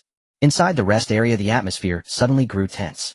A cold smile curled at the corner of the tall, thin man's mouth. His gaze swept back and forth over Wang Xion's 4 companions before finally settling on the 2 young women, his eyes full of ill intent. He waved his hand, signaling his underlings to come forward. 2 burly men immediately stepped up and flanked the girls, one on each side, their voices rough, as they said, "Newcomers need to know the rules. Hand over all the good stuff you've got first, especially you girls. We brothers have to inspect the goods." As he spoke, one of them reached out to touch a girl's cheek, but she flinched away in terror. Seeing this, Wang Xion's face turned livid. His fists clenched tightly, yet he did not dare make any rash move. He tried to ease the atmosphere with words, "Everyone, don't be like this. We really did stay willingly, and will obey the rules here." After the men behind the tall, thin man understood the situation, they no longer took the force seriously at all. The group was quickly subdued. What happened afterward remains unknown. After all, in this apocalyptic world, every decision has to be paid for with one's own actions. But these 4 college students were simply beyond foolish. When a powerful backer was right there for the taking, they insisted on going it alone. Yet it wasn't as if Chu Yuntian could have begged them to stay, could he? After all, they simply did not have that kind of value. If the person who wanted to stay today had been Luo Long, Chu Yuntian would have urged him to stick together and survive. For useless people, Chu Yuntian couldn't be bothered to care, come or go as they pleased. At this moment, Chu Yuntian's group was already back on the road, continuing toward Jinyuan City. Chu Yuntian drove the cockroach at high speed across the desolate expressway. The wheels rolled over the broken pavement, producing a dull, rhythmic rumble, as if it were the only melody in the apocalypse. The pale light of dawn broke through, and golden sunlight streamed through the gaps in the vehicle's roof, scattering into the cabin and interweaving with the dim interior lights to create a strange play of light and shadow. Outside the window, abandoned vehicles lay scattered about like relics of war. Occasionally, a few wandering zombies moved slowly in the distance, but against the deafening roar of the cockroach's engine, they only stared blankly at this steel giant and posed no threat whatsoever. Chu Yuntian gripped the steering wheel firmly, his sharp gaze scanning the road ahead, and felt the last few Tianan Mountain cigarettes in his pack. He knew he had to speed up and reach Jinyuan City quickly, otherwise he would be out of cigarettes again. Inside the car, the team members were each busy with their own things. Luo Long and Luo Feng were checking their new equipment. This morning, Chu Yuntian had bought 2 machetes for the siblings through the system, and he had also bought weapons for the 4 who had stayed behind. But what he did not know was that those 4 foolish college students led by Wang Xian had already handed over their weapons, becoming lambs waiting to be slaughtered. Lu Azhi closed her eyes and rested. Though the air in the vehicle was a bit stifling, everyone's heart was full of anticipation for the unknown journey ahead and a desperate desire to survive. As the cockroach pushed deeper toward Jinyuan City, the expressway became harder and harder to traverse, with clusters of abandoned vehicles seriously blocking its advance. Because Chu Yuntian had not refueled when they passed the rest area the previous night, the fuel tank there had already been smashed and blown up by a vehicle. He now had to rely on scavenging. In this area, Chu Yuntian intended to search the abandoned cars and scrape together whatever gasoline he could find for the cockroach. After running all the way was already nearly on empty. He slowly pulled the cockroach to the roadside. Outside the window was a complete mess, wrecked vehicles piled one after another like steel tombs. He turned to Luo Long and Luo Feng and ordered you two get out and search the nearby cars to see if there's any usable gasoline. Stay safe and don't alert the zombies around here. Luo Long nodded, and without a word picked up a machete excitedly. Luo Feng followed closely. The two nimbly jumped out of the vehicle and quickly split up. Luo Long headed straight for a seemingly intact off-road vehicle and yanked open the door. A musty odor hit him in the face, but he ignored it and went straight for the trunk. Luo Feng meanwhile chose an old-looking sedan. She nimbly circled around to the side of the car and used the machete to pry open the door. Luo Long and Luo Feng quickly scoured the abandoned vehicles in the vicinity. Aside from a few cans of impure gasoline, they also gathered some daily necessities. The two soon carried a large bundle of supplies and headed toward the cockroach vehicle. From a considerable distance, Chu Yuntian could be seen smoking a cigarette and conversing with Wei. As the two approached, Chu Yuntian flicked the ash from his Tian Nanshan cigarette and signaled them to pour in the fuel. He then patted Wei on the shoulder and spoke. Prepare to set sail. The moment Chu Yuntian finished speaking, the two sprang into action.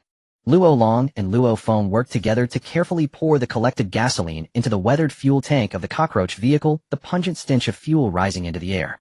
The others boarded the vehicle. Meanwhile, Lue Zi was studying her ability, strands of emerald light flickering in her hands. Seeing Chu Yuntian climb aboard, she withdrew the healing orb.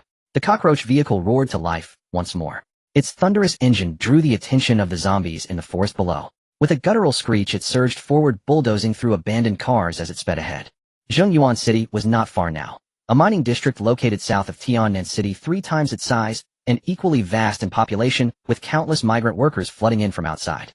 This was precisely why Zhengyuan City had such a high concentration of infected. Chu Yuntian had actually considered this, but since the system had directed him to come here first for a mission, he could only proceed to gather information. There was no returning to Tiannan City anytime soon. The massive zombie hordes there would only continue to swell. If that American outpost could successfully repel this attack, then Tiannan City would become one of the safest places in the entire country for the next 3 years. This was Chu Yuntian's conclusion, based on his experience from his past life. As long as the initial zombie horde was held back, the area would not see large-scale outbreaks for the next 3 years. Because evolved zombies possessed intelligence as well and would migrate just like animals. But ultimately, regardless of whether they could hold out, the only risk-free course was to wait for the massive horde to pass before his group returned. If they failed to hold, no one could predict where the swelling horde would migrate next. Meanwhile, the 5 people inside the vehicle were chatting animatedly, discussing the details of Zhengyuan City. You're not wrong. Over 30 companies made it onto the Fortune 100 list, all within a single urban district. As Lue Zi finished speaking, Luo Feng beside her immediately chimed in. They say the place is littered with gold. To get rich, just dig anywhere. Though Lue Zi came from a rural clinic background, she was exceptionally bright. She had once attended Zhengyuan University of Science and Technology, one of the province's top institutions comparable to Chu Yuntian's own academic standing. So this girl must know Zhengyuan City inside out. Chu Yuntian, listening to the chatter from the back seat, turned with a smile and spoke. Then Miss Lu, once we enter the urban area, I'll be following your guidance. That's not Tiannan City anymore. I don't know the roads here, haha. He paused for a moment before continuing.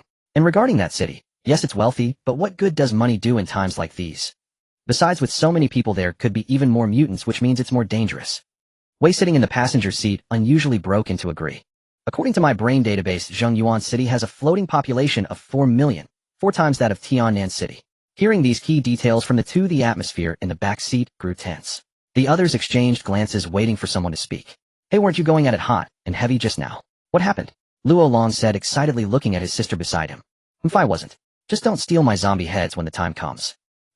Chu Yuntian had long grown accustomed to the bickering between the Luo siblings, the twin devils of his past life. These two weren't truly siblings if they didn't argue at least once a day. But when it came to killing zombies, no one in this vehicle could match the pair from his previous life. They were outright madmen. Without incident, the group drew closer to Zhengyuan City. As the cockroach vehicle crept into Zhengyuan City's territory, the thunderous engine seemed swallowed by some invisible force the moment it crossed into the city, replaced by a dull resonance, as if the very air whispered of the city's transformation. Through the windows, scenes unfolded like film reels. Streets that once thrived, now desolate, skyscrapers still standing, but draped in thick ash and the patina of time. Sunlight struggled through thin clouds to illuminate the empty streets where crossroads that once bustled with traffic now held only abandoned vehicles and aimlessly wandering zombies. Chu Yuntian slowed the vehicle, scanning everything around him warily. There are so few wandering zombies. Observing the scene before him, he thought to himself. It seemed a zombie horde had already formed here, though he couldn't pinpoint its location. If only Fatty were here now. And just then through the tangled network of roads, Chu Yuntian spotted a slightly larger zombie at a side intersection. Was that a first-tier zombie? But why was it headless? Before Chu Yuntian could react, several long pulsating flesh tendrils resembling umbilical cords emerged from the neck stump of the headless zombie, glowing faintly red. At the tip of each tendril, blood-red pupils appeared, swaying and stretching as they scanned the surroundings. The others in the car also noticed this bizarre zombie. Ignoring the congested road ahead, Chu Yuntian instinctively accelerated. Chu. Brother Chu, what is that thing? Why does it have no head on its neck? And why are those flesh masses so long? Lu stared at the distant grotesque figure with terror, her body shivering as she spoke. Chu Yuntian did not answer, seemingly lost in thought. A new evolution method. How can something with the tail and physique of a first-tier zombie undergo such a mutation? Judging by its appearance, this creature was clearly dangerous, so Chu Yuntian had no intention of provoking it. He sped past quickly without drawing its attention. Only after Chu Yuntian had passed that area did he respond. It's probably because the radiation source here is stronger, so mutations are to be expected. This was information Chu Yuntian had obtained after consulting the system. Almost immediately after he spoke, white text appeared in his mind. The truth of the world. Hello. Zhengyuan City. Soon after, Chu Yuntian parked the vehicle on a hidden side street, lit the last cigarette from his pack, tossed the empty box, and walked directly to a small shop east of the road beside the car. With a thought, the Longquan sword materialized in his left hand. In one swift motion, he cleaved a large opening in the roll-up door, ducked inside, and soon emerged clutching several packs of Hongju brand cigarettes. Back in the car, he arranged lunch for everyone and checked the mission assigned by the system. View details. After a few seconds of silence, white text appeared in his mind as the system began to respond. The truth of the world. Hello.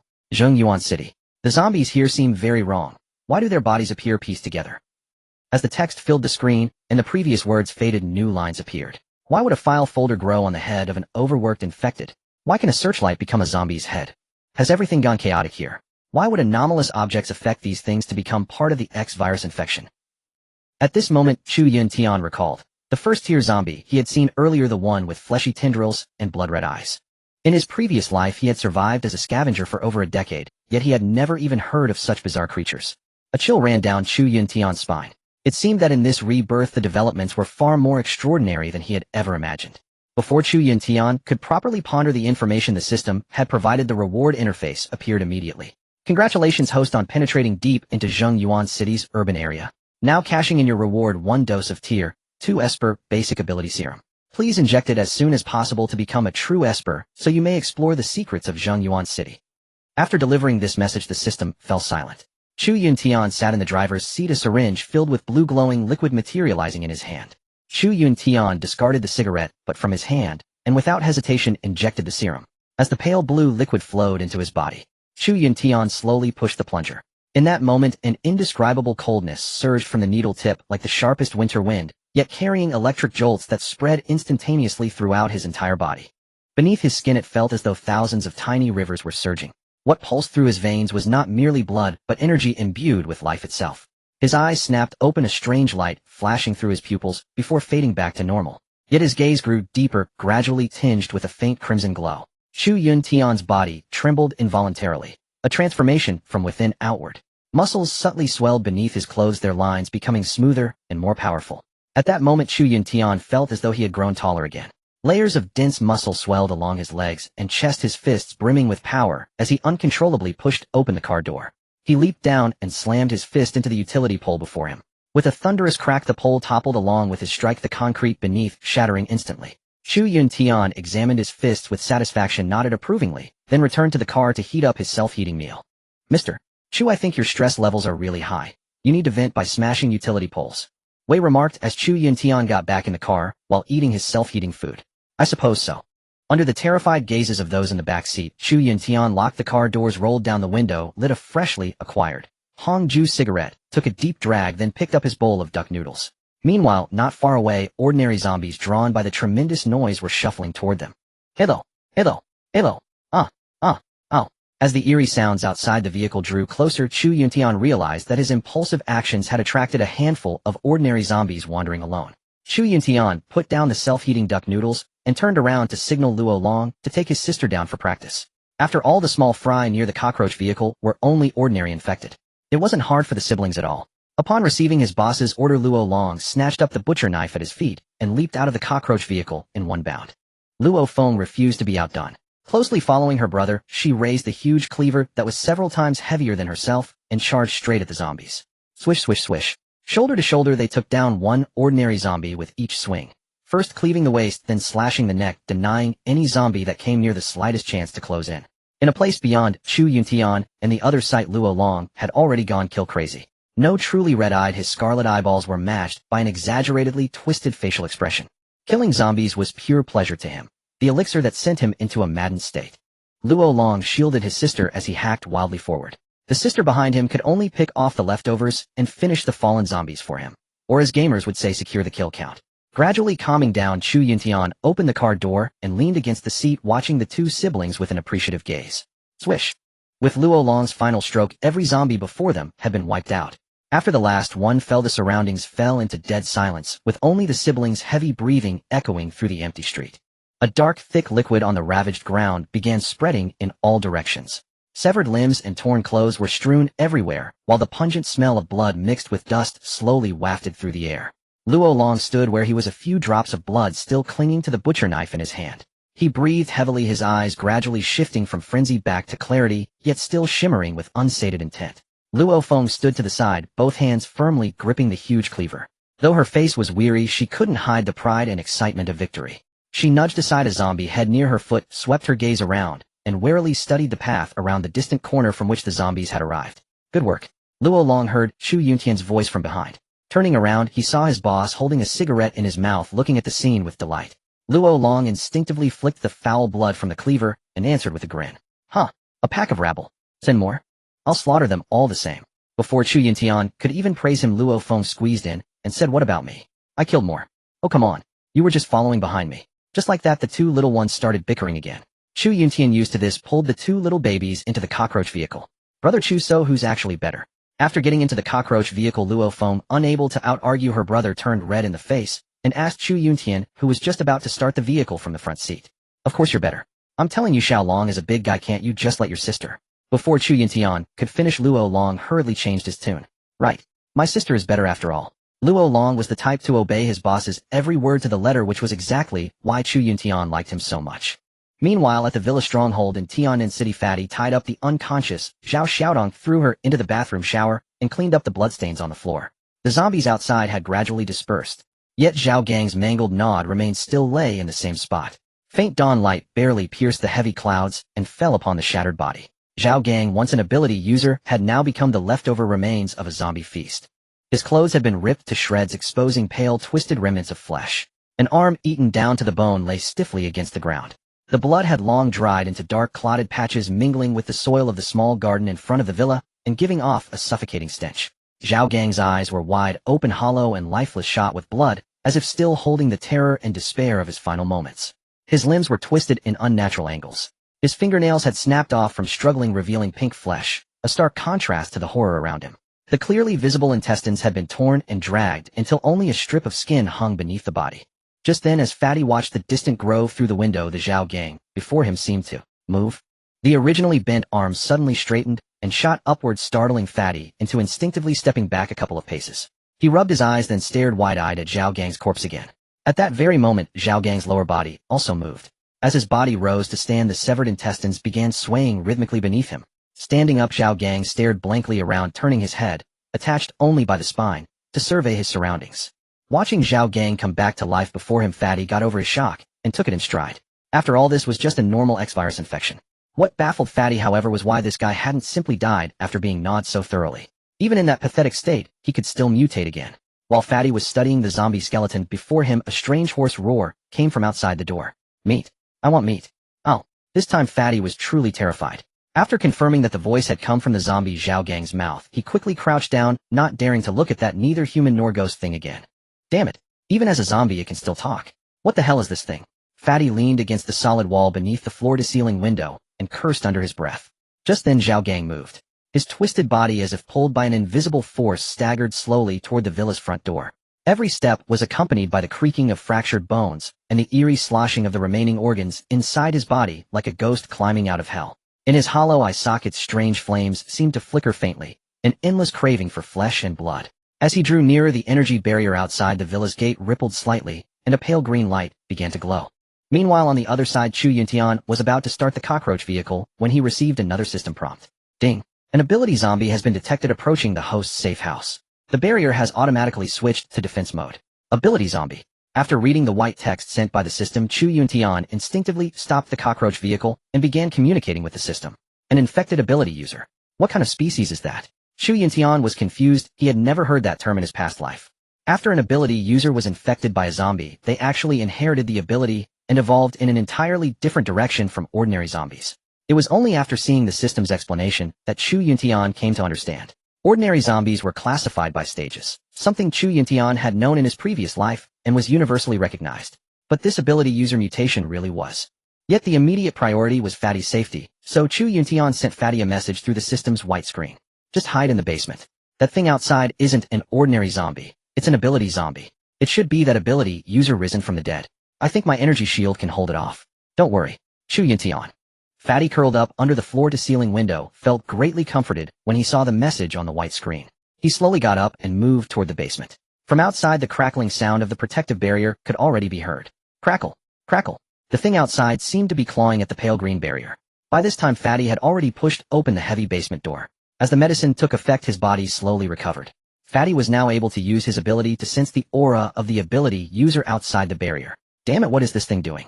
It's already a zombie, yet it still won't stay quiet. It wants to come inside. Leaning against a pile of self-heating meals, Fatty gasped for breath, while using his ability's perception to watch every move the creature made outside. Zhao Gang had been clawing for nearly 15 minutes, and still showed no sign of stopping.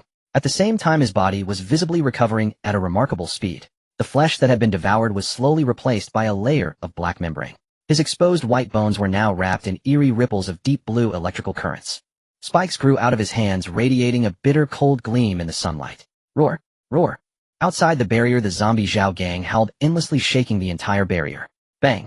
Just as Fatty was still observing the creature's change, the zombie Zhao Gang took a step back, and with a strange howl slammed its fist into the protective barrier. Rumble! Inside, faint cracks appeared on the villa's windows. The protective barrier shook several times, then returned to its original state. But the creature wouldn't give up and frantically wrapped both arms around the barrier. Streaks of electricity burst from the zombie Zhao Gang's chest, and in an instant the pale green barrier was engulfed in deep blue electrical currents. Crouched in the basement, Fatty could only pray as he clutched the only remaining vial of antiviral serum. If that thing broke through the defensive line, he would have no choice but to bet everything on one desperate fight. But the waves of pain radiating from his chest left him little confidence. The sounds outside never stopped. Meanwhile, in another place, Jingyuan City, Chu Yuntian looked at the feedback sent by the system and nodded contentedly. You're not so bad after all, you rascal. This time you both raised my rank and strengthened the barrier for me in one day. I won't curse you anymore, haha. After receiving Chu Yuntian's words, the system said, Weakling, keep it up. Jiang Chun was rendered speechless by the system's reply, but since this entity had just helped him twice, he couldn't go back and scold it. He stifled his frustration and let it go. At that moment, the system began issuing a mission to Jiang Chun, and a line of white text appeared. The mutant creatures in Jingyuan City seemed deeply abnormal. Objects can actually become part of biological infectors. Zombies with briefcase heads, mutated beasts fused with cars, things with eyes as large as streetlights. Chaos. This world has truly gone mad. A series of blurred mosaic images then materialized in Jiang Chen's mind, labeled with 3 characters, anomaly objects. Before he could make out the images clearly, another line of white text obscured them. Novice gift pack, plastic Gatling gun automatically destroyed. Inside the cockroach vehicle. Brother Chu, what are you spacing out for? Where are we going now? Before Luo Long behind him could finish speaking, Jiang Chun made a shoot gesture, then retreated into his mind to continue conversing with the system. Please have the host defeat primary anomaly objects and adapt to the second stage body to fully master the enhanced abilities. When the system's words completely faded from his mind, Jiang Chun snapped back to reality and instinctively lowered his hands from the steering wheel. He clenched his fists, feeling the power of a second stage ability user, then started the cockroach vehicle and drove out of the narrow street back to the main city road. Beneath the desolate post-apocalyptic wasteland, the city resembled an abandoned giant, silent and forsaken. Between skyscrapers, shattered signs swayed in the breeze, emitting harsh creaks like the whispers of the dead. Sunlight filtered through thick dust layers, dappled and broken across empty streets, unable to illuminate this deathly silent world. From the ruins nearby, 1 or 2 twisted mutant creatures emerged, some moving on all fours with bodies sheathed in strange scales, others elongated and slithering like serpents, their eyes gleaming with an otherworldly light. They prowled through the ruins, hunting prey, adding an indescribable terror to this lifeless city. Since entering the city, everyone had observed the differences in its zombies.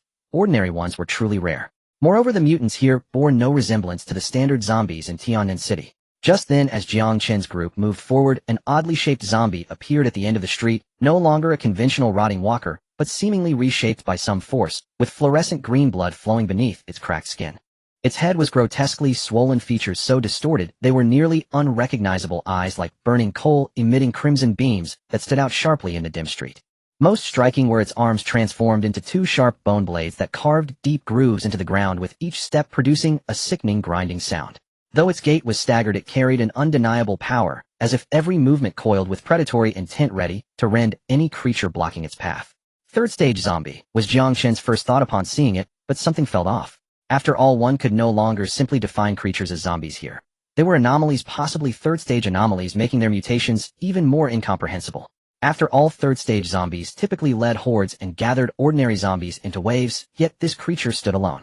Despite its appearance clearly marking it as a third-stage anomaly, Jiang Chun had no desire to provoke the strange creature before him, so he pressed the accelerator to the floor, the cockroach vehicle roaring fiercely. Boom! The cockroach vehicle sped past the creature, and Jiang Chun checked the rearview mirror to observe the monster lagging behind. It remained motionless, as if completely unaware of the passing vehicle. Once the vehicle gained some distance, the third-stage anomaly's charred belly tore open slowly, revealing red glowing protrusions emerging from within. Upon closer inspection, they were corroded umbrellas, the exterior rust coated in an unknown black liquid, tips gleaming with a chilling light. Suddenly those umbrellas seemed activated by an invisible force, launching outward as dark shadows straight toward the fleeing cockroach vehicle. Jiang Chen's heart tightened at the sight, and he quickly wrenched the steering wheel, weaving through the narrow streets to evade the sudden assault. However, the umbrellas appeared to track their target relentlessly, the air filled with a terrifying screech of metal grinding against metal. Damn it! Brother Chu, what's behind us? Jiang Chun ignored Luo Long and focused entirely on the steering wheel, shouting loudly. Everyone brace yourselves. In that critical moment, Jiang Chun had a flash of inspiration, using his ability to manipulate debris into a temporary barricade. The pursuing black-red umbrellas slammed into it with heavy thuds. Due to the cockroach vehicle's massive roar, the crisis was not resolved. More anomalies seemed drawn by the commotion, crawling from the ruins and approaching Jiang Chen's group, while bizarre figures swayed from the streets on either side. Two anomalies with searchlight-like protrusions on their heads turned toward the passing cockroach vehicle. Click! As their bodies trembled, twin beams of light shot from their head-mounted lamps directly at the vehicle. Those inside the vehicle felt sudden tinnitus. Before Jiang Chun could react, the cockroach vehicle's wheels lost traction uncontrollably. A wave of dizziness overwhelmed Jiang Chun. Behind him, Lu Aji squeezed her eyes shut in pain, hands clamped over her ears, the vertigo from the tinnitus forcing an involuntary cry from her lips. Her scream echoed through the cockroach vehicle. Wei kept a wary eye through the window at the shadowy figures moving behind them, his hand gripping the eagle talon firmly. As Jiang Chen's blurred vision gradually cleared, the cockroach vehicle had already begun slowing, with a group of grotesque anomalies closing in behind them. They moved with terrifying speed that ordinary zombies couldn't match, while that third-stage anomaly was already watching from a shop corner, invisible to the others. Run! Wei pushed Jiang Chen urgently upon seeing the danger. Boom! A street lamp nearby collapsed for unknown reasons, jolting the dazed Jiang Chun fully awake. Damn it! Swearing, Jiang Chun floored the accelerator and sped toward the end of the road. The monstrous cries behind seemed dangerously close when the cockroach vehicle's engine roared again, black smoke billowing as it left the pursuing anomalies far behind within seconds. Just then, a line of white text reappeared in Jiang Chen's mind from the system. Please have the host exit the vehicle and duel with the primary anomaly to adapt to the second stage body. Before the white text finished appearing, a highly tense Jiang Chun gripped the steering wheel and suddenly cursed. Primary, duel my ass. Jiang Chun paused, dodging an abandoned car ahead before continuing. Haven't you seen what's chasing us? Things with lamps growing on their heads, umbrellas bursting from their bellies, and drills sprouting from their hands. Those behind saw Jiang Chun talking to himself and exchanged puzzled glances, but remained silent to avoid distracting him, given how complex the city roads had become. These are what they call anomalies. Jiang Chun glanced at the system's latest message and instinctively checked the rearview mirror. The grotesque creatures were now far behind. Only then did he sigh with relief and reply mentally. Stop testing me. Just give me the mission. If there's no loot drop, I'm not doing it. At that moment, the cockroach vehicle approached an overpass with mine tunnels beneath. Only then did Jiang Chen's teammates dare to speak. Lu Aji rubbed her dizzy head and whispered. Brother Chu, what were you saying? Jumu. Jiang Chun scratched his head awkwardly, pulled out a chrysanthemum cigarette from his pack, and lit it. Nothing, just scared and talking nonsense. Wei regarded Jiang Chun suspiciously, watching wisps of smoke drift through the cabin. The thick haze obscured Jiang Chen's face and hid the truth. Because in this team, only Fatty and Wei knew about the mysterious presence in Jiang Chen's mind. Just then a low rumble echoed from the mine tunnel beneath the overpass. Jiang Chen frowned, catching a glimpse through the window as dust erupted from the tunnel entrance, and a dark shadow surged toward the sky. Damn, this place is a mess. The moment he finished speaking, the system finally responded to Jiang Chen. Host, there are survivors at Jinyuan building. I found something there that interests you. Far more appealing than whatever equipment I could drop for you. The system ignored his question about the mission and continued with cryptic remarks. Wait, can you stop being so vague? And what about the reward? Thereafter Jiang Chen's questions went unanswered. The system had gone silent again. After crossing the bridge, Jiang Chen had Lu Aji act as his guide, while Wei naturally took the back seat. Regardless of what the system meant, Jiang Chen decided to investigate, confident it wouldn't harm him. The group set off again, toward Jinyuan building. Go straight to the end, turn left at the intersection past the middle school. Lu Aji, seated in the passenger seat, stared intently at the complex road conditions ahead, guiding Chu Yuntian. After all, she was a college student who had spent 4 years in Jinyuan City. She could navigate this district even with her eyes closed. Yet the once bustling avenues and towering skyscrapers had now devolved into squalid grounds teeming with sin and corpses. Those in the back seat continued their overlapping chatter about the bizarre creatures they had just encountered. That couldn't possibly be a zombie. More likely an extraterrestrial species, surely. Wait, no, it's definitely one of those. Luo Feng leaned toward Wei beside her, gesturing for Wei to back her up, then shot a glare at her brother Luo Long. Wei glanced uncomfortably at the siblings, uncertain of what to say. Just then Lu Izi in the front seat brushed a strand of hair from her cheek and turned back to speak. Enough with the arguing. Just follow Brother Chu. We don't need to know what those things are. Chu Yuntian offered a faint smile without responding. The siblings in the back ceased their bickering, settling into their respective corners as the ruins outside blurred past. Meanwhile, on the other side in the Tiannan residential compound, the zombie Zhao gang had vanished without a trace. Yes, completely gone. After half an hour of scratching against the protective barrier outside the door, Pongzi had been fixated on the creature, bored out of his mind. Once he confirmed it truly could not breach the barrier. While he went downstairs to fetch self-heating rations, the creature outside simply vanished into thin air. Pongzi, whose body had nearly recovered by then, activated his ability to sense its presence. Had it really disappeared? With nothing else to do, Pongzi began tearing through the entire villa, searching every corner. Those rooms on the 3rd floor. Neither Chu Yuntian nor he had ever ventured in before. But the keys remained in Chu Yuntian's possession, so Pongzi had no choice but to resort to more forceful measures. Bang! With a powerful kick, he forcibly burst open the first door on the villa's 3rd floor. A wave of musty dust hit him immediately. Cough, cough. What the hell, how long has this place gone without ventilation? Pongzi surveyed the room's lavish furnishings, gold-framed mirrors, golden thread carpets, Simmons mattresses, tatama mats, and waved away the swirling dust before stepping inside. He pulled back the curtains, and blinding sunlight flooded in, causing the room's golden decorations to gleam brilliantly. But Pongzi had no time to admire such opulence. He yanked open nearby drawers, frantically searching. He desperately needed a charger. He could only rely on luck, since the former owner would certainly have used a mobile phone here. Unfortunately, after thoroughly searching through all the cabinets and boxes, Pongzi found nothing but a few unopened, dust-covered packs of cigarettes and some work uniforms. Damn it. Pongzi brushed the dust from his legs and slammed the door behind him, moving on to the adjacent storage room. There shouldn't be anything in here either, right? He muttered to himself, glanced around, then proceeded toward the rooms further down the corridor. Bang! Using the same method, Pongzi kicked open the second door and stepped into the room at the far end of the hallway, a space with a much simpler design. The room's furnishings instantly transported Pongzi's thoughts back to warm memories of ordinary life. Soft beige wallpaper adorned all 4 walls, framing a spacious double bed dressed in pale blue cotton sheets. Several embroidered pillows with different cartoon motifs were scattered across it, blending childlike charm with cozy warmth. Beside the bed stood a vintage-style desk lamp in quiet stillness. On the windowsill, several succulent plants thrived with verdant vitality. Even in this era of apocalyptic upheaval, they continued growing stubbornly, mere participants in the world's relentless struggle for survival. Half-drawn curtains allowed dappled sunlight to filter through, weaving with the room's ambient light to create an atmosphere of warmth and tranquility. As Pongzi opened the first drawer, something he had been longing for appeared before his eyes. A charging cable. Without hesitation, Pongzi snatched up the cable with one hand while retrieving his phone from his pocket with the other. He quickly plugged it in. The model matched perfectly. Pongzi was certain the villa complex still had power, since his boss had used a frying pan for breakfast before leaving. He inserted the charger without any doubt. Ding dong. The phone screen gradually illuminated. Pongzi gazed at the awakening display with the same disbelief and euphoria that a traveler in a drought might feel upon finding water. Pongzi gently swiped across the screen, and the unlock sound rang out clearly in the silent room. A sound once taken for granted in daily life, now as beautiful as music, prompting Pongzi to smile involuntarily. He dialed a familiar number. After a brief moment, the call connected. Chu Yuntian, who was driving and approaching Jinyuan Tower, slowed down to answer Pongzi's call. Brother Chu. Before Pongzi could continue, Chu Yuntian spoke up. That strange thing at the entrance is gone, right? Yeah. How are you feeling now? Almost recovered, nothing serious. I've already activated my ability. Thank you for saving my life. You owe you one. As soon as Pongzi finished speaking, Chu Yuntian awkwardly reached for his cigarette pack, lit one, and spoke slowly. Don't say that, brother. Since your phone works, now there's an off-road vehicle from the base in the garage.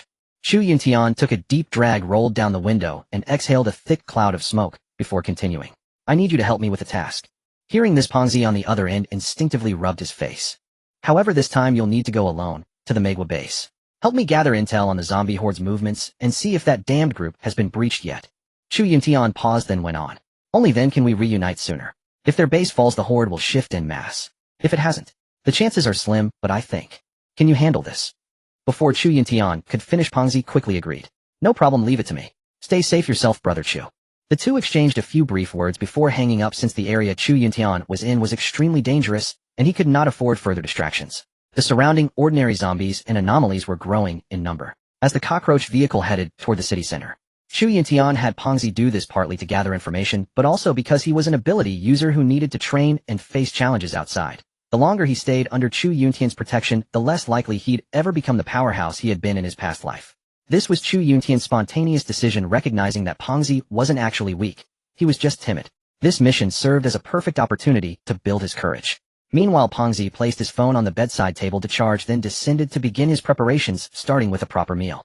With the heavy iron plate slamming shut behind him, Pongzi settled cross-legged before the coffee table, arms laden with 4 or 5 packets of self-heating rations, rubbing his hands together in anticipation. Beside him lay his prepared weapon, a steel baseball bat he'd found in the storage room, likely a celebrity's memento. Regardless, its construction made it more than adequate for dispatching ordinary zombies. After finishing his meal, Pongzi activated his ability to sense the area beyond the protective barrier, extending his awareness toward the highway zone, but detected no trace of the anomaly. It was peculiar. This creature had simply vanished as if it never existed. Yet on the barrier's luminous surface outside the villa, distinct scratch marks remained left by the thing's electromagnetic abilities. After checking his gear, Pongzi returned upstairs, disconnected his phone, which had reached half charge, and informed Chu Yuntian before the barrier activated. Pongzi pushed open the villa's heavy door without hesitation, and as mechanical grinding echoed, fresh air rushed, in carrying the faint stench of blood. He hurried to the garage and spotted the base's off-road vehicle, its tires caked with mud. The SUV sat motionless in the dim garage, its body crusted with dried blood. Pongzi stepped forward and pulled open the door, greeted by the stale odor of engine oil and aged leather. Inside the cockpit, the dashboard needles lay dormant until Pongzi turned the key, suddenly alive, dancing in harmony with the engine's roar, composing a war song for the apocalypse. Under Pongzi's control, the off-roader emerged slowly from the garage, tires crunching over gravel and weeds with a deep resonant sound, as if announcing its return to this desolate world. This marked Pongzi's first independent expedition. He maintained full concentration as the vehicle sped through the villa district, navigated the park's narrow roads, and merged onto the circular highway. Keeping a watchful eye on his surroundings, Pongzi reported his progress via phone to Chu Yuntian, though his brother seemed unresponsive. Meanwhile, Chu Yuntian had arrived at an underground parking lot near his tower in Jinyuan City. Outside the parking lot, disturbed anomalies were drawing closer. Chu Yuntian's group had all entered combat readiness, leaving no one to notice Pongzi's messages. The underground chamber was plunged in darkness, with chaotic roars from the sunlit exterior growing increasingly loud. Gather here. I saw on the sign that there's a direct elevator leading to the building. Stay close, don't spread out. After shutting the cockroach vehicle's door, Chu Yuntian observed his team regrouping and gave the order to move. In the dim underground space, 2 weak lights flickered on. The group moved swiftly, following the directional signs toward the elevator. Chu Yuntian had no desire to engage the anomalies outside. These weren't ordinary zombies, and avoiding them was the safest approach to minimize risk. Huff, huff. Luo Long trailed behind, dragging 2 large machetes along the ground. Tian and his party soon found their way to the underground elevator, where the advertising boards around the elevator area still flickered, with faint light barely illuminating the surroundings.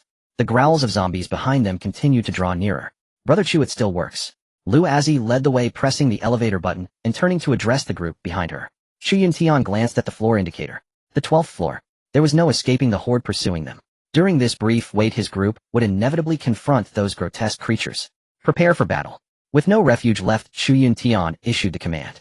His mind focused, and the Longquan's sword materialized in his left hand. The dim glow from the electronic billboard illuminated the cold gleam of the sword. Chaotic footsteps drew nearer, the putrid stench of blood growing stronger. Ow! A strange cry pierced through everyone's ears, and the first to burst into the elevator zone was an ordinary zombie. Fortunately, the corridor leading to the elevator was wide enough with 6 elevator shafts running alongside it, granting them precious distance from the pursuing horde. Before the zombie could advance further, Wei struck. A sudden flash beside Chu Yuntian, her eagle-like talons descending with lethal precision, and several zombies fell lifeless in an instant. More ordinary zombies surged forward, flooding the entire elevator area and compressing the space. Without hesitation, Chu Yuntian exchanged a glance with Luo Long and Luo Feng behind him, and the three advanced together. After dispatching the first wave of zombies, Chu Yuntian's sharp eyes caught sight of something abnormal, slowly advancing toward them from the darkness. Just as all hope seemed lost, the elevator doors slowly parted, releasing a brilliant beam of light that cut through the darkness like a beacon of salvation. Acting swiftly, Chu Yuntian grabbed the Luo siblings beside him and shouted, "Hurry! Those anomalies are coming." Wei followed closely behind, and they all made it into the elevator safely. But just as Chu Yuntian was about to step inside, a dark shadow suddenly erupted from the horde of zombies and lunged straight at him. Its chest bulged outward, revealing a massive black-red tumor that emitted a foul-smelling glow. Its fangs were exposed as if ready to devour them all in the next instant. Its body was covered in glistening spines resembling fish scales, yet what puzzled them most was the iron chain hanging from its back, a chain meant for securing doors. Hidden from Chu Yuntian's view on its back was the imprint of an entire iron door. This was the bizarre phenomenon where the X-virus mutated objects from the world and fused them with living beings. Chu Yuntian shifted his body, and the Longquan sword became a silver flash, precisely striking the zombie's arm. The anomaly recoiled instinctively from the pain. Not lingering, Chu Yuntian used the momentum to leap backward into the elevator. The door slammed shut, sealing out the zombie's snarls. Only the machine's rumbling remained. Inside the elevator, the survivors clung to each other, their eyes fixed on the iron door before them. What floor? Chu Yuntian nervously watched the door being pounded, his hands frantically pressing the floor buttons. Jinyuan building had 20 floors in total, and according to the system, they had arrived. Without any mission hints, Chu Yuntian pressed the button for the 12th floor. After all, the last person had used the elevator to reach the 12th floor. The button rebounded. Click. With a crisp sound, the elevator began to ascend like an elderly person rising from a chair, the floor indicator above flickering with changing numbers. The grotesque shrieks from below were finally left behind. As Chu Yuntian was still briefing his team on tactics for after they reached the floor, the long silent system finally spoke, white text appearing in his mind. Host detected entering mission area. Locate the survival squad here. I believe one of them knows something about your sister. Good luck. Before Chu Yuntian could finish reading the system's message, the elevator arrived. Ding. As the elevator doors slowly opened, Wei's figure began to shift. She was already in combat stance. Chu Yuntian had no time to ponder the system's words. Sword in hand, he charged out. Stepping from the elevator, Chu Yuntian and his group entered an office building so eerily quiet it chilled them to the bone. The corridor's dim, sparse lighting revealed empty offices behind half-open doors where rows of orderly desks held scattered files, pen holders, and unfinished coffee cups, as if time itself had frozen in this place. The air carried a faint musty scent mixed with the static smell of long-unused electronics, punctuated by the distant hum of air conditioning ducts, deepening the desolation. Sunlight filtered through half-drawn curtains, casting dappled patterns on the floor, in alternating patches of light and shadow, yet unable to pierce the profound loneliness that permeated everything. This was indeed the lower-level corporate tenancy area of Jinyuan building. Chu Yuntian and Wei rushed in side by side, but there were no zombies anywhere in sight. An unnatural tranquility hung over the space, as though they'd stepped outside the apocalypse itself. Everything was orderly. No chaos, no blood, no foul stench, no undead. It was as if this were still a functioning company, only the employees had yet to arrive. Once they confirmed the area was safe, the group entered the office space. Chu Yuntian lit a cigarette and retreated into his mental world to review the system's message. Sister? What sister? Chu Yuntian took a deep drag from his cigarette, scratching his head in confusion at the system's cryptic words. He had a sister.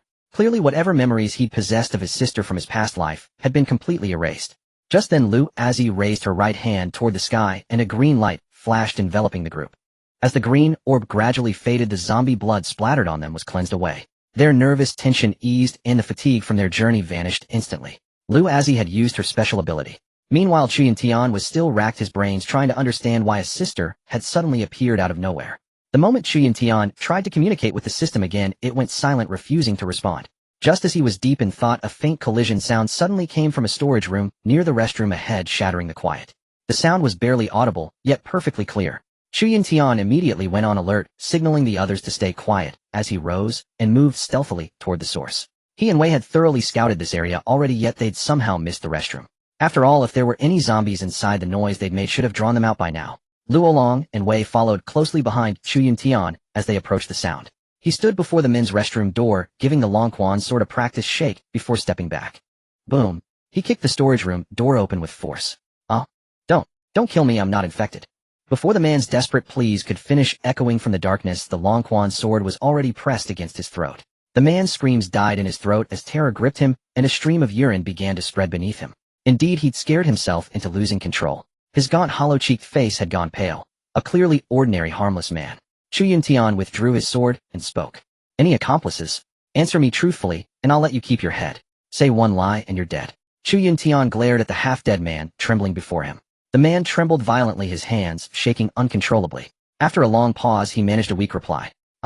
I was driven down by the survival squad upstairs. They sent me out to find supplies, but I couldn't find any. If I go back, I'm dead. The man paused, his voice nearly frantic as his body continued to shake. Wei signaled for Luolong to take a few steps back. I won't go back. They'll eat me. The man screamed wildly, then shook his head twice before staring blankly at Chu Yuntian. Brother Chu, he's gone mad from fright, Luolong said with a half-smile from behind, sheathing his machete. Chu Yuntian studied the nearly broken man before him. Extracting any more information seemed impossible. The man was now muttering to himself, completely disconnected from their conversation. No matter what Chu Yuntian asked, the man would only mutter deliriously in response. Don't eat me. Oh. Chu Yuntian waved his hand, signaling the two behind him to approach and help the man. They'd take him to the office area for now. The restroom hadn't been cleaned in days, so the stench was unimaginable. I think I understand the situation now. There must be a survivor group upstairs. They've driven this guy out. He's clearly lost his mind from fear. There's nothing more to get from him. Standing before the group, Chu Yuntian took a deep drag from his cigarette and continued. What if we take them out?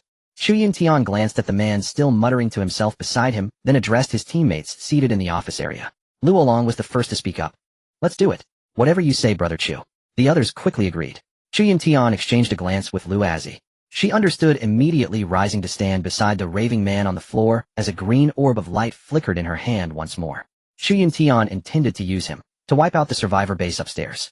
These people weren't exactly innocent, but more importantly, the system had given him a mission. Otherwise, Chu Yuntian had no interest in dealing with this ragtag group. In the apocalypse, everyone should just focus on surviving.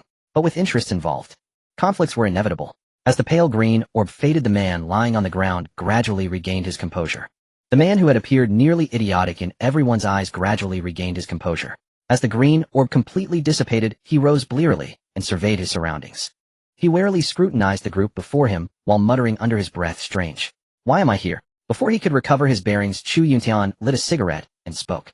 Brother, didn't you say you'd take us back to the survivor base? Chu Yuntian said in a pitiful tone. The man eyed the guy before him with suspicion, his hand instinctively drifting to his waist as if to draw his weapon. But the desert hawk that should have been holstered there was simply gone. All he could recall was being dispatched by their leader to scavenge military supplies, yet now he found himself disoriented in unfamiliar territory, not even at the base's entrance. The sudden presence of strangers only deepened his confusion. Rubbing his throbbing temples, he forced out a response. All right. Luaji stepped forward, immediately explaining their situation. Brother, you were knocked unconscious. When those zombies surrounded us in the underground garage, you took a blow to the head. We got you here safely. Luaji hesitated, piecing together their cover story. You carried us up, but we lost track of the floor. We ended up on the 6th, where we've been guarding your awakening. The man staggered to his feet, leaning against a nearby desk as dizziness washed over him. His trousers felt damp, a shameful warmth spreading beneath him. Before he could speak, Chu Yuntian swiftly intervened, his sharp eyes having already registered the empty holster at the man's waist. Likely stripped of his weapon when the base cast him out, ammunition was far too precious to leave in desperate hands during the apocalypse. Weren't your pistol lost along the way? A bunch of strange zombies surrounded you, fumbled and dropped it, couldn't retrieve it in time. Chu Yuntian strained to maintain his fabricated tale, but the man cut him off before the lie could conclude. Forget it. All that matters now is getting you back to base so you can meet our leader. The man known as Jiao Ge had been one of the building's water delivery workers before the apocalypse erupted. By sheer luck, he'd evaded the initial zombie outbreak by remaining inside the building, eventually finding refuge with the survivor group.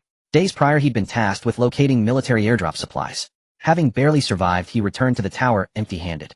And Jiao Ge understood precisely what that meant. There was precedent for failure. Those who couldn't complete their assignments became feeding ground for the undead. Or worse, dragged before a lord with cannibalistic tastes. Rather than face such a fate, Jiao Ge had chosen to hide on the 6th floor. Jiao Ji's vacant expression vanished, replaced by lecherous interest as he fixed his gaze on Luaji and Luo Feng standing just ahead. Despite the apocalypse's ravages, neither woman bore visible scars of hardship. Standing in the amber glow, they resembled resilient blossoms, thriving amid desolation. Luaji's hair was loosely gathered behind her stray strands, framing her forehead and accentuating the quiet determination etched across her features. Her form-fitting combat gear traced the athletic lines of her figure, the pronounced curve of her chest undeniably captivating. Luo Feng, though merely 17 or 18, had fully matured. A wild spirit masked beneath a playful exterior. That was the first impression she gave. Jet black hair cascaded like a waterfall to her waist, adorned with delicate silver ornaments that lent her an air of grace and enigma. Her simple dress, though impractical for this harsh new world, drew the eye with its quiet elegance, a gentle splash of color against the desolation. Standing together, each beautiful in her own right, they complemented one another perfectly, forming an unforgettable sight in this world defined by despair. Chu Yuntian sensed the man's malice but remained unfazed. He'd witnessed such behavior in his previous life and understood it all too well. In a world where morality had crumbled and law itself lay in ruins, women with any attractiveness became nothing more than playthings. It was simply how things were. Chu Yuntian adopted a subservient demeanor and spoke. "Sir, I beg you to speak well of us to your leader and grant us refuge. Outside is far too perilous." The man, reassured by their apparent submission, dropped his guard entirely and replied with a faint haughty smile. "No problem, brother." Chu Yuntian watched the man posturing before him, feeling a pang of second-hand embarrassment at the stark contrast between this arrogant display and the vulnerable figure he'd been moments earlier. Still, Chu Yuntian saw an opportunity, using this man as a means to infiltrate the survivor community. Whatever his current state, Chu Yuntian's sole focus remained completing the system's mission. He needed to uncover who the system referred to as Sister and decipher the cryptic scheme it had set in motion. Regardless of the uncertainty, following the system's directives was the only reliable path forward. Failure to complete this task would block all subsequent missions, preventing him from advancing through the system's enhancements. Under normal circumstances, he would have had no reason to come here at all. Soon Chu Yuntian led his team behind Diao Ge into the elevator. "This girl's quite something, bro. Let her spend some time with me, and I'll make sure to speak well of you to the boss. Staying here won't be an issue." Once inside the elevator, Diao Ge spoke with a lecherous grin, his greedy gaze wandering over Luo Feng's body. Luo Feng, unable to tolerate such provocation, clenched her fists and lunged forward. But Chu Yuntian swiftly intercepted her, holding her back with firm pressure. All right, sir, whatever it takes to keep us safe, I agree to anything," Chu Yuntian replied, maintaining his submissive act as Diao Ge pressed the button for the 19th floor. "That's the spirit. Listen carefully. If you utter a single word of refusal, I'll throw you out right now," the man said triumphantly, casting a smug glance over his shoulder at the group behind him. None of them responded further.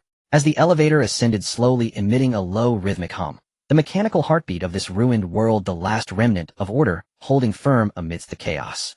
The amber light flickered within the cramped enclosure, casting dappled shadows across each person's face. The air hung heavy with tension. Behind the group, Wei stood ready, positioned just out of the man's sight, already in combat stance. His figure remained still, hand never straying from the weapon at his side. As they climbed higher, Luo Feng's clenched fists trembled slightly, defiance burning in her eyes, yet she restrained herself, only managing a cold, piercing glare at Diao Ge. Chu Yuntian stood beside her, subtly shielding her from view with his body, his gaze flickering with barely concealed resolve and calculation. 16, 17, 18. Ding. The elevator door slid open to reveal the entrance of a sprawling retail complex. Diao Ge stepped out without hesitation. "Hey, follow me. Our boss installed a facial recognition system. Did you notice it up ahead? All bulletproof, tempered glass. Could take a damn American missile strike and still be fine, haha." Diao Ge glanced back at the group, then continued toward the massive mall entrance. "Chu Ge, when do we make our move?"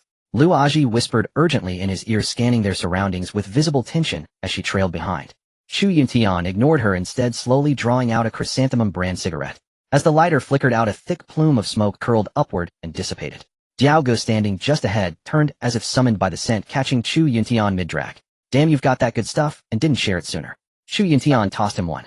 Diao Ge lit it, and the group proceeded through the verification checkpoint. At that moment, Chu Yuntian signaled his companions to halt, then addressed Diao Ge. "Brother, it wouldn't be appropriate for you to escort us straight in, would it? We'll wait here. You can ask your leader whether he'd be willing to take us in." Chu Yuntian's group paused at the mall's entrance. Figures moving within could be vaguely discerned. Inside, the store resembled a luminous underground palace, a stark contrast to the desolation and despair of the world beyond. Above, brilliant LED lights formed dreamlike patterns, illuminating the space and instilling an inexplicable sense of security. Shelves overflowed with meticulously arranged goods, fresh produce, beautifully packaged snacks, daily necessities, and advanced electronics. A surreal echo of a bygone era of peace and prosperity, as though time itself had reversed. Deeper within, a broad corridor flanked an array of shops, fine clothing boutiques, quick-service eateries, and a cafe playing soft music. Figures moved about, The air carried the scent of fresh food, the ink smell of new books, and the subtle fragrance of cosmetics. Witnessing this scene, everyone's hearts quivered. Is this still fucking the apocalypse? Damn, is this some paradise? Lu Aji cursed under her breath, recalling the hardships of her former life. But a question lingered. Why had this place escaped the zombie virus? From just ahead in the illuminated zone, Yao Gu took a long drag and replied. Right, smart to wait here like good little pets. Heard me, girl? He glanced provocatively at Luo Feng, standing among the crowd. The newcomers had gone unnoticed. Survivors within the mall continued their routines undisturbed. Yao Gu marched toward the store's interior, and once he was well ahead, Chu Yuntian flicked away his cigarette. But wait. With supplies so abundant here, why did he need to venture out looking for more? Chu Yuntian was somewhat bewildered. He glanced at the large shopping mall before them. There was nothing they could not find here. Why did they still need to venture out to search for supplies? The few team members behind him were chattering away, but couldn't make heads or tails of it. But that wasn't the main point. Let's not worry about that now. He's probably just scared silly spouting nonsense. Luo Long now stood beside Chu Yuntian, gripping a large machete, and continued speaking. So, Brother Chu, what are we doing here? Chu Yuntian offered a faint smile, turning back to address the group. What do you mean, what are we doing here? Don't you see all this? Let's make a killing. Just then the system in Chu Yuntian's mind finally spoke. Lines of prominent white text appeared once more in his thoughts. Ding. Host has accepted the mission assigned by the system. Find the leader here. I believe he has clues about your sister, Chu Yun Duo. As the white characters filled the screen, the previous text began to fade, while new characters emerged. Complete the mission, rewards second-tier weapon. Hey. I asked you before, what about my sister? Are you making up stories to me? And this person's name, how is it just one character different from mine? I don't have a sister. But as he said this, a blurry image surfaced in his mind. It was a girl, both familiar and strange. Chu Yuntian lit another cigarette, attempting to communicate with the system again, but it seemed to be deliberately avoiding the topic. Host may inquire about detailed weapon information. Chu Yuntian looked at this irrelevant answer, and gave up asking about this question anymore since this guy really didn't want to tell him. He decided to go along with it. Then what kind of weapon is it? Cold. Huh, cold weapon. Before Chu Yuntian could press further, white text appeared once more in the system. During this mission, the host will encounter other ability users. Please be cautious. Good luck. No matter what Chu Yuntian said afterward, the system remained silent, never responding again. Lu Az poked Chu Yuntian from behind, who was spacing out beside her. Brother Chu, look, someone seems to be coming over there. While Chu Yuntian was conversing with the system, way behind him had already drawn an eagle claw from his waist. At the same time, several team members also noticed the people approaching them. At Lu Az's whisper, everyone's gaze unconsciously focused on the figures gradually approaching in the distance. The figure moved with steady steps, clad in black tight-fitting clothing, their silhouette elongated by the staggered lighting within the shopping mall, appearing both mysterious and dangerous. The leader's face was concealed beneath the shadow of his hood, revealing only a cold mouth corner, while he held something resembling a document bag in his hand. An inexplicable tension permeated the air, and even the noise within the shopping mall seemed suppressed by this invisible pressure, becoming unusually faint. Chu Yuntian narrowed his eyes slightly, his gaze burning intensely as he locked onto the man in black leading the group. He could sense that emanating from the other party was not merely a dangerous aura, but also an indescribable spiritual energy fluctuation, surging like an undercurrent poised to strike. Strangely enough, Chu Yuntian did not see the man previously referred to as Brother Diao among the crowd. Without needing to think twice, he likely already understood that the man had been taken care of. There is an ability user among them. There's an anomalous energy fluctuation in the surrounding atmosphere. Observing the group of men in black slowly advancing toward him, Chu Yuntian remained composed as he addressed his team members behind him. Then with a mere thought, his Longquan sword materialized in his hand, its blade reflecting streaks of cold light under the intense illumination. Have you come to join us? The man at the forefront called out with a grin from quite a distance away. Chu Yuntian paid no attention to the man's shouting, and at that moment, the system sent him another untimely message. Warning to host, ability user. Chu Yuntian casually glanced at it, and only as the group in front of him drew nearer, did he cautiously respond. Yes, we were brought back by your subordinates. Does your survival base still accept people? Chu Yuntian's answer left the leading man in black momentarily stunned, then an amused smile curved his lips as he slowly approached, disregarding the sword in Chu Yuntian's hand. Just as everyone anticipated a fierce confrontation, the man in black suddenly turned and whispered something to his subordinates behind him, and those previously vigilant guards unexpectedly stepped aside to clear a path. Very well, but our survivor base has regulations. Your weapon must be left behind. The man in black gave Chu Yuntian a knowing look, then glanced at the Longquan sword radiating cold light in his hand. Should I make a move? By this point, Chu Yuntian had fully confirmed that the man conversing with him was indeed an ability user, but uncertain of the opponent's strength, he dared not act rashly. Alright, but I want to meet your boss. No sooner had he spoken than a member behind the man in black interjected. We are the Protection Corps. We can take responsibility for base matters. Follow our instructions. First, hand over your weapon. As for whether you meet our leader, that's not your decision to make. Just then the man in black's walkie-talkie suddenly crackled to life. The boss has finished dealing with things. Send someone to clean this up. The leading man in black gave a brief acknowledgement and motioned for the member who had just spoken to approach. He pressed the walkie-talkie again. Also, tell Brother Chiu that these people outside want to see him. Then several people froze in place. The man in black also sensed the ability fluctuations from the opposing crowd. If these were ordinary people, they wouldn't bother with their demands. On the other end of the walkie-talkie, a worker knocked open the door to Brother Chiu's office. A pungent smell of blood hit him first, and then he saw a gruesome corpse half-eaten lying in the middle of the office. The man lying on the ground had all his internal organs completely removed, his intestines torn out, and missing, while the surrounding bloodstains had been almost entirely cleaned up. Two burly men carried his body out with blood continuously flowing from the corpse. Tick-tock, tick-tock. The worker accustomed to such sights quickly approached and spoke to Brother Chiu, who was seated on the sofa smoking. Boss, the people he brought back want to see you. After saying this, he cast a contemptuous glance at the corpse being carried out behind him. Wait for me to handle this. I'll take these people. If there are ability users among them, they must be recruited. They'll be of great use to us. Brother Chiu took a fierce drag from his cigarette, then waved his hand dismissively, signaling the worker to leave. The man smartly retreated, then pressed the walkie-talkie and spoke. Hold them there.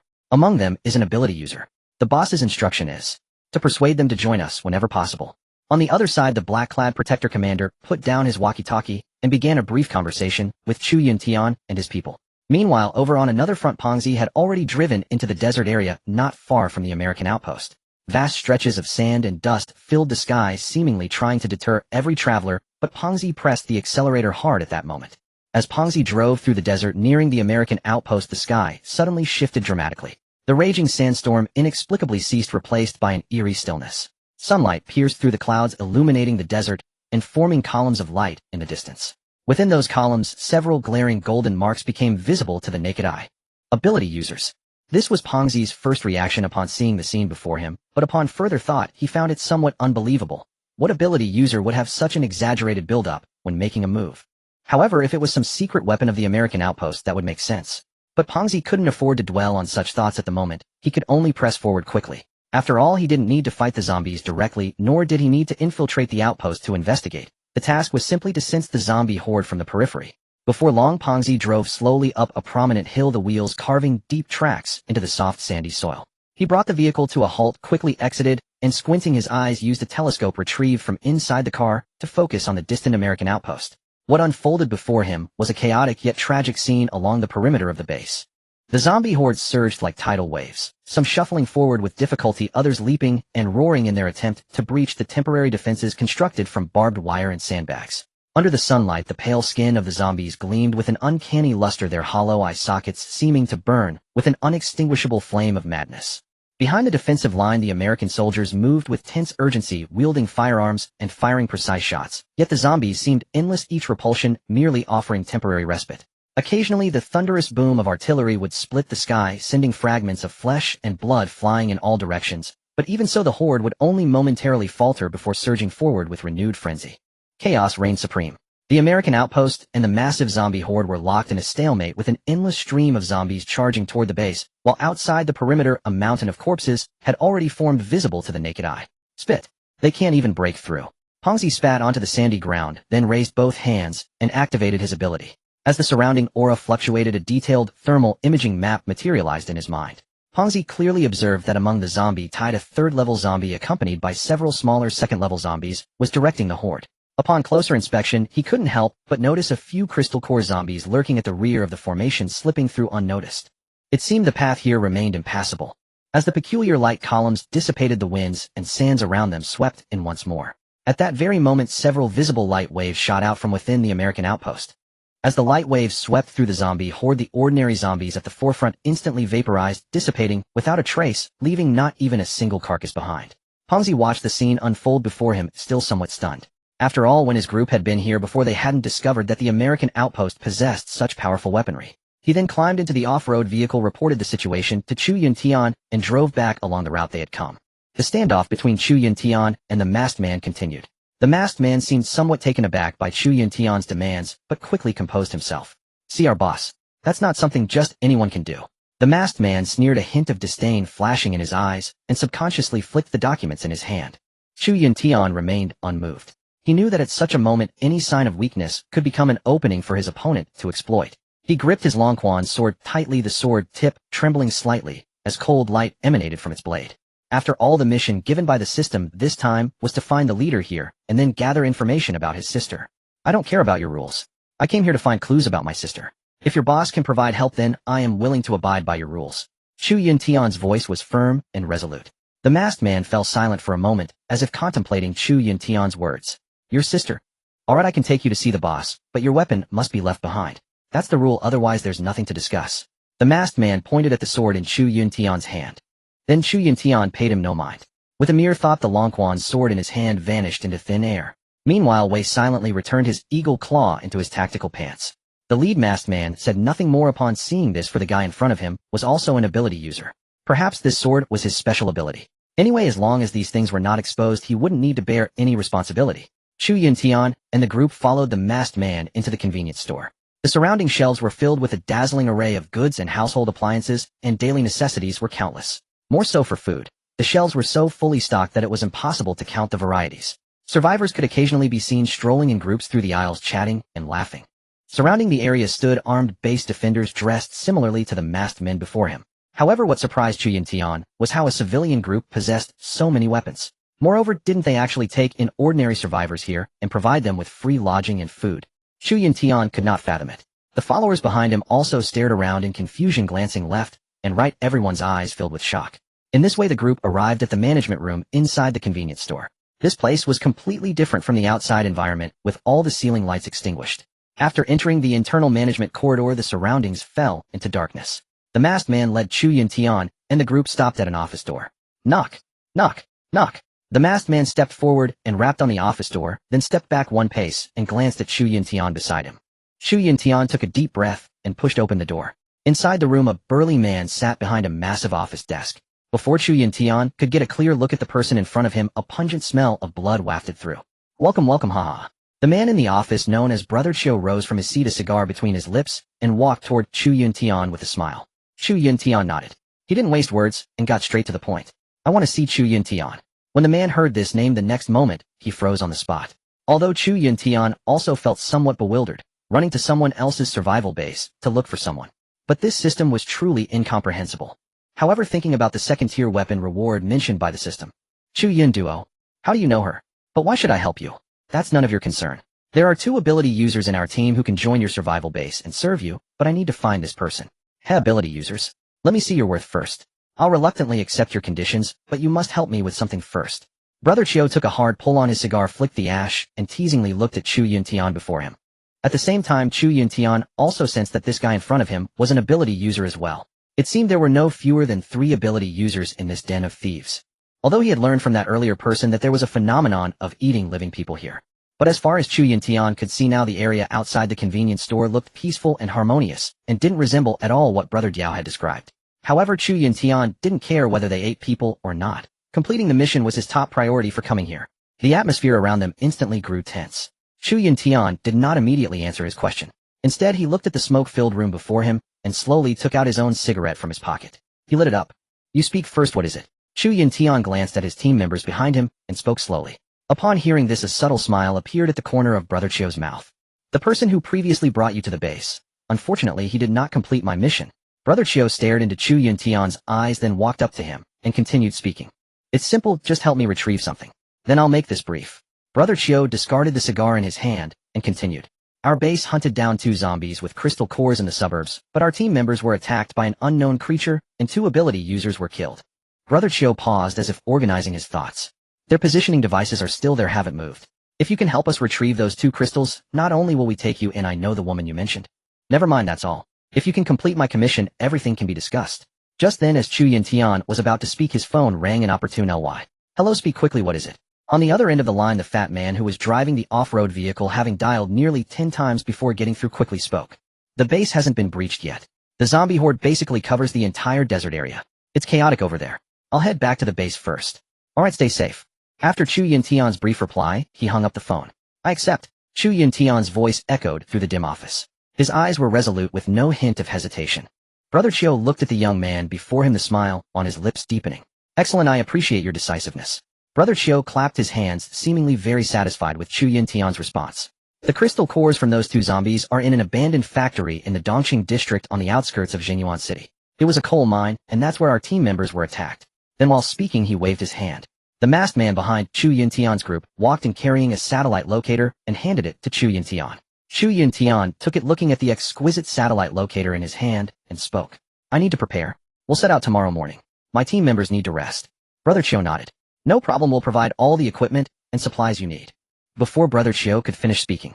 First get me 5 guns, both large and small. Haha, quite bold. Alright, I agree, but my mission must be completed, otherwise there's nothing more to discuss.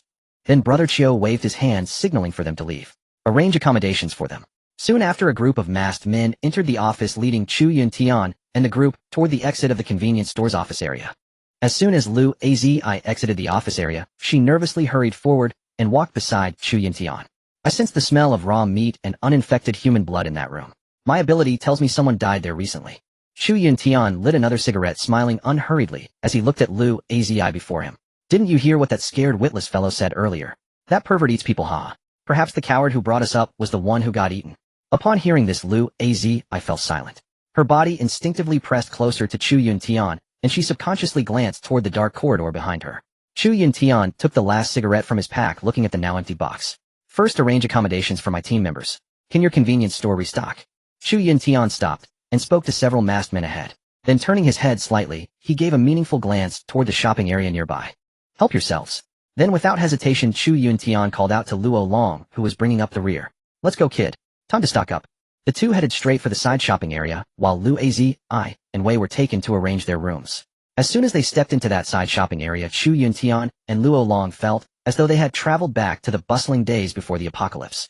Inside the mall, despite the devastation outside, this place still maintained astonishing order and a dazzling array of merchandise. Soft emergency lighting illuminated every neatly arranged shelf. From freshly packaged snacks to all kinds of daily necessities, everything spoke of the peace and prosperity of bygone times. Aren't there shopping carts over there?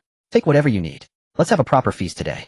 Chu Yuntian pointed toward the entrance, leaving those words behind as he headed straight for a small tobacco and liquor store in the corner. Upon entering, he acted like a bandit, sweeping all the cigarettes in the store into his spatial ring. Satisfied, he took one look at the rows of cigarettes neatly arranged inside his ring, and then walked out contentedly. Meanwhile, Luo Long didn't stop either, busily occupied in every direction. The small shopping cart was piled high with all sorts of food. At this moment, 2 survivors wandering around the convenience store also noticed Luo Long and Chu Yuntian over there. 2 women walking side by side whispered to each other. Why haven't I seen them before? Oh, why do you care so much? They might just be another batch of pigs the boss is raising. Forget it, don't say that. It makes me sick. Anyway, we won't be eaten. As long as we please him, that's all that matters. As the 2 chattered away, Chu Yuntian and Luo Long had already loaded up the supplies and headed toward the survivors' secure living area. Chu Yuntian and Luo Long pushed a cart full of supplies, following the route the black-clad man had taken through the supermarket and into the residential area. Here an entire row of staff dormitories appeared before the 2 of them. Chu Yuntian soon saw the black-clad security team members walking toward them at the end of the corridor. The room with the open door. The 3 in a row around it are yours. Without even turning his head, the leading black-clad man tossed a key to Chu Yuntian. Then the 2 of them pushed the shopping cart piled high with supplies toward the 3 people at the end of the corridor. Brother Chu, do we really have to work for that, Brother Chiu? And how do you know he has news about your sister? Luo Long asked while organizing the supplies. Chu Yuntian scratched his head awkwardly, not knowing how to answer. He couldn't exactly tell him that a system lived inside his head. After a pause of a few seconds, he spoke. Even I didn't know I had a sister. What? Hearing this, the others stared at Chu Yuntian with bewilderment in unison. Wei, who was usually silent, spoke up. Then aren't you just asking for trouble? I'll forget it. I can't explain it clearly to you. I'll go handle it by myself tomorrow. No, I'm going to. Luo Long and Luo Feng, who were sorting the goods, set down what they were holding and shouted in unison. Then Lu Azi and Wei also quickly said they wanted to go along. Although they didn't know what their boss was up to after everything they had been through, they still trusted Chu Yuntian completely. After all, staying here wasn't entirely safe either. They could also see that Chu Yuntian had something he couldn't easily say, so they didn't press further, instead declaring that they were willing to go with him. As Chu Yuntian was deep in thought, his phone rang. He picked it up and saw a message from Fatty telling him that he had safely arrived at the villa district. The energy shield is still up. Stay put in the villa. Once I finish what I'm dealing with and the zombie tide recedes, we'll come back to pick you up. After composing the message, Chu Yuntian decisively turned off his phone because at this point the battery was almost dead. Besides, the charger was still in the cockroach. Luo Long shared a room with Chu Yuntian. Wei, Luo Feng, and Lu Azi shared another. But as the core of the team, Chu Yuntian and Wei had already worked out the night watch plan. After all, being inside someone else's camp made vigilance essential. Wei would take the first half of the night, and Chu Yuntian the second. Looking at the soft, spacious bed before him, then thinking of the utterly chaotic world outside the high-rise, Chu Yuntian felt his mind go blank. It was only around 2 or 3 in the afternoon. Youth was a wonderful thing. He fell asleep the moment his head hit the pillow. The others began sharing all kinds of food brought from the shelf area. After days of wandering outside, when had they ever enjoyed such royal treatment? The day passed without incident. Early the next morning, Chu Yuntian gathered his team together. They put on the combat gear prepared by the base. Heavy bulletproof vests wrapped around their entire bodies. Though in the apocalypse they couldn't stop bullets, they could block a zombie's steel fangs. Well then, good luck to you. I hope you won't break your word. Chu Yuntian pressed the elevator button without hesitation, heading straight down to the underground parking garage on floor B1. Chu Yuntian and Wei, standing in front of the elevator doors, were ready for battle, their eyes fixed on the floor indicator above the elevator. After all, when they had arrived, the underground garage had already been full of zombies, so leaving would inevitably be a brutal battle. Ding! A crisp chime came from the elevator. Floor B1, they had arrived. Just as the elevator doors opened a crack, Chu Yuntian, without a second thought, gripped the Longquan's sword and thrust it out fiercely. Oh! With an eerie shriek, the ordinary zombie blocking the elevator doors collapsed at once. Then the 3 people behind him holding P-45 submachine guns poured out of the elevator. Without hesitation, they sprayed fire at the ordinary zombies gathering in front of them. Rat-a-tat-tat. Rat-a-tat-tat. By the time the last snarl faded, several dozen ordinary zombies had been completely wiped out. But to their surprise, the anomaly from yesterday had already wandered off. After all, that kind of creature had independent intelligence. It wouldn't stand around stupidly, like an ordinary zombie waiting for prey. Before long, the cockroach was weaving through the ruins once more. Chu Yuntian sat in the passenger seat, smoking a fine cigarette looted from the store yesterday. But when he saw the pack of chrysanthemum cigarettes placed up front, his own cigarette suddenly didn't taste as good. Brother Chu, that factory is more than 20 kilometers away. This car's fuel should only be enough to get us there, not back. This time Chu Yuntian had handed the driver's seat to Lu Azhi, and Lu Azhi spoke as she looked at the cockroach's nearly empty fuel gauge. Alright, I almost forgot. As soon as Chu Yuntian finished speaking, he entered the space within his spatial ring. Fortunately, he had taken a few small gasoline containers from the supermarket yesterday, several liters worth. When Lu Azhi saw the extra small fuel containers at Chu Yuntian's feet, she said nothing more, but nodded in admiration. The cockroach continued forward, crossing the ruins of the city. Along the way, they occasionally spotted a few wandering anomalies, but they didn't encounter any high-tier anomaly like the one from yesterday. Soon they reached the outskirts of the city. The scene here was even more desolate. Abandoned buildings and vehicles were everywhere, and occasionally a small group of dozens of zombies could be seen wandering aimlessly. The number of zombies here was clearly much lower than in the city center. After all, the population density was low. After entering the suburbs, no more anomalies could be seen. Most were ordinary zombies. Thus the group, who had been extremely tense the whole way, could finally relax a little. Chu Yuntian looked at the scene outside the window and couldn't help feeling a surge of emotion. This world had changed beyond recognition. The once prosperous city was now nothing but ruins and death. He took a deep drag of his cigarette, still thinking about the sister the system had mentioned. Could it be that he had a sister in his previous life? But why was she the only one he had forgotten? 1,000 curses raced through Chu Yuntian's mind. Couldn't this system just talk to him properly? Every time he asked for key information, it played dead. Everyone listen up, we're almost there. At that moment, Chu Yuntian said, while looking at the satellite positioning device in his hand, interrupting Luo Long and Luo Feng's argument. Those two could argue wherever they went, and Chu Yuntian had long been used to it. Today's point of contention was Brother Chiu. Lu Azhi nodded subconsciously. Looking at the open area beside the road in the distance where rows of industrial parks stood, she guessed the ore factory must be nearby. The vehicle slowly drove into the factory complex. The buildings here were even more decrepit. The roofs of some workshops had collapsed, the glass windows were shattered, leaving only the factory frames swaying in the wind. Man-made destruction. That was Chu Yuntian's first reaction upon seeing the scene. It seemed there had been human fighting here. This wasn't caused by zombies. Chu Yuntian told Lu Azhi to stop the car in a relatively hidden spot, a large wheat field not far from the factory building across the way. He seized the driver's seat and drove straight in. The tall wheat ears completely concealed the entire cockroach. After refueling the cockroach, the group started checking their equipment. By now, Luo Long and Luo Feng had stopped arguing. They stared at the factory building not far ahead, their eyes full of frenzy and excitement. Let's compete. This time I'm definitely going to kill more than you. Keep bragging. In a little while you'll still be following behind me. Humph. No, I won't. Luo Feng fiddled with the compact submachine gun in her hands, her face flushed red as she spoke to her brother. Stop arguing. Let's go. Chu Yuntian separated the siblings and signaled that they were ready to set out. Soon the group crept up to the outside of the factory. At this moment, the satellite system showed that they had almost reached the target location. Under the shadow of the apocalypse, this abandoned factory appeared especially desolate. But strangely outside the vast factory area, there wasn't even a single wandering zombie.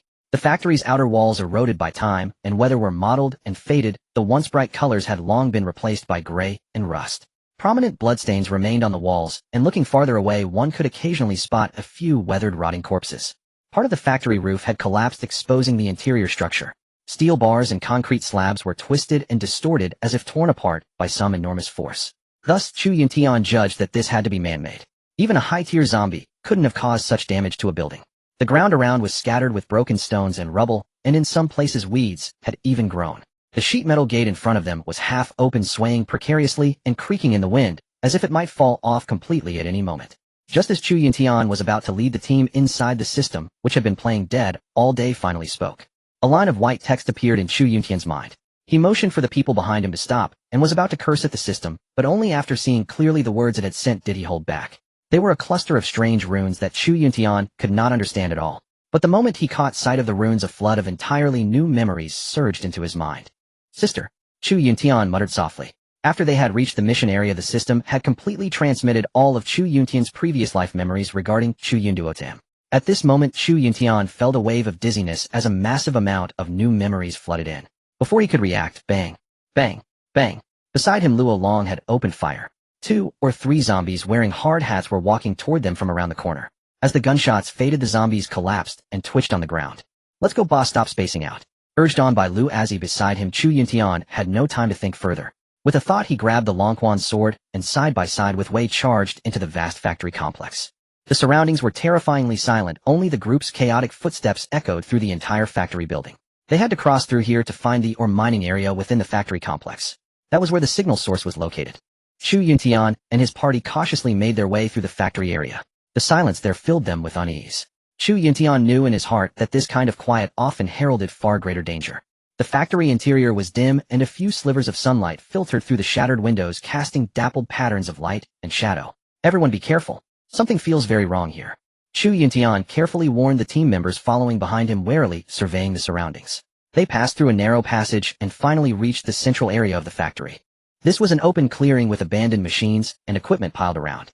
The air was thick with a powerful stench of blood, and countless bullet holes remained on the sheet metal walls. The group pressed deeper into the factory. Based on the markers they had followed along the way, the mine excavation site lay not far ahead. After all, this factory had been built on top of the mine. Soon they reached the mining area, leaving the mechanical equipment behind them. What appeared before them was an enormous, slanted, open pit excavation. The deep mine entrance gaped silently open like an eye of the earth, profound and unfathomable. Rubble and soil were scattered around the entrance, and a few rotting timber beams leaned against it. They had once been part of the mine's support structure, but now only their broken shells remained. Several hauling machines had stopped working and stood there covered in dust. As Chu Yuntian and his party approached, a faint sound of dripping water came from inside the cave. At that moment, Chu Yuntian instinctively looked down at the satellite locator in his hand. His current position had now completely overlapped with the location of the zombie crystal core, right beneath our feet. The words had barely left Chu Yuntian's mouth before he pointed his sword at the cave entrance. The few team members behind him were so tense that none of them had spoken the entire way. Lu Azhi clutched the P-45 submachine gun in her hand with great discomfort. As a girl, managing to carry such a heavy weapon the whole way was no easy feat, though fortunately she had awakened her ability. Before long, Chu Yuntian and his party began to advance along the edge of the mine pit, heading deeper into the cave. Sticky yellow earth squelched underfoot, and water dripped endlessly from the cave roof. The air around them was filled with the rotting smell of iron ore. Luo Feng instinctively covered her nose. By now she had already thrown her gun to her brother. After all, that thing really was too heavy. Just then a low guttural roar suddenly echoed from deep inside the cave mouth, making everyone tense up. Zombies. Luo Long warned in a low voice, raising his submachine gun and staring nervously into the darkness from which the strange shrieks came. Chu Yuntian had thought of that too. Zombies were always drawn to darkness. Since none could be found outside the factory, the explanation was simple. They had all crawled into the dark. Just then several not yet evolved zombies surged out from the shadows of the mine, their eyes glowing red. With piercing screeches they lunged at the group. Chaotic footsteps sounded, and the entire mine began to tremble. Open fire! Chu Yuntian roared. Luo Long and Lu Azhi dropped their wary expressions, hefted their submachine guns, and rushed to stand in front of Chu Yuntian. Rat-tat-tat! Rat-tat-tat! Huh! Awesome! The instant Luo Long pulled the trigger, bullets poured out in a deadly stream. Watching the scene unfold, Luo Long burst into wild laughter. In an instant, dozens of ordinary roaming zombies fell to the ground. Blood flowed down through the sodden, churned earth. Inside the cave, the acrid stench of, or mixed with the reek of rotting zombies. Chu Yuntian waved his hand, signaling everyone to hurry through. The gunfire just now would surely attract more zombies. They couldn't afford to stay in one place for long. At that moment, Chu Yuntian instinctively reached into his pocket for a cigarette. But just as he was about to light it, he abruptly extinguished the flame. After all, the space here was far too enclosed. He couldn't afford to smoke. Even if his craving flared up, he would have to wait. Moving along the edge of the mine pit, the group soon found a hidden entrance, a rail track passage meant for mine carts. Once they entered, the space around them suddenly widened. Beneath the arched walls stretched a straight tunnel leading into the darkness ahead. It was a downward slope descending deeper into the mine. This must have been where the ore was transported. Brother Chu, do we really have to go in through here? Lu Azhi looked at the pitch-black cave entrance and asked. At the end of the slope was a vast underground chamber filled with ores and discarded tools. Chu Yuntian glanced at the satellite locator in his hand. Their party had to descend from here because the zombie crystal core was directly ahead. The signal source should be right there. Looks like we'll have to take the risk. Chu Yuntian gave the Longquan sword in his hand a flick and turned his gaze toward the dark mine shaft before him. Just as everyone was about to move forward, a piercing cry rang out. Help, help me. Chu Yuntian stared hard at the darkness ahead. The voice was utterly eerie, echoing endlessly through the surrounding tunnels. Chu Yuntian swiftly held the Longquan sword horizontally across his chest, his eyes sharp as blades fixed on any movement that might emerge from the darkness. He knew that this cry might mean they had caught the attention of something far more powerful. This was definitely not a human voice. This place had long since fallen. Even if there were survivors, they could not be hiding in here. Besides, with so many zombies blocking the entrance, just now anyone hiding inside would have starved to death already. So Chu Yuntian immediately realized that the source of the voice was absolutely a high-order zombie that had evolved intelligence. Chu Yuntian gave a backward signal to his team members. By now, Wei's figure had already begun to flicker, and a wave of energy rose with his movement, enveloping Chu Yuntian and the others. Damn it, let's take that bastard down. Stop being so paranoid, shit. Luo Long cursed toward the source of the sound in the darkness. Everyone prepare for battle. Chu Yuntian gave the order in a low voice, his voice echoing through the mine. The team members quickly fanned out their gun barrels, aimed into the deep darkness. Suddenly a dark shadow shot out from within, moving so fast, it was barely visible, leaving only an afterimage. Chu Yuntian instinctively swung his sword. The blade collided with the shadow, producing a metallic clang. He felt a tremendous force transmit through the sword, knocking him back several steps. Wei hurried forward, leaped into the air, and raked his eagle claw toward the shadow. Just as the two pulled back half a step, the team members behind them opened fire.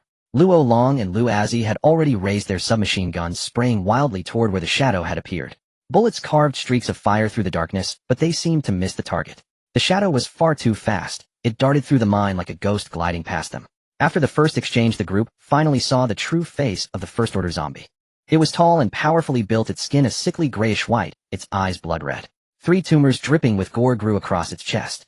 Strangely, its back was covered all over with dazzling or crystals. When the flashlights of Chu Yuntian and his group struck them, the reflection seemed to light up the entire cavern. Open fire. Chu Yuntian shouted, then stepped back a little with Wei. Roar, roar, roar. Staring at the aberration before him, Chu Yuntian could not help but feel a headache coming on. Luo Long and Lu Azhi's submachine guns rang out once more.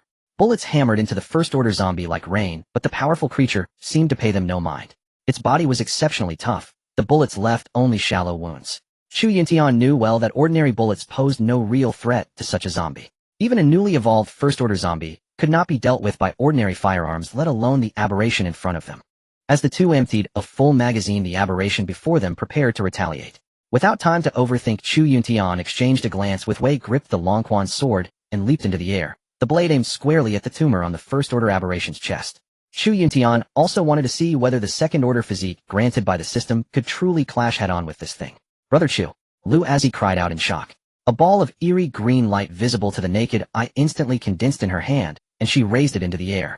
When the green orb touched Chu Yuntian as he soared through the air, he immediately felt his arms surge with strength, and his speed was increased as well. This was Lu Azhi's ability. Besides healing, don't forget that her ability also included enhancement.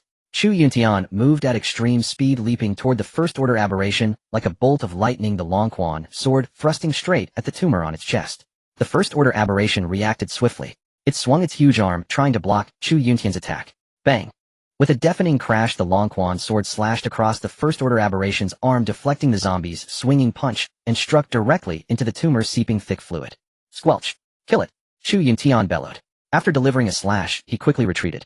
Luo Long and Lu Azhi had already reloaded. Muzzle flames flared as countless bullets erupted from their guns, striking precisely into the shredded tumor. Stung by the pain, the first-order aberration instinctively retreated a few steps. Now, Chu Yuntian thought to himself, then shot away a glance as the gunfire behind him fell silent. The two charged shoulder to shoulder at the high-tier zombie before them. Chu Yuntian raised the Long Quan's sword high and using all the strength in his body brought it down in a single crushing strike upon the stinking tumor, already oozing black fluid. Roar! The zombie was about to lunge and grab Chu Yuntian when Wei's figure flickered, rushing forward to block the blow head-on. Clang! The golden eagle talon clashed with the first-order aberration's sharp claws, producing a crisp ringing sound. The first-order aberration, now in pain, stumbled backward again and again, clutching its tumor with both claws, and roared up at the cave ceiling. Roar! Roar! Roar! As its roar reverberated, sounds came from the bottomless cave mouth behind them. Countless roars answered the aberration's call. Boom! Boom! The entire cavern seemed to tremble, and broken stones rained down from above. Chu Yuntian and his party instantly sensed that something was wrong. Damn, that thing is calling its companions. Chu Yuntian's heart tightened. If a small zombie tide lay hidden deep in the cave, escaping through such a cramped space would be nearly impossible for them. Quick, concentrate fire on its tumor. Chu Yuntian shouted at the aberration that had retreated deeper into the cave. Luo Long and Lu Azi didn't dare delay. The P-45 submachine guns in their hands roared, bullets pouring into the tier one aberration like a torrential storm. Under Chu Yuntian's direction, both fighters concentrated their fire on the tier 3 zombie's tumor. The tumor, already slashed apart by Chu Yuntian, was the creature's weak point, and every bullet inflicted substantial damage. Powerful as the tier 3 zombie was, the combination of severe wounds and concentrated gunfire still caused it pain, and it emitted one hoarse roar after another. The bizarre orb behind it changed from blue to red in an instant, casting a crimson glow over the surrounding tunnels. Now, altogether, the Long Quan's sword and the eagle claw traced streaks of light through the air. Chu Yuntian and Wei leapt up side by side, and his tier 2 physique granted him even greater speed. Yet it was still somewhat slower than Wei's phantom-like flicker. Chu Yuntian drove the Long Quan's sword deep into the tier 1 aberration's tumor. A thick viscous fluid sprayed out, and he dodged to one side. Move! Wei bellowed, sinking the eagle claw viciously into the tier 1 aberration's eye. Ag! With a strange shriek, the tier 3 zombie thrashed violently, its massive steel claws raking across the ore-strewn walls and leaving furrow after furrow behind. Rumble! The aberration's convulsions, coupled with the chaos of footsteps from deep inside the cave, sent the entire mine shaft trembling. Chu Yuntian didn't dare waste another moment. He had to finish this huge threat immediately, or once the ordinary zombies gathering behind it converged, the whole group would be in serious trouble. Blinded by Wei, the tier 1 aberration now swung its steel claws madly while the tumor on its chest slowly oozed a dark blackish liquid. An instant later, the cramped mine shaft was thick with the stench of the ruptured tumor. Just as Chu Yuntian was about to strike again, Wei flashed behind the aberration and made a clean killing swing. Bang! Bang! Bang! Wei's body dissolved into a series of afterimages as he cut rapidly across the tier 1 aberration's back. The eerie blue gems attached to its back suddenly burst apart. Rumble! The tier 1 aberration's body then convulsed a few times and toppled straight down into the dark pit behind it. Chu Yuntian and the others gasped for air, staring warily into the seemingly bottomless shaft, always on guard against any zombies that had been summoned from within. But the instant the zombie fell, the chaotic footsteps in the depths stopped. Damn, that felt great. Luo Long's eyes gleamed red as he ran his hand over his submachine gun and cursed with satisfaction. It seems this tier 1 aberration was the lord of this place. Now that it's dead, the other zombies probably won't dare come close for a while. After the tier 1 aberration fell, silence immediately pervaded the area. Chu Yuntian put away his Long Quan sword, calm and composed. Huh, what do we do now? Do we keep going? Lu Azi pushed a strand of hair from her forehead and asked breathlessly. Chu Yuntian nodded. He knew the mission was not yet complete. They still had to find those 2 zombie crystal cores. That also explained things easily. The explorer over at the building had died at the hands of this tier 1 aberration, so the 2 cores had to be somewhere in the depths of this cave. Careful, everyone. We keep moving. Led by Chu Yuntian, the group continued deeper into the mine. As they advanced, the air grew increasingly damp and beads of water began to appear on the walls. The farther they went, the more forked tunnels they encountered, but Chu Yuntian and the others stayed on the main railway track. Before long, a faint light flickered ahead, and everyone tensed up at once. What's that?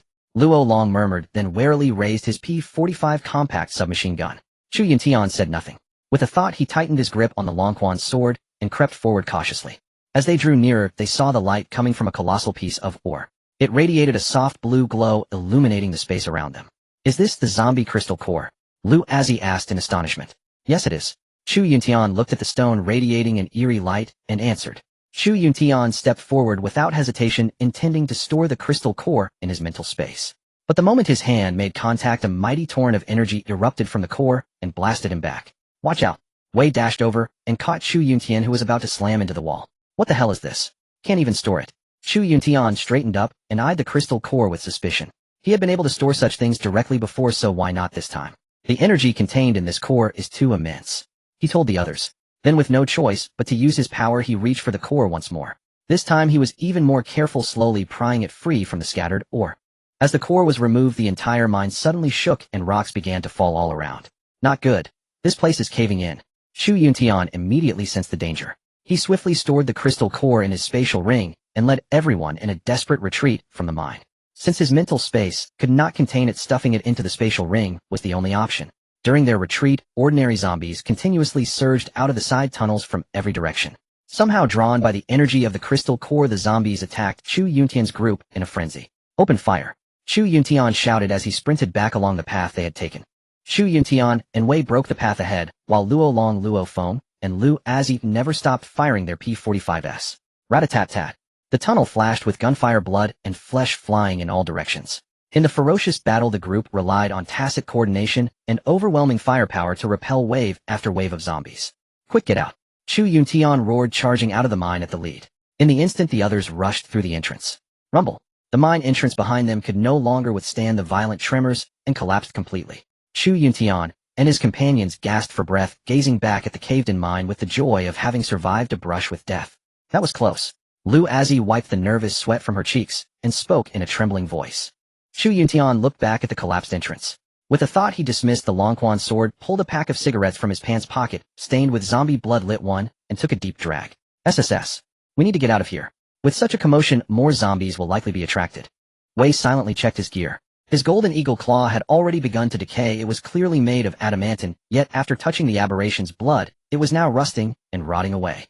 Wei stared at the corroding claw in his hand, confusion in his eyes, because the knowledge base in his mind contained no entry for adamantine corroded by blood. Chu Yuntian took a deep breath, walked to the front of the group, and unconsciously entered the space within the spatial ring, gazing at the two blindingly bright zombie crystal cores. The brilliance of those two cores already surpassed the ones he had previously obtained, and a half-formed idea surfaced in Chu Yuntian's mind. The purity of these two zombie crystal cores was far greater than that of the two he had before. Why not hand over his original two instead? Such fine treasures. He had nearly risked his life to get them. There was nothing unreasonable about quietly keeping them, was there? Chu Yuntian thought to himself, and a sly smile that no one noticed curled at the corner of his mouth. Later, the group returned to the wheat field where the cockroach car was parked. Chu Yuntian checked the satellite locator in his hand and confirmed the route back. Let's go. The cockroach car weaved through the ruins, Chu Yuntian in the passenger seat. His eyes scanned the surroundings alertly, despite their having left the mine area long behind. But with such powerful crystal cores in his hands, who could say what they might attract? Luo Feng sat in the back, slumped against the seat, her face full of disappointment. Her mind kept replaying the battle just now. The power of that tier one zombie had left a deep impression on her.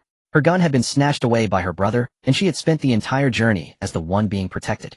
Luo Long, meanwhile, was chattering endlessly about his glorious exploits. Damn, you know what, sis? It was insanely awesome. Ha! Rat-a-tat-tat. They dropped in one whole row, ha! Wei sat silently in a corner, gaze fixed through the window on the world outside, still holding the rusted adamantine eagle claw in one hand, as if lost in thought.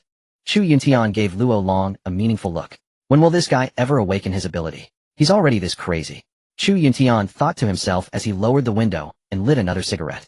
The smoke drifted on the wind, trailing back along the road they had come. As the cockroach car slowly entered the urban area, the surroundings shifted from bleak wilderness to ruins everywhere. The vehicle rolled down the desolate road, Chu Yuntian's thoughts drifting farther away with the turning wheels. He thought of the younger sister the system had mentioned, quietly analyzing the information and images the system provided, both unfamiliar and familiar. At last, the cockroach car returned to Jinyuan building. A considerable number of zombies had already gathered beside the underground garage. After watching and confirming there were no aberrations nearby, Chu Yuntian drew his sword, got out of the vehicle first, and dealt with the dozens of zombies that shambled toward them. Then they made their way back to the elevator shaft. All the zombie corpses there had vanished, most likely cleaned up by the people from the base. Ding. The moment they stepped into the elevator shaft area, the system in Chu Yuntian's mind sent him a notification. That glaring line of white text appeared once more. Mission complete. The Longquan sword has evolved to the second tier. A line of white text surfaced in Chu Yuntian's mind, and a flicker of joy stirred within him. With a thought, the Longquan sword materialized once more in his left hand. The blade itself was unchanged save for a faint crack that had appeared on the hilt, glowing with a molten magma-like red light. Hey, I mean, what exactly has changed? Chu Yuntian asked in his mind. Ding. Reply to host, of course there's a change. The appearance stays the same, but the power has greatly increased. Host may try it out. Since the system had said so, Chu Yuntian said no more. Everyone stay sharp, he called to the people behind him, then led the way into the elevator. With a soft ding, the elevator doors opened. Chu Yuntian shook off his thoughts, and the group stepped out, returning to the survivor base. What greeted them was still the endless stretch of food supplies with scattered survivors wandering among the shelves. The base remained as busy as ever, survivors bustling in every sector, and no one paid any attention to Chu Yuntian's arrival. Just as Chu Yuntian was about to lead his people deeper inside, his phone rang. It was Fatty. Brother Chu, I made another trip to the American stronghold today. The American base held. The zombie horde was repelled and vanished without a trace. Alright, I understand. Once we're done here, we'll come join you right away. Chu Yuntian hung up, pulled a cigarette from his pocket, and lit it, lost in thought. Damn, they actually held out. Meanwhile, the black-clad guards standing by the steel gate noticed Chu Yuntian and his group and came forward in small clusters to welcome them. Everyone stay sharp. Chu Yuntian called to the men behind him, then took one last deep drag, flicked the cigarette away, and followed the black-clad guards toward the interior of the supermarket. Boss Chu Yuntian and his people are back. Soon the group arrived at the door of Chiu Ji's office, and the lead man in black stepped forward and knocked. After a long while, there was still no response from inside. Chu Yuntian pushed the black-clad man aside and knocked again, but there was still no answer. Brother Chu, look. Deng Luolong pointed at a sliver of light showing beneath the door gap. Clearly someone was inside the office. What the hell is going on? Is that old bastard deaf? Chu Yuntian frowned, pushed open the office door directly, and charged in with his people. Inside the office, Chiu Gu was seated behind his desk. Before him loomed a massive screen displaying surveillance feeds from every sector of the base. I've brought what you asked for.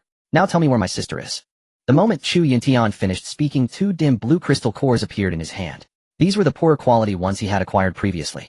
Chiu Gu turned around, a cigar still dangling from his mouth, glanced at Chu Yuntian, then shifted his gaze back to the screen.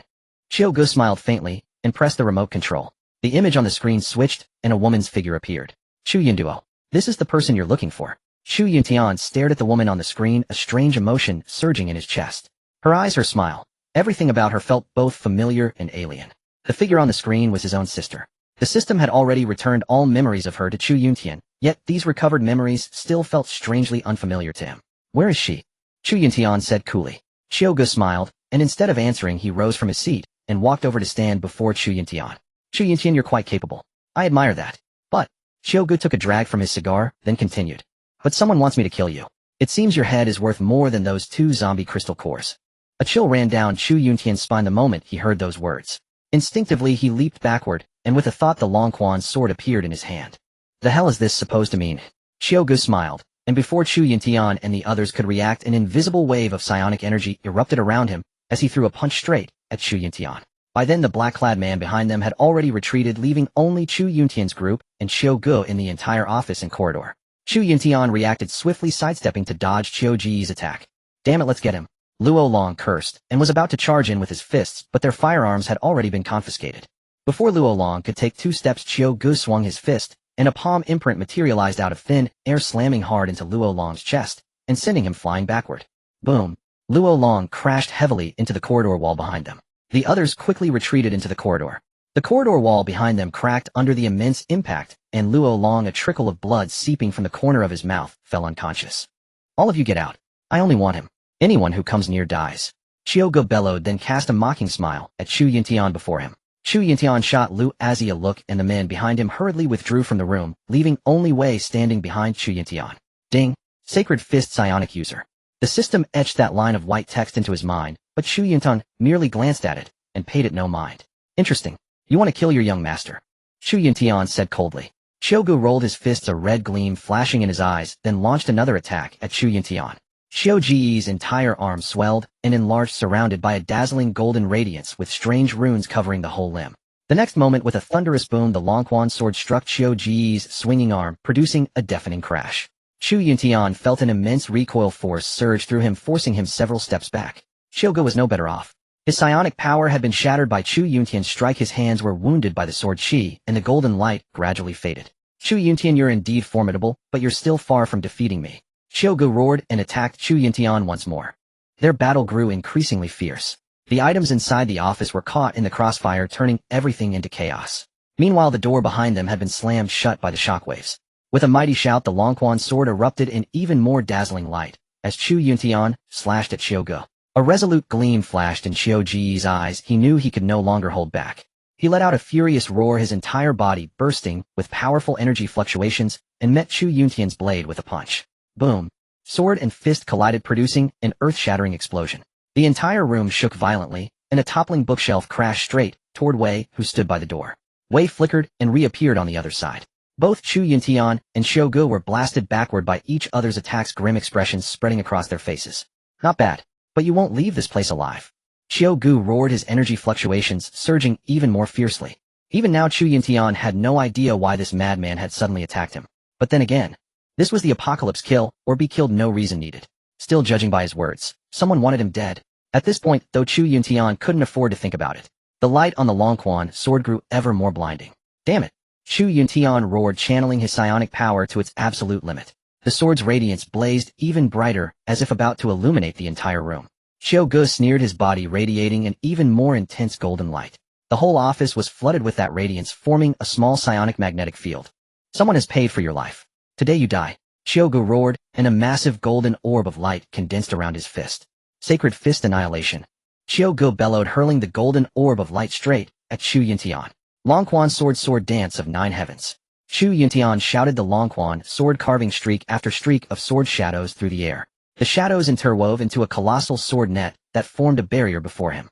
This was the skill bonus of a second-tier weapon, the Longquan sword. It was his first time using it. The crack on the hilt now blazed with a piercing red light. Boom. The golden orb of light collided with the sword net, producing a thunderous roar, and the entire room shook violently under the impact. Chu Yuntian felt an enormous force slam into him, sending him flying backward until he crashed against the wall. Cough, cough. Chu Yuntian coughed out a mouthful of blood. He could feel his strength draining swiftly, but he knew he couldn't fall now. Gritting his teeth, he forced himself to his feet, his gaze fixed firmly on Xiao Gu. Xiao Gu was equally battered. Though his sacred fist was mighty, Chu Yuntian's sword dance of 9 heavens was nothing to sneer at. Cracks appeared on his fists, blood streaming down. Chu Yuntian shouted, and the Longquan sword erupted with unprecedented brilliance. The entire blade seemed to ignite, radiating scorching white light. Boom. The Longquan sword clashed with Qiu Ji's fist once more. This time Chu Yuntian did not retreat. His body stood as steadfast as a boulder rooted firmly to the ground. The golden light on Qiu Ji's fist began to rapidly dissipate under the force of the collision, and a look of terror spread across his face. Impossible. How could you possibly block my sacred fist? Xiao Gu roared, but the next moment the golden light around his fist vanished entirely. The Longquan sword slashed down, cutting straight into his arm. Up. Xiao Gu let out a scream of agony as the Longquan sword carved a deep wound into his arm, blood gushing out. Chu Yuntian did not relent. He swung the sword again, and the Longquan sword shot forward like lightning, piercing straight through Qiu Ji's chest and pinning him to the wall. Thud. Xiao Gu stared at Chu Yuntian with unwilling, desperate eyes, trying to speak, but only a stream of dark black blood spilled from his mouth. Chu Yuntian then signaled Wei to open the door. Do you yield now? I didn't even call for help. Otherwise I'd have made your death far uglier. Chu Yuntian glanced at Wei standing beside him and said contemptuously. Meanwhile his team members had already entered the room. Go up there and heal him. I still have questions to ask him. Chu Yuntian looked at Xiao Gu pinned half dead against the wall, then turned to the astonished Lu Azi and spoke. Then the others stepped back. Lu Azi produced a small ball of green light in her right hand and hurled it straight at Xiao Gu. Instantly Xiao Gu violently spat out a mouthful of black blood, and his eyes went from dim to bright. Chu Yuntian pulled the Longquan sword out of his body. At once Xiao Gu collapsed in the corner like a pile of mud. Cough. Cough. Cough. Chu Yuntian looked contemptuously at the half-dead Xiao Gu, whose chest bore a deep sword wound. Once the man regained a bit of consciousness, Chu Yuntian pressed the Longquan's sword against his neck. Tell me who sent you to kill me. And you know everything about my sister. Chu Yuntian was in no hurry. He fished a cigarette out of his pocket, lit it, and continued. We're all just trying to survive. Talk, and I'll spare your life today. By now Xiao Gu was slowly recovering under Lu Azi's healing ability, and the torn hole in his chest had finally stopped bleeding. I'll talk. Xiao Gu paused, then spat out another mouthful of black blood. If not for Lu Azi's timely healing, the man would have died long ago. The reason I could build a base here and become an ability user is all thanks to my older cousin's support. Cough. Cough. He's a senior researcher in the Longwa military. Your sister was one of his test subjects. He wanted me to capture you. Huff. Huff. Xiao Gu gasped and spoke with difficulty. While you were away he called me, and I happened to mention you. Then where is my sister now? Chu Yuntian cut Xiao Gu off, staring at the vague face in his mind, and demanded harshly. At Nanhai Island. That's where the military. Before Xiao Gu could finish, the green light on his body faded, his head drooped, and he died. Chu Yuntian stood up and glanced at Lu Azi behind him. Before he could speak, Lu Azi hastily explained, I did my best. He was too badly wounded by you. I kept him alive for nearly a minute. That's the limit of my ability. After hearing this, Chu Yuntian shook his head helplessly. There were still many questions he had not asked the man. But from that guy's mouth he could indeed confirm that he had a sister. Besides, by coming here for the mission, he had obtained 2 zombie crystal cores for nothing. If he had to kill the zombies himself, it would have been far harder. Although scavenging them carried risks, it was still acceptable. At that moment, Chu Yuntian lit a cigarette and went into his spatial ring, gazing at the 4 zombie crystal cores in his treasure vault. Their glow illuminated the entire space within the ring. Just then the black-clad guards outside the door heard the loud crash from the room and gathered in the corridor. When they approached and saw their boss lying dead in the office, the black-clad men froze. After all, their boss was an ability user. How could he have died so easily? Besides, he had the military behind him. Chu Yuntian and his group really had some nerve. You. Before the leading black-clad man could speak, Chu Yuntian pressed the Longquan's sword against his neck. I don't want to kill innocent people. Your boss made the first move. Now get out of my way. The black-clad men exchanged glances and then moved aside one after another. After all, they were just trying to survive in this base. Since their boss was dead, who were they supposed to fight for? Anyway, the supplies were still here. Once these people left, they could stay here carefree, idling their days away until death. Chu Yuntian withdrew the Longquan's sword from the black-clad man's neck and glanced back at his teammates. Let's go. Chu Yuntian said calmly and led the way out of the office. Behind them, the black-clad men filed into the office to deal with Chioji's corpse. After all, they had no pity for him. For he was a demon who ate human flesh without a flicker of mercy. The men had only stayed here to huddle together and survive. Who would really risk their life for him? This was the apocalypse now. Being a sanctimonious fool was the deadliest thing. Brother Chu, are we really just leaving? There's so much food here. Shouldn't we take some? Luo Long looked at the supplies in the supermarket, reluctant to leave. Chu Yuntian stopped, glanced back at Luo Long, and a smile curled at the corner of his mouth. Smart. Why didn't I think of that? Chu Yuntian's words made everyone's eyes light up, and they immediately set to work. Chu Yuntian and Luo Long were in charge of carrying instant food and water, while Lu Azi and Luo Feng organized the medicine and daily necessities. They moved as leisurely as if they were strolling through a mall, but on closer look it resembled a $0 shopping spree in the U.S. It was absolutely exhilarating. Everything they wanted was right here. But they had to take things that were convenient to eat and simple to use, since only a small portion could be carried away. Just then, dozens of survivors from the survival base emerged from who knew where, watching the few people frantically hauling supplies with both confusion and alarm. If they were living here, shouldn't they just take whatever they needed to eat? Why haul away so many supplies? Could it be that they were stealing and running away? A bold woman stepped forward and grabbed Chu Yuntian and Luo Long, who were packing up fast food, and sneered, newcomers. Don't you know the rules here? Everything here belongs to Chiu Go. What do you think you're doing? Luo Long smiled, drew his P45 from his waist, pressed it against the woman's head, and said, shut your damn mouth. That shitty Chiu Go of yours is dead. If you don't want to go keep him company, get the hell away. The woman was instantly scared out of her wits. When she saw the thing in Luo Long's hand, her face went pale, and she crouched down trembling and said, Big brother, don't shoot. Scram. After cursing, Luo Long ignored her, put away the real gun, and went back to what he was doing, madly hauling supplies. Chu Yuntian instinctively glanced at the survivors not far away who were staring at the two of them. Seeing this, Lu Azi felt a pang of compassion and said, don't worry. We've left plenty of supplies for you. We can't carry it all anyway. Your boss is dead. From now on, you can distribute these supplies among yourselves. As soon as she finished speaking, the survivors slunk away. Chu Yuntian gave Lu Azi a meaningful glance from a distance. They loaded everything they could take into Chu Yuntian's spatial ring until the space inside was stuffed completely full. Only after Chu Yuntian gave a satisfied look at the spatial ring did he signal the others to leave. Alright, moving out. The elevator doors slowly opened and Chu Yuntian and his group stepped out into the underground garage. Inside the garage, dozens of zombies were roaming. Seeming to catch the scent of living humans, they surged toward Chu Yuntian and the others. Fire! Chu Yuntian shouted, and the Longquan's sword in his hand turned into a silver flash of lightning, instantly slaying several zombies. Luo Long and Lu Azi were not to be outdone. The P-45 submachine guns in their hands roared, bullets pouring into the zombie horde like a storm. Wei, meanwhile, turned into a blur. The eagle claw blades in his hands swept out streaks of cold light, severing the zombies' heads one by one. Luo Feng gripped her compact submachine gun tightly. Though her marksmanship wasn't as good as the others, her courage and determination were in no way inferior. With their well-coordinated teamwork, the zombie horde was soon cleared out. Chu Yuntian walked over to the cockroach car, opened the door, and signaled everyone to get in. Brother Chu, where are we heading? Luo Long asked as he got into the car. We're going back to Tianan City, now, to pick up your brother Fatty. Chu Yuntian started the engine, and the cockroach car slowly drove out of the underground garage.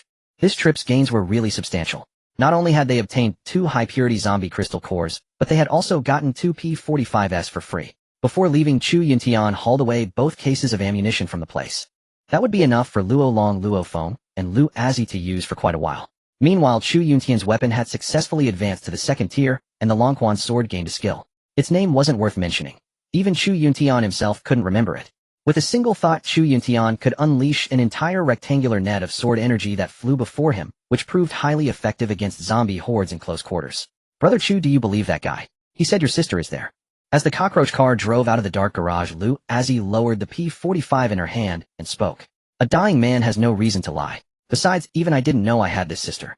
Chu Yuntian said meaningfully. It wasn't that he didn't believe Chiu Gu. Just moments ago the system had given him a definite answer. His sister really was on Nanhai Island. However, that place was 5,000 kilometers from the city they were currently in. Even driving day and night, without stopping, it would take months to get there. The cockroach car weaved through the ruins, and Chu Yuntian and his group drove toward Tianan City. Chu Yuntian rolled down the window and let the wind brush against his face. His gaze was resolute, and his heart was filled with anticipation for the future. He knew this world had changed, but he also believed that as long as they kept striving, they would surely carve out a place of their own in this apocalypse. In his previous life, he had been undone by a petty villain. He wondered whether that bastard Wang Kai was still alive. At that moment, Chu Yuntian thought of him again. Damn it, I'll definitely kill you with my own hands. Chu Yuntian thought to himself. Just as his memories of his sister were restored, the vague image of his enemy Wang Kai grew even clearer. After driving through the ruins for several hours, the cockroach car finally arrived at the villa district of Tianan City. Chu Yuntian stopped the car and signaled everyone to get out. Luo Long looked at the villa district before him and jumped out of the car, his face full of excitement. Chu Yuntian glanced at the villa not far away, wrapped in an energy shield, and warmth filled his heart. It was already dusk. The afterglow of the setting sun spilled over the island on the lake, adding a touch of warmth to this desolate world. Home, a safe haven. Fatty, we're back. Chu Yuntian parked the roach and shouted from the entrance of the villa with several team members behind him. The moment the words left his mouth, the villa door slowly pushed open from the inside. Brother Chu Wei, you're finally back. Fatty ran up excitedly and gave Chu Yuntian a bear hug, not caring at all about his own blood-soaked filthy clothes.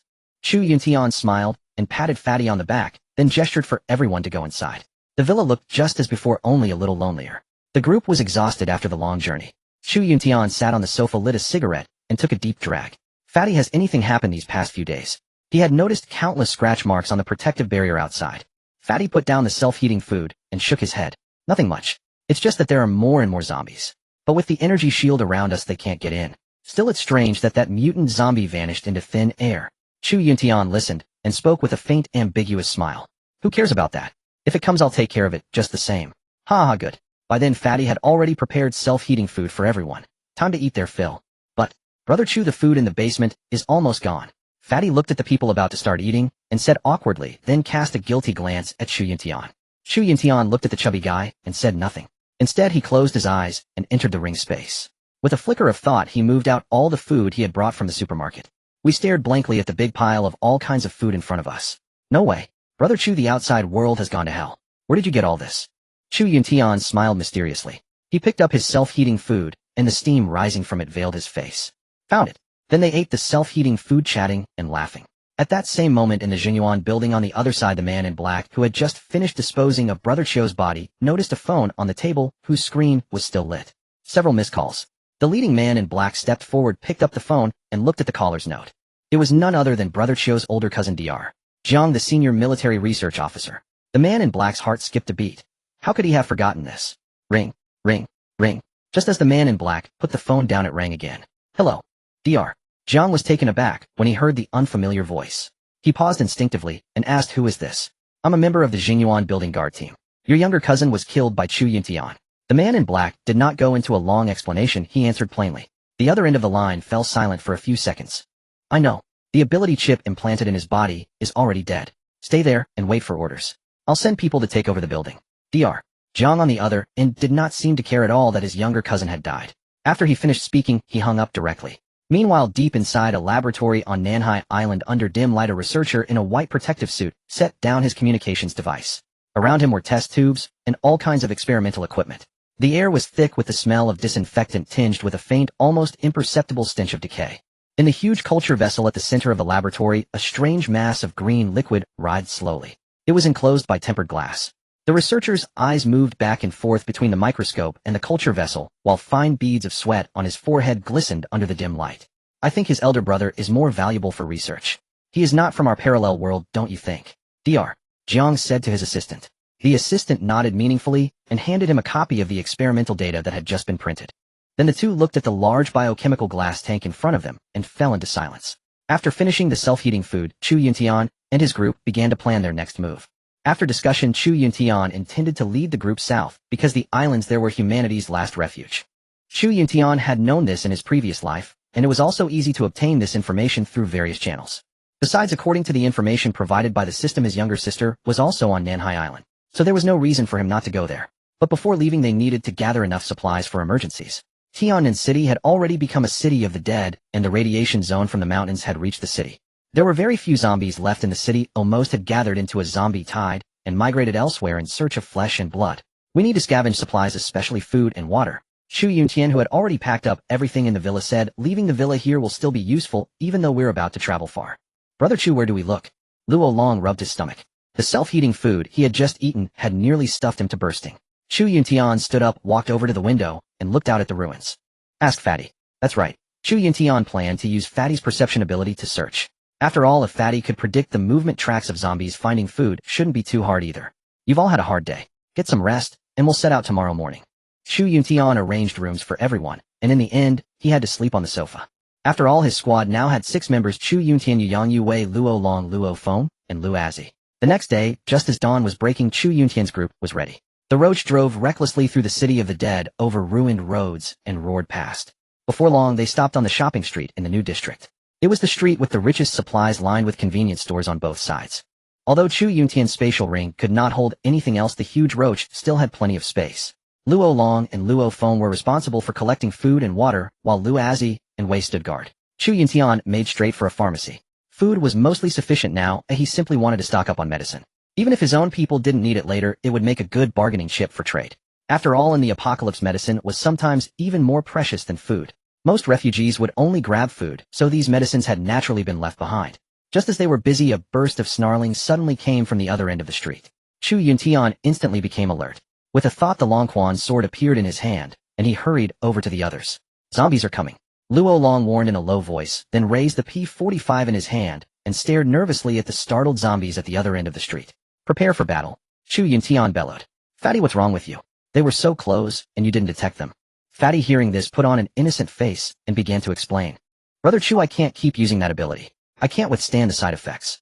Chu Yuntian scratched his head awkwardly after hearing this, then looked into the distance. 4 or 5 first-tier zombies were wandering over this way, with dozens of ordinary zombies mixed in. The zombie horde drew closer and closer. Chu Yuntian gripped the Longquan sword tightly, ready to fight. Just as the horde was about to enter firing range, Chu Yuntian let out a loud shout. Open fire. Gunfire erupted at once, bullets pouring into the horde like a torrential downpour. The ordinary zombies, caught off guard, dropped one after another with no chance to resist at all. Chu Yuntian was not idle either. Wielding the Longquan sword, he charged into the horde. Sword light flashed as he cut down the first-tier zombies in a few moves. With a second-tier weapon and a second-tier physique, he was no longer afraid of the things he had once dreaded. He dealt with them with ease. Search quickly and don't stay here too long. As soon as Chu Yuntian finished speaking, everyone put away their weapons and went back into looting mode. Fatty was only eyeing the food.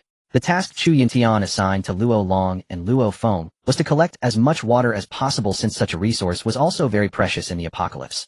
Lu Azi and Wei, on the other hand, picked out some nice clothes and prepared several large baskets of daily necessities. Even in the apocalypse, women's love of beauty had not changed. Afterwards, they went to a hardware store and collected some repair tools. Chu Yuntian also deliberately gathered some gasoline and batteries for emergencies. Just as they were about to leave, a group of survivors poked their heads out from an alley on the street and watched. Their eyes were wary, and several of them held large machetes as they sized up the group.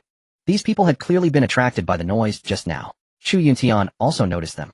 So he signaled everyone to get ready to leave. Chu Yuntian took out a pack of cigarettes from his pocket, lit one, and with a thought, the Longquan sword vanished. The survivors peeking from the alley were stunned by what they saw. Damn, how did the sword in his hand suddenly disappear? Are my eyes playing tricks on me? Hey, who cares? They didn't see us anyway. That bunch doesn't look like easy prey. Another man said, his voice trembling. At that moment, Chu Yuntian's group had already boarded the roach, ready to set off again. The reason Chu Yuntian didn't plan to pay attention to those people was simple. In the apocalypse, everyone moved for profit. He had taken things from their turf. And yet they could remain indifferent. That only meant they were a bunch of cowards who would have to endure it. Why should he confront them, especially when he had more important things to do right now? At this time, Chu Yuntian was still talking with the system, asking about matters related to Nanhai Island, but the system did not seem willing to tell him too much. Instead it chose an ill-timed moment to issue him a new mission. Ding. Detected that the host is about to leave Tian'an City and head for a brand new instance. Good luck. Chu Yuntian sat in the passenger seat of the cockroach car, his brows tightly furrowed. He had just received a new mission from the system demanding that he return to Jinyuan City. It seemed he had no choice but to go back to that city teeming with aberrations. He had originally planned to take a detour and flee southward. However, the system's rewards were always too generous to pass up. Brother Chu, why do we have to go back? What the hell are those things? Lu Azhi asked in confusion. She had just been fantasizing about an adventure to Nanhai Island heading to humanity's pure land. But now it looked like they would have to follow Chu Yuntian on another adventure. Still, her life had been saved by Chu Yuntian, so she couldn't harbor the slightest complaint. Only a trace of confusion. Chu Yuntian took a deep drag of his cigarette and slowly let out a few smoke rings, a glint of determination flashing in his eyes. I've received a new mission from that thing in my head. We need to go back. Lu Azhi naturally knew there was something strange in Chu Yuntian's mind, but she only regarded it as his special ability. After all, her leader talked to himself every day. It made sense that something was living in his head. The world had already gone mad. What couldn't be explained? Lu Azhi gave a soft snort. It hasn't told me the specifics yet, but we have to go to Jinyuan City first before I can get the hint. After saying this, Chu Yuntian tried to converse with the system in his mind again, but that fellow still ignored him. It only left behind a glaring line of white text. Proceed to Jinyuan City and accept World Mission 3. Since the host left the mission area midway, please return quickly. Then what are we waiting for? Luo Feng cut off the group's chatter at that moment. Let's go as soon as possible. I don't want to be caught in the dark again. Chu Yuntian stubbed out his cigarette, nodded subconsciously, and started the cockroach car. As the deafening roar sounded, Lakeheart Island was quickly left behind. The zombies visible in Tian'an City had mostly evolved into first-rank zombies. It was hard to see any ordinary zombies anymore. Most of those ordinary zombies had moved along with the zombie horde, while some low-rank zombies, having gained rudimentary intelligence, chose to wander alone. After several hours of bumpy travel, Chu Yuntian and his party finally reached the outskirts of Jinyuan City. The city was still shrouded in deathly silence with ruins and rubble everywhere. Occasionally a few wandering zombies stalked through the decrepit streets. Before long, as the cockroach car pushed deeper, visible aberrations began to increase. All sorts of grotesque, indescribable aberrations appeared on both sides of the expressway. Everyone stay alert. Just then Chu Yuntian broke the silence inside the vehicle. After leaving the expressway and entering the city's main thoroughfare, they could already see dense clusters of high-rise buildings towering ahead. Just then Chu Yuntian finally received word from the system. The earlier line of white text had faded at some point, and new characters began to appear.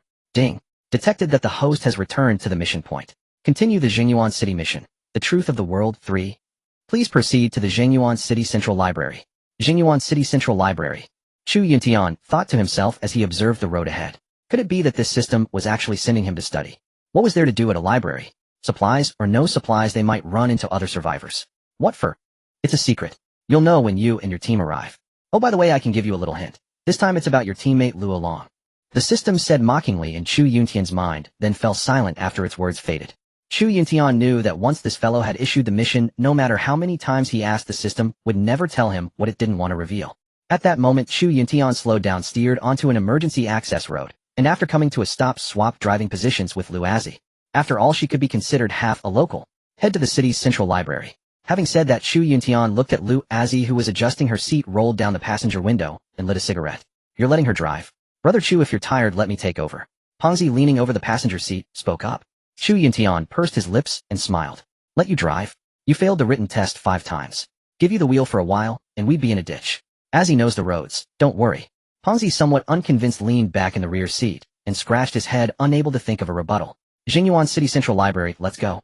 As Lu Azhi floored the accelerator, a burst of flame shot from the cockroach car's exhaust pipe, and the vehicle launched forward, setting off once more. Driving through the streets of Jinyuan City, Chu Yuntian and his group once again saw the bizarre aberrations lining both sides of the road. One aberration, twisted by infection, resembled a stretched rubber man. Its limbs were contorted at impossible angles as it crawled slowly, its eyes glowing with a dim green light. The most shocking sight came when they reached the ring-shaped overpass. Beneath it, an enormous zombie's body was fused with a bus, and several tree-trunk-thick hands propped it up from the ground. At the very least, it's second rank. Pongzi, who had activated his ability, sensed the aura of the aberration beneath the overpass dozens of meters below, and said to the others in the car. The others in the car were not surprised, since they had already encountered these creatures once before. Only Pongzi was still getting used to it along the way. Brother Chu, once I become stronger, I'll kill every single one of them. Luo Long, sitting in the back seat with his eyes glowing red, stared at the grotesque aberrations outside and shouted excitedly. I look forward to that too. Chu Yuntian replied blandly. As the cockroach car tore through the streets of Zhenyuan City, the surroundings grew increasingly desolate and terrifying. The light around them gradually dimmed, and the sunlight overhead grew weaker.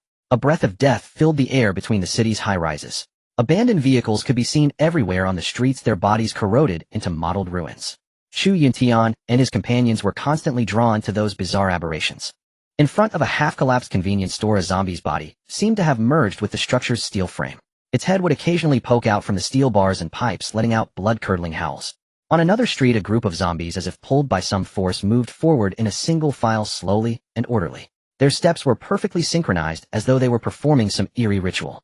"This place is really getting stranger and stranger," Lu Azhi muttered quietly while driving.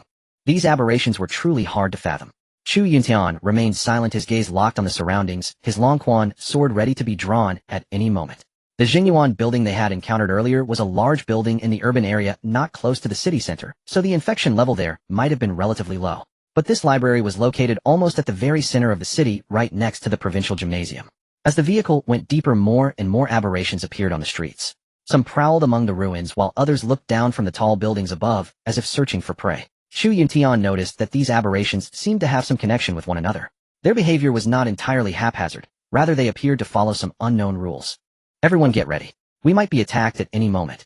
Chu Yuntian warned his team members, for they had already been ambushed once before. Just then an aberration with enormous wings dove down from the sky. Its speed was so extreme that it closed in on the vehicle almost in an instant. Whoosh! A violent gust swept past, as that grotesque flying aberration skimmed over the top of the vehicle. That was close. Lu Azhi caught her breath. She could almost feel the aberration's claws scraping across the roof just now. After a grueling drive, Chu Yuntian and his party finally arrived at the Zhenyuan City Central Library. Fortunately, thanks to the cockroach car's breakneck speed, they were not attacked by aberrations this time during the trip. The library was a massive modern building, its exterior made of glass curtain walls that cast a dazzling reflection under the sunlight. However, most of the glass was now shattered, leaving only sharp fragments hanging from the frames, as if they might fall at any moment. The library's main gate stood wide open, as if welcoming Chu Yuntian and his group. Yet from that dark entrance emanated an unsettling presence. Around the library was an open plaza. The fountain in the plaza had long dried up, leaving only withered aquatic plants and broken stone carvings. "This is the Zhenyuan City Central Library." The group readied their weapons, got out of the cockroach car, and slowly walked toward the entrance of the massive building. As they approached, a pungent stench mixed with blood hit their noses. "Pongzi, use your ability to scout." As soon as Chu Yuntian finished speaking, Pongzi dropped the large battle axe from his hands and pressed his palms together before his brow. The next moment his aura expanded. A sensing thread that only Pongzi could see seeped into the large building not far ahead. "Up!" Pongzi cried out, and the air around him rippled. After less than 10 seconds, Pongzi opened his eyes and immediately looked somewhat weakened. I'm fine, Brother Chu. My ability didn't detect anything in there. Not even an ordinary zombie." When Chu Yuntian heard this, he was utterly astonished. A library this large, covering an area of several hundred mu. Could there really not be a single aberrant around it? Chu Yuntian was baffled, but he understood that truth. If something is out of the ordinary, there must be a demon behind it. Besides, since the system had arranged for them to come here, it couldn't be that there was nothing at all. Truly incredible. When Wei heard Pongzi say this, she who had been silent for the entire journey finally spoke up. "Indeed, it is somewhat unbelievable, but we still have to go in." Chu Yuntian gripped the long quan sword tightly, his eyes fixed firmly on the library entrance before him. Just then the system in his mind seemed to sense something and finally deigned to speak. "Ding. Detected that the host has arrived at the mission area." Then a strange rune appeared in Chu Yuntian's mind. "Wait, what the hell is this?" Chu Yuntian stared at the strange symbol in his mind, utterly baffled. The white text changed again. "Find it." Fatty interrupted the exchange between Chu Yuntian and the system. "Brother Chu, do we really have to go in? It just feels so terrifying in here." Although Fatty did not sense any zombies or anomalous presences, his ability was sending him intense warnings, so he pressed close to Chu Yuntian and said in a low voice. Chu Yuntian cast a speechless glance at Fatty behind him and ignored him. "Everyone stay alert. Prepare to enter." He took the lead toward the massive honeycomb-shaped library at the top of the steps. They quickly climbed the stairs. The sign beside the library was splattered with dried blood. Inside the library was dim and murky, with only a few thin shafts of sunlight slipping through the shattered windows, casting dappled patterns of light and shadow. A faint musty smell of old books hung in the air. Chu Yuntian stepped in first. Meanwhile, the unease in Fatty's chest grew stronger, and he gripped the huge iron axe tightly in his hands. The group began searching the library's main hall. Chu Yuntian and Wei took the upper floor, a Luo Long and Luo Feng took the lower floor, Lu Azhi and Fatty took the reading room not far ahead. Chu Yuntian and Wei moved carefully up the stairs. The steps were thick with dust, and every step left a clear footprint. They reached the second floor of the library. The bookshelves were tilted and toppled books scattered across the floor. Clearly someone had already searched this place for supplies. Brother Chu looks like someone has already been here. Wei pointed at the dust-covered floor beneath his feet. The clearly visible footprints proved someone had beaten them to it. Seems we're not the first to arrive. Chu Yuntian frowned and instinctively spread his ability aura layers of cold light condensing around the long quan, sword in his hand. At that moment, they entered a huge reading room. The windows had been shattered and sunlight poured straight in onto the dust-covered tables. Chu Yuntian walked to the window and looked out. The square remained completely empty. This place was utterly incongruous with the apocalyptic world outside. Silence. Too silent. Brother Chu, I found something. Just then Wei discovered some strange symbols emitting a blue glow in a corner of the reading room. Chu Yuntian hurried over and saw strange runes carved on the wall, runes exactly like the one the system had sent him. Though Chu Yuntian had no idea what the strange symbol from the system meant, he had entered the library on a whim to try his luck, and he had actually found it. Just then the system's voice rang out and Chu Yuntian's mind again detected the host has discovered the runes. Mission updated. Unravel the mystery of the runes. Reward ability Serum 1. Unravel the mystery of the runes. Ability Serum. When Chu Yuntian saw these keywords his heart leaped with joy. This reward was genuinely explosive. But then he thought about it. Here he was in the apocalypse, and what kind of mission was this? Chu Yuntian muttered to himself as he began carefully examining the glowing runes, but no matter how he looked at them, he could not make heads or tails of them. Meanwhile Luo Long and Luo Feng searched among the bookshelves downstairs. Luo Feng suddenly noticed an old tattered diary, glowing with blue light tucked into the corner of a shelf. Brother, come look at this. Luo Feng stood on her tiptoes and called Luo Long over from the other end of the shelves. Brother, why is this book glowing? Luo Long looked around warily, then opened the strange black notebook. In an instant blue light burst forth and enveloped the two of them. Then rows of glaringly bright words appeared before their eyes. They have come. The age of aberrance has arrived. Congratulations, survivor, for living through it. Find the rune mark I left behind. Inside the secret chamber beneath the library, there must be what you are looking for. With that, the black notebook dissolved into a shimmer of light and vanished. The siblings were clearly terrified, but after witnessing what had just happened, Luo Long grabbed his sister and rushed out of the reading room. Before long, the two dashed to Chu Yuntian's side, chattering breathlessly. Secret basement. Chu Yuntian looked at the mysterious symbols before him, then at the two terrified siblings beside him, and found himself equally at a loss. Not wanting to waste more time, Chu Yuntian gathered the team and headed toward the basement level. Soon they reached the lowest floor of the library, a huge storeroom piled high with all sorts of debris and aged-old books. The basement door was tightly sealed and runes identical to those upstairs were carved upon it. When Chu Yuntian reached out to touch the runes blocking the basement door, a recoil force slammed into his hand, sending him staggering back several steps. These runes are a protective measure.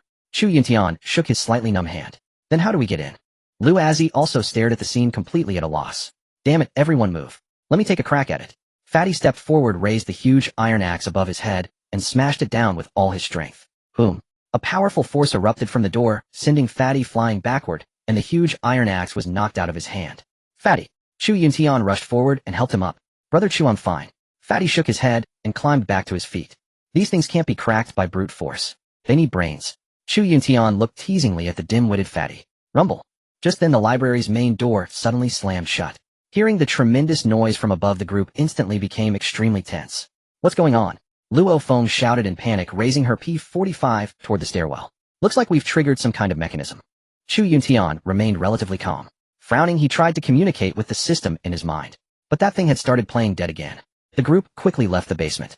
They began searching the library for any possible exit, but all the doors and windows had been sealed by the power of the runes and could not be opened. Gathering again in the main hall, the group waited for Chu Yuntian's decision. Brother Chu, what should we do? Fatty asked anxiously. If I knew what to do, I'd have taken you out of here long ago. Hearing that, Fatty shook the huge iron axe in frustration, growing more and more restless as he looked at the completely sealed library around them. Chu Yuntian took a deep breath. He knew they had to find a way to break the runes as soon as possible, or they might end up trapped in here until they died.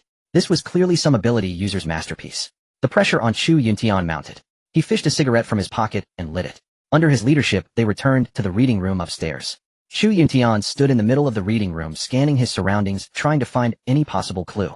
He knew that a secret lay hidden in this library, and that secret was likely tied to whether they could ever leave this place. Since this was a mission from the system, yet there were no powerful zombies here, some other difficulty had to be thrown at them. Everyone spread out. Search again carefully. Look for any special place or object. The moment Chu Yuntian finished speaking, the group sprang into action, scouring every corner of the reading room, flipping through books, checking behind the bookshelves, even knocking on the walls, hoping to find a hidden mechanism or clue. Just then Lu Azzi found an ancient book among a pile of scattered tomes. Carved on its cover were runes similar to those on the door. Brother Chu, come take a look at this. Lu Azzi beckoned to Chu Yuntian. He walked over quickly, picked up the book, and studied it carefully. He began to read the contents carefully. The book stated that these runes were an ancient protective charm, used to protect important knowledge and objects from being disturbed by outsiders. This was just like his own energy shield, Chu Yuntian subconsciously thought when he saw that information. To break these runes, one needed to find another matching set of runes and combine and arrange them correctly. Chu Yuntian immediately asked the others to help search for books or objects that might contain matching runes. After some effort, they found a stone slab engraved with runes in another corner of the reading room. Brother Chu, look at this stone slab. The runes on it seem a bit like the ones described in the book. Just as Chu Yuntian was still reading, Luo Long ran in excitedly and shouted, "It seems we found the key to breaking the runes." Chu Yuntian led several team members to the other reading room, where Luo Long had just been. Following the instructions in the book, he matched and arranged the runes on the stone slab with the runes on the door. As the final rune fell into alignment in the basement, they could not see. The runes on the door suddenly burst into dazzling light, then gradually dimmed, and the door slowly opened. "We did it." The group cheered. Chu Yuntian led everyone into the basement, which was piled with all kinds of books and objects. In the center of the room stood a huge stone platform upon which rested a chest radiating blue light. "This should be the secret chamber mentioned in the diary," Chu Yuntian said. He stepped forward and carefully opened the chest. Inside lay a small bottle filled with blue liquid along with a note. The note read, "Congratulations, brave survivor. This vial of ability serum is the result of my life's research. It can grant you a powerful ability. I hope you can use it to protect this world. This world has gone mad. I hope this ability serum will be of use to you." Chu Yuntian stowed the serum away. He did not dare stay any longer. He had to get out of there first. Who knew what other changes might happen if they kept staying in this strange place? The group left the library and returned to the cockroach vehicle. Meanwhile, Chu Yuntian sat in the back of the cockroach vehicle, tightly gripping the small bottle filled with blue liquid. His brows were knit, his heart torn with conflict. His gaze drifted between Luo Long and Luo Feng. In his past life, both Luo siblings had been supreme existences. Now, guided by the system, he had obtained an Esper elixir, but could only choose one person. Chu Yuntian found himself at a loss. Meanwhile, the brother and sister bickered back and forth, making his decision even harder. "Brother, give it to me first. I want Esper powers like Brother Chu so I can protect you." Seeing she couldn't win the argument against her brother, Luo Feng resorted to acting coquettishly. "Get lost, you silly girl. What do you know?" After prolonged deliberation, Chu Yuntian finally made his choice. He chose Luo Long. As the elder brother, combined with his prior performance against zombies, Chu Yuntian felt granting the serum to him would benefit the team more. "Stop arguing, give it to your brother." Chu Yuntian's voice was low and resolute. "If you favor Brother Chu." Luo Feng stared bitterly at the serum in his hand, her face heavy with disappointment. "Don't lose heart, it'll be your turn next." Chu Yuntian lit a cigarette and smiled at Luo Feng. Upon hearing this, hope flickered in Luo Feng's eyes once more before her tone shifted. "Fine. A deal is a deal. Don't lie to me, Brother Chu." Chu Yuntian offered a meaningful smile, then stepped off the cockroach vehicle alongside Luo Long. Luo Long bounded down like a monkey freed from its cage. Standing beside the vehicle, Chu Yuntian relayed the basic information about the serum to Luo Long, explaining in detail the possible risks and consequences. Chu Yuntian had already consulted the system regarding this Esper serum. It was genuinely authentic. But who had left this stuff here, and what exactly were those bizarre runes? Chu Yuntian cared not. As long as his team could survive in peace, that was enough. After all, this world had long gone mad. Who would care about such things? Luo Long cared nothing for risks or consequences. As long as he could grow stronger and slay zombies, he was willing for anything. Besides, this serum belonged to their own leader. There was no room for hesitation whatsoever. Chu Yuntian tossed aside his cigarette, but finished recounting the final precautions and handed the serum to Luo Long. "I believe in you, Luo Long. Endure this, and you'll surely become a powerhouse." With those words, Chu Yuntian passed him the serum. Luo Long took the serum, his eyes burning with unwavering resolve. He understood this was not merely power, but responsibility. He drew a deep breath. Puffed. The long needle pierced straight into Luo Long's chest. Up. Luo Long's expression twisted in agony. The searing pain of the thick needle piercing through flesh and skin spread throughout his entire body. As the serum entered his bloodstream, he felt a surging power welling up inside him, as though something within had awakened. His body began to tremble, muscles swelling as if electric currents surged beneath his skin. Then a wave of weakness washed over Luo Long. His vision went black, and he collapsed toward the ground ahead. Chu Yuntian could react. He strode forward and caught him. Minutes later, the transformation subsided. Luo Long slowly opened his eyes, a strange new light shimmering within his gaze. Luo Long had acquired the Berserker ability. According to the information attached to the serum, only the basic initial enhancements could be known at this stage. The specific abilities would have to be explored through his own experience as he leveled up. A standard Tier 1 Esper serum primarily enhances the body, When activated, his physique enters a berserk state, multiplying both strength and speed dozens of times over. However, he will simultaneously lose some rationality, becoming far more aggressive and impulsive. More terrifying still, even a standard Tier 1 Esper ability when in berserk state can grant complete immunity to all zombie virus infections, including from higher tier zombies and anomalies. This far exceeded Pongzi's immunity to ordinary zombie infections by many folds, though each ability possessed its own strengths and weaknesses. Chu Yuntian warned Luo Long that this state could not be sustained for too long, otherwise it would cause severe physical damage to himself. The sole drawback was that the backlash of this ability was far too intense. After gradually adapting to his body, Luo Long tossed aside the empty serum vial. "Brother Chu, I can't take it anymore. I really want to fight to my heart's content. I've been holding back too long." Luo Long clenched his fists and said to Chu Yuntian in front of him, "It'll come." Chu Yuntian then signaled for Luo Long to board the vehicle, and the group quickly departed. After all, this place was genuinely eerie, a massive library with not a single zombie in sight, let alone someone leaving an Esper serum behind. Something about this place felt deeply wrong. Meanwhile, Chu Yuntian had completed the task assigned by the system. The moment he stepped into the vehicle, he thought of the system shop. He had completed several missions over this long period, and wanted to check if any new products had unlocked. However, to his disappointment, nothing had changed. Nevertheless, Chu Yuntian had already made up his mind to invest heavily and purchase the anomaly capture vessel with a zombie crystal core. By now he had reached Tier 2 as an Esper. Not long ago, through the system's prompt, he had discovered that he now possessed the ability to contain anomalies. Soon Chu Yuntian tossed a low-quality crystal into the system, and in reality, a long golden container resembling an armor hero transformation device appeared in his hands. The entire vessel radiated a golden glow. Even as an Esper, Chu Yuntian found it quite heavy. Chu Yuntian then stored the containment vessel in his spatial ring. It would not be needed now. He would just have to wait for the right opportunity. Meanwhile, the two of them had already boarded the cockroach vehicle. Luo Long remained exceptionally excited, constantly studying the changes in his body. His previously ordinary physique had grown enormously, every part of his body bulging with powerful muscles, veins popping out. Luo Feng watched her brother sitting beside her with an envious expression. Chu Yuntian's premonitions soon proved true. Just as they were preparing to start the cockroach vehicle and depart from a place invisible to everyone, a powerful energy fluctuation surged from deep within the library. Pongzi, whose perception of Esper aura was exceptionally acute, reacted immediately. "Bad news, Brother Chu. An anomaly is appearing. I should have expected this." Chu Yuntian muttered in a low voice. As though the next moment, boom, the honeycomb-shaped library right before their eyes collapsed instantly. Luo Long immediately activated his berserker ability. His body surged in size, muscle lines becoming far more defined, his eyes blazing with violent light. "Speak of the devil. Let me use this as practice first." Suddenly the ground in front of the library split open, and a gigantic unknown creature burrowed out from underground. As the surrounding sand and debris settled, everyone could finally make out the creature before them. It stood over 3 meters tall, its frame massive and muscular. Though emaciated, its sinews were sharply defined, exuding a twisted sense of power.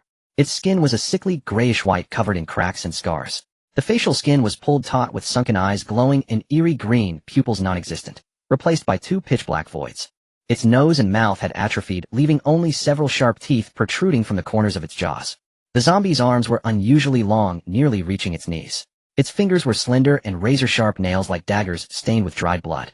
Its back arched upward, spinal bones piercing through the skin to form a row of razor-edged spines, natural armor acquired during its evolution. A Tier 3 zombie. This Tier 3 zombie could conceal its aura so effectively that even Pongzi's Esper perception failed to detect it when Chu Yuntian's group first arrived. What truly stunned Chu Yuntian and the others was, this creature could easily demolish such a massive building. A mole zombie. Wei gazed at the bizarre-looking zombie, searching his memory database for information about it. Unfortunately, there was nothing. Clearly, Chu Yuntian and the others had already been targeted by this creature. There was no way to escape now. A zombie with such tremendous power would certainly be swift. Even if they raced toward the park exit now, they would likely be intercepted anyway. So Chu Yuntian decided not to run at all, just fight. "Prepare for battle." Chu Yuntian shouted, and the Dragon River sword already appeared in his hand. Every member of the team quickly entered combat formation. Wei kicked open the rear door of the cockroach vehicle, first his figure flickering as he vanished from sight. The decaying eagle talons in his hands gleamed brilliantly under the sunlight. Luo Long was practically vibrating with anticipation. He had been stifling all this pin-up energy, and now a chance had finally appeared. What better opportunity? Seeking death. Luo Long leaped from the vehicle, fists clenched tight, his ability activated. Everyone on the cockroach vehicle could clearly feel the surrounding aura trembling. Thud. Luo Long kicked the ground with his right foot, and instantly vanished from sight, launching himself toward the Tier 3 zombie at tremendous speed. The ground where Luo Long had just stepped was cracked deeply. Seeing this scene, Chu Yuntian was taken aback. As I expected, ha. Chu Yuntian rejoiced inwardly. A newly awakened Tier 1 Esper like Luo Long could already generate such a powerful aura when activating his ability. It was easy to imagine that this young man had a boundless future and would undoubtedly become a powerhouse of the apocalypse, just as in his past life.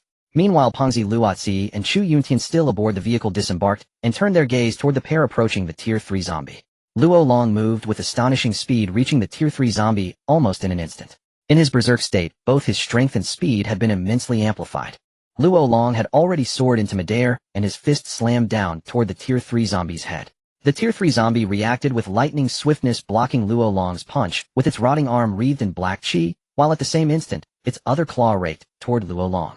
Thanks to his extraordinary agility, Luo Long evaded the Tier 3 zombie's attack with ease, but the sheer force displayed by the creature before him filled him with shock. Even after putting the distance of a full body between himself and the zombie, the sharp gust of wind stirred by that claw still rattled Luo Long. Luo Long staggered to a halt not far in front of the Tier 3 zombie. At that very moment, Wei's figure appeared. Using her speed advantage, she kept circling the zombie, hunting for an opening to attack. Because she was in phantom form, the Tier 3 zombie could not catch her. It could only stare at her afterimages and roar without pause. Just then, Chu Yuntian joined the fight. His Longquan sword whirling in his hand, he leaped forward and closed in on the Tier 3 zombie as it howled at the sky. He unleashed the Longquan sword's first technique, and suddenly sword light flashed wildly. Each strike tore through the air with a piercing shrill, and a web of sword light, like a fishing net cast under Chu Yuntian's blade, swept toward the Tier 3 zombie not far before him. In an instant, cracks began to appear all over the Tier 3 zombie's body, yet they did not seem to inflict any real damage on the creature. The Tier 3 zombie paid no attention to the lacerated flesh across its chest. Dragging its black blood-soaked body, it kept searching for a chance to attack the phantom Wei at its side. As the sword net dispersed, Luo Long struck again.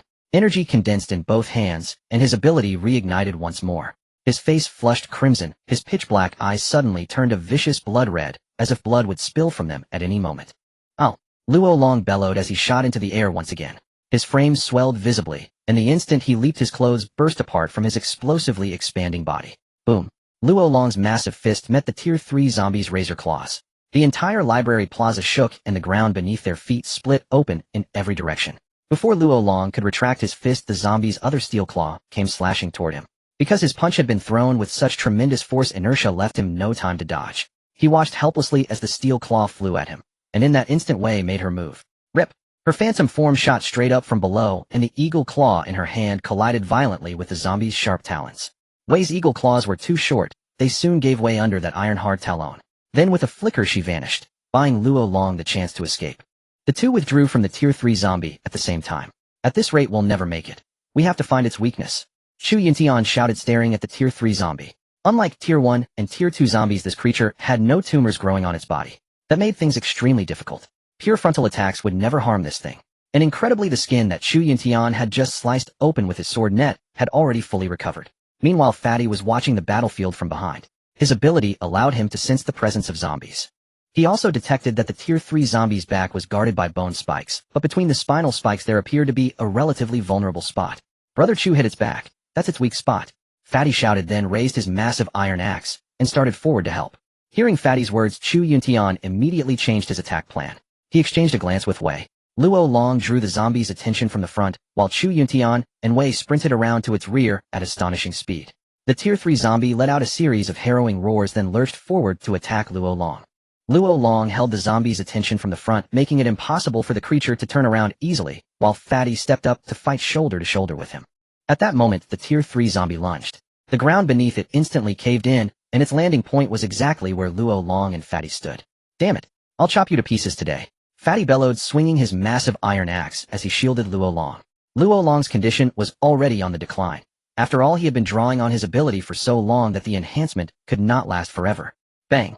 The great cleaver collided with the zombie's claws. Fatty viciously slashed out his ruthless blade, driving straight toward both of the zombie's eyes. These intelligent high-tier zombies were not stupid. They would not mindlessly charge in without any regard for their own safety. The Tier 3 zombie then leapt backward, dodging Fatty's strike, though it likewise failed to land a single blow on either of them. This was the so-called tug-of-war, he supposed.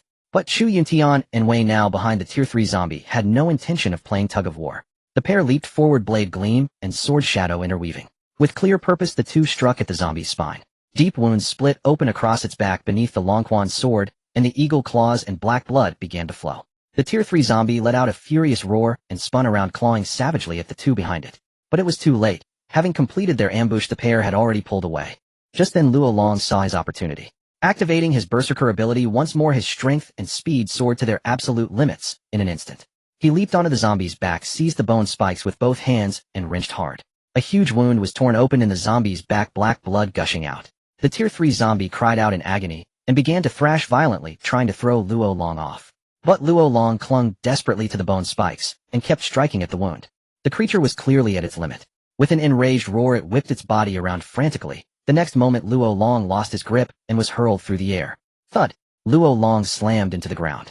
Fortunately, he was still in his ability-enhanced state and managed to withstand the impact.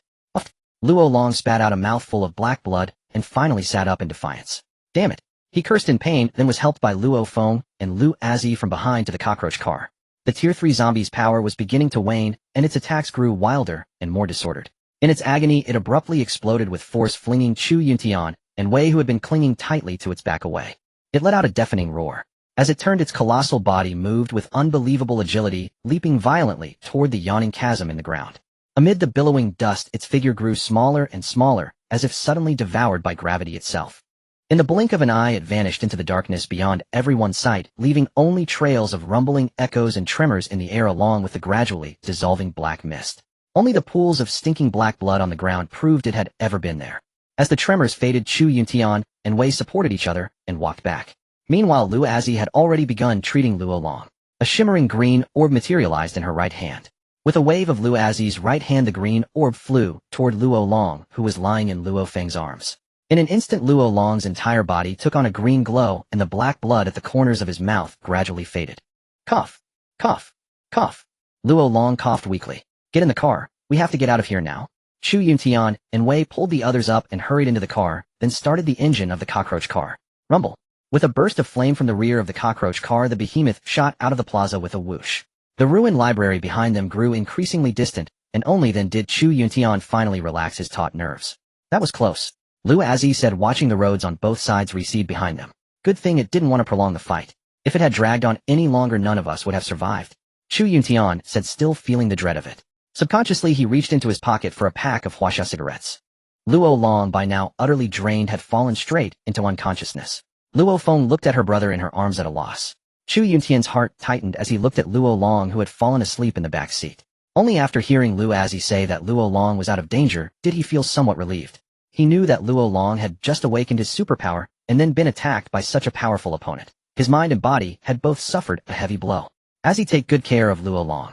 He's just awakened his superpower, and his body still needs to adapt. Chu Yuntian urged, then sped up and lit another cigarette. Don't worry. He'll be fine, Lu Azi assured him again. Through her superpower, she could see the exact condition of Luo Long's body. The blows he had taken while tangling with the third-tier zombie were not the main cause of his injuries. The impairment of his physical functions was purely because he had used his superpower too violently this time. He had just awakened and had not yet fully adapted to his own body. That was why this happened. All he needed was rest and the support of Lu Azi's superpower, and his body would recover quickly. Before long, worn down by Fatty's constant pleading, Chu Yuntian had no choice but to give him a chance to show off and handed the driver's seat to Fatty. The cockroach vehicle pulled up smoothly at a street corner. Chu Yuntian and Fatty got out to switch seats. Fatty, now in the driver's seat, was clearly thrilled. This was his first time driving this big beast. Brother Chu, where are we going now?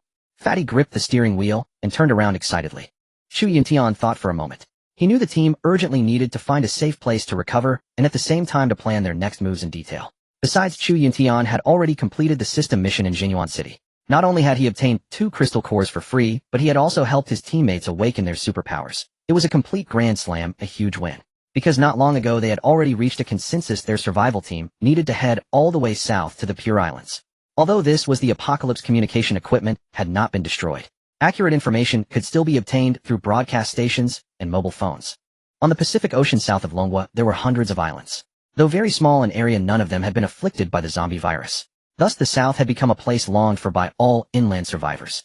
According to Chu Yuntian's memories of his previous life, this was indeed the case. But as for his previous self, how could a person at the bottom like him ever come into contact with a paradise like that? Only survivors with power and influence or exceptionally strong personal abilities had the opportunity to settle in the safe island zone. Even if they reached that place, if they couldn't board an island, surviving in a small urban area along the southern coast was comparatively safe. It was heavily guarded. There was also a survivor base provided by the military, the only official survivor base in the entire country. All other organizations in the central region had already fallen into utter chaos, each acting on their own. We should still go back to Tian'an City first to rest and regroup. Chu Yuntian stubbed out his cigarette and continued. No. Let's go back to Jingyuan building once more. I want to haul more supplies. By now they had driven onto the main avenue of the city, and there were more and more anomalies and mutant zombies around. Chu Yuntian had to stay sharp. As the cockroach vehicle slowly drove onto the main avenue, the scene on both sides of the street became increasingly desolate and terrifying. The former prosperity had been replaced by ruins and rubble. Occasionally a few wandering first-tier zombies roamed the old streets, their gazes greedy and hungry fixed on the passing cockroach vehicle. With a thought, Chu Yuntian materialized the Longquan's sword in his hand and warily scanned the surroundings to avoid being ambushed by unknown creatures. Before long they passed a food street in Jingyuan City. An anomaly came into view. In front of an international chain buffet restaurant, white spider webs covered the area, stretching all the way to both sides of the road. A bizarre-looking anomaly poked a cracked head out through the glass door of the hotel. Its body was tightly wrapped in wire mesh like spider silk, while its limbs were stretched and hidden inside the hotel. It struggled endlessly trying to break free, but the wire-like web only wound tighter. Its howls were filled with despair and rage. The strange spider webs in front of the hotel seemed to be alive. The moment the cockroach vehicle came near, they moved. From places Chu Yuntian and the others could not see, dozens of spider threads began to creep out, shooting toward the cockroach vehicle. However, because the vehicle was extremely fast, they never touched those things. Brother Chu, did you see that? That anomaly seems to be caught in spider webs. Fatty stared nervously at the road ahead as he spoke. It's not caught. That's how anomalies devour things. Creatures like them evolve and grow stronger by doing this. Chu Yuntian glanced contemptuously through the rearview mirror at the hotel they had passed. There wouldn't actually be a spider demon in that hotel, would there? Fatty grew more interested at this. He had only heard Chu Yuntian talk about it before, as seeing it for himself today was still quite shocking. Go inside and you'll find out, Chu Yuntian said with a half smile, then instinctively glanced at Luo Long in the back seat. That guy had already started talking in his sleep, so he was probably fine. Rumble. An earthquake-like tremor came from beneath their feet. And at that moment, a blinding light suddenly burst out from the hotel on the road they had come from. Immediately after, a gigantic spider anomaly broke out of its cocoon. Its body was translucent and glistening as if carved from jade. Its 8 eyes gleamed with cold light, and on its back hung a huge net condensed from energy. It seemed to sense the presence of the cockroach vehicle and suddenly spread its huge net. At that moment, Fatty felt an intense pulling force. Reacting quickly, he slammed the accelerator. Damn, what the hell is that? Fatty cursed as he looked through the rearview mirror at the bizarre, giant spider not far behind. Even though Fatty had already floored the gas, the pull from behind kept growing stronger. A few seconds later, the cockroach vehicle was completely dragged to a stop, its wheels spinning and screeching sharply. At the same time, Chu Yuntian, controlling the Longquan sword, rolled down the window. The sword shot out through the vehicle's wire mesh and slashed at the huge webs flying toward them. The sword light was like a dragon colliding with the webs with a deafening roar. Go! Chu Yuntian withdrew the Longquan's sword and shouted, gripping the door handle. The giant cockroach vehicle began to shake violently, as if the suction behind them would flip it over at any moment. No, it won't move. What do we do? Fatty's face was red from strain, and his body trembled uncontrollably. Even though the pedal beneath his foot was nearly stomped through the floor, the cockroach vehicle began to slowly reverse. Fat boy, hang in there. Grip the steering wheel tight, and keep the car steady. Chu Yuntian roared, and immediately pushed open the car door, jumping out. The Longquan sword danced in his hands, streams of sword light striking like lightning toward those massive spiderwebs as thick as tree trunks. Sisk, sisk, sisk. The sword light collided with the spiderwebs, producing a piercing, tearing sound. Chu Yuntian's sword energy surprisingly couldn't fully cut through those condensed webs. Damn it, what the hell is this? Chu Yuntian frowned tightly and cursed. He could sense the powerful abilities contained within those spiderwebs. Although his sword energy was sharp, it simply couldn't break through these things. Brother Chu, we're here to help. By now the cockroach car and the spiderwebs behind had reached a strategic stalemate. Wei saw this and leaped from the back seat of the cockroach car, his figure flashing as he wielded his eagle claws to slash at the webs clinging to the vehicle. But they hadn't pushed them back an inch at all. Those things remained immovably stuck to the cockroach car. This won't work at all, Chu Yuntian thought to himself, then subconsciously glanced toward the chain hotel not far behind. The first-tier zombie had already been completely consumed. Several spider legs as thick as tree trunks had already extended from the hotel, and the spiderwebs being shot from the hotel lobby entrance were still flying toward them. Suddenly Chu Yuntian had an idea. Fire. That's right, even if this creature was an anomaly, it would definitely fear fire. Wait, hold on. Chu Yuntian then shouted loudly and leaped onto the top of the mantis car in 3 quick strides. With a thought, he entered his spatial ring. Looking at the barrels of gasoline in the dim room before him, he couldn't help but feel a surge of joy. He had brought dozens of barrels of gasoline with him when leaving Zhengyuan building, never expecting them to be not only useful for the cockroach car, but also put to other uses now. Chu Yuntian didn't dare delay. He quickly dragged out 2 large barrels of gasoline from the ring space, then turned his mind back to the real world. Splash. Splash. The dark gasoline was evenly poured onto those bizarre spiderwebs wrapping around the cockroach car as Chu Yuntian shook the barrels. Then he fished out a lighter from his pocket, clicked his thumb, and threw it toward the gasoline-soaked webs. In an instant, flames erupted into the sky. A dragon of fire ignited along the street behind them. Those bizarre spiderwebs crumbled, instantly rotting into black sludge and gradually loosening their grip on the cockroach car. Sisk, sisk, sisk. Seeing this, Chu Yuntian immediately went in for the finishing blows. His blade rose and fell, the Longquan's sword sliding across the charred spiderwebs, which shattered in moments. Screech. Screech. Screech. Piercing shrieks echoed from the hotel not far behind, making the entire food street seem to tremble. Get in the car quickly. Let's move. Chu Yuntian shouted, then jumped aboard. Wei followed closely behind. Fat Boy reacted swiftly, slamming his foot on the gas pedal, and the cockroach car shot forward like an arrow from a bowstring, leaving that giant spider far behind. The moment the cockroach car cleared the food street, everyone's anxious hearts finally relaxed. Chu Yuntian then fished out a cigarette from his pocket, lit it, took a deep drag, and calmed his racing nerves. We need to leave this area quickly. My ability has detected way too many anomalies here. Meanwhile, Fat Boy remained in a state of extreme tension. His unique ability perception had added greatly to his fear. Since they were in the city center, the risk of passing through here was naturally not small. We're not far from Zhengyuan building, Brother Chu. Before long, Lu Azhi pointed to the side of the road and said. By now, Luo Long had already awakened. He hadn't suffered serious injuries, only weakness from overusing his ability. Combined with Lu Azhi's healing, he recovered quickly. Looking at the familiar streetscape before him, Chu Yuntian and his group prepared themselves. Brother Chu, are you sure you really want to go back? This city is far too dangerous. Everything is everywhere. At this moment, Fat Boy seemed thoroughly frightened. Through his ability perception, he had sensed that this city contained far too many anomalies, feeling that staying anywhere carried the risk of being killed. That was why throughout this journey, Fat Boy had been extremely tense. Chu Yuntian interrupted Fat Boy and spoke up. I've already cleared this place out. Rest assured, everything you need is inside. Take whatever you want. Chu Yuntian said with a smile, then signaled to the others behind him to prepare for a big haul. After all, they had made quite a profit here last time, and he believed this time wouldn't be any different. All right, we'll follow your lead. Brother Chu. Chu Yuntian and his group rode the cockroach car and slowly entered the underground parking lot of Zhengyuan building.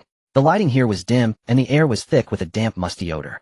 The parking lot was deserted, with only a few abandoned vehicles scattered in various corners covered in thick dust. The zombies that had previously wandered and gathered here had all vanished. Everyone stay alert. We don't know what's going on inside right now. Chu Yuntian reminded the team members in a low voice, the Longquan's sword in his hand, already ready to be drawn at any moment. The group carefully dismounted from the cockroach car, gripping their respective weapons tightly and cautiously scanning their surroundings. The parking lot was unusually quiet, with only the sound of their footsteps and breathing audible. Brother Chu, I have a bad feeling about this place. Fat Boy whispered softly, his ability perception making him uneasy. Chu Yuntian gestured for him to continue. There are so many ability users nearby. Chu Yuntian was stunned upon hearing this. What did he mean by so many? Chu Yuntian stopped in his tracks, furrowed his brow, and said incredulously. What many? Haven't you been scared, silly? Then Fat Boy quickly walked up alongside Chu Yuntian, tugged at his arm, and pointed upward. Chill. I wouldn't be wrong about this. But the food here is truly abundant. We must restock supplies here. Anyone who blocks us will be killed. Luo Long didn't take Fat Boy's words seriously and said somewhat arrogantly. Who gave you permission to speak, Fat Boy? Who cares about ability users or not? Brother Chu is here. What's there to fear? Whoever dares to block me from getting food, I'll deal with them. Luo Long continued, then excitedly bumped his fists together. Since awakening his ability, this guy had become increasingly unhinged. It was as though his ability perfectly matched his personality. I've dealt with those few ability users before. They're merely members of this building's protection group. Nothing to worry about. Chu Yuntian patted Fat Boy's shoulder and said calmly. Soon after, the group arrived at the elevator hall. But what left Chu Yuntian and his group in disbelief was, the elevator was shut down. Damn it. The 20th floor. If we have to climb up there, won't our legs break? Luo Long complained upon seeing the scene before him, then kicked the sealed elevator doors. Don't rush.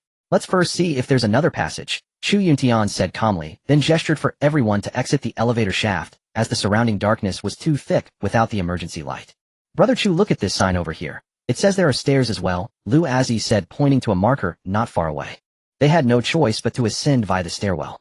The stairwell was dim and damp, the air thick with the stench of mold and rotting corpses. Chu Yuntian and his companions cautiously climbed up. Each step, deliberately hushed for the echo in the stairwell, was unbearably loud. Everyone instinctively lightened their steps. Brother Chu, I can sense them now. Those ability users are right above us, Fatty said, nervously, panting heavily. Be ready, everyone. I may strike at any moment. Chu Yuntian warned in a low voice, casually flicking the Longquan sword in his hand. Its chilling aura radiated outward, enveloping his arm. Chu Yuntian naturally did not take Fatty's warning lightly, but the supplies upstairs were far too tempting. He had to go up and take his chances. He needed to prepare for their journey south in advance, for the uncertainties beyond this place were far greater than those here. Last time they had left in such a hurry that they had carried too few supplies.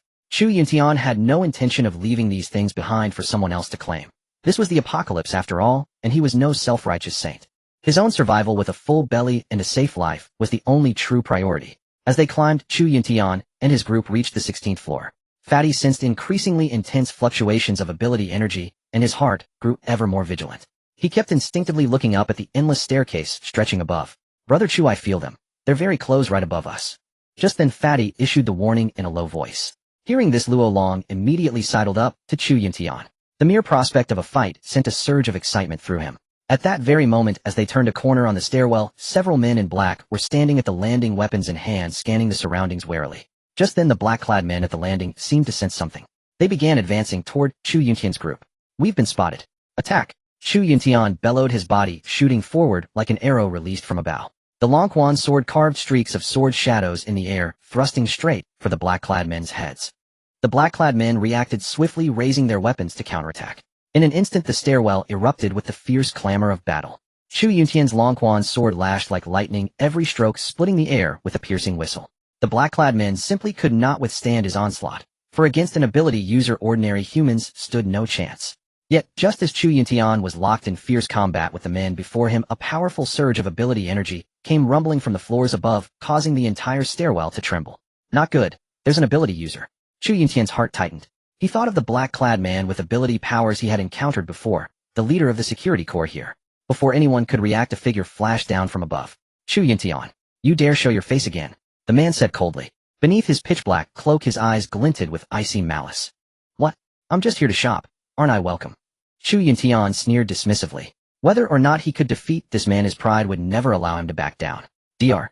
Jiang, the cousin of brother Qiu, has already taken over this place. You've come just in time, saving me the trouble of hunting you down across the world, ha. The man sneered, a flicker of murderous intent crossing his eyes. He was about to strike. Chu Yuntian gripped the Longquan sword tightly. Then let's clash. Chu Yuntian barked fiercely. Chu Yuntian, you killed brother Qiu, so you must be strong. But in front of me you're nothing at all. The black-clad man cursed, leaping forward in a single bound, a long sword crackling with electric light suddenly appearing in his hand. Let me show you the power of my electric energy sword. The black-clad man shouted as his body darted toward Chu Yuntian like a bolt of lightning. Damn it! Bring it on! Chu Yuntian roared, his body charging at the black-clad man like an arrow from a bow. The Longquan sword carved streaks of sword light through the air, stabbing straight for the man's brow. Luo Long moved to help, but Lu Azhi held him back. The cramped space simply could not accommodate multiple fighters. It would devolve into chaos and likely cause friendly fire. The black-clad man's strength far exceeded Chu Yuntian's expectations. Each strike of his electric energy sword carried devastating ability power, forcing Chu Yuntian into a continuous retreat, barely able to parry any blow. Chu Yuntian clenched his teeth. His body had already been struck by the electric energy sword multiple times, and he could feel his stamina draining away at an alarming rate. Chu Yuntian, just surrender. Dr. Jiang will never let you go. Capture you and my family will be saved. Ha ha. The black-clad man sneered, madness blazing in his eyes, his glowing blade never ceasing its swing. Dream on. Chu Yuntian roared in fury. Suddenly his body erupted with a tremendous surge of ability energy, and the light of the Longquan sword blazed ever brighter. Longquan sword dance of 9 heavens. Slash. Chu Yuntian shouted, gripping the Longquan sword tightly. With a lift of his arm, streaks of sword light materialized. Rumble, rumble, rumble, rumble. Waves of violent energy surged with the sword hurtling with incredible speed toward the black-clad man who was preparing to strike. Boom. The light blade in the black-clad man's hand suddenly burst with blinding golden radiance. A surge of searing heat rushed toward Chu Yuntian. Both men poured their ability energy into their swords, clashing crosswise in midair. Chu Yuntian felt an immense force hurtling at him, and the Longquan's sword in his hand could not withstand the man's power at all. Damn, I underestimated him. Chu Yuntian thought, scrambling to pour in more ability energy, but it was too late. The colossal shockwave sent him hurtling through the air, slamming onto the landing of the staircase below. Cough. Tui. Chu Yuntian spat out a mouthful of blood, forcing himself to sit up despite the searing pain. The black-clad man was no better off. He clutched his right arm, glaring warily at Luo Long, who was poised to rush forward. Rumble. At that moment the entire staircase shook violently. Not good. Chu Yuntian shouted, then turned to his companions, signaling them to follow him. The stairs here were about to collapse. Meanwhile, the black-clad men ahead had already started sprinting upward. They had no desire to be buried alive. Both sides abandoned the fight. Continuing to linger here would only lead to mutual destruction. Go. Then a crisp voice rang out. The group followed Chu Yuntian and Wei as they dashed upstairs while the black-clad soldiers had already vanished into the darkness. Cough. Tui. Damn, that bastard really hits hard. Chu Yuntian coughed violently, spitting out a clump of black blood as he ran. Seeing this, Lu Azhi pressed close to Chu Yuntian as a sphere of energy materialized in her hand. The moment the energy sphere struck his body, the dark stairwell was bathed in a verdant glow. Brother Chu, are you okay? Lu Azhi asked, nervously sensing the chaotic energy surging within Chu Yuntian's body. Lu Azhi had already cast a healing energy orb toward Chu Yuntian, and before long the wounds on his body began to slowly fade. I'm fine. Let's go. This place is about to collapse. Chu Yuntian waved his hand and signaled for the others to continue onward. Brother Chu, if we see him again, leave him to me. I swear I'll beat him to death. Luo Long gripped his P45 and ran to Chu Yuntian's side. There's no need to get tangled up with these people. We're only here for supplies. Luo Long nodded and said no more, and the group quickened their pace. After a difficult climb, Chu Yuntian and his party finally reached the top floor, the supermarket district of Jinyuan Tower. The emergency exit was firmly blocked, but Chu Yuntian couldn't care less. He strode up, raised his blade, and hacked the iron door cleanly into several pieces. Everyone be careful, Fatty warned in a low voice, feeling the powerful ability fluctuations around them. Brother Chu, are we really going to charge straight in? Fatty clutched the huge iron axe in his hands, his eyes filled with unease. There are so many of us. What's there to fear? Let's go beat the hell out of them. Before Chu Yuntian could speak, Luo Long cut in. The group cautiously approached the supermarket entrance. Through the glass doors they could see what was inside. The supermarket was brightly lit with shelves fully stocked with supplies, yet not a single person could be seen inside. Brother Chu, how do we get in? Lu Azhi asked in a low voice, unable to help glancing repeatedly at the eerily empty supermarket. Don't rush. They'll come looking for us. Chu Yuntian said quietly, then took out the Longquan sword, once more his eyes fixed on the movements inside the supermarket. Just then a group of black-clad men walked out of the supermarket, weapons in hand, scanning the surroundings with caution. Brother Chu, are we still not going to strike? Fatty whispered. At that moment, they were still hidden behind the supermarket's tempered glass doors. Chu Yuntian said nothing, his gaze locked on the black-clad men.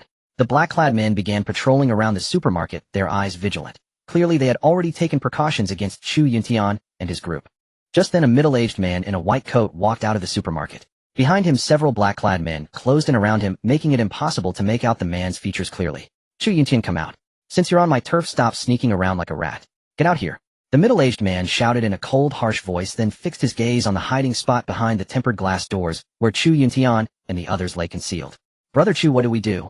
Fatty asked nervously. He could feel the powerful ability energy radiating from the middle-aged man, and the unease in his heart kept mounting. Chu Yuntian, seeing the man's attitude, couldn't be bothered to argue any further. He lit a cigarette, got to his feet, cast a glance at the people behind him, and looked at the white-clad man with contempt. The others followed Chu Yuntian out. Damn, so it was you. You killed my brother. The middle-aged man laughed maniacally and shouted. He was my prized experiment, and you destroyed him with your own hands. In the man before him, Chu Yuntian saw the silhouette of an anomalous being. This thing before him wasn't human at all. It was like an image. Then Chu Yuntian observed closely and noticed that the figure before him was flickering. This isn't this person's real body. It's more like a false projection. That was Chu Yuntian's first reaction. At the same time, Fatty also sensed something wrong and instinctively pressed close to Chu Yuntian. I am Jianghai, chief researcher of the 1st Legion Laboratory on Nanhai Island. You destroyed my experiment, my cousin, so today, you will stay here to be buried with him. The projection trembled, then continued playing. You? Not one of you will survive. Chu Yuntian tossed away his cigarette, but, and said somewhat speechless. Wasn't it you who made the first move? Jianghai's projection flickered again, swept a glance over the people before him, then spoke. Just like your sister, you still haven't understood what the apocalypse is. Huh. If I want you dead, I can find 10,000 reasons. Then let's see if you're capable enough. Chu Yuntian swung the Longquan sword in his hand, splitting the tempered glass before him with one stroke. Hold on. Just when Chu Yuntian was about to move forward, the projection suddenly changed its tune and spoke. But if you're willing to surrender to the regular army, I think you'll soon see your sister. Chu Yuntian paid it no mind. Instead, he shot a look at Wei, and the little girl beside him immediately understood. Just then the system flashed a line of text in Chu Yuntian's mind. Ding. Host detected. Mission. In the tense confrontational atmosphere, Chu Yuntian didn't read it closely. He only gave it a rough glance. It probably was some quest plotline he had triggered again. So Chu Yuntian paid it no mind. The first priority was to deal with the present trouble. Whoosh! Chu Yuntian and Wei rose side by side and charged at Zhang Hai, who was surrounded by black-clad men. Yet in almost the next instant the man vanished into thin air. As Chu Yuntian had predicted, this person before him was not Zhang Hai at all. It was most likely a human projection generated by an ability. Damn it. Something really is off. Only then did Fatty react. Cursing under his breath, he hurried forward to catch up with Chu Yuntian and Wei. Behind them, Luo Long threw away his P-45 and swung his fists as he charged forward. The air currents around him began to churn. His ability power was awakening too. Slap. Lu Azzi forcibly held him back. Luo Long turned back in annoyance at the woman half a head taller than him, but before he could say anything, Lu Azzi spoke up. Don't get involved. Your wounds just heal. Luo Long withdrew resentfully to Lu Azzi's side and watched helplessly as the three of them entered the fight. Meanwhile, Chu Yuntian had already collided head-on with the black-clad squad. There was nothing to fear. Only two of them were ability users, the rest were ordinary people. So Chu Yuntian was confident in fighting them head-on. After all, on his side, everyone except Luo Feng, the little girl, was an ability user. There was nothing to be afraid of. With his current team composition, Chu Yuntian's group could be considered one of the top forces in the entire apocalypse. Even in these early days of the apocalypse, a single stronghold couldn't have gathered so many ability users at once. With one slash of his sword, the other black-clad men, realizing they were no match, scattered in all directions. The leading black-clad man activated his ability, and a crackling electric light sword materialized in his hand to face him head-on. Bang! The light sword clashed with Chu Yuntian's blade, instantly unleashing a powerful shockwave of ability energy. The shelves around them began to shake, sway, and topple. Chu Yuntian only felt a sour numbness in his arm before being blasted several meters away. Damn, he's that strong. Chu Yuntian thought to himself. Chu Yuntian steadied himself and charged forward once more. He knew he could not afford to give his opponent even a moment to catch their breath. Drawing a deep breath, he summoned his supernatural power once again, and the blade of the Longquan sword reignited with radiant light. Longquan sword dance of the nine heavens. Chu Yuntian roared as the Longquan sword whirled with ever greater ferocity. Sword shadows descended upon the black-clad supernatural like a violent storm. The entire supermarket section of Jinyuan Tower trembled as gusts of biting wind swept through the surroundings from nowhere. Though the black-clad supernatural was formidable, Chu Yuntian could still put up a fight if he unleashed the full extent of his supernatural power.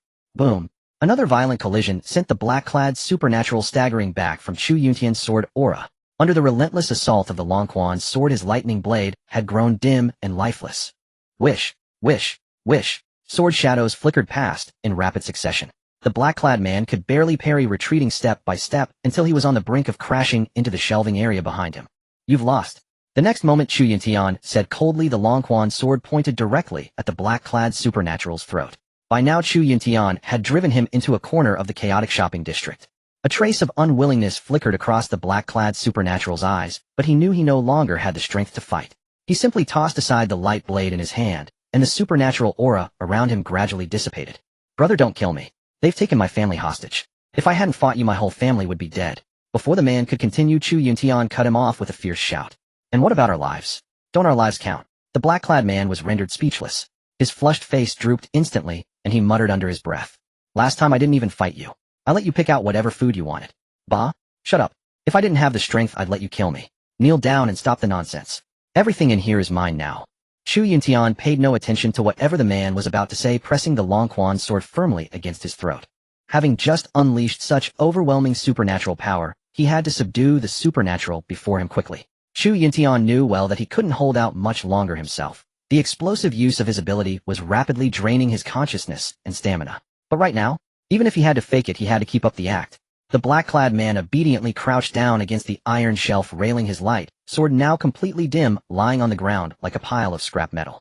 Why did you try to kill us? And what was that phantom just now? Speak up. If you dare utter a single false word, we'll see which is faster, my blade or your tongue. Cough. Cough. Chu Yuntian hacked dryly a couple of times, still putting on an enraged expression as he shouted. Meanwhile, on the other side, the burly man who had just taken down several ordinary guards also moved closer, taking his place beside Chu Yuntian. This gave the momentarily weakened Chu Yuntian some renewed confidence. That was Dr. Zhang Hai. You killed his younger brother, so he wanted me to capture you and hand you over to him. The black-clad man sat up straight and continued. My family is on Nanhai Island. If I don't complete his task, my family will all die. So, it was too chaotic, too chaotic. Chu Yuntian felt like his head was about to explode. His sister was an experimental subject. Why did they want to capture him too? He was just a reincarnator, wasn't he? Why was it that only that so-called doctor remembered he had a sister? Too many questions surged into Chu Yuntian's mind all at once. Rumble. Just as Chu Yuntian was about to press further for information about Dr. Jiang, a sudden intense surge of energy rippled up from beneath his feet. This. Before Chu Yuntian could react, Dr. Jiang's phantom appeared once again. In his hand was a strange device emanating a faint blue glow. Did you think this was over?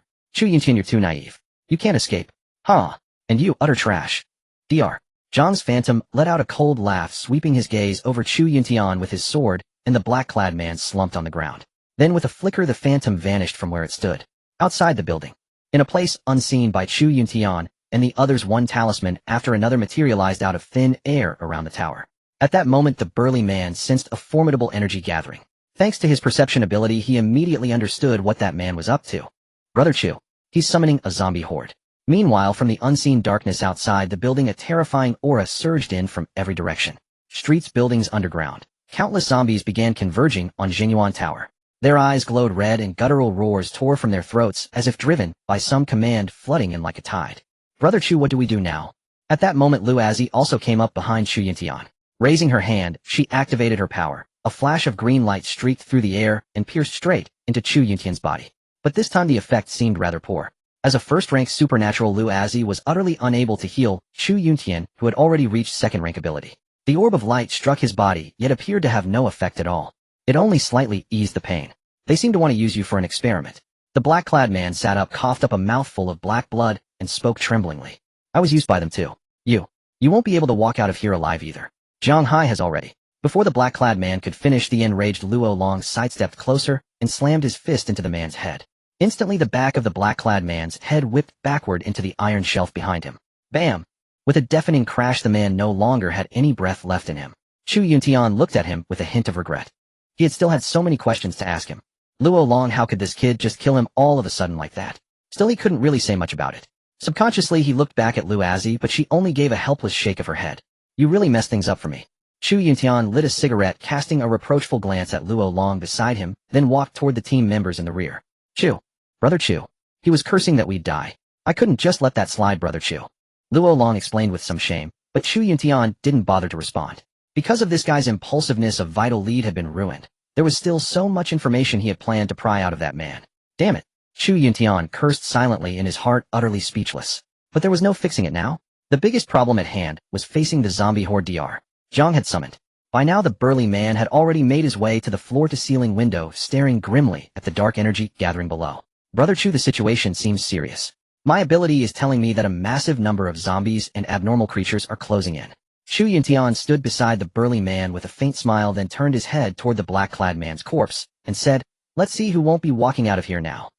At that moment, in an underground experimental base on Nanhai Island, Jiang Hai opened his eyes, his cheeks slightly flushed, and turned to speak to the assistant standing behind him. Just to be safe this time, I'll eliminate him. I've already lured a large horde of zombies to besiege him, and it seems my experimental subject is quite effective. Jiang Hai continued, gazing at a cracked stone talisman embedded with mystical runes in his hand, the carrier of this abnormal ability that attracted the zombie horde. Why not consider containing him? The assistant muttered under his breath from behind, observing the young doctor before him. The plan has changed. Meanwhile, elsewhere, Chu Yuntian stood by the window looking down at the gradually converging zombie horde below, his brows tightly furrowed. The situation was worse than he had anticipated. Dr.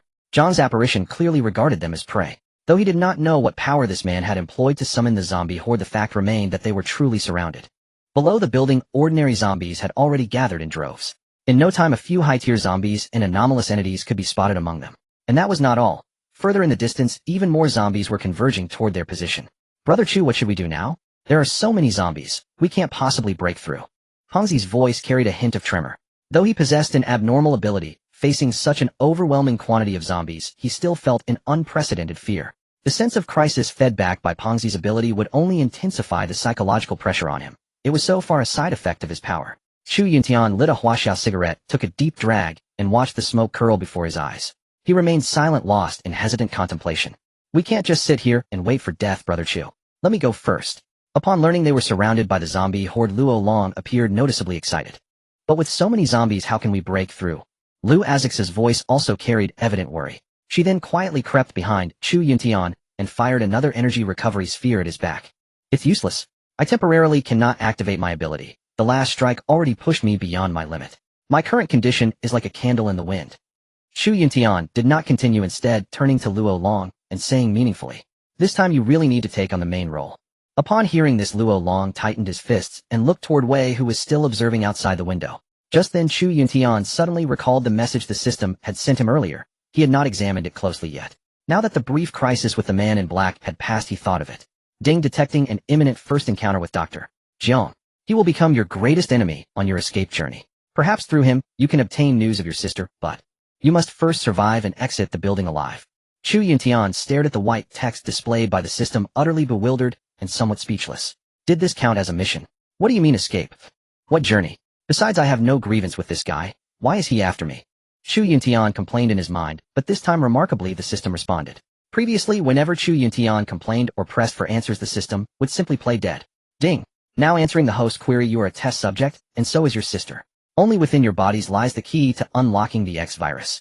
Chu Yuntian cursed vehemently. Damn it. What kind of crap is this? Then the system also paused briefly before falling silent again. As Chu Yuntian was pondering, the system erased the original white text, and new lines of text began to appear. Side quest. 1 Siege at Jinyuan Building Mission Breakthrough. The text paused for a moment before fading, then the word reward appeared. System shop, slot unlocked 10. Seeing these words in his mind, Chu Yuntian instinctively opened the system shop. 10. Your reward is too perfunctory this time. This is truly a life-risking job. Chu Yuntian thought regretfully. If he had known earlier, he would not have been greedy for these supplies. But what Chu Yuntian did not know was that even if he had not come to Jinyuan Building today, Dr. Jiang would definitely find him sooner or later. Whoosh! As Chu Yuntian was still browsing the system shop, an unidentified object flew past the floor-to-ceiling tempered glass windows of the building before everyone's eyes. Pongzi was startled by the suddenly flying creature and shouted, "Damn it, Brother Chu, zombies can fly now." Shouting, Pongzi instinctively took 2 steps back, his eyes fixed in terror on the glass floor-to-ceiling window just moments before. Because the walls of the upper floors of the entire building were made of glass, Chu Yuntian and the others could clearly observe every movement of the zombies outside the window. Don't panic. Chu Yuntian suddenly snapped out of it and shouted loudly, attempting to steady Pongzi's emotions. His gaze remained fixed intently on the movements outside the window. What is that?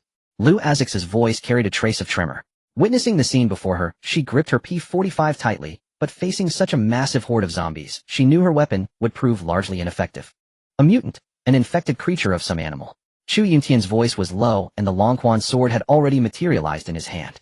Because even he could not guarantee that the creature flying past would not shatter the floor-to-ceiling window and directly attack them. We must find a breakthrough, or we will all die here.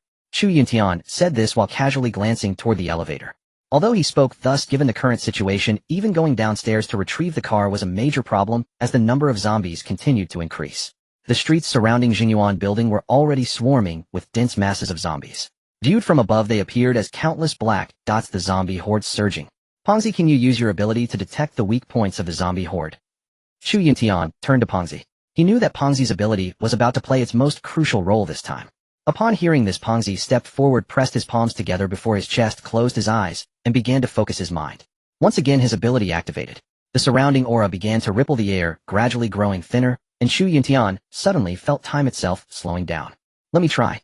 Sweat beaded on Pongzi's forehead as his ability sensed countless anomalies moving and ordinary zombies covering his mini radar like ants, sending a chill down Pongzi's spine. Brother Chu. Pongzi naturally opened his bloodshot eyes and spoke tremblingly. Chu Yuntian gazed at the fat man slumped on the ground, a heavy dread settling in his chest. Yet he knew now was no time for panic. He had to remain composed. As the pillar of their team, he must steel himself. Chu Yuntian squatted down and patted the fat man on the shoulder, urging him to try again. The fat man nodded, drew several deep breaths, and struggled to calm his emotions before closing his eyes once more, focusing his mind to sense. This time he sensed more meticulously, attempting to pinpoint the anomaly within the zombie horde, the so-called zombie leader. The fat man's mutant ability did possess such power, but after wielding it so many times within such a brief span, he was clearly straining to sustain its operation. After a while the fat man opened his eyes, a flicker of surprise flashing within them. Brother Chu, I detected something. In the southeast corner of the building there exists an exceptionally potent presence, far stronger than the surrounding zombies. I sense it appears to be commanding them. Then the fat man retracted his psychic aura and continued. However, there are numerous talismans scattered across the surrounding streets now. I think those things. Thud. Before the fat man could finish, the strange flying creature crashed directly into the floor-to-ceiling glass window of Jinyuan Building. In an instant, fine cracks spiderwebbed across the entire pane. My, is this tempered glass? Luo Long exclaimed in astonishment. Scoundrel construction crew, the fat man retorted, instinctively retreating a few steps. Chu Yuntian immediately strode to the window, observing the passing monster. He could no longer discern which creature it had mutated from. All he could determine was that it was a mutant of a large flying bird. Looks like a pterosaur, Lu Az remarked, and as she spoke a sphere of light materialized in her hand, ready for combat at any moment. What the hell is this thing? Haven't dinosaurs been extinct for ages? The fat man cried out in shock. Behind Chu Yuntian, the others chattered amongst themselves as they witnessed the scene before them. It was only then that they could make out its true form. The strange flying creature was several times larger than ordinary large birds, with a wingspan reaching tens of meters, almost blotting out the sky. Its feathers were no longer vibrant, but had dulled to an ashen hue, as if eroded by dust and the aura of death itself. Their beaks had grown abnormally sharp like swords, and their claws even more menacing. But the most horrifying feature was their eyes, no longer clear black or brown, but turned a bloody crimson. The strange flying creature hovered in midair outside the building, relentlessly screeching. Ga, Ga, Ga. The piercing cries made Chu Yuntian, standing before the glass, feel a wave of dizziness wash over him. Fortunately, that creature had not launched continuous attacks against the floor-to-ceiling windows. Otherwise, with its power, the building's glass would hardly withstand 3 strikes.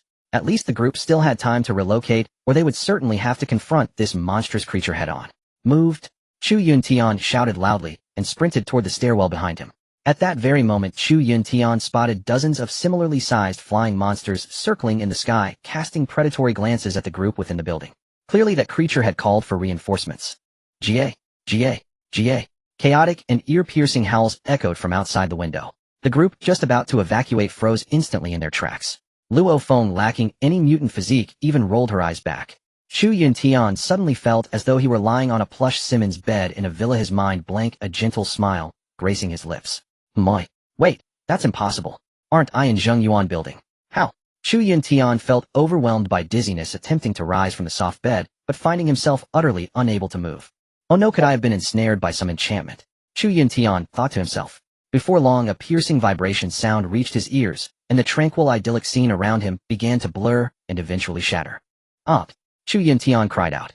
When he opened his eyes once more, he found himself sprawled across the fat man's back, watching the endless spiral of the stairwell before him. Phew. Phew. Brother Chu, you're finally awake. Luo Long, who had been bringing up the rear providing cover, saw Chu Yuntian's eyes open, and everyone's anxious hearts finally settled. Before Chu Yuntian could utter a word, the fat man carrying him panted out an explanation. Brother Chu, those flying creatures just shattered the glass. You were hit by their mutant sonic attack. No matter how much we shouted, we couldn't wake you. After rounding a landing, the fat man continued. Those things came in from above. We need to run downward. Even now, vibration sounds echoed from overhead, and the stairs beneath their feet began shaking uncontrollably. Chu Yuntian wanted to speak, but his entire head felt unbearably heavy. He tried to open his mouth, but couldn't. In front of them lay the collapsed staircase, remnants of their earlier battle with the black-clad security team. The central platform between 2 flights had completely caved in. The fat man adjusted his posture, supported by Wei and Luo Long on either side, and the 3 of them leaped down in one breath. Thud! As the fat man landed safely, Luo Long and Wei immediately turned around to catch Luo Feng and Lu Az from behind. Fortunately, the broken steps were not particularly high, otherwise the group would truly have been trapped there. Hiss! Hiss! The strange calls from above continued. The group dared not pause as all surrounding escape routes were sealed shut. Wei decided to lead everyone back to that office within the commercial building. They had waited in line there previously, so they could ensure temporary safety at that location. After Chu Yuntian had fainted, Wei had assumed the role of temporary commander. Damn it. What the hell? Why are those bastards following so closely? Luo Long cursed under his breath as he heard the chaotic footfalls and eerie roars above, then signaled for everyone to quicken their pace. Since the floor-to-ceiling windows had been shattered by the anomalous flying creatures, while those airborne beasts couldn't squeeze into the building to prey on them, there was no guarantee about the anomalies below. Several anomalies topped with eerie black parasols had soared up to the 20th floor of Zhengyuan building. So the group was forced to relocate, unable to care whether the stairwells harbored zombies. After all, these dozens of floors of emergency passages connected directly to the underground parking lot. If the loud noise here attracted even a single zombie below, it would inevitably trigger a stampede effect. All the zombies would pour into the stairwell en masse. They would charge mindlessly upward, but for now the situation was not quite so dire. Under Wei's leadership, the group quickly reached the office floor of that company within the commercial building. Bang! The fat man, not bothering with caution, kicked open the stairwell door. Move fast, he shouted. The strange calls behind them were growing ever closer. The fat man kicked open the glass door of the small company's reception room, and Chu Yuntian and the others quickly entered. Luo Long followed closely behind, pulled the door shut behind him, and propped it barricaded it against several heavy office desks. Chu Yuntian was placed on a sofa by the fat man. He struggled to regulate his breathing, attempting to recover from the dizziness he had just experienced. "Brother Chu, how are you doing?" The fat man asked anxiously, beads of sweat covering his forehead, clearly exhausted from the recent escape. Chu Yuntian waved his hand. After recovering for a few dozen seconds, he signaled that he was fine. His gaze quickly swept across the office. The office windows were tightly shut, and the heavy curtains blocked the outside view, but they could not completely block out the roaring of those strange flying creatures. With the chaotic footsteps on the ceiling resounding once more, Chu Yuntian and the others knew that the strange mutated creatures wearing umbrellas on their heads were approaching. It was only a matter of time before they found them.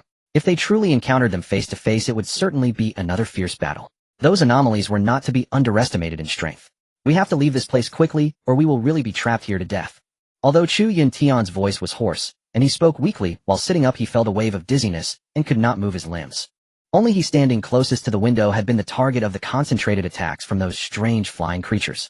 The other team members had only been affected by the residual wave of his power ability, so they were unharmed. When Chu Yuntian heard the strange noise above his head, he immediately became alert and instinctively drew his Longquan sword. "Should keep quiet, the guys upstairs are looking for us." Wei then whispered into Chu Yuntian's ear, recounting what had just happened. "We cannot sit idle and wait for disaster." Chu Yuntian struggled to his feet. His body swayed slightly, but he quickly stabilized himself. "Fat man, can you still use your power ability?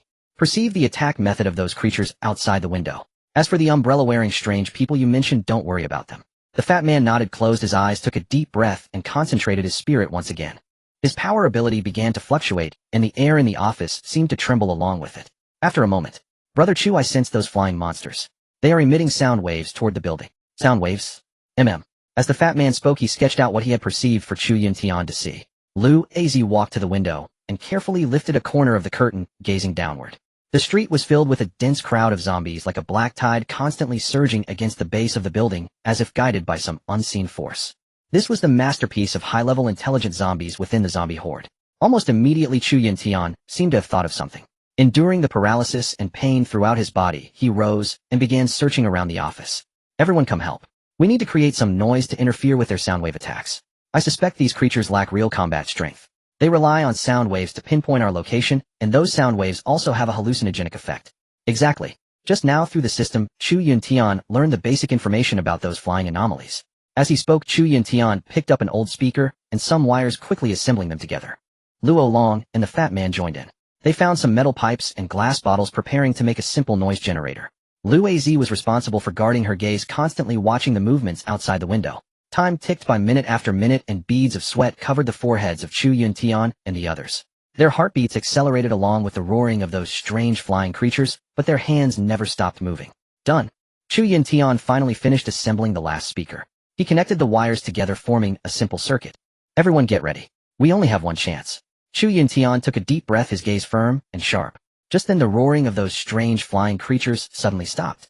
Chu Yuntian and the others exchanged glances. They knew this was their opportunity. Chu Yuntian turned on the power, and the speaker emitted a piercing noise vastly different from the sound wave attacks of those strange flying creatures. The noise echoed throughout the office and then escaped through the open window. Those strange flying creatures seemed to be disturbed by the sudden noise. Their roaring became chaotic, and some of the flying creatures even began attacking each other. "Now!" Chu Yuntian roared, raising his Longquan sword and charging toward the window first. Luo Long and the fat man followed closely behind, their weapons gleaming in the sunlight. Lu Az provided cover, gathering green energy orbs in her hands. Chu Yuntian slashed through the window with one strike of his sword, sending glass shards flying in all directions. Without hesitation, he jumped straight out, landing on the back of one of the strange flying creatures. His Longquan sword struck down fiercely. The creature let out a shrill scream and fell from the sky. With a flash of movement, I returned to the high-altitude platform of this company. At this moment, over a dozen other flying anomalies that had already reacted stopped their dissemination, and dozens of eyes instantly fixed on a Chu Yuntian. Another series of strange calls rang out, striking directly at Chu Yuntian's lungs. Before he could think further, Chu Yuntian let out a mighty shout. Immediately, several sword nets unfolded. Chu Yuntian, following the sweep of his sword, shadows flashed back onto the platform in an instant. Luo Long stepped forward and casually closed the glass, pulling the curtains tight. At this moment, the flying anomalies outside the window, after being attacked by Chu Yuntian's sword net, scattered and fled in all directions. Although these creatures had very strong soundwave attacks, they had also not fully evolved, leaving their defenses particularly low. After being slightly frightened, they would retreat and seek other targets. Chu Yuntian's sword net was dense and rapid, naturally spreading evenly across all the flying anomalies in front of him. Although it could not cause any substantial damage to these thick-skinned creatures, at least it overwhelmed them spiritually. These anomalies still retained some of their pre-transformation traits, so they scattered and fled. And now Chu Yuntian, whose entire body was numb and sore, collapsed against the wall after jumping through the window, gasping for breath. Brother Chu, are you alright? Luo Feng and Lu Az hurriedly stepped forward to support him. A ball of light struck Chu Yuntian's body, and he immediately felt his exhaustion somewhat relieved. But Lu Az had suffered the most. Having used her power ability multiple times in such a short period, she could no longer hold on. Her face was deathly pale, and her eyeballs were bloodshot. Seeing this, Chu Yuntian waved his hand, signaling Lu Az to take care of her own body. And what was even worse was that due to the loud noise just made here, the umbrella anomalies above had noticed them. Not good, Brother Chu. Those guys with umbrellas on their heads are heading our way. At that very moment, Fatty said nervously, his senses telling him that the anomalies were rapidly drawing closer. Chu Yuntian took a deep breath and struggled to his feet. His condition was slightly better than before, but he still felt weak. They had to take action immediately. Although the flying anomalies outside the window had been temporarily driven off, the umbrella-headed anomalies in front of them were still a huge threat. Has the zombie horde's command center not moved? Chu Yuntian asked. Fatty closed his eyes and concentrated. A moment later, he opened his eyes and nodded. It's still in the southeast corner of the building, but what? Chu Yuntian asked urgently. But the density of anomalies around it is getting higher and higher. It'll be very difficult for us to get close, Fatty said with concern. Chu Yuntian pondered for a while, then instinctively fished a cigarette out of his pocket. We must find a way to get close to it. That's our only way through. As long as we can repel it, the zombie horde will fall into chaos, and only then will we have a chance to escape. But Brother Chu, how are we supposed to get over there? The floors below are packed with zombies, and those flying things are still nearby. Luo Long stepped forward, holding out a lighter as he spoke. Is there a chance? We could use the sonic attacks of those flying anomalies to create chaos and slip out while the opportunity lasts. At that moment, Wei, who had remained silent the whole way, spoke up. Hearing this, Chu Yuntian was suddenly enlightened. Damn, why didn't I think of that? But there's no guarantee it'll work on those things. At this time, Chu Yuntian wanted to obtain some information from the system, but that thing seemed to have fallen asleep. It neither gave him any hints nor issued any missions. Hey, I'm telling you, if I die here today, you'll be gone too. After waiting 3 seconds, the system still hadn't replied. And right at that moment, boom, boom, boom, the sound of collisions rang out against the security glass door outside the company lobby. The anomalies had pinpointed their exact location. Chu Yuntian and his group had no more time to hesitate. Fatty, you're responsible for sensing the positions of the flying anomalies. Luo Long and Wei, you two come with me. What about us then? Luo Feng looked toward the door with excitement as the crashes sounded outside. Chu Yuntian glanced at her. Luo Feng, you stay with Fatty. If things turn bad, find somewhere to hide and wait for us to come back. Luo Feng nodded. She knew this wasn't the time to act willfully. Chu Yuntian took a deep breath, tossed away the huaxia cigarette in his hand, and with a thought materialized the Longquan sword. Move, he shouted. The next moment, they flashed over to the security door. Boom. Luo Long activated his ability and sent a fist smashing into the glass door. The entire glass door instantly shattered and collapsed, and the several anomalies behind the door, each with a bizarre umbrella-like growth on its head, were blasted backward into the corridor wall. Roar. Up. Strange cries from the anomalies echoed through the corridor. Before the blown-back anomalies could get up again, Luo Long had already stepped forward. His fist landed squarely on one anomaly's chest, and the umbrella head towering from the creature's skull instantly burst open. Countless rust shards shot outward. Before Luo Long could react, he was riddled with the flying splinters. Damn. Wincing in pain in his berserk state, Luo Long instinctively reached for the blood streaming down his face and retreated a step to Chu Yuntian's side. Luo Long, are you alright? Chu Yuntian asked, tense with worry. He knew Luo Long was the key to their breakout, and he himself had little combat power left. If Luo Long got hurt, their plan would suffer greatly. Luo Long shook his head. The rust flakes had cut his body, but in his berserk state, his physical toughness and recovery rate had been enormously enhanced. These minor wounds were nothing to him.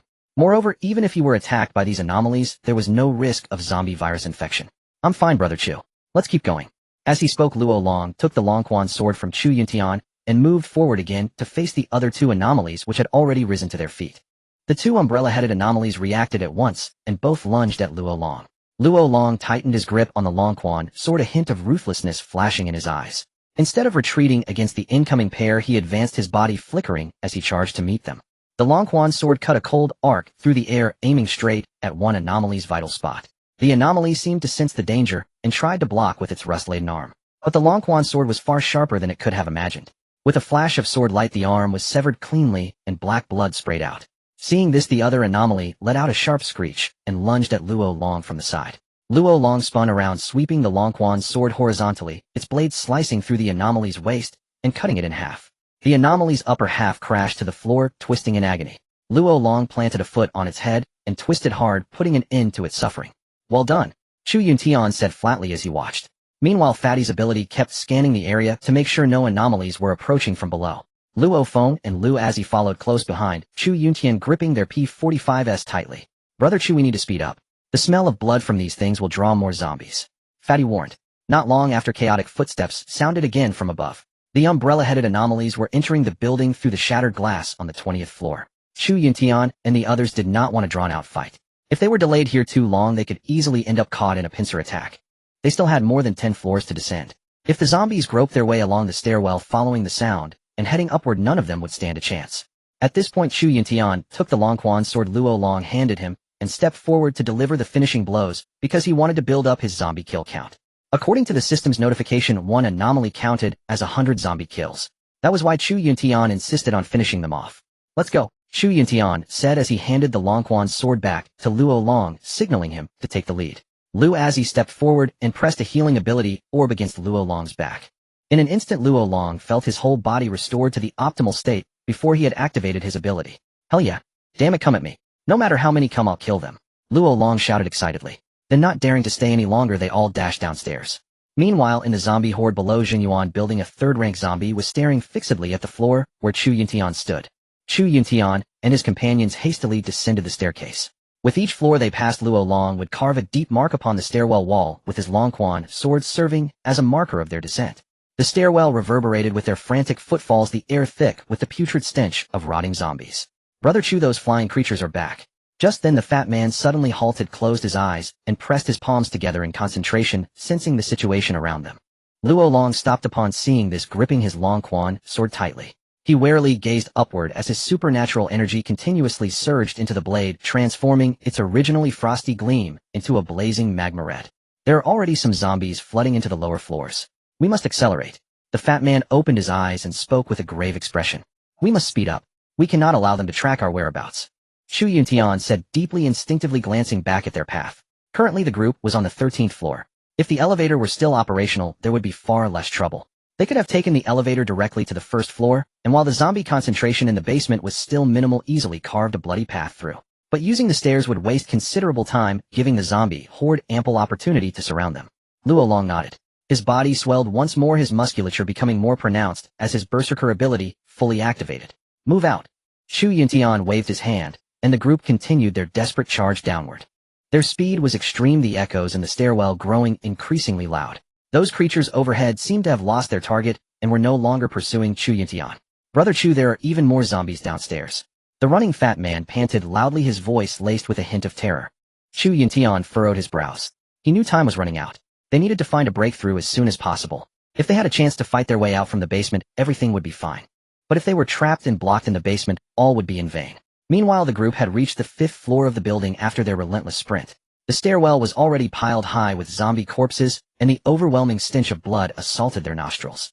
A battle occurred here before. Chu Yuntian observed the surroundings and whispered, disbelief written all over his face. Could it be that? Were there survivors here besides their group and the convenience store people? Someone has cleared the path for us. Follow. The group only paused for 2 seconds, carefully navigating through the corpse pile and continuing downward. Suddenly a faint groan emanated from nearby. Chu Yuntian signaled the group to halt. He drew his Longquan sword and cautiously made his way toward the source of the sound. In a corner, they discovered a man covered in blood. His leg had been bitten by a zombie, and the flesh around the wound was already necrotic. Save me." The man's voice was weak, his eyes brimming with despair. Chu Yuntian crouched down and examined the man's wound.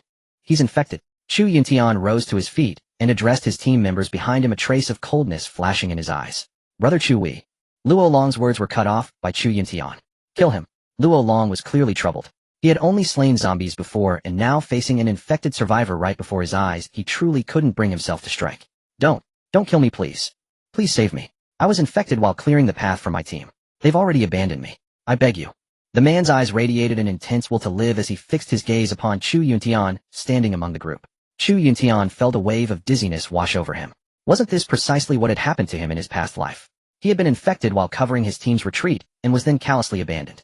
A chill instantly swept through Chu Yuntian's heart. He felt a pang of guilt for the words he had just spoken, for he knew how utterly hopeless this man must be feeling. Chu Yuntian, who was typically decisive and ruthless, was surprisingly moved by compassion at this moment. Chu Yuntian stepped forward and patted Luo Long on the shoulder.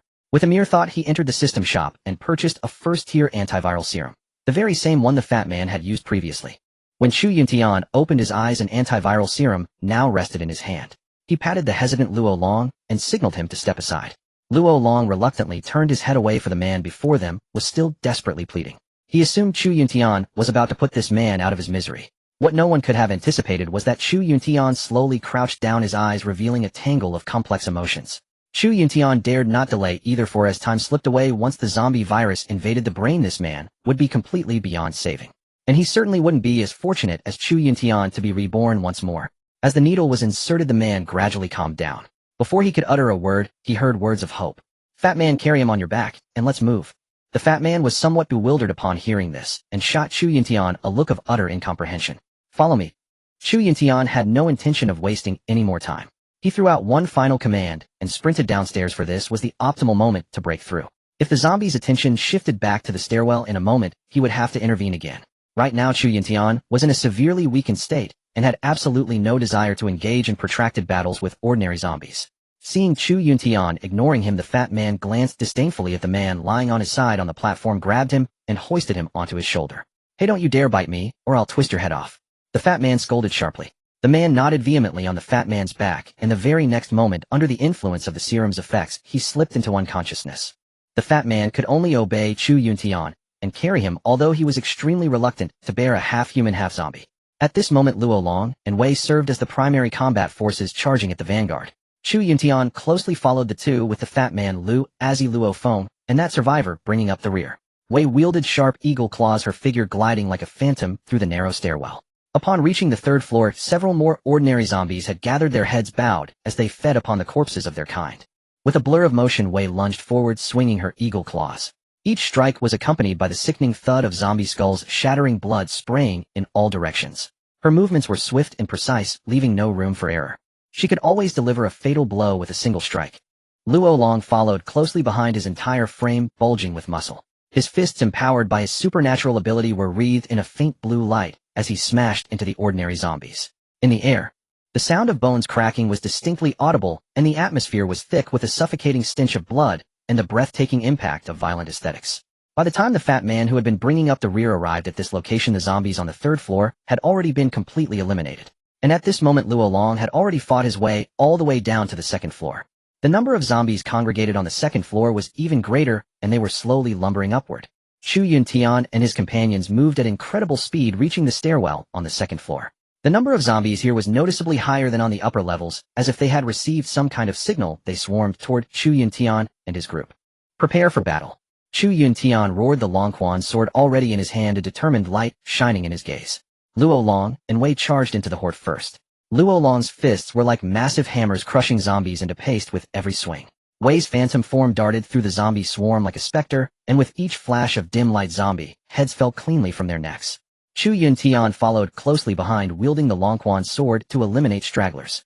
Though his body remained weak facing such an overwhelming tide of zombies, two people simply could not handle it alone. Sword light flashed again, each strike claiming the life of any zombie that fell before him. Fatty carried the infected survivor on his back, trailing behind Chu Yuntian, while Lu Azzi and Luo Feng provided covering fire. Their P-45 pistols spat flames continuously, supporting the three warriors as they broke through the encirclement. Though their marksmanship paled in comparison to Luo Long and Wei, they provided sufficient support under these conditions. Simply steady your aim, hold the trigger down, and let the bullets fly. At such close range, missing was nearly impossible. As Chu Yuntian's party continued their downward advance, zombie corpses piled ever higher in the stairwell, the stench of blood growing increasingly pungent. The fumes became nearly unbreathable, and Luo Feng, walking beside Fatty, found herself retching involuntarily. The nauseating stench of rotting flesh was almost unbearable. But they had no time to linger. They needed to reach the underground garage as quickly as possible or face the dire consequences of being surrounded by the zombie horde. Finally, they burst through the escape tunnel into the underground parking garage, where even more zombies had gathered, drawn by the scent of living prey and swarming toward Chu Yuntian's position.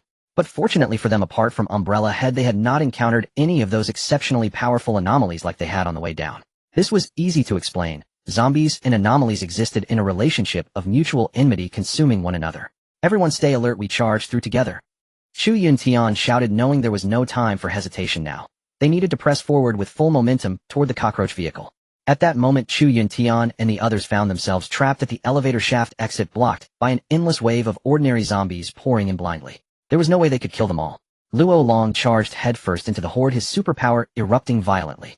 The entire underground garage shuddered as air compressed intensely, and with a single sweeping strike downward, the surrounding zombies were launched outward in every direction. However, due to the extended wind-up of his power, Luo Long's back had already been slashed open by ordinary zombies, though he remained completely immune while in his superpowered state. Chu Yuntian followed close behind, wielding the Longquan's sword like the scythe of death, relentlessly striking down the remaining zombies that had escaped. Tap, tap, tap. Lu Azzi and Luo Feng constantly shifted positions to provide suppressive fire for the team.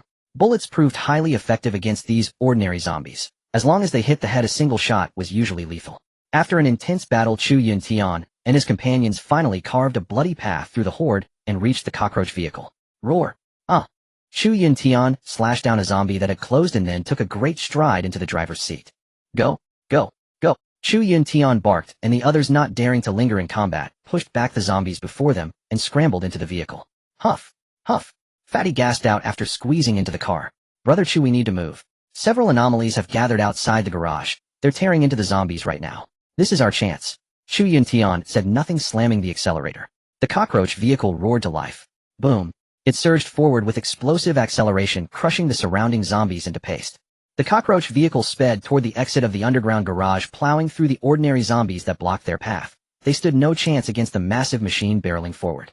Chu Yuntian drove the cockroach vehicle like a frenzied beast, smashing through wave after wave of zombies. The vehicle's tires slipped on the gore-slicked ramps of the underground parking garage, but quickly regained traction and surged ahead once more. Outside the windows, the groans of zombies mingled with the roar of the cockroach vehicle. Everyone hold on tight. Chu Yuntian set his gaze fixed ahead, hands gripping the steering wheel tightly as he floored the accelerator and burst out of the underground garage into blinding sunlight.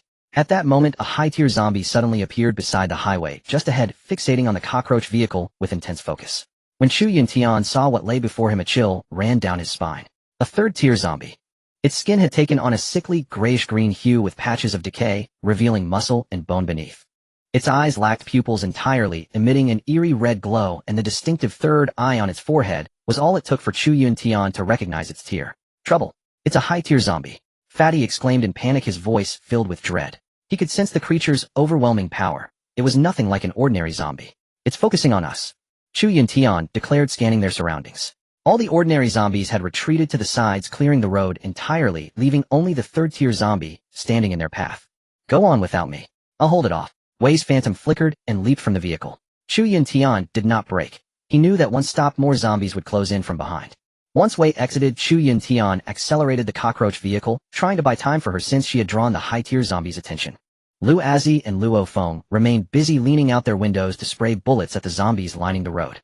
Despite the high-tier zombies' hardened bone armor, its third eye remained a critical vulnerability. Chu Yuntian had known this from his previous life, and Wei certainly did too, given that her database was constantly updating with new information. Boom. A deafening explosion erupted as Luo Long unleashed his ability again, the road splitting apart on both sides, sending countless onlooking zombies flying backward. The cockroach vehicle bucked violently, nearly tipping over. Damn it. Say something next time before you act. Chu Yuntian shot a worried glance at Luo Long beside him. Luo Long did not respond, instead kicking open the door and leaping toward the third-tier zombie in a single bound. Looks like someone's staying behind to deal with this giant today. He couldn't abandon two of his team members. Chu Yuntian thought to himself, gradually easing off the accelerator.